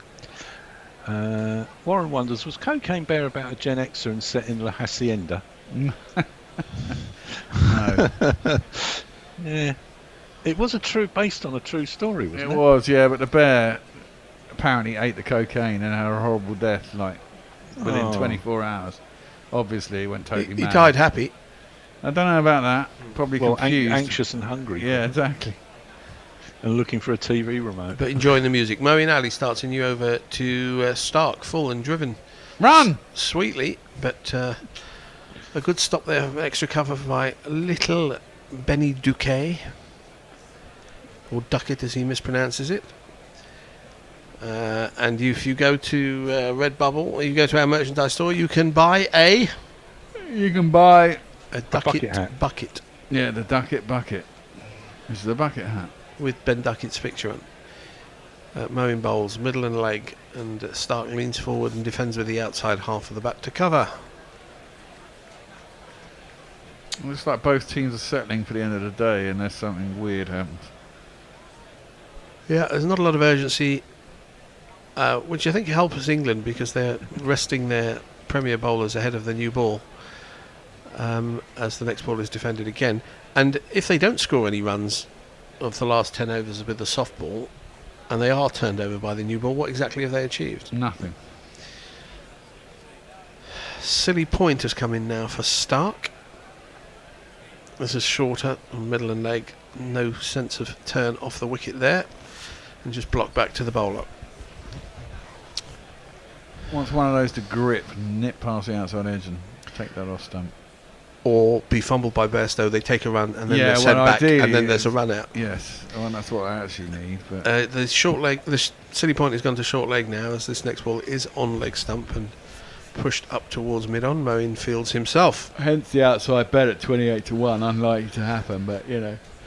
And this is doing Moeen's economy rate quite good, as the next ball is a little bit more expansive I drive. You could get that, actually. Oh yeah, you could get driven back to the bowler and gets a hand on it, the other guy's backing up. It didn't happen. It's a dot ball, the end of the over. It's still 277 for 7.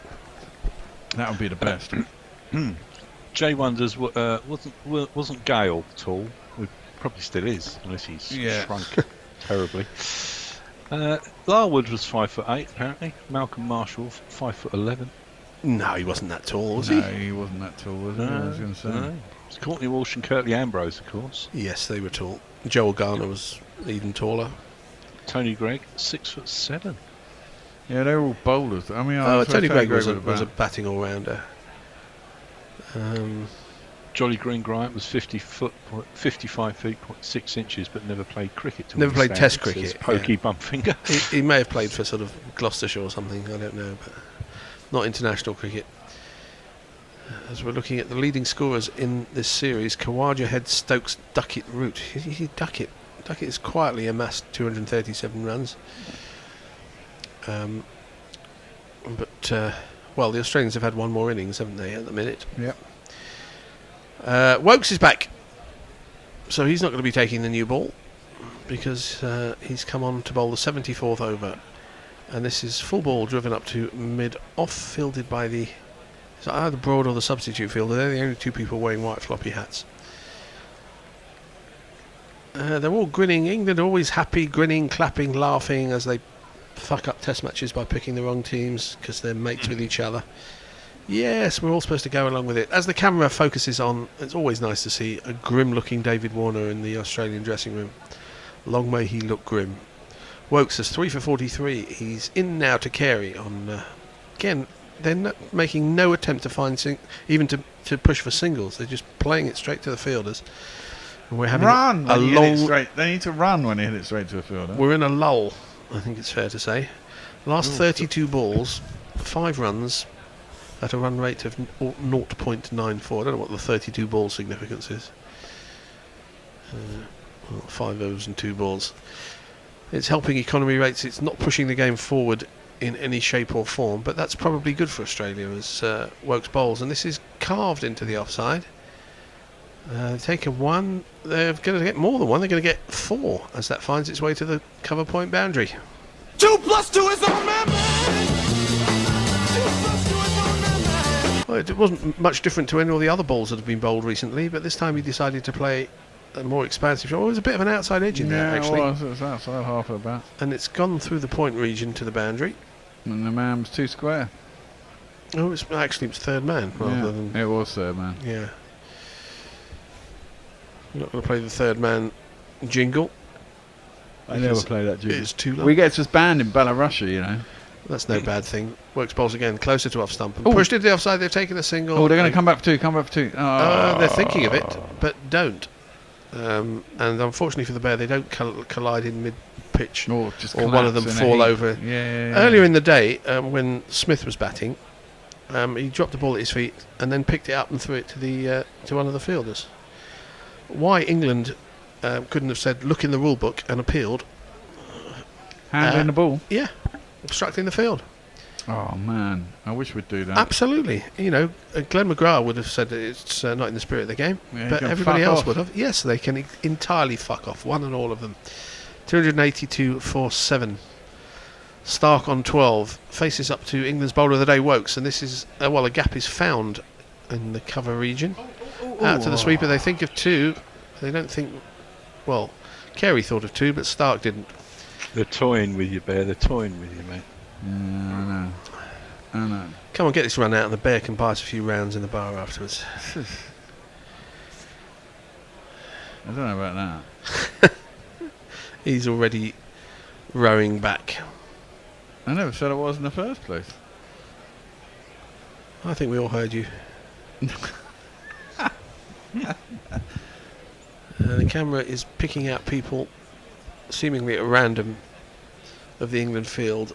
2 slips, a cover, an extra cover, a mid-on, a mid-off, and Stokes is rolling his hand as if to say, we're due a change in the commentary position. But that's probably not what he means. And there isn't one for another 7 minutes anyway.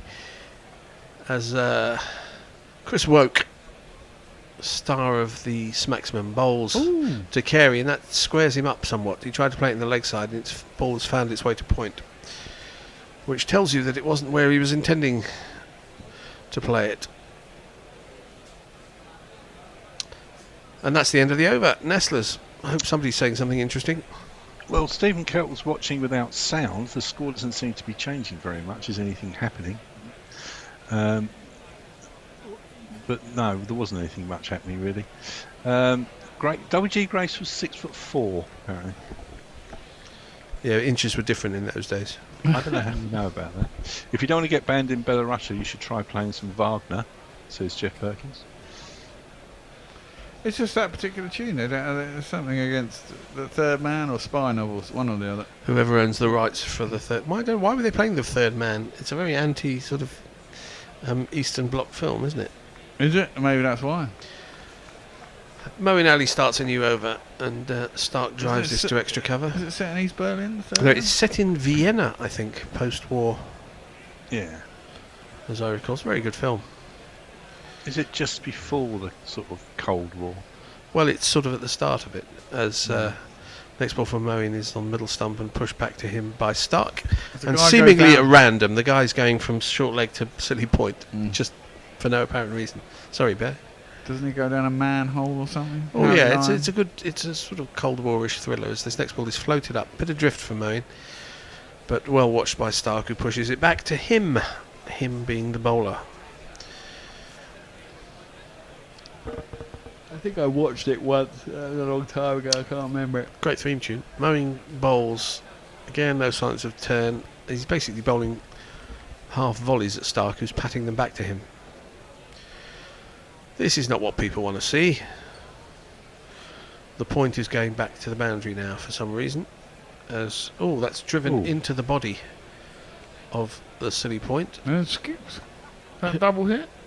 Can we appeal for that? Yes, absolutely. We should appeal. Obstructing the field, double hit, all sorts of things. Spirit of cricket. You want to play like that, Australia? We'll do the same. Moeen bowls again, and this is a gap is found to deep point. Not very deep point. Just a single. End of the over. 284 for 7. Jay missed the obstructing the field thing. It was it Smith handled the ball, didn't he? He threw it back to the fielder, yeah. Fielder or the bowler. But you know, you can do that if you get permission, can't you? You have to sort of go. Yeah. Is that in the rules? I don't know. I used to do that all the time in club cricket. Yeah, I know. But it doesn't say that in the laws of the game. Play to the laws of the game. What would Glenn McGrath say? You can catch the ball, drag it along the floor for 20 minutes, and then claim a catch. Yeah, exactly. That was nonsense. Chip Sounder has got a fun fact for us. We'll be the judge of that. I love a fun fact. You can win a game of chess in 2 moves. When the other bloke smashes all the pieces off the board? That's impossible. How the hell do you do You can resign before a move is played, I would have thought. Well, yeah, exactly. Well, if you're obviously going to be caught in a three move mate, you might resign at the end of the second move because you fucked up. But other than that, how's that possible? Is he going to tell us? I don't know. I mean, I know how to move all the pieces on the chessboard, but I don't know how to play chess. That makes sense. Yes, it does. Bear, are you going to tell us what's going on with the GPL? Because we're getting towards the end of the day. Although there's probably another half an hour as Woakes starts a new over. He's bowling to Mr. Healy, otherwise known as Mitchell Stark. It's outside the off stump and no shot is attempted. Well, we're now 284. We've got rid of only one person so far. We're in the way by 267. Next man is Mog on 299. 309 is Don Diego Silly Pants. 312 Mog. 319 El Presidente, 325 El Presidente. There could be a chance. Beyond that, Hombre Nuevo 327. I wouldn't have thought. Well, yeah, there's a lot of people around that mark, up to 333. There's about 10 people. Trout 33 has 333. Not Messi Jez. Not Messi Jez. I can't see him. Woakes bowl a shorter ball. It's turned off its hip quite nicely by Stark. Hasn't timed it I'll all come that back well. to see. Moeen comes right from a long leg to field, just a single. No. Hombre Nuevo has got 3 entries. Mog has 3. Trout 33 has 1. Don Diego has 2. And El Presidente, he's entered large. He's got 10. Well, at the moment, we're probably looking around the, 310 to 320 region? Yeah, around about there. Although you never know. And, of course, there could be an innings break as Woakes bowls. And it's on middle and leg and turned up to mid-on by Carey. There is no chance of a run. Stokes used to be a good slip fielder, didn't he? Why does he no longer field in the slips? No, it's a galley, wasn't he, a lot of the time? Yeah, he has good hands. Yeah, he does have good hands. He tends to go leg slip, and he's captain now, isn't he? So, goes where he likes. Well, although most people like being in the slips. Well, having said that, you have to concentrate a lot in the slips. I remember fielding in the slips to one of my fast bowlers at school, and he got really upset as I dropped about 3 catches in a day. Slower ball from Woakes, much slower, and Carey waits for it and just thinks this to mid-wicket. That was 65 miles an hour. It was well spotted, and a run is taken. Nothing's happening.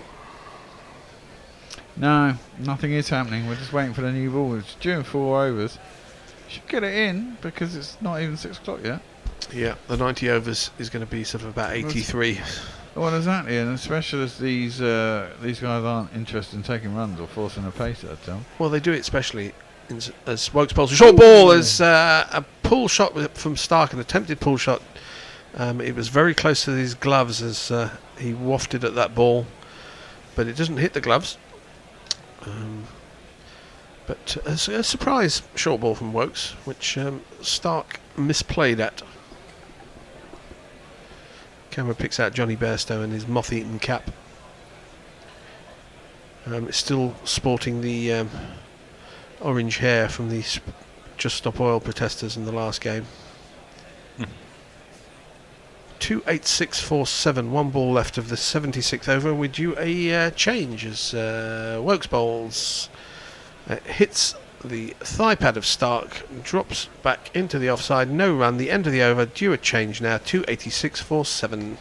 And no, it's going to come back in, and we're going to be doing... Bear, the next tweet is Leia from 3 minutes ago. Is it me?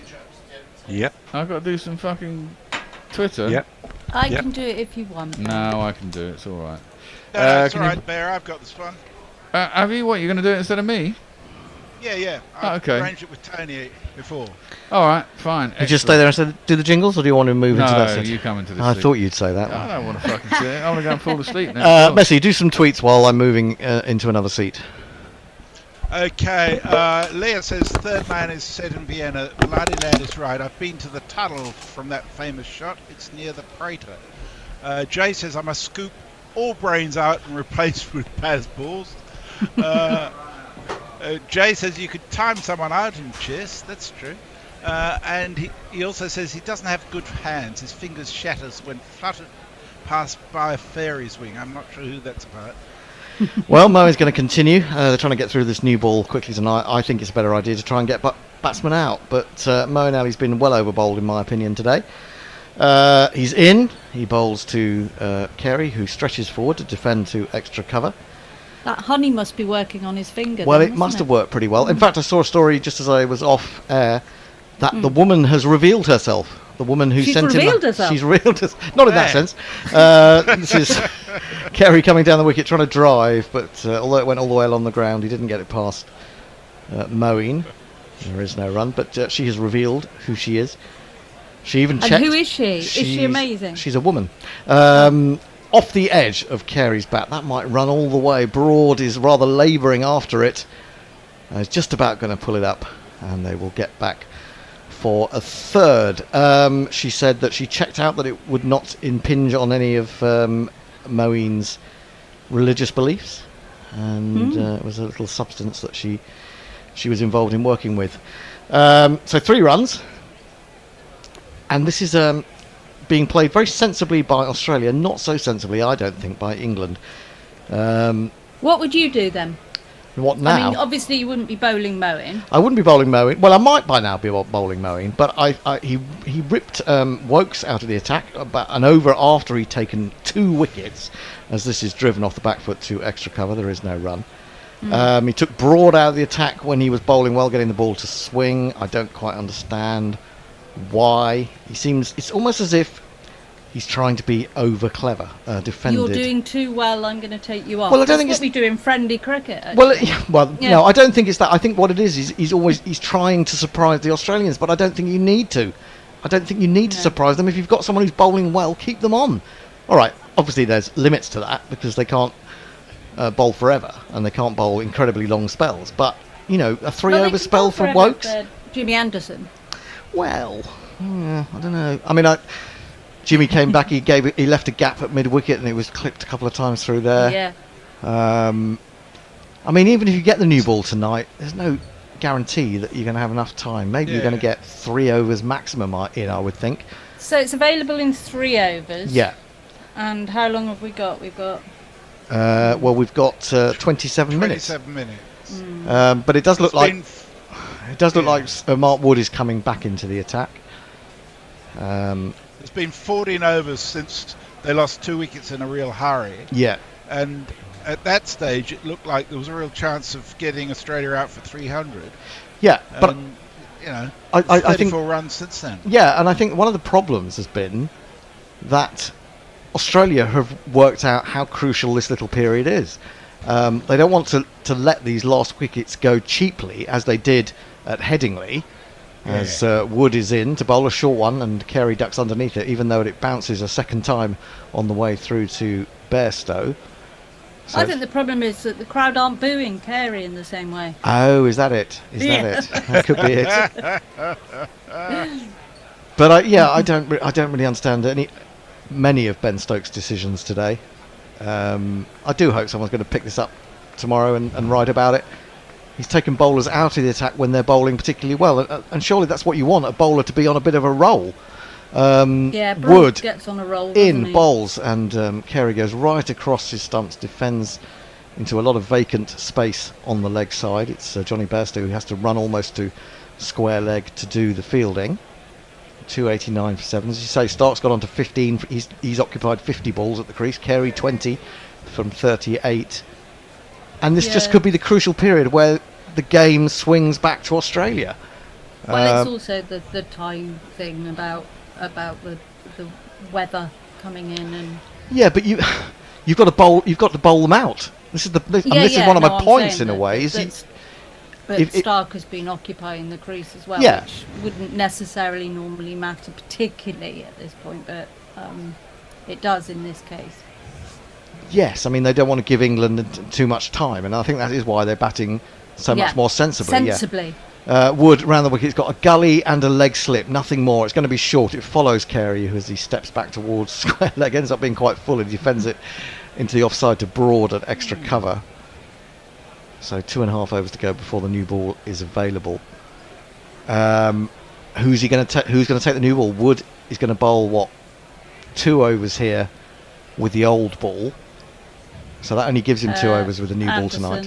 Anderson. Is it going to be Anderson or is it going to be Broad? I mean, Broad has bowled, I think, really well today. And he's got the ball to move. Every time he gets the ball to move, Stokes whips him out of the attack. Yeah.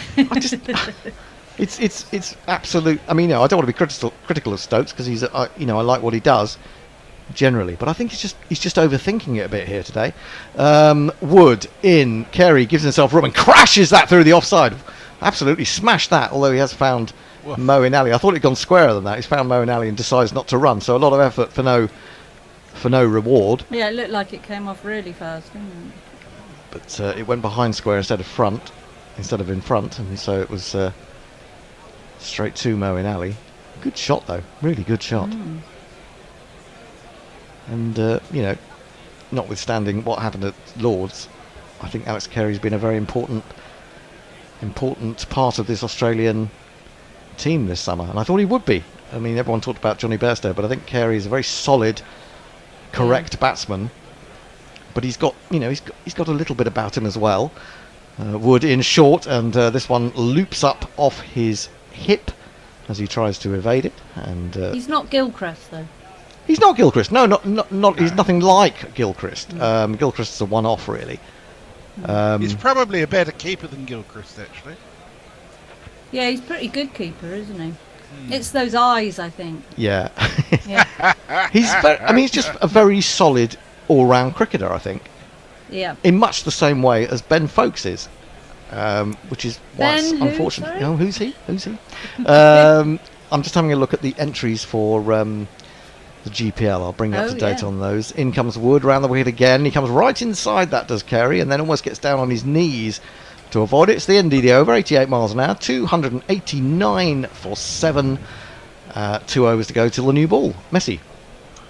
Jay says the person whose hands he was talking about was Ben Stokes, not me. I lost my right hand to punching and the little finger on my left due to cutting a muffin. I think you're slightly exaggerating, Jay, but given that you were 8 cans in at 11 o'clock, I'm wondering where your count is at right now. I don't know why cutting a muffin sounds like a euphemism for something, but anyway. Cutting a muffin. Speaking of exaggerations, I really enjoyed listening to Peter Lawler and Gideon Hayes' podcast this morning. They were talking about 4 years ago in Manchester when Peter Lawler paid £55,000 for a bottle of beer. What? Why? What kind of beer was it? Hang on. Yeah, it was an ordinary beer, but what happened is the woman who was the new manageress punched in $5.50 for it, and then gave it to him and asked him to put his PIN number in, which he did, and then processed it. What she hadn't done is click the enter button, so what went through was in fact the full amount, including all his PIN number. Oh my was God! £55,000, which was he got a call from his wife the next morning saying, "Why have I just been advised that $99,000 dollars has been taken out of our bank account?" Oh my God! I had something. And then they, to add insult to injury, they charged a $2,500 transaction fee on top of it. Ooh, that is. I had nothing like in terms of the figures, but I had a situation when I was in South Africa in '95, and I went to an Indian restaurant in Durban, and I think it should have cost me £12, but when I got the credit card through back in England, it was £112, and I obviously had to sort that out. Yeah, I don't know how that happened. Got down at a tea house in Beijing. They saw me coming, and I signed a thing for whatever it cost for the lovely teas and all this ritual and stuff. Ended up costing $800. What? How much is that in real money? Yeah, about 400 quid. Whoa. Whoa, was it good? Dear. It was fucking tea, wasn't it? It was fucking tea. Tea can be good, tea can be good. Not that fucking good. Not that fucking good, no. Absolutely. I'm just looking at the GPL, moving swiftly on. Yep. Mog is the next man in line on 299. Excellent. So Come on, Mog. 299, 308, 312. Mog also at 312. Don Diego de Silipants is on 309. El Presidente is on 319. And Messi Jez presumably didn't take part today because of power problems. That's exactly right. And I've only got one gorilla left in the account. One gorilla left. Moeen Ali bowls what will probably be his last over. It thudded into the pad of Mitchell Starc, but despite the raised hands of one or two people around the bat, that's going well down the leg side. It's just going well down. Crazy. Just because he hit the pad, I think it was a victory in that sense. Brings him forward on this occasion, and he defends. Ball rolls slowly up to Ben Duckett at extra cover. I think we're looking at it again. Yeah, I think Moeen Ali's beard has actually improved as the years have gone on, Do you think? I think it's got longer, hasn't it? Superb. It is. It's almost down to his It's not chest. bad, is it? He's in again. Bowles trying to turn it back from leg stump, but it doesn't really do much. Played comfortably away to mid-wicket by. Do you think he's Mitchell Starc. responsible for the trend in beards? No. No. I mean, have you That's a seen a lot of definite bearded bald men around? Defended back to Moeen, who's trying to nip through this over pretty quickly. I've never seen, I don't think, Moeen Ali quite as excited as he was when he got Marsh Labuschagne out this afternoon. He's quite No, a he was modest very bloke, sweet. isn't he? He's quite understated. This is smashed by Mitchell Starc, and that is his favourite shot, really. The pick-up over mid-wicket. He put a lot into it. It bounced and plugged a little bit on the outfield, but it's got enough on it to go all the way to the got boundary. the Australians in the for crowd one happy. of these. The number of the day. Who could ask for more? The number of the day is 4. So, 293, closer to Mogg's GPL number. This is defended out into the covers. There's a big gap there, but they're not going to take the single because it's the last ball of the over. Moeen Ali, 17 overs, 1 for 65. 1 over remaining before England, presumably, based on the way they've been playing in the last few overs, will take the new ball. Messi. We seem to be... Brian's joined us too. Hey. I'll do Brian's first thing he says. I haven't done much. He says, I have a story from the other direction. Went to a pet shop at 8 a.m. on Black Friday and bought 4 £10 pet beds, which were normally $40. $10, sorry. Amongst the bedlam, the girl Annie rang us up for one. They ended up being $2.50 each. So he didn't go back and say, you've undercharged me, Brian. I'm appalled. Jay says, has anyone ever read those Saturday Guardian first date columns? I want Hendo and Madar on one, just so they can whine to each other, and I'd never have to hear about them for a while. Is that dating, or is that people who disagree with each other? Right? They have 2 of those in the Guardian, don't they? They have one which is a sort of dating thing, right. and then they have someone who on completely Did you opposite. want the dating site? No, I don't really. No. They have this one where they're on the completely opposite sides of the political debate, and see how they get on, don't they? Which that'll be interesting. I don't like it. Because I would probably just want to get up and murder them.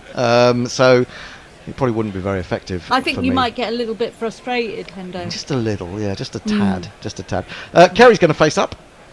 He's going to face up to Mark Wood, who's round the wicket, and he bowls, and he's into line, defending on the back foot. And the ball rolls across the lengthening shadows up to Stuart Broad at mid-off. You were like Neville Cardis, you are.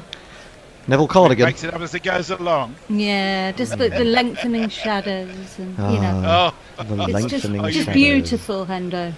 Well, I try. Yeah, but at least in this case it's actually happening. Neville Cardis wasn't even there. Yeah, you couldn't tell whether he was there because basically no one remembered by the next day.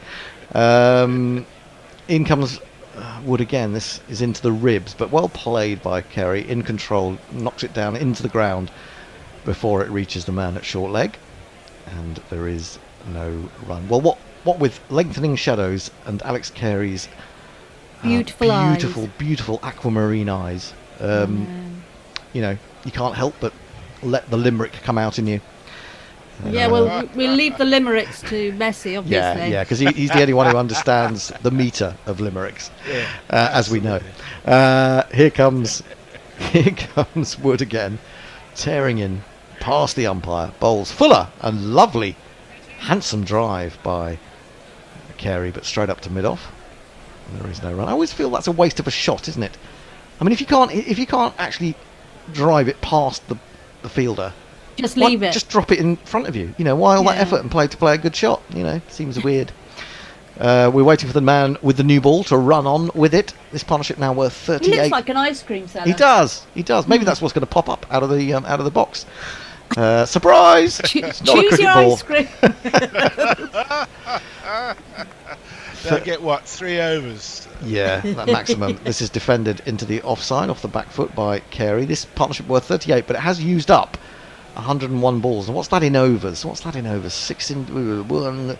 It's about 17 overs, isn't it? 17 overs. Yeah. Oh, Messi, did you used to play darts? No, but I know 120 balls is 20 overs. Yeah. Oh, I guess. It's a very important number. 120 20 because it's 20 more than 100. Indeed. That's very true. The 100. Ugh, I can't. I'm dreading August. I am so dreading August. Wood in, bowls to Carey. Carey's forward defends, and there is no run. That's the end of the over. The new ball is due, or can be taken now. 293 for 7. Carey has 20. Stark has 19. Messi. Jay says, Hendo, you were very upset when I cut my little finger off.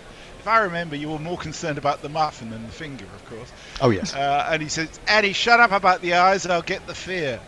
He also says, there is no trend in beards, there is just an inevitability. Also, I'm not a man who likes supporting peeps, but go on, Mog, my son. Well, 299. It's only 6 runs away. Yeah, hang on. There must have been a no ball because Wood is back in to bowl another one. It's short, and this time Carey drops his hands, weaves back. Well, none of us his waist. noticed the no ball, did we? No, I didn't notice it. Perhaps Unless they I got it didn't wrong. show the umpire. Maybe I got it wrong. 293 for 7. Let's see what Here happens. comes the ice cream seller. He's standing the other side of the boundary sponge. He wants to be part of it. He wants to come on, but Ben Stokes. Oh, hang on. coming on. He's been allowed to come on. He's coming on.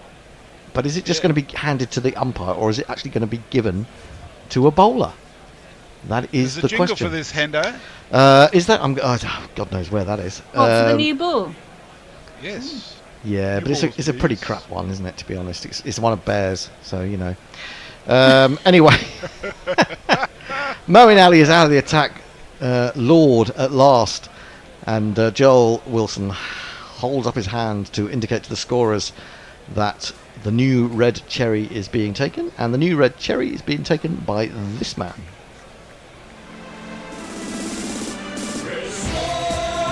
He's on Instagram, and he's a Twitter fan.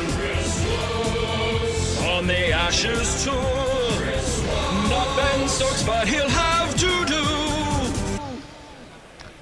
I'm just trying to see the bowling figures of why have we got the third test at Leeds up when what we actually need on here is the fourth test. The fourth test at Manchester. Let's hope another 2 wickets from Woakes. Yeah, another to end the day. Yeah, that would be handy.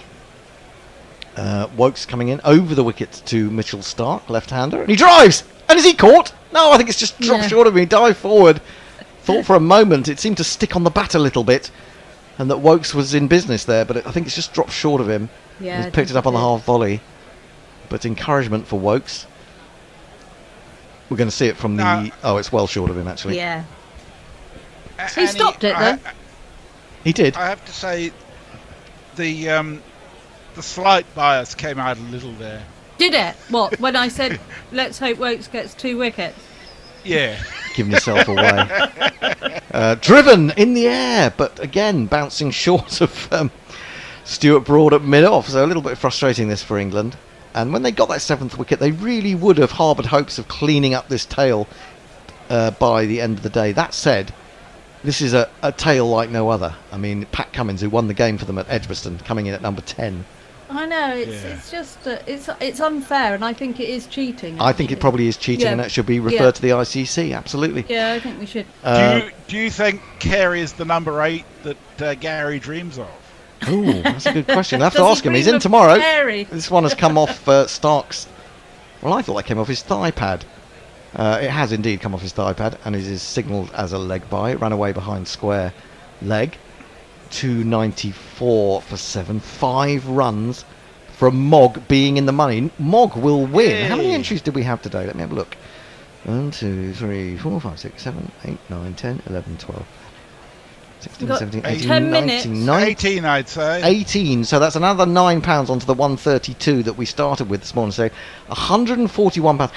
I mean, now I know that he had some new axes delivered this morning, but I mean, how much does a new axe cost? You might be able to get some more, Mogg. Shitloads. Woakes in bowls, and Carey rather late leaves that. Although Bairstow thinks he's got an edge to it. He thinks he's tried to get the bat out of the way, hasn't managed it. It's brushed its way through, and Folkes has struck again. Sorry, folks, Woakes. That'd be great if Folkes had struck again, but Woakes has struck again. And that's how he got out in the Headingley test, wasn't it? Yeah, absolutely. Yeah. And Carey is not bothering to review it. He has accepted Joel's decision. In fact, it's quite clear on the replay that he's got a bottom edge to that. And Johnny Bairstow has done the rest. And that sounds like great disappointment from Messi Jez there in Australia. Yes. So get on your bike and take a hike right out of here. I think you're showing your bias, Messi, actually. Absolutely. It's interesting though. I mean, with Mitch Marsh, there was when it happened at Headingley, it was very much a matter of there being a lot more bounce than he anticipated. I don't know that this had a huge amount of bounce, did it? I don't think so. I'm just wondering whether the fact that he's switched to a new ball, it just fizzed a little bit off the surface a bit quicker than he expected, and they've got into that mind state, haven't they? Mindset of being relatively defensive, and he was trying to get his bat out of the way of it, but just left it slightly too late. Pat Cummins is the Australian captain, and he's the man in the middle now. Paceman Pat, and his baggy green cap. Early in the morning, just before the warm-up, he has to pull it with a dodgy back. Pet Rick Cameron. I don't know if you saw the piece by Steve James, interview that he did with him in the Times this week, basically saying the Australians that even the Poms quite like. Do we? I think we do, actually. 3 slips in the gullies, in, bowls to Patrick Cummins, who comes forward and defends. Except he was roundly booed. He was roundly booed, but do you know, I think, most England fans have kind of got over that now. Yeah. And you admire... I don't know about the folk in the long room. I'm not sure they've got over it. Well, they haven't got over themselves in a long time. I mean, to be honest, it wasn't everybody in the long room. I mean, the long room has been absolutely traduced. Everybody in the long room it was. They all ran up and beat up David Warner. It wasn't quite as bad as that, was it? Woakes in. Terrible ball down the leg side. And Johnny Bairstow has to nip across to his left to take that one. I think it did do a lot for bringing it more attention onto the series, actually. Controversy does. Served well, yeah. Yeah, people kept asking me. People who don't watch cricket kept asking me about what happened. Yep. What happened in at Lord's? Yeah. And then when they find out, they think, what? Why? What? Anyway, that's the end. The end of Woakes is over with a new ball. He probably get one more. Let's have a look. 18:24 is the time. Now, who's going to take it at the other end? Is it going to be Mark Wood? No, it's going to be Jimmy Anderson coming back into the attack. Can Jimmy break his duck? I mean, not...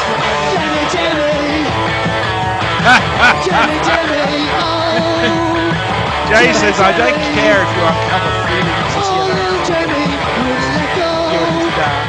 I just want both of you to whinge and wank about third men far away from me, you dull fucks. What? We didn't hear most of that because there was a jingle playing. I tried to tell you, Jimmy, Messi, but you didn't notice. Defended by Stark into the offside. Jimmy Anderson bowled 16 overs today. This is his 17th, and he's only getting up there at 77 miles an hour. He was at 81 this morning. And I think Broad... I want to find out how many overs various bowlers have bowled, because I've got a feeling that Broad's been under-bowled today. I need to find the current test match.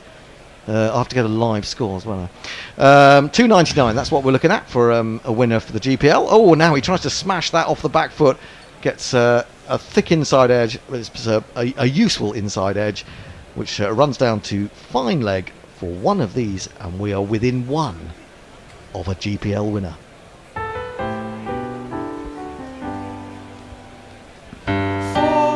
Mog, how are the cats feeling? I know you've had a sick cat. Mog is sound asleep. Is Mog sound asleep? Wake him up. He's about to win the GPL. In Melbourne. But wake him up. It doesn't matter. He's about to win the GPL. £141. 14 overs. You see, 14. The least of anybody. Underbowled, really, I think. Anderson in again. 3 slips waiting. And it's too short from Anderson. Clipped to mid-wicket where Woakes fields. And there is no run. Woakes now has 4 for 51. Bowled really well today. And, Yeah. what and he's bowled 18 overs. Ali's bowled 17. well, there's no way that Moeen Ali should have bowled 17 overs today. Maybe Wood 16. 12. Maybe 12. That said, it's got them through the new ball, so, and they've got a wicket with a new ball. But I feel like they could have got wickets earlier. Anderson in again. Too short, left alone by Stark. It's not impressive, this from Jimmy, I'm afraid to say. Australia remain 298 for 8. That said, this game is beautifully poised. We've said that a few times in this series, but it really is. It really is. I mean, what a day of entertainment. 298 runs so far, 8 wickets. Yeah, no, it's been a good one. That I think England would still be quite happy with this. But Yeah. as long as we get the last 2 fairly quickly. And it's going to be interesting to see they what get the last 2 really quickly. interesting to see what the weather's going to do tomorrow. A little hint of swing there from Jimmy Anderson, but again too short, allowing Stark to get onto the back foot. Really needs to bring him forward. The ball rolls back, he touches it onto the stumps, but there's no danger of Cummins being out of his crease. So I think the weather's supposed to be all right for tomorrow. I think. And then it gets a bit ropey after What am I that. saying? I mean, we've got Messi here. Yeah, Who exactly. knows anything Don't about the steal weather? his thunder, literally. Possible shower about 2 o'clock. Anderson bowls. That's a bit fuller. Left alone outside the off stump. He's so precise. So precise. I love it. Not well. There could be a shower today. Is that the end of the over? They got through that quickly. At least he didn't waste any time. 17 overs, none for 43. 298 for 8. Cummins yet to score. Stark 23. We'll get one more over. 4 minutes to go before the close of play, and it will be bowled by Chris Woakes. Messi. We'll probably get some rain on Friday morning, and possibly Friday afternoon. Saturday's a washout, isn't it? A washout. Sunday, a good deal of rain. Frankly, we'd be lucky to get. If we get 3 full days, we'll be doing really well. So basically, as I say, the weather is going to save Australia here. That's what you're it's just saying. typical, isn't it? Yeah. It would make a difference to see England batting in cloudy conditions. No, wouldn't it? sore grapes. Sore grapes? Sour grapes, even. Sore grapes. Oh, I've got very sore grapes today.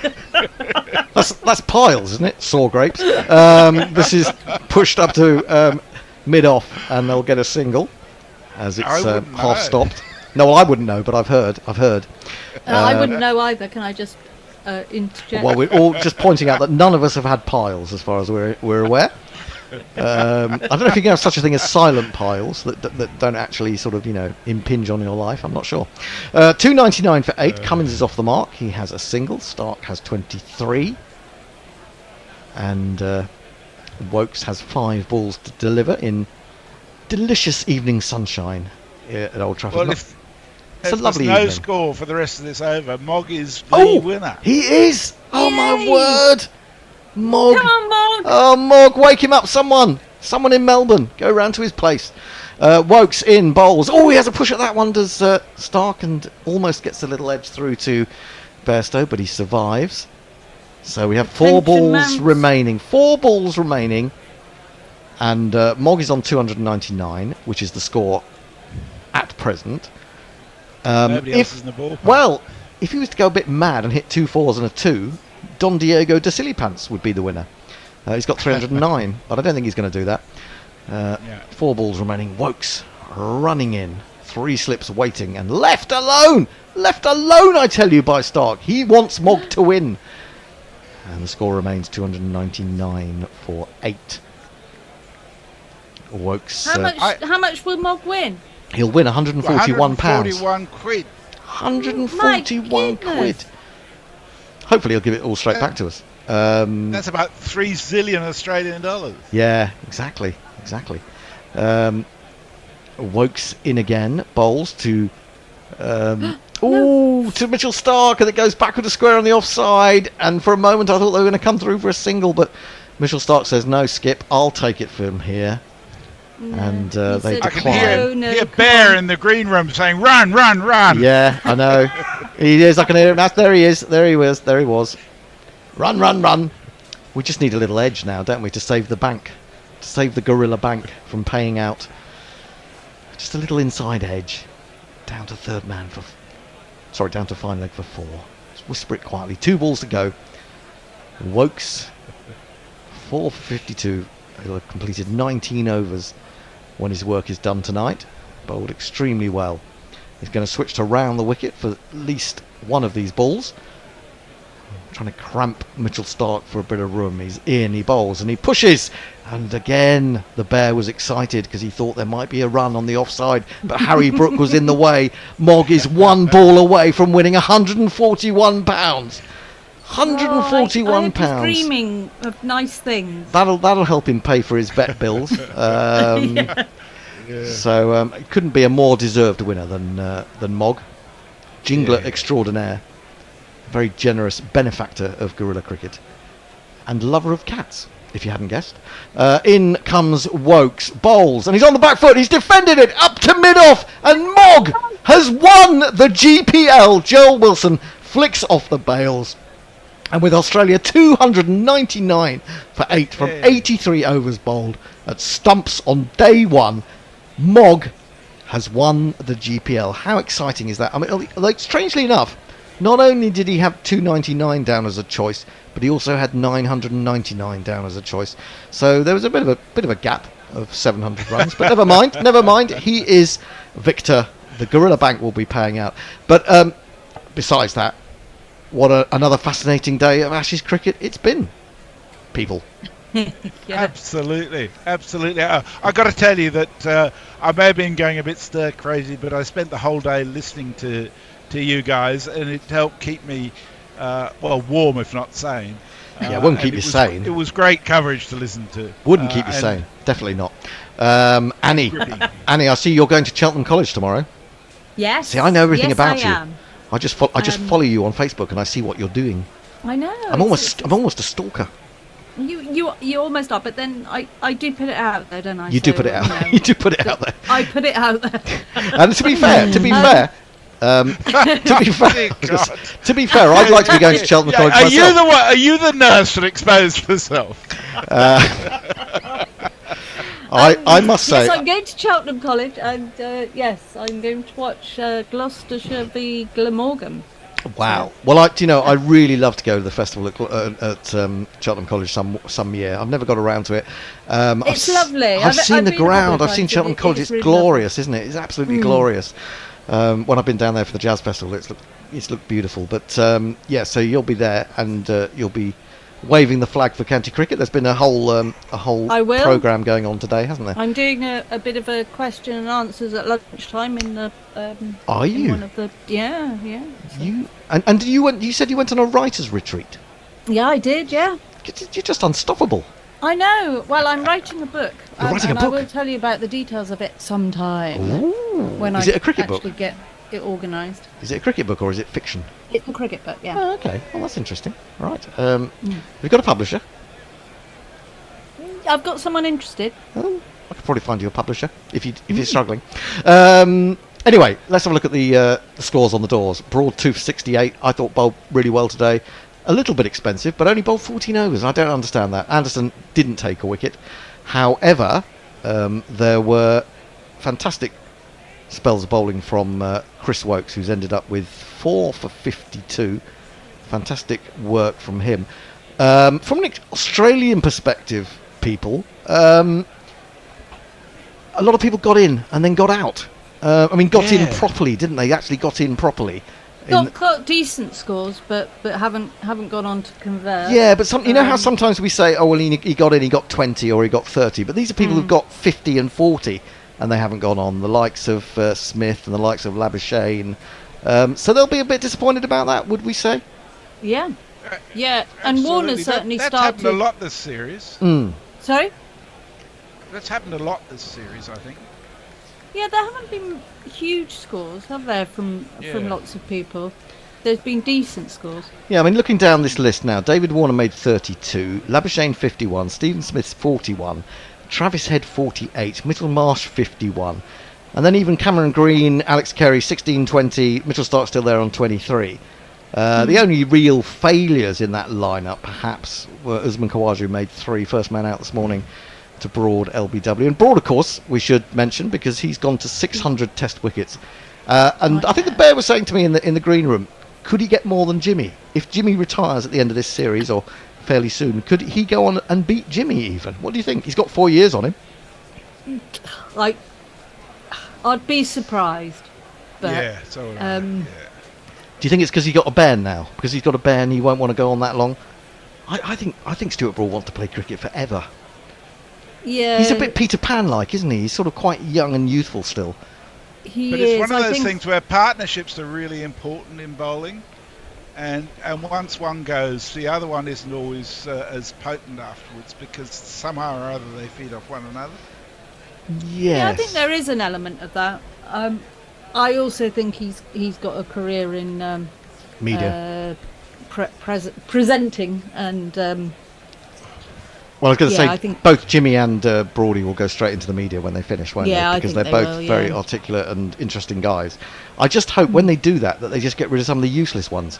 Yes, could they please? Yeah, because they just seem to wish. be a bit like Manchester City or Chelsea. They just seem to be stocking up on useless commentators, and they almost seem very boring ones. They seem to think that quantity equals quality, don't they? Which is very strange. But there you go. Enough of my bitterness. Anyway, just to let you all know that Ness's and I will be doing the Gorilla Roundup. Ah, excellent. I was worried about that. In an hour or so. I was worried about that, Messi. I did wonder how, without any power, you were going to do the Gorilla Roundup tonight. That would have been quite entertaining. You might have had to been shouting into cups with strings attached or something. Anyway, look forward to that later on. Congratulations for Mog from Jay Grover, who says, "Hooray, Mog, Mog, Mog, Mog, Mog." And I'm Renuevo. We salute you and your GPL wins, Sir Mog. Sir Mog, Sir Mog. Renuevo is a huge supporter of ours. Do you realise if we did knight him, we could knight him with one of his own swords? Yeah, or we could cut off his head with his axe. Yeah, could do that. I don't know which I prefer, really. It's a difficult one, isn't it? It's a tricky one. Tricky one to work out. Anyway. And the Pornbot says I'll be round yours in 20 minutes, Mog, for beers, axes and cats. well, that's up to you, Pornbot, what you want to do in your spare time. Yeah, but don't tell us about it. Yeah, please don't. Anyway, that's it from us for day one of the fourth test. It's been captivating cricket once again, notwithstanding I thought that one or two... It's been a great series so far, hasn't it? It's been a great series, one of the great series, and if England could win this, I mean, how great would going to the Oval be? It'd be absolutely fantastic. Anyway, we won't have you tomorrow then, Annie, if you're off to Cheltenham College, but we will have you, Messi. You'll be back. You will indeed. Are you back on this test at all, Annie, or not? No, I'm not back with you because I'm not here for the last test either, because I'm going to Cornwall on a cricket tour. Oh, you and your lovely. cricket tours. Blimey. Is that the erratics? Well. Is that... The erratics? It's actually the Mystics and Magicians. But the Mystics, the Magicians, the erratics. Yes. How many teams have you got on the go? It's a fucking great pub crawl. It probably is, yeah. It sounds like fun. Sounds like fun. It is a little. Yeah. All right, well, we won't see you for a little while then. No, but sadly. Well, I will see you for another series coming up soon, but not the 100.